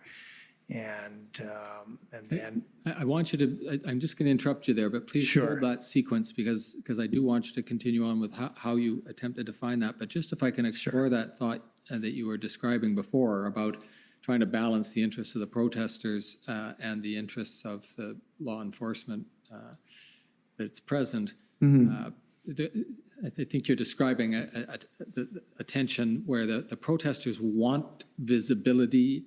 Perhaps they even want to be a nuisance or cause people to pay attention to them, do something to attract attention. And yet you want to make sure you want them to be able to do that much, correct? Right. We want them to still be able to protest, but in a lawful manner. Right. And of course, that would include, them leaving the port area and moving elsewhere. And so there's this tension between you wanting to make sure things are legal and not too disruptive, and the protesters wanting to be somewhat disruptive so that they're getting attention. And so one thing you described is moving them to an area where they're not obstructing as much traffic and yet still have the visibility they're looking for so they can make their point. Right. And is that also the thinking behind approaches such as opening one lane or letting so many cars through an hour, in other words, so that they're having some disruptive effect, but not to the point where you would call it an illegal disruption? Well, opening one lane, I would suggest, would still be an illegal disruption at the port entry, but I suppose it's a bit of a consolation, but our objective was to open the entirety of the access through the highways, right? Right. And part of your CCMG group would be having these discussions with the protesters to come up with some give or concession that allows them to have a highly visible protest appropriate to their objective, and yet ideally not be illegal and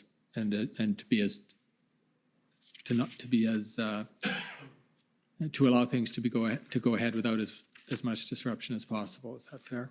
That's fair.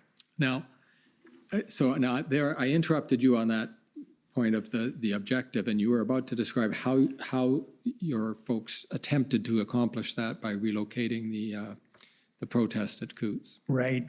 We engaged, I'll say, the protest leadership early in that week, and again, this is the second week of the blockade. And initially, there seemed to be some interest from the protest leaders in that.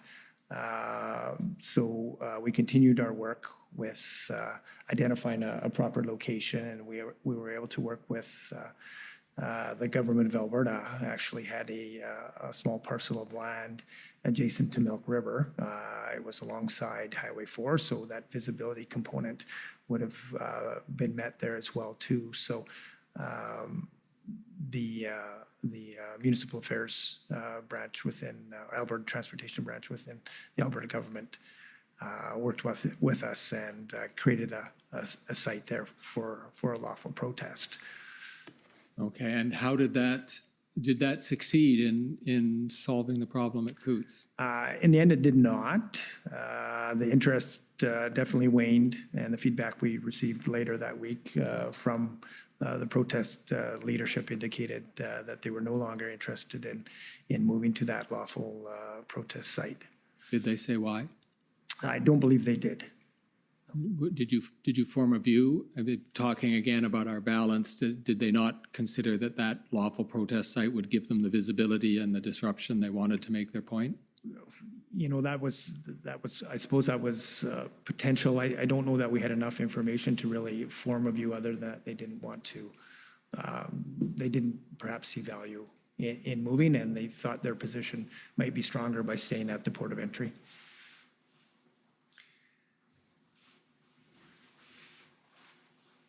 And at some point, I understand, well, for some period, for the first week or so, I understand that you were attempting to minimize enforcement in the terms of traffic tickets or other Highway Traffic Act offenses. Is that correct?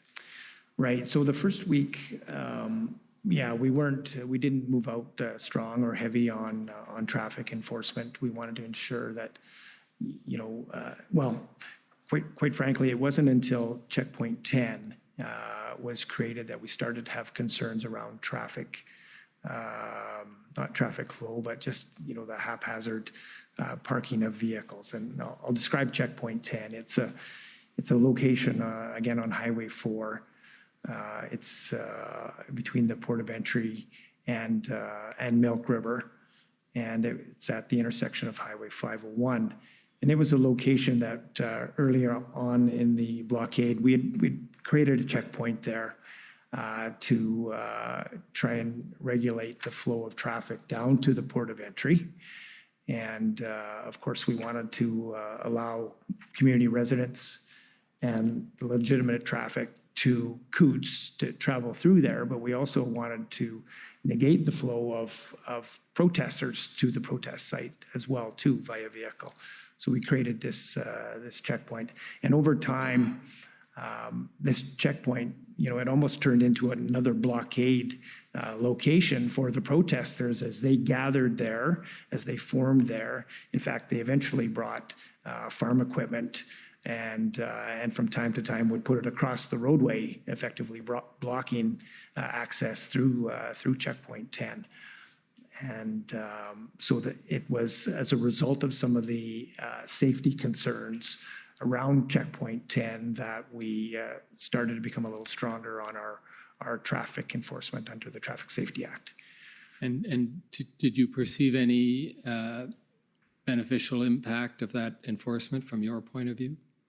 Did it have the effect you were hoping it would have? Well, it didn't help resolve the blockades, which of course, you know, was the primary or one of the primary objectives. I'm not sure what that traffic enforcement, you know, exactly what that effect had. I don't think it was significant. Right.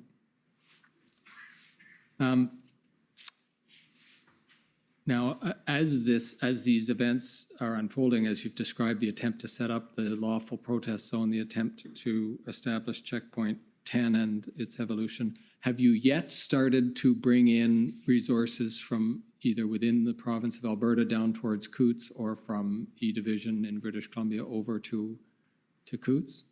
We brought resources down to Coots, well, initially in preparing for the slow rolls and the potential of a blockade. We brought some resources at that point. We furthered that same weekend and brought additional RCMP resources from across the province to Coots. And then later in the week, I believe it was the 3rd of February, we made a request to activate or initiate Article 9 under the Provincial Police Service Agreement to bring in resources from British Columbia. So our folks had been on the ground for almost a week solid there, day shifts and night shifts and such there too. So we were looking to provide some relief for our folks that were working on the protest. And can you describe, do you need to engage any of the provisions of the agreements you have with municipalities in Alberta or other segments of Alberta to move those resources down to Coots, or as long as it's within Alberta, do you have the unilateral ability to move them around? Right. There's no direct mechanism within the contracts with the municipalities for that. The provincial contract is overarching and allows us to do that and to do that with the municipalities. And can you tell me how the contractual, I'm not going to ask you to be a contracts lawyer, but just as from an operational point of view, how it works as between when you seek resources from another province? So and we're able to do that under the Provincial Police Service Agreement, and in Alberta, quite frankly, we've done it a number of times. Obviously in Coots with obtaining resources from British Columbia. We did it this past summer as well for the Papal visit, which was a significant lift for policing services within Alberta as well. And we've also done it for natural disasters where we needed additional resources to support our policing efforts as well too. So that request goes out through the commissioner will send a letter to ministers and advising that in our case, Alberta would be seeking additional resources under Article 9 of the Provincial Police Services Agreements.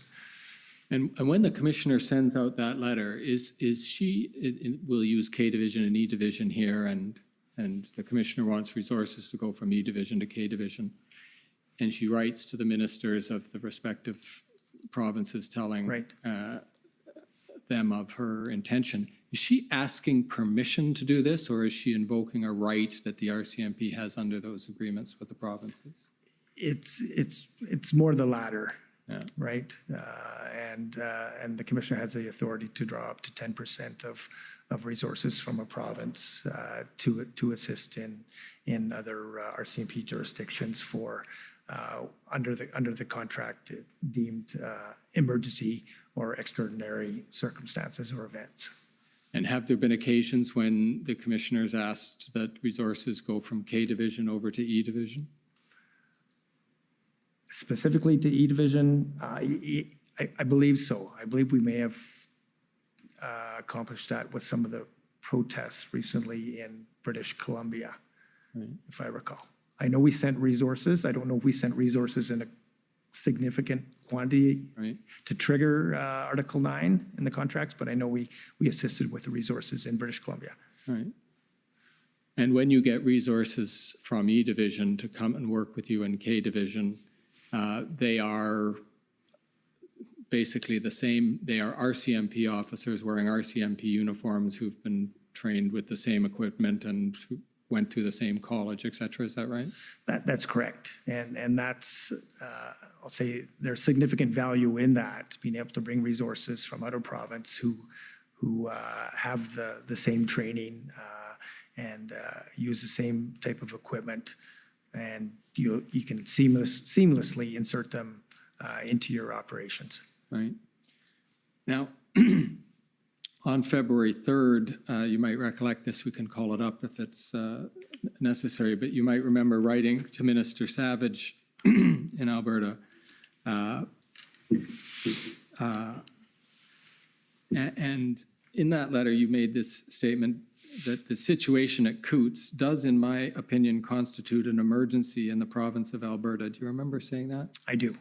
And when you said that, well, obviously you viewed the situation as an emergency. Were you making reference to Alberta's emergency legislation or anything else in particular that prompted you to use that expression, or was that just a characterization of what you were facing? The reference I was making using the word emergency was to the provincial policing contract.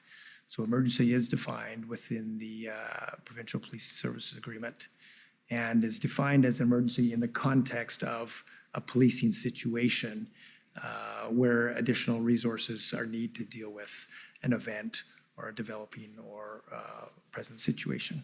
Right, so this is different than the commissioner giving notice to British Columbia that you're going to borrow some of their resources. Here, you're giving notice.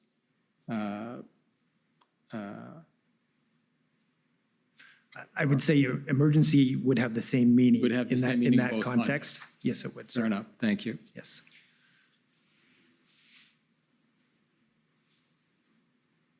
Can you tell me about your efforts to obtain towing assistance from the Canadian Armed Forces? Certainly.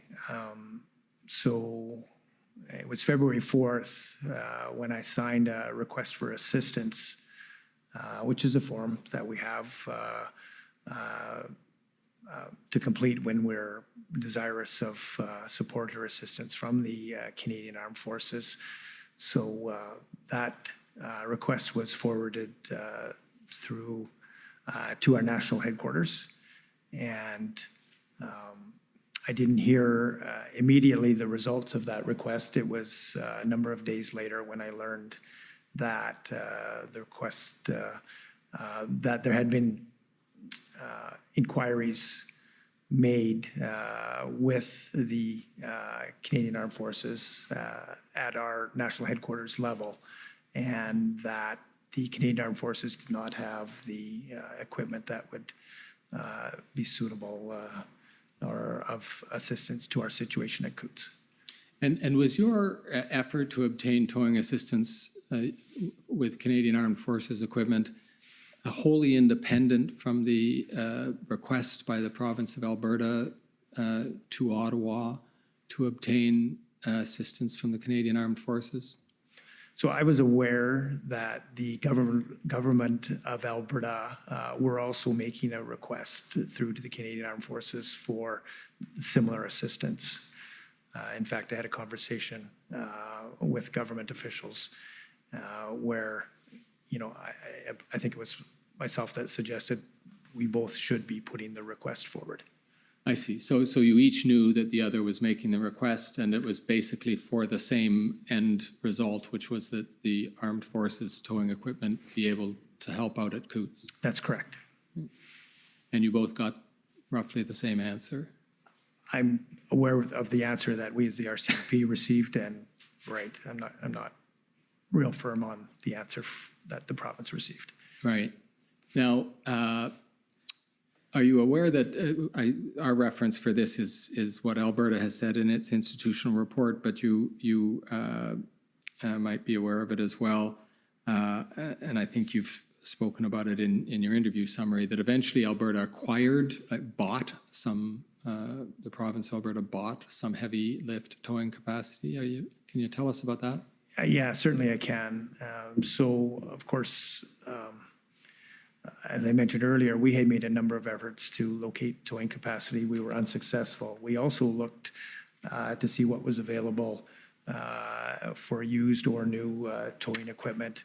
And it was in those same early days that officials from the government of Alberta made similar efforts, again, contacting towing companies to see if they were available, and quite frankly, received the same response as the RCMP received.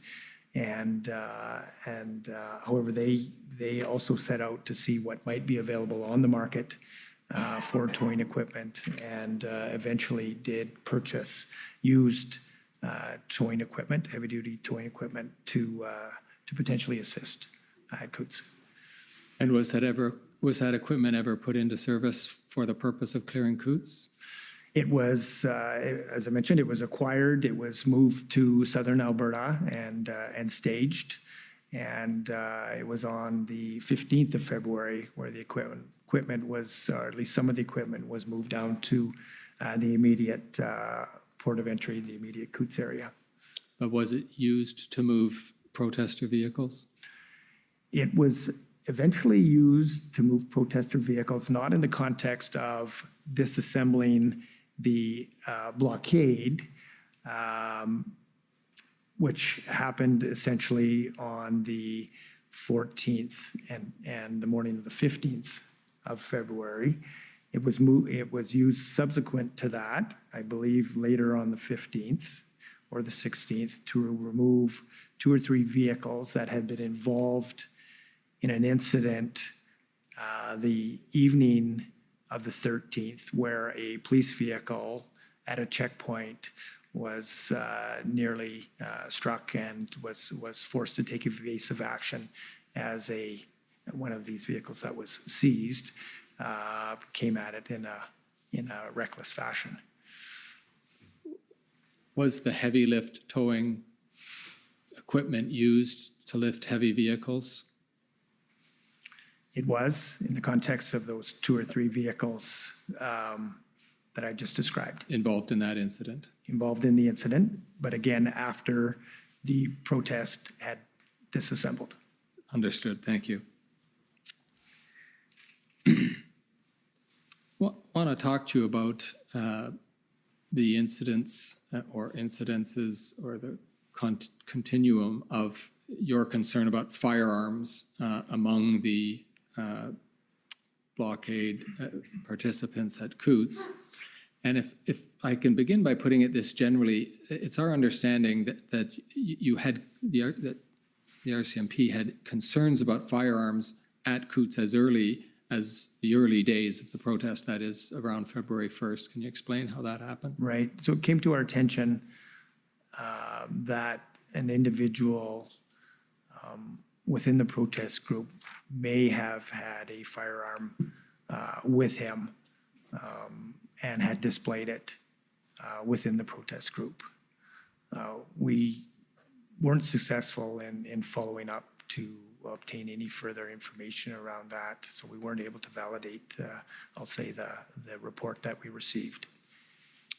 That is, no one was willing to point a finger when you went and asked about it, is that what you're saying? Yes, in essence.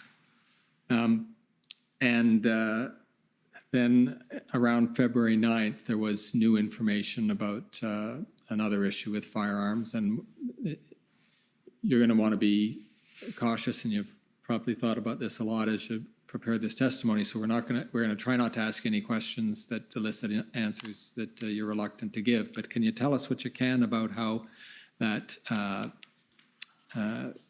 what we'll call more serious incident involving firearms at Coots first came to your attention and how it evolved? So it was on the 9th, as you alluded to, when we received some information about a potential cache of firearms at the port of entry within the protest group. That information came to us through our CCMG folks, and as a result, we undertook some covert investigational methods to further investigate that information, which of course was very concerning to us and required a very focused effort and investigation going forward. And I understand you were prepared to take further investigative steps, but that the events were precipitated by an incident at the protest site. Can you take us through that? I'm not sure. Okay. Could you rephrase that again, please, Council? Yes, I understand that you were prompted, your forces were prompted to act on its concerns and move in and make arrests and conduct searches, and that was prompted by an incident involving a vehicle that, well, it's probably the incident you were describing earlier, the collision between one of the trucks and one of your officers' vehicles. Right, the near collision, and you're correct. We had planned to execute an operational plan the morning of the 14th of February. In the early morning hours of the 14th, we were planning to execute an operational plan in the context of the execution of search warrants and potentially arrests as a result of our investigation around the information that pertained to firearms within the protest group. We did execute that plan earlier than we initially anticipated, given the near collision, I'll say, with our police vehicle. We came upon, as a result of that incident, we came upon some of the subjects that we were intending to arrest later that morning. And so for that reason, we made those arrests at that particular time and initiated the enforcement action. And if you can just describe it in numbers of arrests and charges and firearms seized, can you give us a description of how the operation proceeded? So that morning, we executed search warrants at Smuggler's Inn, which was the headquarters for the protest group, or certainly the leadership within the protest group. We executed search warrants at a mobile home and 2 travel or holiday trailers that were adjacent to that particular residence. And we, from the mobile home and the travel trailers, we seized a number of firearms. We seized, I believe it was 13 long guns, 2 handguns, 2 sets of body armor, machete, significant quantity of ammunition as well. We arrested 12 individuals during the course of the execution of those search warrants.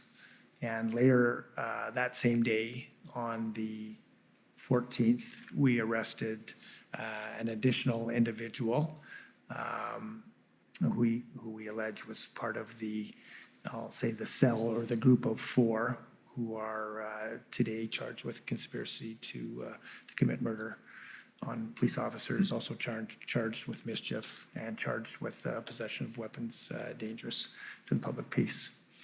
So that 13th individual was arrested away from the site. As they traveled to the site, they were arrested between the city of Calgary and the community of Coots. And it's alleged when they were arrested that this individual was in possession of 2 firearms at that time and heading to the Coots site. And there's probably a long list of charges associated with that, but can you give us a general description of what criminal charges came out of this operation? Certainly. So 4 individuals were charged with conspiracy to commit murder. They were also charged with mischief, and they were charged with possession of weapon dangerous. There were additional, I believe, 6 individuals that were charged with mischief as well as possession of weapon dangerous.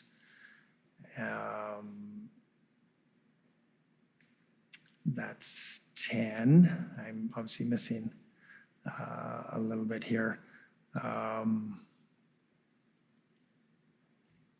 Yeah, I'd have to refresh my memory on the others there.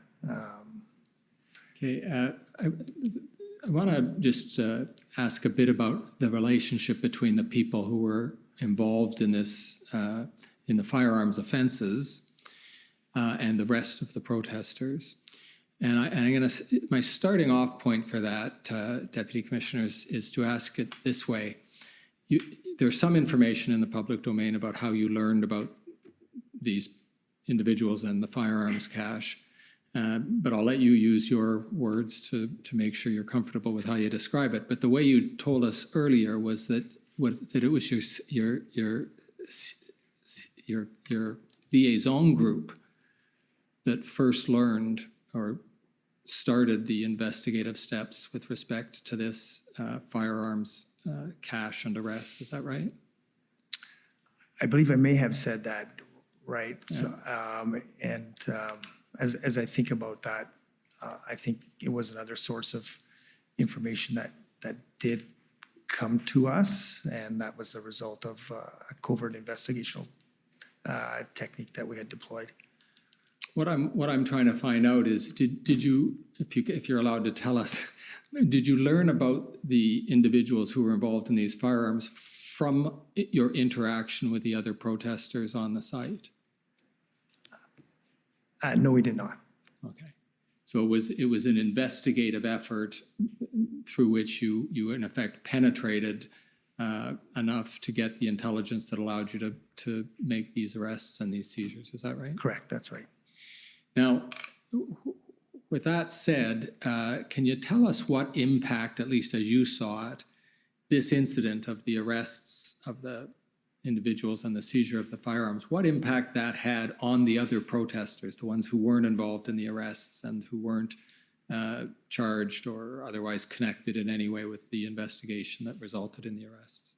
Yeah, it certainly seemed to have an impact, and quite frankly, I think it obviously contributed to decisions that the protesters made to distance themselves from that group of individuals that had been arrested and charged, and ultimately dismantle the blockade and move in a different direction. I'll try to get you to expand on that, and so I'm just going to lead you even more than I have so far.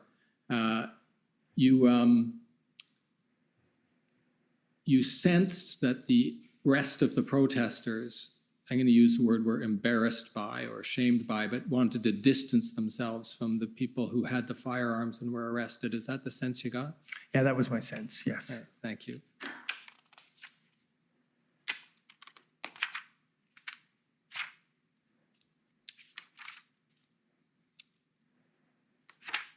And do you have anything else you would like to tell us about how the matter wrapped up? I mean, it came to a pretty prompt conclusion, to put it in a summary way.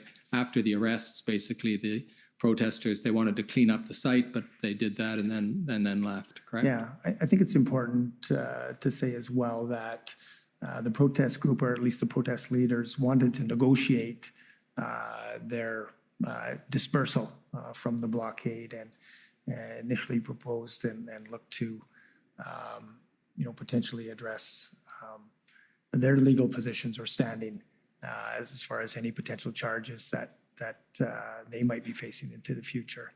So that was put on the table by the protest group. However, it was not accepted in consultation with legal counsel and our policing services. But it was agreed that they could stay in the location for a few more hours to clean it up before they left? So the agreement was such, so these negotiations, I'll say, happened the afternoon of February 14th.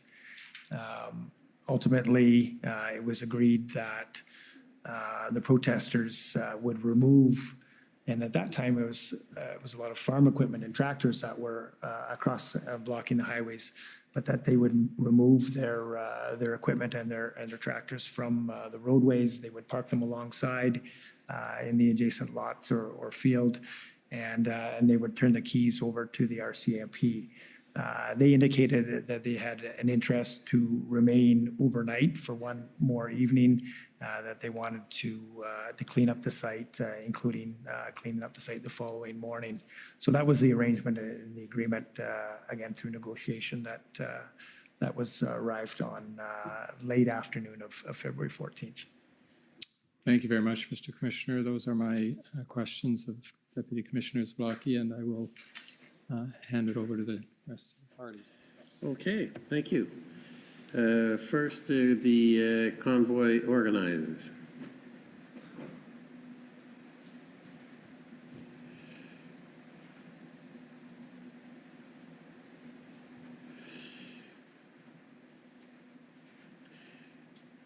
Council stepped out. Maybe we should jump to the government of Alberta instead.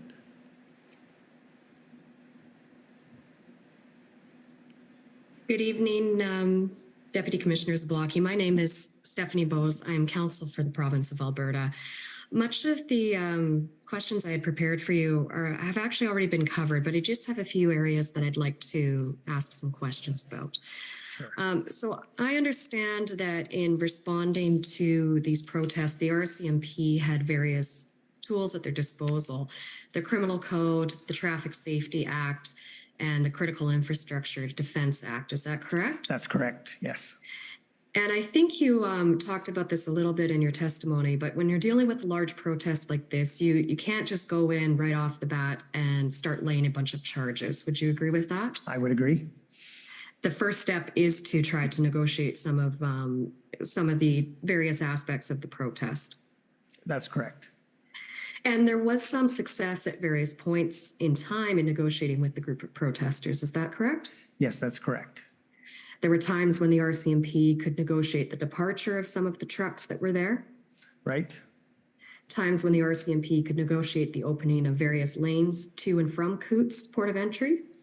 Yeah, I think that's true. I'm not sure how much influence we had in negotiating the lanes to be open, but we certainly put an effort forward. Yes, that's correct.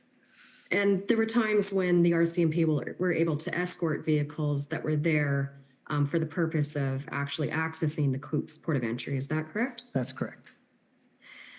And I also understand there was difficulty, though, at other times in negotiating with the group of protesters. Yes, that's correct. And is that because there wasn't always clear leadership with the group of protesters? That was certainly the case in the early days, certainly from the 29th, 30th, 31st into that week. There was really an absence of who the leadership was at that particular time. So again, we didn't make a lot of progress negotiations, obviously, in those early days. Did you feel that at some time the leadership eventually stabilized and there was an identifiable group that you could negotiate with? It seemed to. There were certainly individuals that came forward to speak with us. There were individuals that came forward and were speaking to media as well and conveying their messages. And we had a lot of communication with those individuals, yes. Okay. And very soon into the protest, the RCMP set up various checkpoints, the most significant one being checkpoint 10 near Milk River. Is that right? I would say that was the most significant checkpoint, yes. And the purpose of the checkpoint was to prevent further vehicles from joining the blockade closer to the Coots Port of Entry. Correct. And you felt at that time, or the incident commander felt at that time, that the RCMP had sufficient authorities to set up those checkpoints to limit travel to the Port of Entries to only those that were there for a legitimate purpose. Is that fair to say? That's very fair to say, yes. And eventually this changed from policing a public order event to a criminal investigation, correct? That's correct. And that changes the approach to policing the protest. It does, but I would say, potentially even from day one, this could have been deemed a criminal event as well, right? The offense of mischief, blocking, interfering with critical infrastructure, highway, that was very significant. And of course, I think you're referring to, however, the criminal investigation in relation to the firearms certainly changed. Right. So you had to conduct a criminal investigation alongside policing the public order event. Correct. And your testimony today was that you were prepared to execute search warrants and make arrests related to the criminal investigation in the early morning hours of February 14th, but that those actions actually ended up occurring earlier because of the circumstances. That's correct. We initiated those actions before midnight on Sunday the 13th. So at that point in time, were the police confident that they had all the tools they needed to execute those search warrants, make those arrests, and deal with enforcement related to the blockade? Yes, we were confident we had the needed authorities. So the authorities related to laying charges under the Criminal Code or the Critical Infrastructure Defense Act, the Traffic Safety Act, but also the tools you needed with respect to heavy towing capacity. So, and the towing capacity came in right at the end of the blockade situation. Of course, I think I mentioned that towing capability, the heavy-duty towing capability was available on the 14th to 15th of February.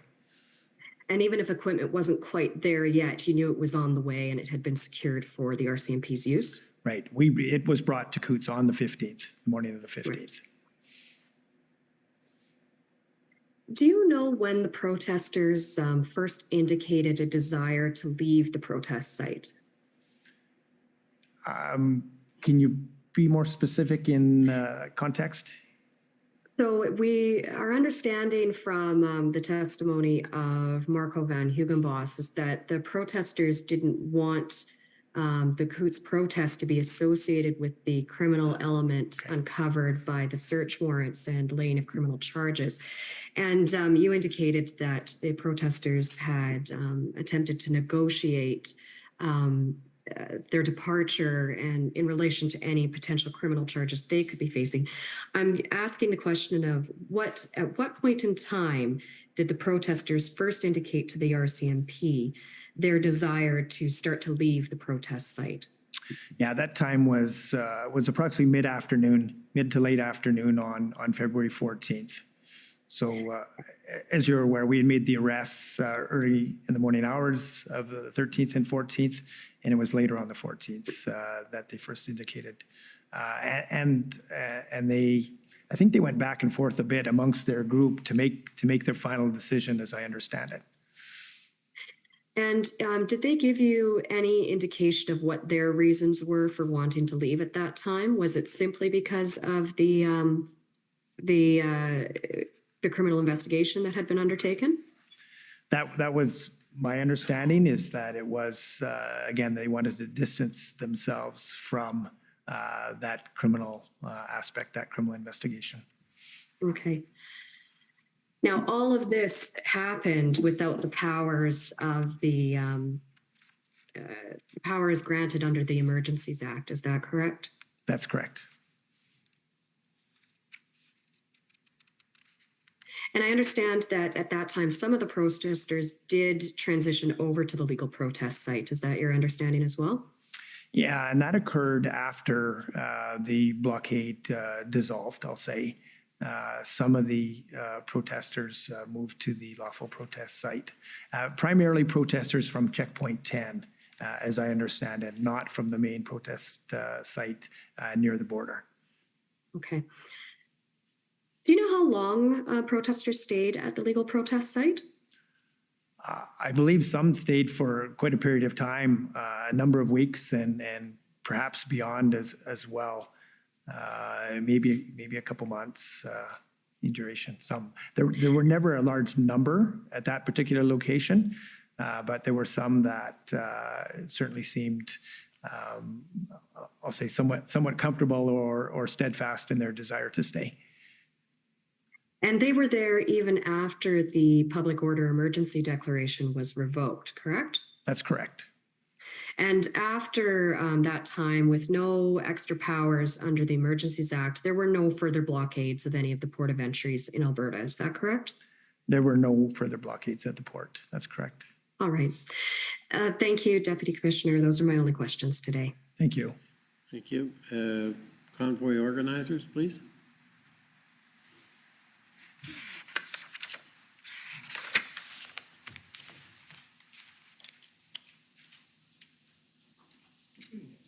Good evening. My name is Brendan Miller, and I am legal counsel at Freedom Corp, which represents the protesters that were just in Ottawa in January and February. I don't represent anyone who was at Coots. Okay. But I have a few questions for you. Sure. If we could please first bring up, and I know my friend was trying to avoid investigative privilege, and I have something that may assist and deal with that. Could we please bring up POE.HRF 0000008?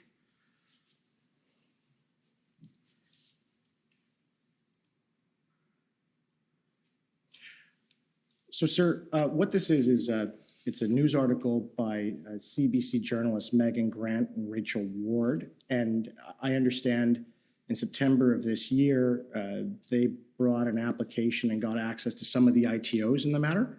And what this is a summary of what's in those ITOs. And for the folks at home, what that means is an information to obtain. It's an affidavit, an application from a police officer to obtain a search warrant.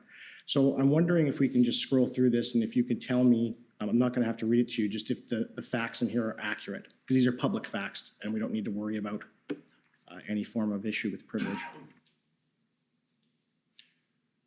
So what I can tell you is that obviously I think you probably assume that I haven't read the ITOs, and I'm not familiar with the facts in the ITOs. So I'm not sure how much I can assist with regard to your question. Well, maybe if I can, I guess I was going to try just to avoid having to go through it, and I'll see if this information I put to you, you can agree with.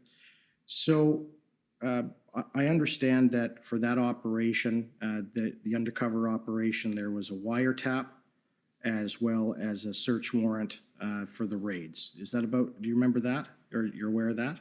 Yes. Right. And there was two undercover officers from the RCMP embedded with these individuals who were eventually arrested. Is that fair? Again, I'm going to refrain from getting into any of the details of that particular investigation, as those charges are before the courts. Right. And I understand that. And this is all from this article. I'm not taking it from anywhere else. And I can appreciate that. Yeah. It is a news article, right? It's not from a court document itself. So again, right. my hesitancy. Understood. But it's fair to say that the entire time with these individuals, almost from the get-go, the RCMP knew about them and they were on it. Is that fair? I don't believe it's fair. That's not my understanding. Okay, but from early February, is it fair, prior to their arrest, around February 5th, they were aware of these individuals, and the first one was arrested on the 13th, Mr. Lysak, and the remainder were arrested on the 14th. No, we weren't aware of them on February 5th. Okay, and can you give a date of when you did become aware of these individuals? As I mentioned earlier, we became aware of potentially a cache of weapons on the 9th of February. 9th of February, all right.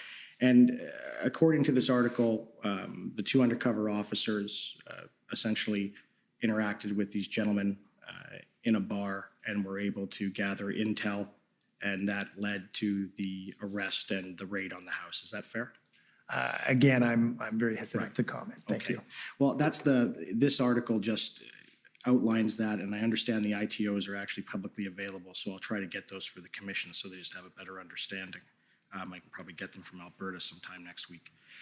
If we can bring up pb.nsc.can.0003039 _rel.0001.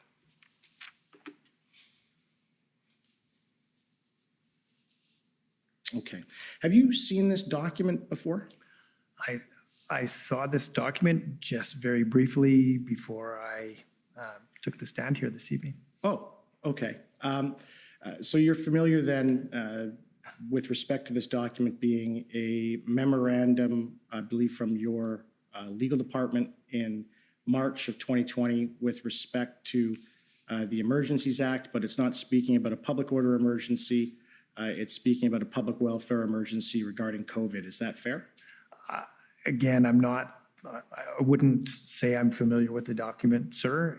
I just had it put in front of me a short time ago. Could we please scroll down though?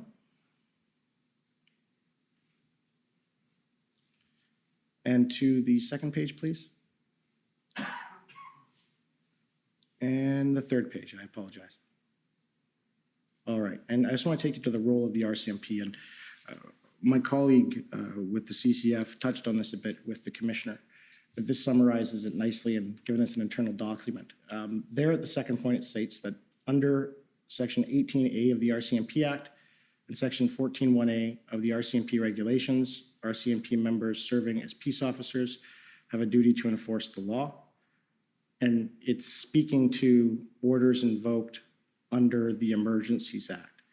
So is it fair to say that, I know you haven't been overly familiar with this document, but when there was the invocation of the Emergencies Act, was it your understanding that the RCMP, due to the operation of Section 18 of the Act and then of the RCMP Act and 14 of the RCMP regulation, was compelled as a matter of duty and law to carry out enforcing the orders that were passed under the Emergencies Act? I'm not sure that I understand your question. So the purpose that's in there is that it's explaining that Section 18A of the RCMP Act and Section 14(1)A of the RCMP regulation collectively require the duty to enforce the law. And when the order that is passed under the invocation is passed, that it's at least implicitly that those two sections of the RCMP Act and the section of the RCMP Act and the regulation compel the RCMP to carry out whatever is in those orders. Is that fair? It seems to suggest that, yes. Right. Sorry. And with David Shrogi for the Government of Canada. Just a brief objection to that last question, and I understand that a response has been given. The witness has testified that he's not inherently familiar with the document, and the question that was just asked is to provide his opinion as to the purpose of certain sections of the document within a legal opinion. And given the testimony we've had, I'm not sure that's right. I understand. An entirely proper question to be asking his witness. I'm going to move on. He's answered the question. So you've been an RCMP officer pretty much your whole entire career, I take it. You didn't have a second career before what you're doing. That's correct. Right. And you've worked in, you're essentially in the highest ranks of what you can do within the RCMP, subject to becoming a full-time commissioner like Ms. Lucky. Is that fair? Correct. All right. Could you opine at all or give us evidence that when a regulation or an order is passed by an executive branch of government that requires certain things and certain conditions or puts restrictions on any area or individual, that due to the operation of Section 18A of the RCMP Act and Section 14(1)A of the RCMP regulation, that essentially the passer of that regulation or the passer of that order is able to direct what the police are to do? Sorry, I'm just going to object again. These are legal interpretation questions that are being asked of the witness, and that's inappropriate in our view. I'll rephrase. Have you had situations arise where there is orders in council or regulations that dictate whether specifically or whether implicitly that the RCMP has to do something with regards to carrying out that regulation or with regards to carrying out the order in council?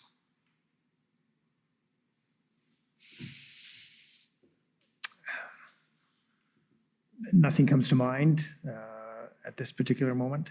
Right.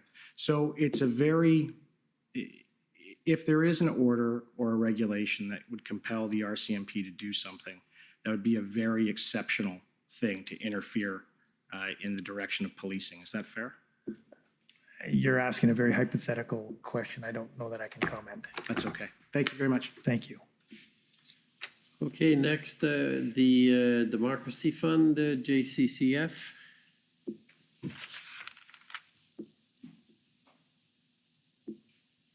Good evening. Alan Honor for the Democracy Fund. We have a very few short questions for you. I should be out of here in 2 minutes. We've heard evidence. Is that a promise? Well, it's an aspiration. Okay, that's what I thought. So we've heard evidence about how the province of Alberta procured its own equipment after having trouble securing tow trucks. But before doing that, I understand that the RCMP contacted tow truck companies from the Western and Northwestern United States, but they all refused to help. Is that right? Correct. They refused, or some weren't able to. There were, I'll say, various reasons why they were not able to assist. And one of the reasons why some of those tow operators were unable to assist was because they were unvaccinated. I'm sorry, is that a question? Yes. And your question is? Is that correct? Yes, in regard to the operators in the United States, that was some of the feedback we received when we made some of that contact. They were prevented from coming into Canada because there was an order in council in place which prevented unvaccinated people from coming into the country unless they were part of an exempted class. Does that sound right to you? It could be. Tow truck drivers were not part of that exempted class as far as you know? I'm not certain. Okay. And this border mandate, this border mandate that we're talking about, the vaccine mandate, was in fact one of the animating factors behind the Coots protests and other protests across Canada. It seemed that when that was put in place on January 15th, that the activity in relation to convoys and protests increased. Okay, thank you. Those are my questions. Okay. 2 minutes, dead on. Okay. The Windsor Police Service, please.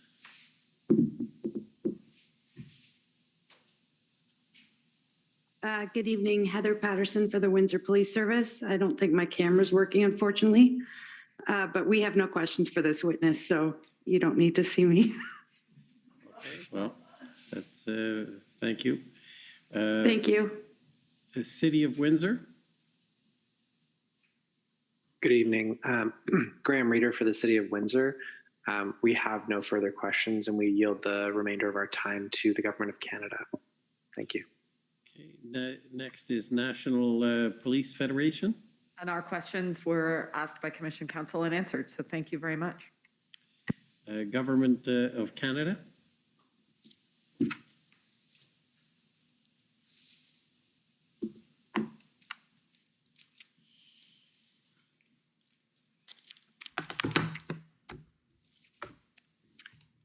Good evening, Deputy Commissioner. Donnery Nygaard, for one of the Council for the Government of Canada. You spoke to Commission Council about some of the reasons that the tow truck companies were not willing to cooperate after the first time that they showed up, and then they didn't the second time. Right. And I'm not sure if I caught all of the reasons that you indicated, but so perhaps I could just get you to repeat those again. Sure, certainly. So when we sought that assistance after it had fallen through, we learned that some of the companies were subjected to online harassment, negative comments. Some were subject to harassing phone calls to their place of work. We also heard that, in particular, one company had been offered a donation, a financial donation, in return for withdrawing their assistance or not assisting the police with that situation. So there were a variety of reasons. Other responses were, no, we're busy, we have other work we're doing, and so on and so forth. So some seemed connected to Coots and others perhaps weren't. And to your understanding, what was the complaint of, what was the group protesting about?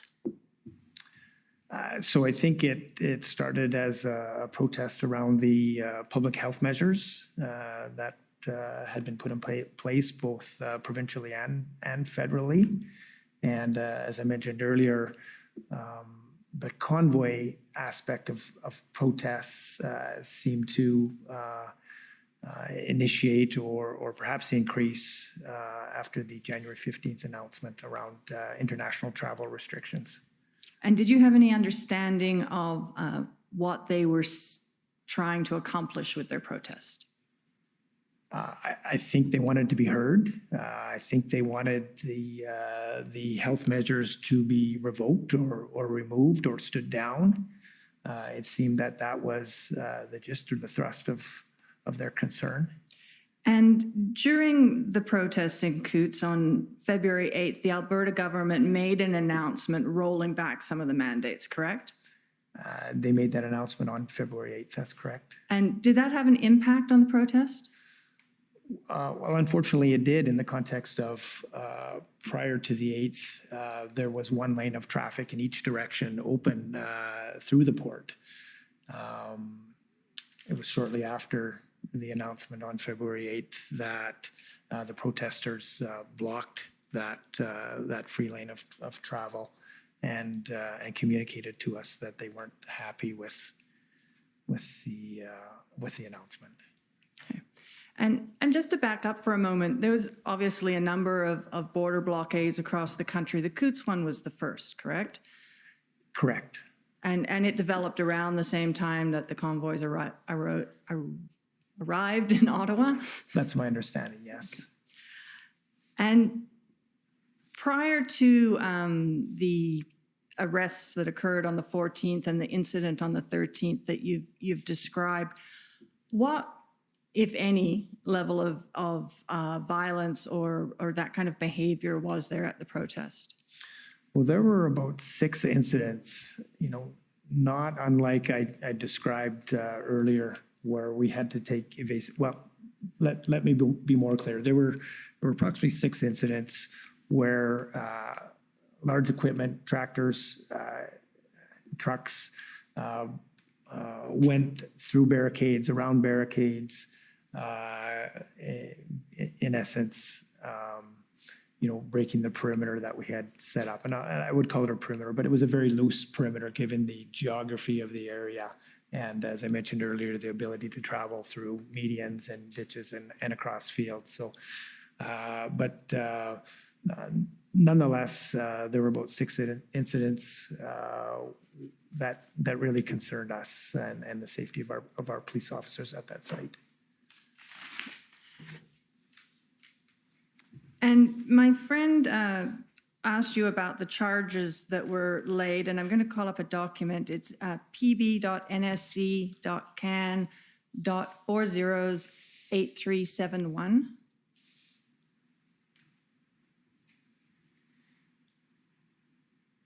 And this appears to be a briefing note that was provided for you. Is that what this is? Yes, it appears to be. And if we scroll down, there's an update on the arrests that are there. And is that a list, at least for the first 11 people that were arrested, of the charges that were laid? Yes, it is. And you said that there were additional, I believe you said there was 13 people in addition. Can you tell us what the other 2 were, or does that list help distinguish that? So there was another individual that was charged under the Critical Infrastructure Defense Act as well, but not charged in relation to the criminal investigation within the protest group. And I believe one of the individuals that fled went through a barricade. And again, the incident where our police officer had to take evasive action, I believe that individual was charged as well. Yeah, I'm sorry, I was unclear in my question. I thought, and maybe I'm mistaken, I thought I had heard you say earlier that there were 13 individuals charged in relation to the investigation, but that some were charged not on that day, later, but perhaps I heard you wrong. No, that's what I said. There were, my understanding is there were 12 in relation to the investigation, and then the 13th was later that day. He wasn't arrested on site. Okay. So we've got 11 listed here, so we've got 2 missing, is that right? Appears to be. Okay, that's just what I was trying to clarify. Okay, thank you. After the blockade was resolved, after these arrests and the protesters entered into the negotiations and agreed to hand over their keys and then clean up and leave the next day, Did you receive any information in the following days about the possibility of additional blockades arising? About the possibility of additional blockades? Threats, or not actual blockades arising, but were you receiving any, and perhaps it's easier if I take you to a document. If we can call up pb.nsc.can 404268.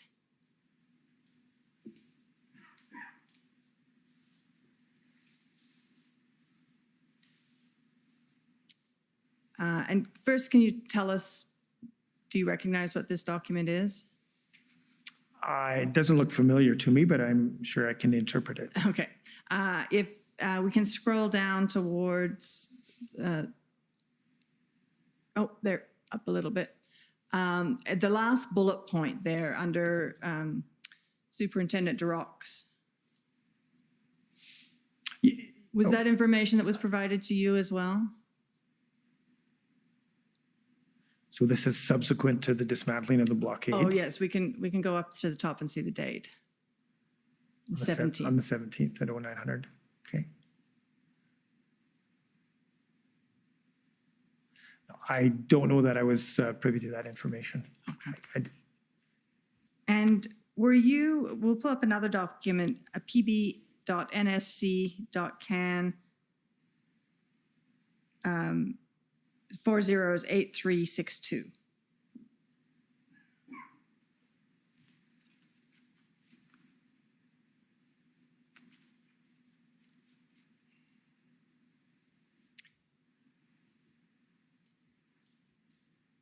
Have you seen this document before? I believe I have. If you could scroll to the bottom, that may be helpful. Yes, I have seen this document. And if we can scroll back up to the top, right up to the top.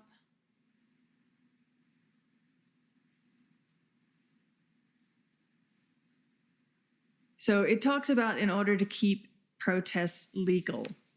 So and then if we could go down for a little bit further, and then it quotes from the Emergency Act and the provisions that have to be complied with and the consequences that may be occur if they aren't complied with. Do you know what this document was used for?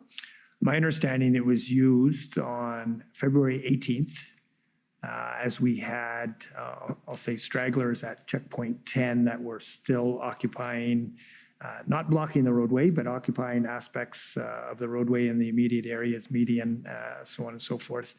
And they remained at checkpoint 10 even after the dismantling of the main site or the main blockade at the port of entry. And as I understand it, our staff, our police officers presented or handed out this document, this pamphlet to those individuals, encouraging them to disperse or move to the lawful protest site. And do you know if they did? I believe they did. I believe they eventually did, yes. And then if we can pull up one last document, pb.nsc.can.405444.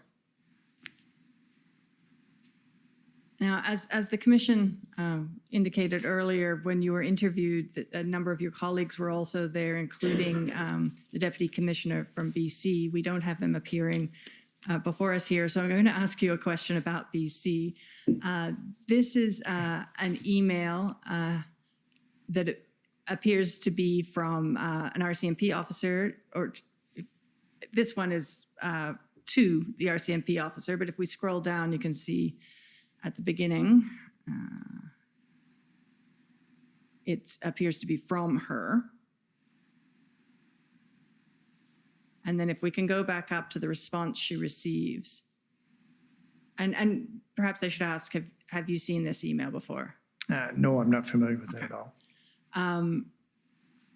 So could I have you read the response that starts, "Hi, Deborah," just so you can familiarize yourself with what it says?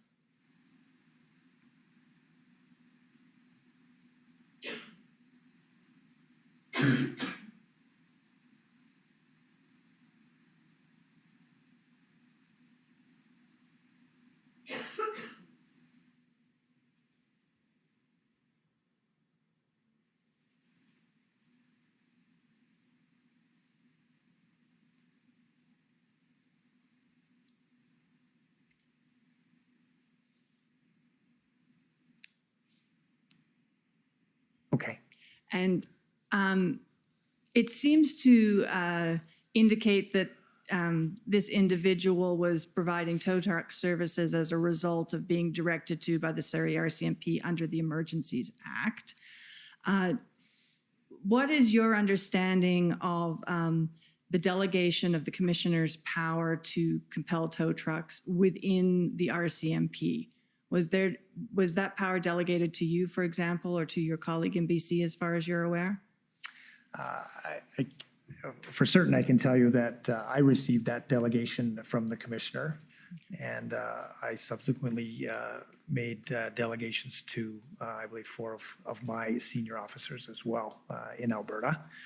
I would assume it was also made in the context of the commanding officer of British Columbia to give him that ability to do the same. Are the concerns expressed by this tow truck operator who's saying that they're going to comply, but is expressing some concerns, are those similar to the concerns that you were hearing when you were attempting to get tow trucks? Oh, they are. As I read here, this individual is indicating his office staff experience abusive behavior and threats and so on. And it also appears that they have a towing contract with the RCMP or for the RCMP at Surrey. But because of that, they were reluctant or unable to fulfill that. Thank you. Those are all of my questions. Thank you. Any re-examination?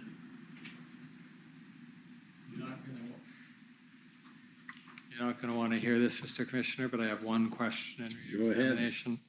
Mr. Clerk, could you please call up PB NSC CAN 408508?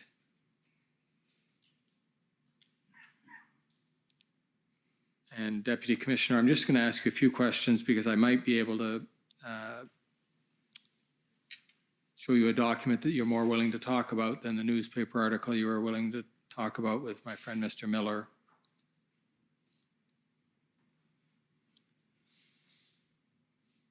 Have you got the right document there?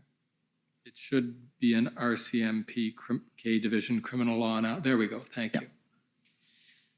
Do you recognize this document, Deputy Commissioner? I believe I do, but I wouldn't mind if we were able to scroll down through it Thank just you, quickly.